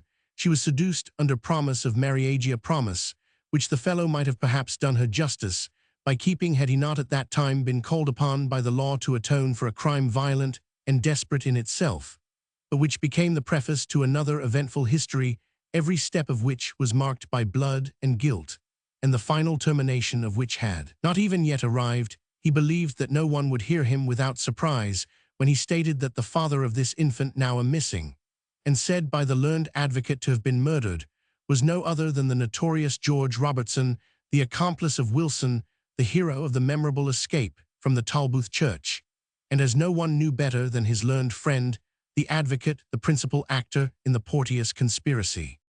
"I am sorry to interrupt a counsel in such a case as the present," said the presiding judge, "but I must remind the learned gentleman that he is traveling out of the case before us."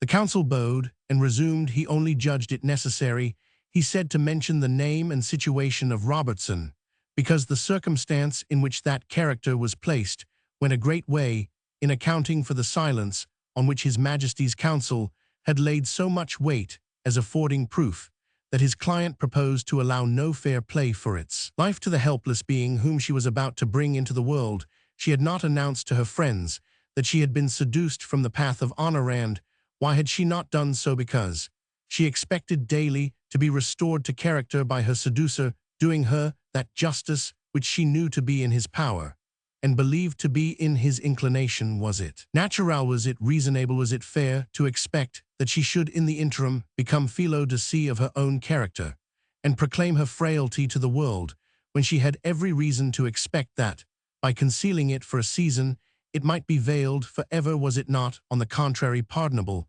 that in such an emergency a young woman in such a situation should be found far from disposed to make a confidant of every prying gossip, who with sharp eyes and eager ears pressed upon her for an explanation of suspicious circumstances, which females in the lower might say, which females of all ranks are so alert in noticing that they sometimes discover them where they do not exist? Was it strange, or was it criminal, that she should have repelled their inquisitive impertinence with petulant denials?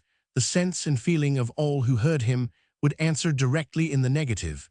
But although his client had thus remained silent towards those to whom she was not called upon to communicate her situation, to whom, said the learned gentleman, I will add, it would have been unadvised and improper in her to have done so, yet I trust I shall remove this case most triumphantly from under the statute, and obtain the unfortunate young woman an honourable dismission from your lordship's bar, by showing that she did in due time and place, and to a person most fit for such confidence, mention the calamitous circumstances in which she found herself. This occurred after Robertson's conviction, and when he was lying in prison in expectation of the fate which his comrade Wilson afterwards suffered, and from which he himself so strangely escaped.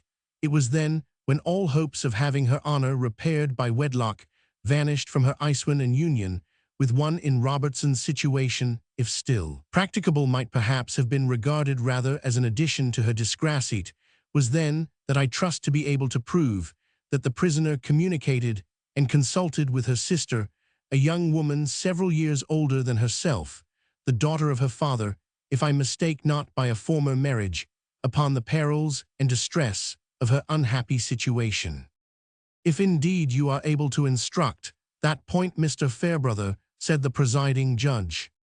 If I am indeed able to instruct that point, my lord, resumed Mr. Fairbrother, I trust not only to serve my client, but to relieve your lordships from that which I know you feel the most painful duty of your high office, and to give all who now hear me the exquisite pleasure of beholding a creature so young, so ingenuous, and so beautiful, as she that is now at the bar of your lordship's court, dismissed from thence in safety and in honour.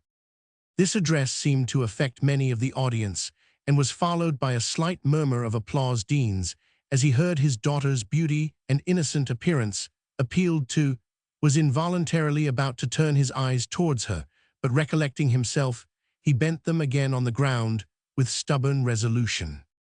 Will not my learned brother on the other side of the bar, continued the advocate, after a short pause, share in this general joy, since I know while he discharges his duty in bringing an accused person here, no one rejoices more in their being freely and honourably sent hence.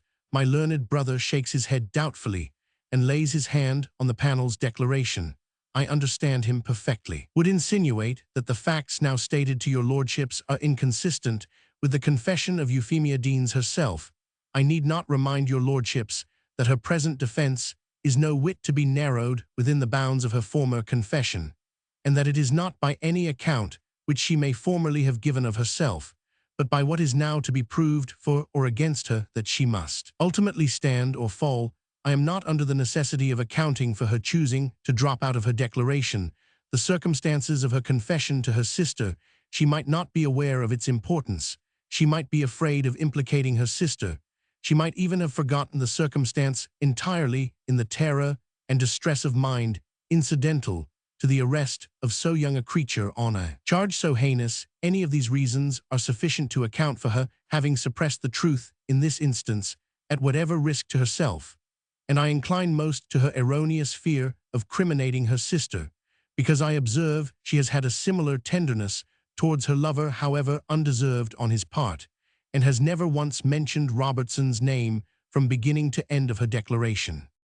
But my lords, continued Fairbrother, I am aware the King's advocate will expect me to show that the proof I offer is consistent with other circumstances of the case, which I do not, and cannot deny. He will demand of me how Effie Dean's confession to her sister previous to her delivery is reconcilable with the mystery of the birth, the disappearance, perhaps the murder, for I will not deny a possibility which I cannot disprove of the infant. My lords, the explanation of this is to be found in the placability, perchance, I may say, in the facility and pliability of the female sex.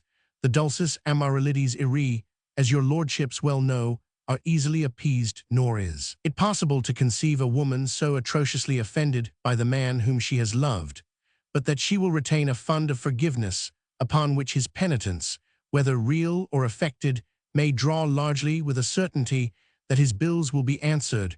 We can prove by a letter produced in evidence that this villain Robertson, from the bottom of the dungeon, whence he already probably meditated the escape, which he afterwards accomplished by the assistance of his comrade, contrived to exercise authority over the mind, and to direct the motions of this unhappy girl.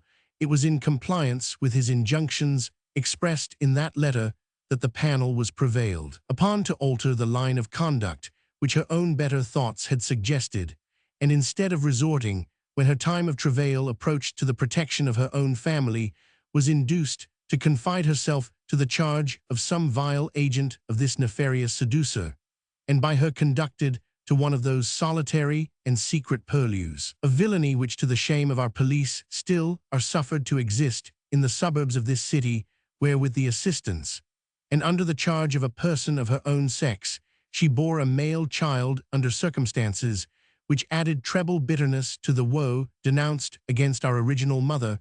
What purpose Robertson had in all this it is hard to tell or even to guess. He may have meant to marry the girl for her father is a man of substance, but for the termination of the story and the conduct of the woman whom he had placed about the person of Euphemia Deans, it is still more difficult to account. The unfortunate young woman was visited by the fever. Incidental to her situation in this fever, she appears to have been deceived by the person that waited on her, and on recovering her senses, she found that she was childless in that abode of misery. Her infant had been carried off, perhaps for the worst purposes, by the wretch that waited on her. It may have been murdered, for what I can tell. He was here interrupted by a piercing shriek uttered by the unfortunate prisoner. She was with difficulty brought to compose herself. Her counsel availed himself of the tragical interruption to close his pleading with effect. "My lord," said he in that piteous cry, "you heard the eloquence of maternal affection, far surpassing the force of my poor words. Rachel, weeping for her children, nature herself bears testimony in favor of the tenderness and acuteness of the prisoner's parental feelings. I will not dishonor her plea by adding a word more. Heard ye ever the like? Oh, that laird said Saddletree to Dumberdykes, when the counsel had ended his speech. There's a chield can spin a muckle pern out of a wee tate of toe deal heat.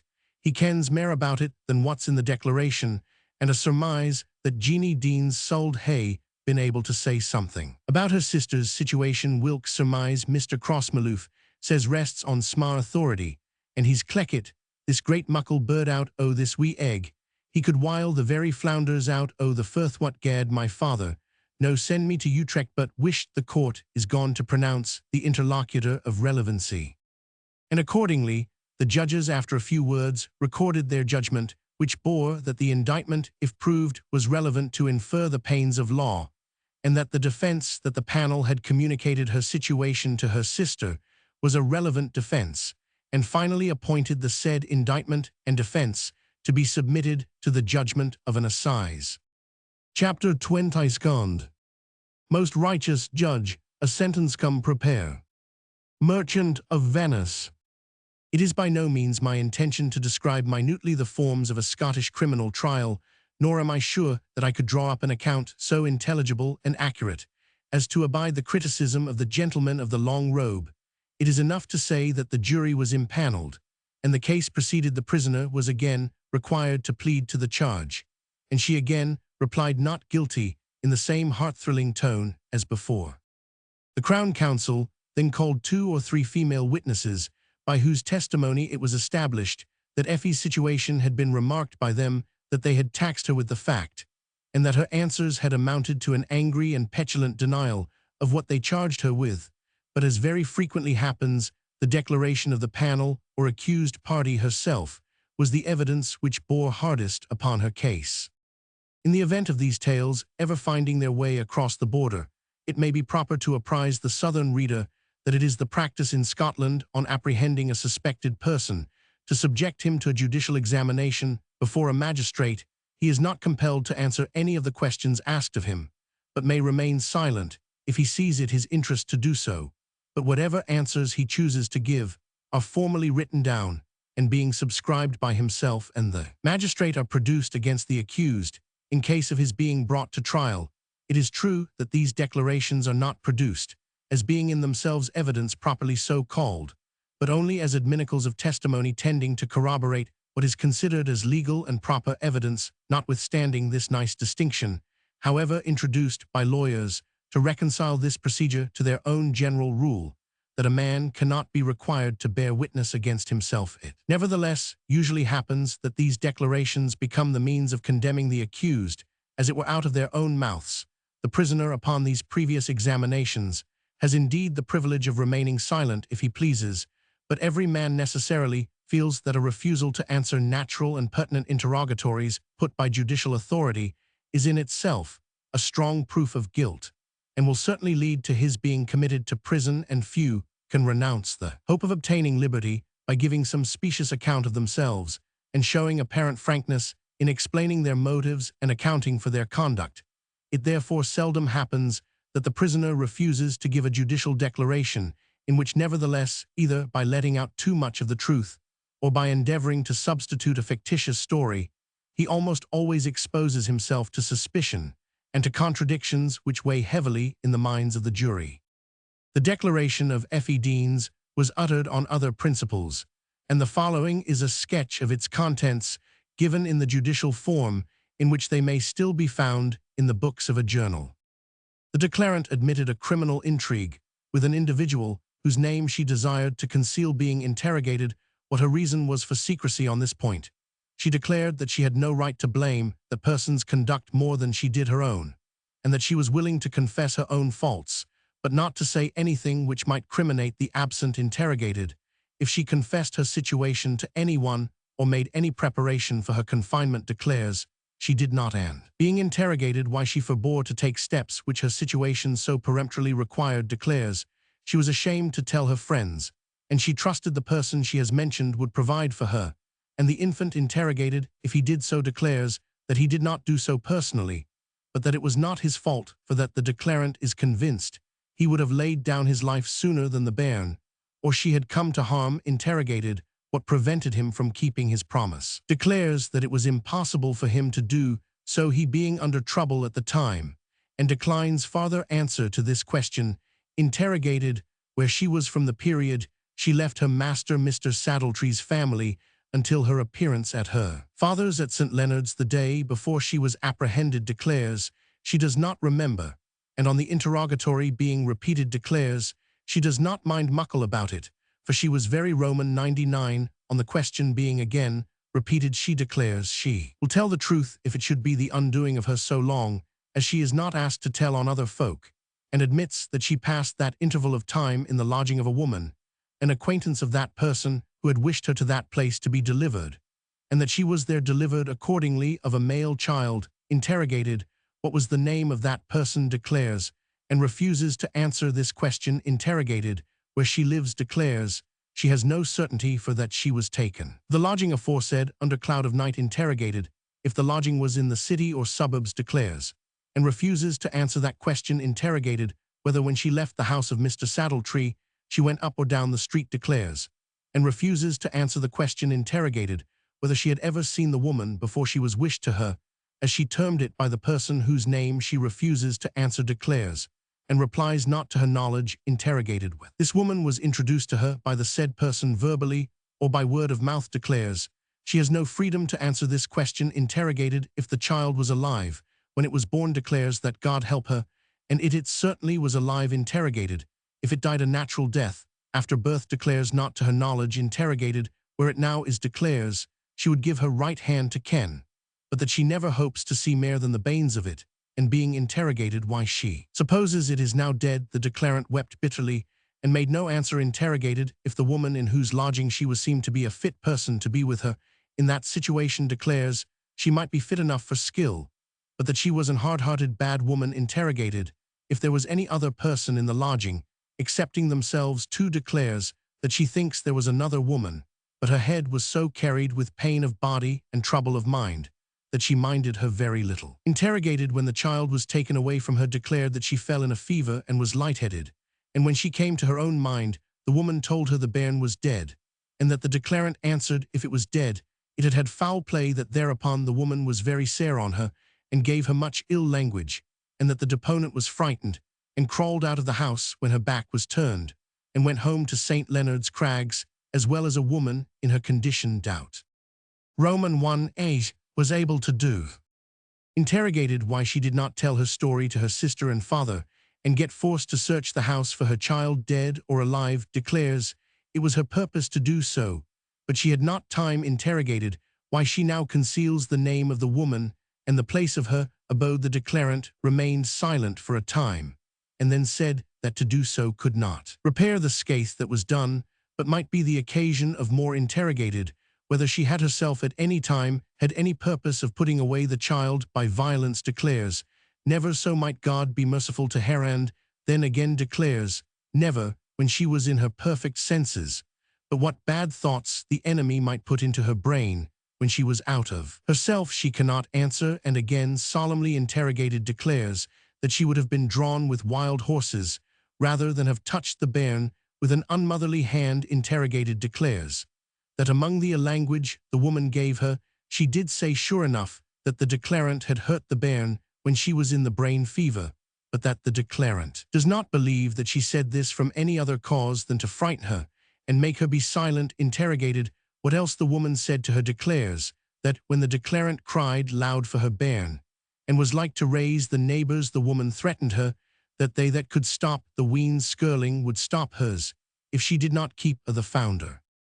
Roman 1 the quietus, and that this threat with the manner of the woman made the declarant conclude that the bairn's life was gone and her own in danger, for that the woman was a desperate bad woman, as the declarant judged from the language she used. Interrogated declares that the fever and delirium were brought on her by hearing bad news suddenly told to her, but refuses to say what the said news related to. Interrogated why she does not now communicate these particulars, which might perhaps enable the magistrate to ascertain whether the child is living or dead, and requested to observe that her refusing to do so exposes her own life and leaves the child in bad hands, as also that her present refusal to answer on such points is inconsistent with her alleged intention to make a clean breast. To her sister declares that she kens the bairn is now dead, or if living there is one that will look after it, that for her own living or dying she is in God's hands, who knows her innocence of harming her bairn with her will or knowledge,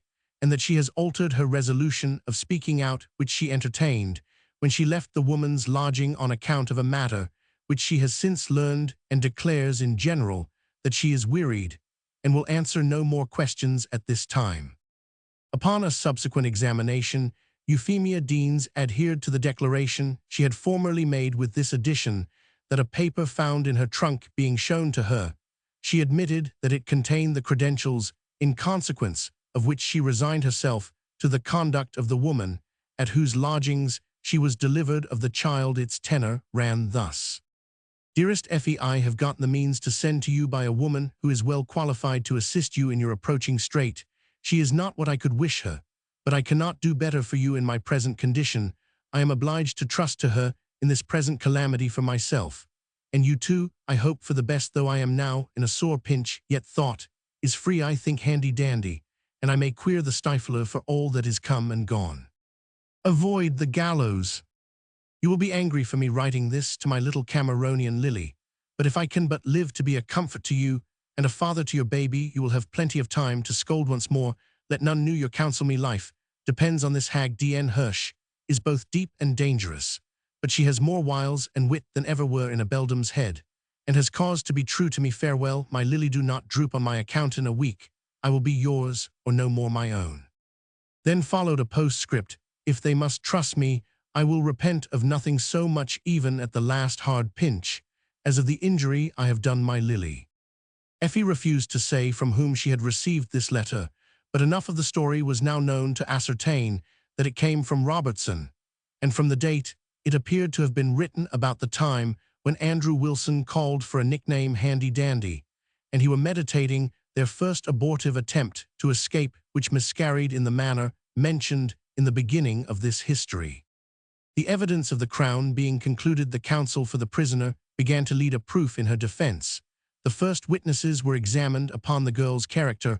All gave her an excellent one, but none with more feeling than worthy Mrs. Saddletree, who, with the tears on her cheeks, declared that she could not have had a higher opinion of Effie Deans, nor a more sincere regard for her, if she had been her own daughter. All present gave the honest woman credit for her goodness of heart, excepting her husband, who whispered to Dumberdykes that Nishil Novet of yours is but a raw hand at leading evidence.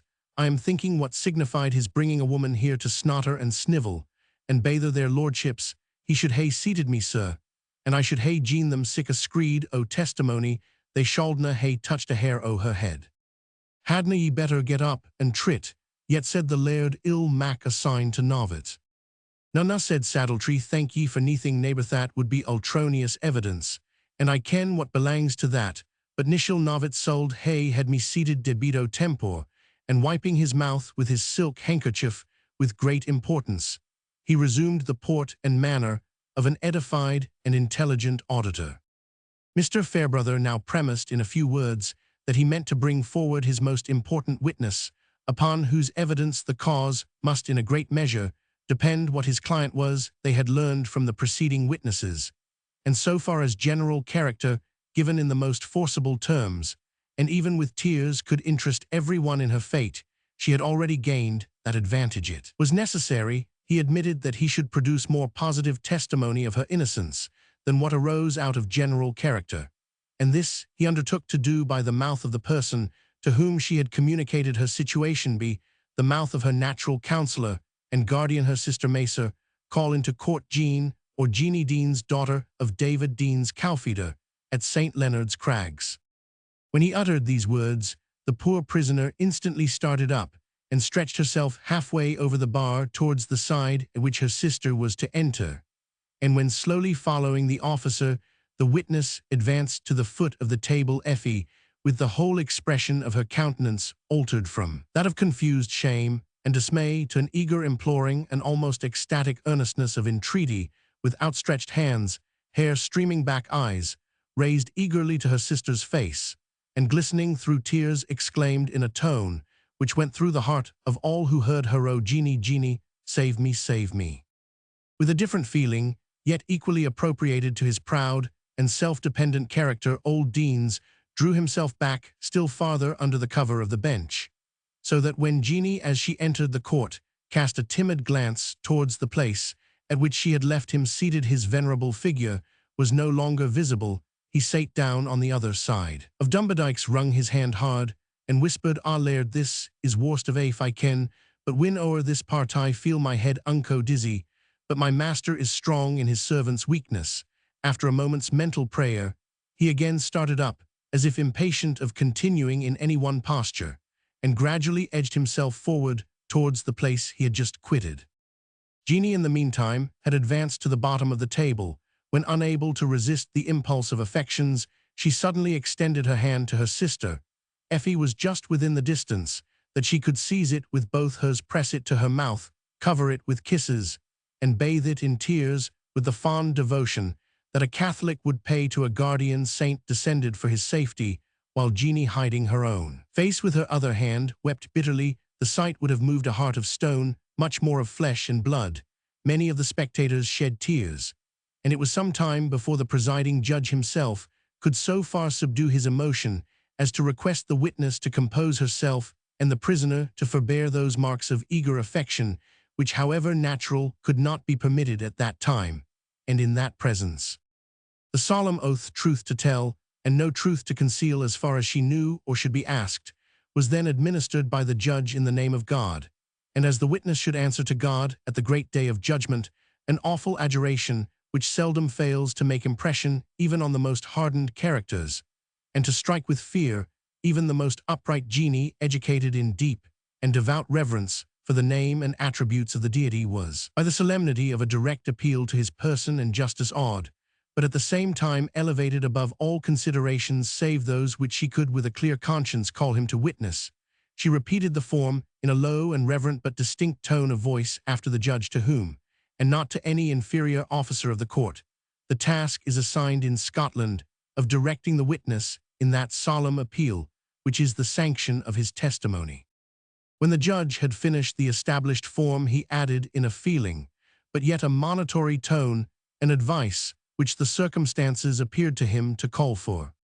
"Young woman," these were his words, "you come before this court in circumstances which it would be worse than cruel not to pity and to sympathize with, yet it is my duty to tell you that the truth, whatever its consequences may be, the truth is what you owe to your country and to that God whose word is truth, and whose name you have now invoked. Use your own time in answering the questions that gentlemen, pointing to the counsel, shall put to you, but remember that what you may be tempted to say beyond what is the actual truth, you must answer both here and hereafter."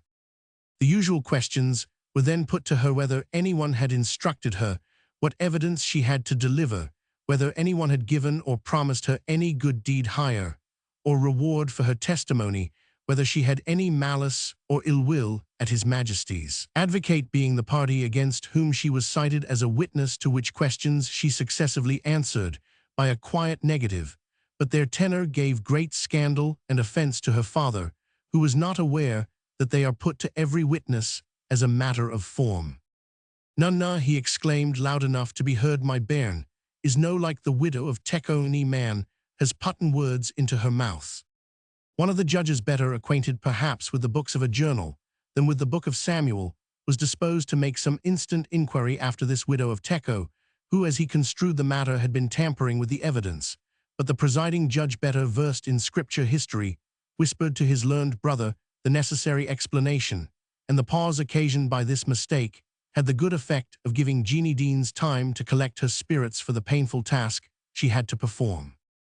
Fairbrother, whose practice and intelligence were considerable, saw the necessity of letting the witness compose herself in his heart. He suspected that she came to bear false witness in her sister's cause. But that is her own affair, thought Fairbrother, and it is my business to see that she has plenty of time to regain composure and to deliver her evidence, be it true or be it falsivelat quantum. Accordingly, he commenced his interrogatories with uninteresting questions, which admitted of instant reply. You are, I think, the sister of the prisoner? Yes, sir. Not the full sister, however. No, sir, we are by different mothers. True, and you are, I think, several years older than your sister. Yes, sir, etc. After the advocate had conceived that by these preliminary and unimportant questions he had familiarized the witness with the situation in which she stood, he asked whether she had not remarked her sister's state of health to be altered during the latter part of the term when she had lived with Mrs. Saddletree. Jeanie answered in the affirmative. And she told you the cause of it, my dear, I suppose, said Fairbrother in an easy, and as one may say, an inductive sort of tone. I am sorry to interrupt, my brother, said the Crown Counsel, rising, but I am in your lordship's judgment whether this be not a leading question. If this point is to be debated, said the presiding judge, the witness must be removed. For the Scottish lawyers regard with a sacred and scrupulous horror every question so shaped by the counsel examining as to convey to a witness the least intimation of the nature of the answer which is desired from him. These scruples, though founded on an excellent principle, are sometimes carried to an absurd pitch of nicety, especially as it is generally easy for a lawyer who has his wits about him to elude the objection. Fairbrother did so in the present case. It is not necessary to waste the time of the court, my lord, since the King's counsel thinks it worth while to object to the form of my question. I will shape it otherwise. Pray, young woman, did you ask your sister any question when you observed her looking unwell? Take courage, speak out. I asked her, replied Jeanie, what ailed her. Very well, take your own time. And what was the answer she made? Continued Mr. Fairbrother. Jeanie was silent and looked deadly pale. It was not that she at any one instant entertained an idea of the possibility of prevarication. It was the natural hesitation to extinguish the last spark of hope that remained for her sister. Take courage, young woman, said Fairbrother. I asked what your sister said ailed her when you inquired. Nothing, answered Jeanie with a faint voice, which was yet heard distinctly in the most distant corner of the courtroom. Such an awful and profound silence had been preserved during the anxious interval which had interposed betwixt the lawyer's question and the answer of the witness. Fairbrother's countenance fell, but with that ready presence of mind which is as useful in civil as in military emergencies, he immediately rallied. Nothing, true, you mean nothing at first, but when you asked her again, did she not tell you what ailed her? The question was put in a tone meant to make her comprehend the importance of her answer. Had she not been already aware of it, the ice was broken, however, and with less pause than at first, she now replied, alack, alack, she never breathed word to me about it. A deep groan passed through the court. It was echoed by one deeper and more agonized from the unfortunate father. The hope to which unconsciously, and in spite of himself, he had still secretly clung had now dissolved, and the venerable old man fell forward senseless on the floor of the courthouse, with his head at the foot of his terrified daughter. The unfortunate prisoner, with impotent passion, strove with the guards betwixt whom she was placed. Let me gang to my father, I will gang to him, I will gang to him, is dead, hey, is killed, I hey, killed him, repeated in frenzied tones of grief, which those who heard them did not speedily forget. Even in this moment of agony and general confusion, Jeanie did not lose that superiority which a deep and firm mind assures to its possessor under the most trying circumstances. "He is my father, is our father," she mildly repeated to those who endeavored to separate them, as she stupid shaded aside his gray hairs and began assiduously to chafe his temples. The judge, after repeatedly wiping his eyes, gave directions that they should be conducted into a neighboring apartment, and carefully attended the prisoner, as her father was borne from the court, and her sister slowly pursued them with her eyes so earnestly fixed, as if they would have started from their sockets. But when they were no longer visible, she seemed to find in her despairing and deserted state a courage which she had not yet exhibited. "The bitterness of it is now past," she said, and then boldly addressed the court. "My lords, if it is your pleasure to gang on why this matter, the weariest day will hae its end at last." The judge, who much to his honor had shared deeply in the general sympathy, was surprised at being recalled to his duty by the prisoner. He collected himself, and requested to know if the panel's counsel had more evidence to produce. Fairbrother replied with an air of dejection that his proof was concluded.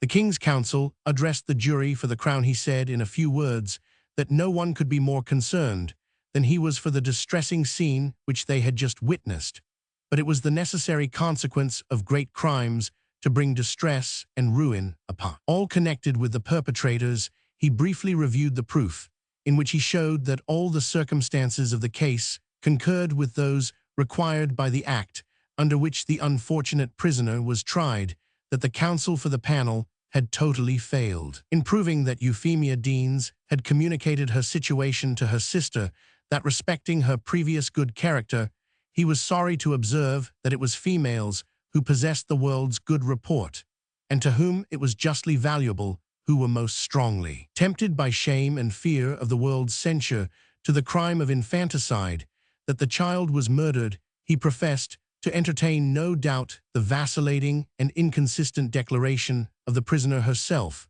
marked, as it was, by numerous refusals to speak the truth on subjects when, according to her own story, it would have been natural as well as advantageous to have been candid. Even this imperfect declaration left no doubt in his mind as to the fate of the unhappy infant. Neither could he doubt that the panel was a partner in this guilt. Who else had an interest in a deed so inhuman? Surely neither Robertson nor Robertson's agent, in whose house she was delivered, had the least temptation to commit such a crime, unless upon her account, with her connivance, and for the sake of saying her reputation. But it was not required of him by the law that he should bring precise proof of the murder or of the prisoner's accession to it.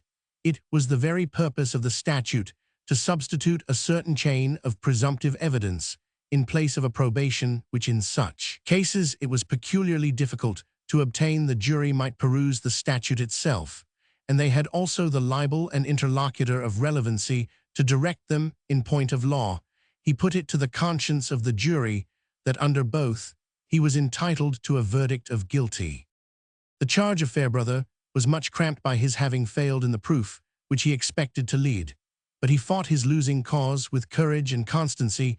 He ventured to arraign the severity of the statute under which the young woman was tried. In all other cases, he said, the first thing required of the criminal prosecutor was to prove unequivocally that the crime libeled had actually been committed, which lawyers called proving the corpus delicti. But this statute, made doubtless with the best intentions, and under the impulse of a just horror for the unnatural crime of infanticide, ran the risk of itself occasioning the worst of murders, the death of an innocent person, to atone for a supposed crime which may never have been committed by anyone. He was so far from acknowledging the alleged probability of the child's violent death that he could not even allow that there was evidence of its having ever lived.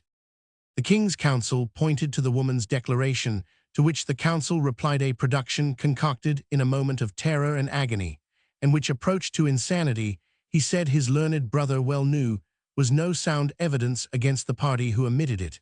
It was true that a judicial confession in presence of the justices themselves was the strongest of all proof, insomuch that it is said in law that in confitentem nulli sunt parts judicis, but this was true of judicial confession only, by which law meant that which is made in presence of the justices, and the sworn inquest of extrajudicial confession, all authorities held with the illustrious Pharinacius and Matthias confessio extrajudiciales in si nulla est, et quod nullum est non potest. Ad maniculari, it was totally inept, and void of all strength and effect, from the beginning incapable, therefore, of being bolstered up or supported, or according to the law phrase, admaniculated by other presumptive circumstances, in the present case. Therefore, letting the extrajudicial confession go as it ought to go for nothing, he contended the prosecutor had not made out the second quality of the statute, that a live child had been born, and that at least ought to be established, before presumptions were received that it had been murdered, if any of the assize, he said, should be of opinion that this was dealing rather narrowly with the statute, they ought to consider that it was in its nature highly penal, and therefore entitled to no favorable construction. He concluded a learned speech with an eloquent peroration on the scene they had just witnessed, during which Saddletree fell fast asleep. It was now the presiding judge's turn to address the jury. He did so briefly and distinctly. It was for the jury, he said, to consider whether the prosecutor had made out his plea for himself. He sincerely grieved to say that a shadow of doubt remained not upon his mind concerning the verdict which the inquest had to bring in. He would not follow the prisoner's counsel through the impeachment which he had brought against the statute of King William and Queen Mary. He and the jury were sworn to judge according to the laws, as they stood, not to criticize or evade, or even to justify them in no civil case. Would a counsel have been permitted to plead his client's case in the teeth of the law, but in the hard situation in which counsel were often placed in the criminal court, as well as out of favor to all presumptions of innocence, he had not inclined to interrupt the learned gentleman or narrow his plea. The present law, as it now stood, had been instituted by the wisdom of their fathers to check the alarming progress of a dreadful crime. When it was found too severe for its purpose, it would doubtless be altered by the wisdom of the legislature. At present, it was the law of the land, the rule of the court, and according to the oath which they had taken, it must be that of the jury. This unhappy girl's situation could not be doubted. That she had borne a child, and that the child had disappeared, were certain facts. The learned counsel had failed to show that she had communicated her situation. All the requisites of the case required by the statute were therefore before the jury. The learned gentleman had indeed desired them to throw out of consideration the panel's own confession, which was the plea usually urged in penury of all others by counsel in his situation, who usually felt that the declarations of their clients bore hard on them, but that the Scottish law designed that a certain weight should be laid on these declarations, which he admitted were quodammodo extrajudicial. Was evident from the universal practice by which they were always produced and read as part of the prosecutor's probation. In the present case, no person who had heard the witnesses described the appearance of the young woman before she left Saddletree's house and contrasted it with that of her state and condition at her return to her father's, could have any doubt that the fact of delivery had taken place as set forth in her own declaration, which was therefore not a solitary piece of testimony, but had manipulated and supported by the strongest circumstantial proof.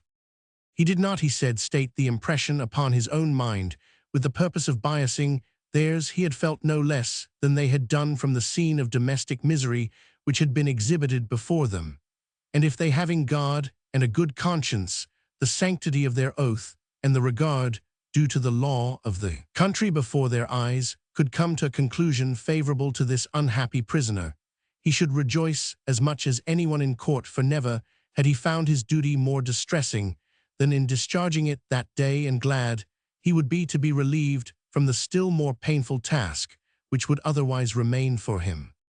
The jury, having heard the judge's address, bowed and retired, preceded by a macer of court, to the apartment destined for their deliberation. Chapter 23. Law, take thy victim, may she find the mercy in yon mild heaven which this hard world denies her. It was an hour ere the jurors returned, and as they traversed the crowd with slow steps as men about to discharge themselves of a heavy and painful responsibility, the audience was hushed into profound earnest and awful silence. "Have you agreed on your chancellor, gentlemen?" was the first question of the judge. The foreman called in Scotland, the chancellor of the jury, usually the man of best rank and estimation among the assizers, stepped forward, and with a low reverence delivered to the court a sealed paper containing the verdict, which until of late years, that verbal returns are in some instances permitted, was always couched in writing. The jury remained standing while the judge broke the seals, and having perused the paper handed it with an air of mournful gravity down to the clerk of court, who proceeded to engross in the record the yet unknown verdict, of which, however all omened, the tragical contents of form still remained trifling and unimportant in itself, but to which imagination adds a sort of solemnity from the awful occasion upon which it is used. A lighted candle was placed on the table. The original paper containing the verdict was enclosed in a sheet of paper, and sealed with the judge's own signet, was transmitted to the Crown Office to be preserved among other records of the same kind. As all this is transacted in profound silence, the producing and extinguishing the candle seems a type of the human spark, which is shortly afterwards doomed to be quenched, and excites in the spectators something of the same effect which in England is obtained by the judge, assuming the fatal cap of judgment. When these preliminary forms had been gone through, the judge required Euphemia Deans to attend to the verdict to be read. After the usual words of style, the verdict set forth that the jury, having made choice of John Kirk Esq to be their chancellor and Thomas Moore Merchant to be their clerk, did by a plurality of voices find the said Euphemia Deans guilty of the crime libelled, but in consideration of her extreme youth and the cruel circumstances of her case, did earnestly entreat that the judge would recommend her to the mercy of the crown.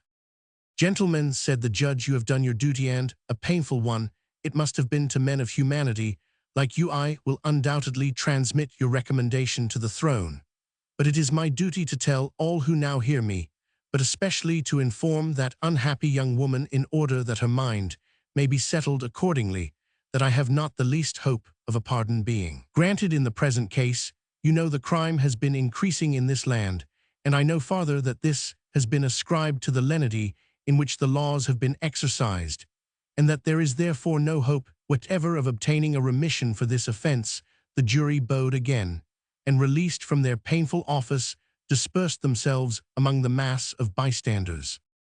The court then asked Mr. Fairbrother whether he had anything to say why judgment should not follow on the verdict. The counsel had spent some time in pursuing and reperusing the verdict, counting the letters in each juror's name, and weighing every phrase, nay, every syllable, in the nicest scales of legal criticism. But the clerk of the jury had understood his business too well. No flaw was to be found, and Fairbrother mournfully intimated that he had nothing to say in arrest of judgment. The presiding judge then addressed the unhappy prisoner Euphemia Deans. "Attend to the sentence of the court now to be pronounced against you." She rose from her seat, and with a composure far greater than could have been augured from her demeanor during some parts of the trial, abode the conclusion of the awful scene. So nearly does the mental portion of our feelings resemble those which are corporeal, that the first severe blows which we receive bring with them a stunning apathy which renders us indifferent to those that follow them. Thus said Mandrin when he was undergoing the punishment of the wheel, and so have all felt upon whom successive inflictions have descended with continuous and reiterated violence. The notorious Mandrin was known as the Captain General of French smugglers. See a tract on his exploits, printed 1753.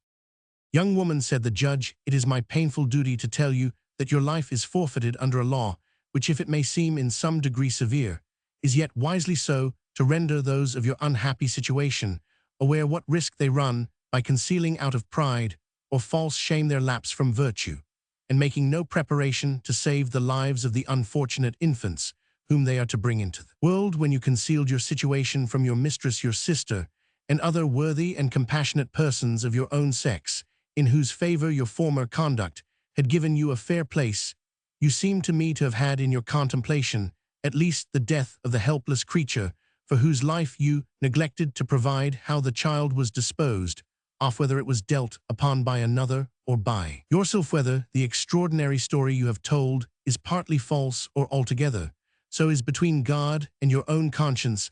I will not aggravate your distress by pressing on that topic, but I do most solemnly adjure you to employ the remaining space of your time in making your peace with God, for which purpose such reverend clergymen as you yourself may name shall have access to you. Notwithstanding the humane recommendation of the jury, I cannot afford to you, in the present circumstances of the country, the slightest hope that your life will be prolonged beyond the period assigned for the execution of your sentence. Forsaking, therefore, the thoughts of this world, let your mind be prepared by repentance for those of more awful moments, for death judgment and eternity doomster. Read the sentence. Note and doomster, or dempster of court. When the doomster showed himself a tall, haggard figure arrayed in a fantastic garment of black and grey, passemented with silver lace, all fell back with a sort of instinctive horror, and made wide way for him to approach the foot of the table. As this office was held by the common executioner, men shouldered each other backward to avoid even the touch of his garment, and some were seen to brush their own clothes, which had accidentally become subject to such contamination.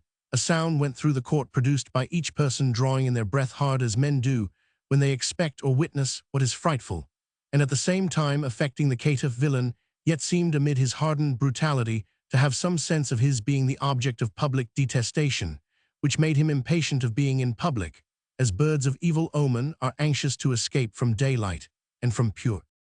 Repeating after the clerk of court, he gabbled over the words of the sentence, which condemned Euphemia Deans to be conducted back to the Tolbooth of Edinburgh, and detained there until Wednesday the day of, and upon that day, betwixt the hours of 2 and 4 o'clock afternoon, to be conveyed to the common place of execution, and there hanged by the neck upon a gibbet.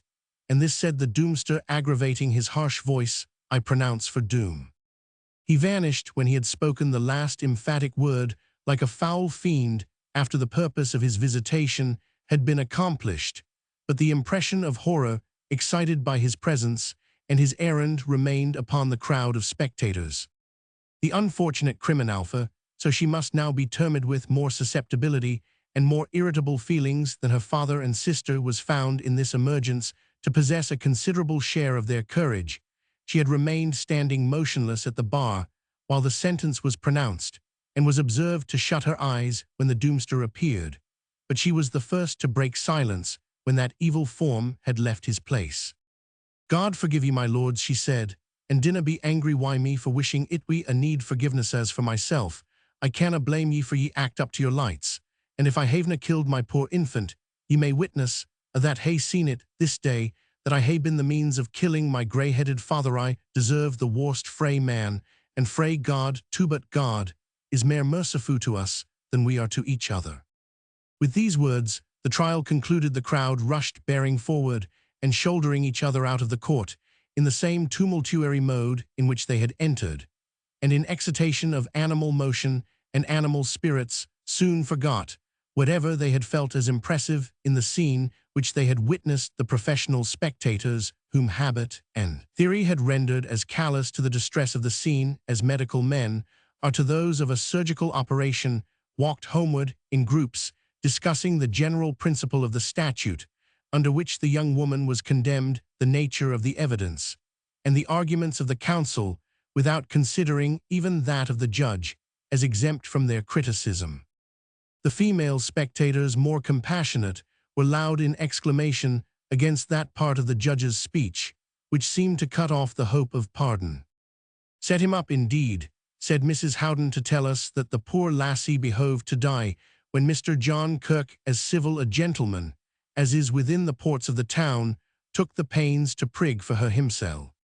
Ay, but neighbour, said Miss Damahoy, drawing up her thin maidenly form to its full height of prim dignity, I really think this unnatural business of having bastard bairns should be putna stop to. There isna a hussy now on this side of 30 that you can bring within your doors, but there will be child's lads, prentice lads, and what not, coming traking after them for their destruction and discrediting ains honest house, into the bargain. I hae nae patience why them.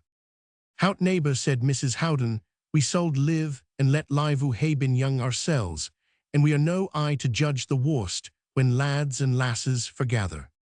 Young ourselves, and judge the worst, said Miss Damahoy. I am no sae old, as that comes to Mrs. Howden. And as for what ye ca the worst, I ken neither good nor bad about the matter, I thank my stars. Ye are thankful for sma mercies, then said Mrs. Howden with a toss of her head. And as for you and young I trow, ye were doing for yoursel at the last riding of the Scots Parliament, and that was in the gracious year 7 sae, ye can be nae sick chicken at ony rate. Plumdamas, who acted as squire of the body to the two contending dames, instantly saw the hazard of entering into such delicate points of chronology, and being a lover of peace and good neighborhood, lost no time in bringing back the conversation to its original subject. The judge didna tell us he could hae telled us if he had liked about the application for pardon. Neighbours, said he, there is aye a wimple in a lawyer's clue, but it's a wee bit of a secret. And what ist neighbour Plumdamas, said Mrs. Howden and Miss Damahoy, at once, the acid fermentation of their dispute being at once neutralized by the powerful alkali implied in the word secret. Here's Mr. Saddletree can tell ye that better than me, for it was him that told me, said Plumdamas, as Saddletree came up with his wife hanging on his arm, and looking very disconsolate. When the question was put to Saddletree, he looked very scornful. They speak about stopping the frequency of child murder, said he, in a contemptuous tone. Do ye think our old enemies of England, as Glendook I cast them in his printed statute book, care a bottle whether we didna kill ane another skin, and burn horse, and foot man, woman, and bairns all and sindry omnes et singulos, as Mr. Crossmaloof says, none it's no, that hinders them frae pardoning the bit lassie. But here is the pinch of the plea, the king and queen are sae ill-pleased why that mistake about Porteous, that deal a kindly Scot, will they pardon again, either by reprieve or remission, if the hale town o' Edinburgh should be a hanged on Ito. Deal that they were back at their German kailyard, then as my neighbour Mac Crosskey cass it, said Mrs. Howden, and that's the way they're a gone to guide us. They say for certain, said Miss Damahoy, that King George flang his periwig in the fire when he heard o' the Porteous mob. He has done that, they say, replied Saddletree, for less thing. Aweel, said Miss Damahoy, he might keep mair wit in his anger, but it's a the better for his wigmaker say warrant. The queen tore her bigonets for perfect angeriel, hey heard o' that too, said Plumdamas, and the king, they say, kickit Sir Robert Walpole for no keeping down the mob of Edinburgh, but I dinna believe he wad behave sae ungenteel. It's doom's truth, though, said Saddletree, and he was for kickin' the Duke of Argyll too. Note o' John Duke of Argyll and Greenwich. Kickin' the Duke of Argyll, exclaimed the hearers at once, in all the various combined keys of utter astonishment. I but Mac Callimore's blood wadna sit down why, that there was risk of Andro Ferrara coming in thirdsman. The Duke is a real Scotsmana, true, friend to the country, answered Saddletree's hearers. I troth is he to king and country baith, as ye saw here, continued the orator, if ye will come in by to our house, for it's safest speaking of sick things inter parietes. When they entered his shop, he thrust his prentice boy out of it, and unlocking his desk, took out with an air of grave and complacent importance a dirty and crumpled piece of printed paper. He observed, this is new cornets, no, everybody could show you the like o' this, it's the Duke's speech about the Porteous mob, just promulgated by the hawkers. Ye shall hear what Ian Roy Sean says for himsel. Read John the Warrior, a name personal and proper in the Highlands, to John Duke of Argyll and Greenwich, as Mac Cummin was that of his race or dignity. My correspondent bought it in the palace yard, that's like just under the king's nose. I think he claws up their mittens. It came in a letter about a foolish bill of exchange, that the man wanted me to renew for him. I wish ye wad see about it, Mrs. Saddletree. Honest Mrs. Saddletree had hitherto been so sincerely distressed about the situation of her unfortunate protégé that she had suffered her husband to proceed in his own way, without attending to what he was saying. The words bills and renew had, however, an awakening sound in them, and she snatched the letter which her husband held towards her, and wiping her eyes, and putting on her spectacles, endeavoured as fast as the dew which collected on her glasses would permit to get at the meaning of the needful part of the epistle, while her husband, with pompous elevation, read an extract from the speech. "I am no minister, I never was a minister, and I never will be one. I didna ken his grace was ever designed for the ministry," interrupted Mrs. Howden. "He disna mean a minister of the gospel, Mrs. Howden, but a minister of state," said Saddletree with condescending goodness, and then proceeded. "The time was when I might have been a piece of a minister, but I was too sensible of my own incapacity to engage in any state affair, and I thank God that I had always too great a value for those few abilities which nature has given me to employ them in doing any drudgery or any job of what kind soever I have ever since I set out in the world, and I believe few have set out more early, served my prince with my tongue. I have served him with any little interest I had, and I have served him with my sword, and in my profession of arms I have held employments which I have lost, and were I to be tomorrow deprived of those which still remain to me, and which I have endeavoured honestly to deserve, I would still serve him to the last acre of my inheritance, and to the last drop of my blood." Mrs. Saddletree here broke in upon the orator. "Mr. Saddletree, what is the meaning of this here? Are ye clavering about the Duke of Argyll, and this man Martingale gone to break on our hands, and lose us gude £60? I wonder what Duke will pay that, quotha. I wish the Duke of Argyll would pay his ain accounts. He is in £1,000 Scots on the very books, when he was last at Royston. No saying, but he's a just nobleman, and that it's gude siller. But it wad drive ain daft to be confused why dukes and drakes, and the distressed folk upstairs, that's Jeanie Deans and her father, and them putting the very callant that was sewing the capel out o' the shop to play why blackguards in the close sit. Still, neighbours, it's no that I mean to disturb you, but what between courts o' law and courts o' state and upper, and under parliaments and parliament houses here, and in London, the gudemans gain clean jade, I think."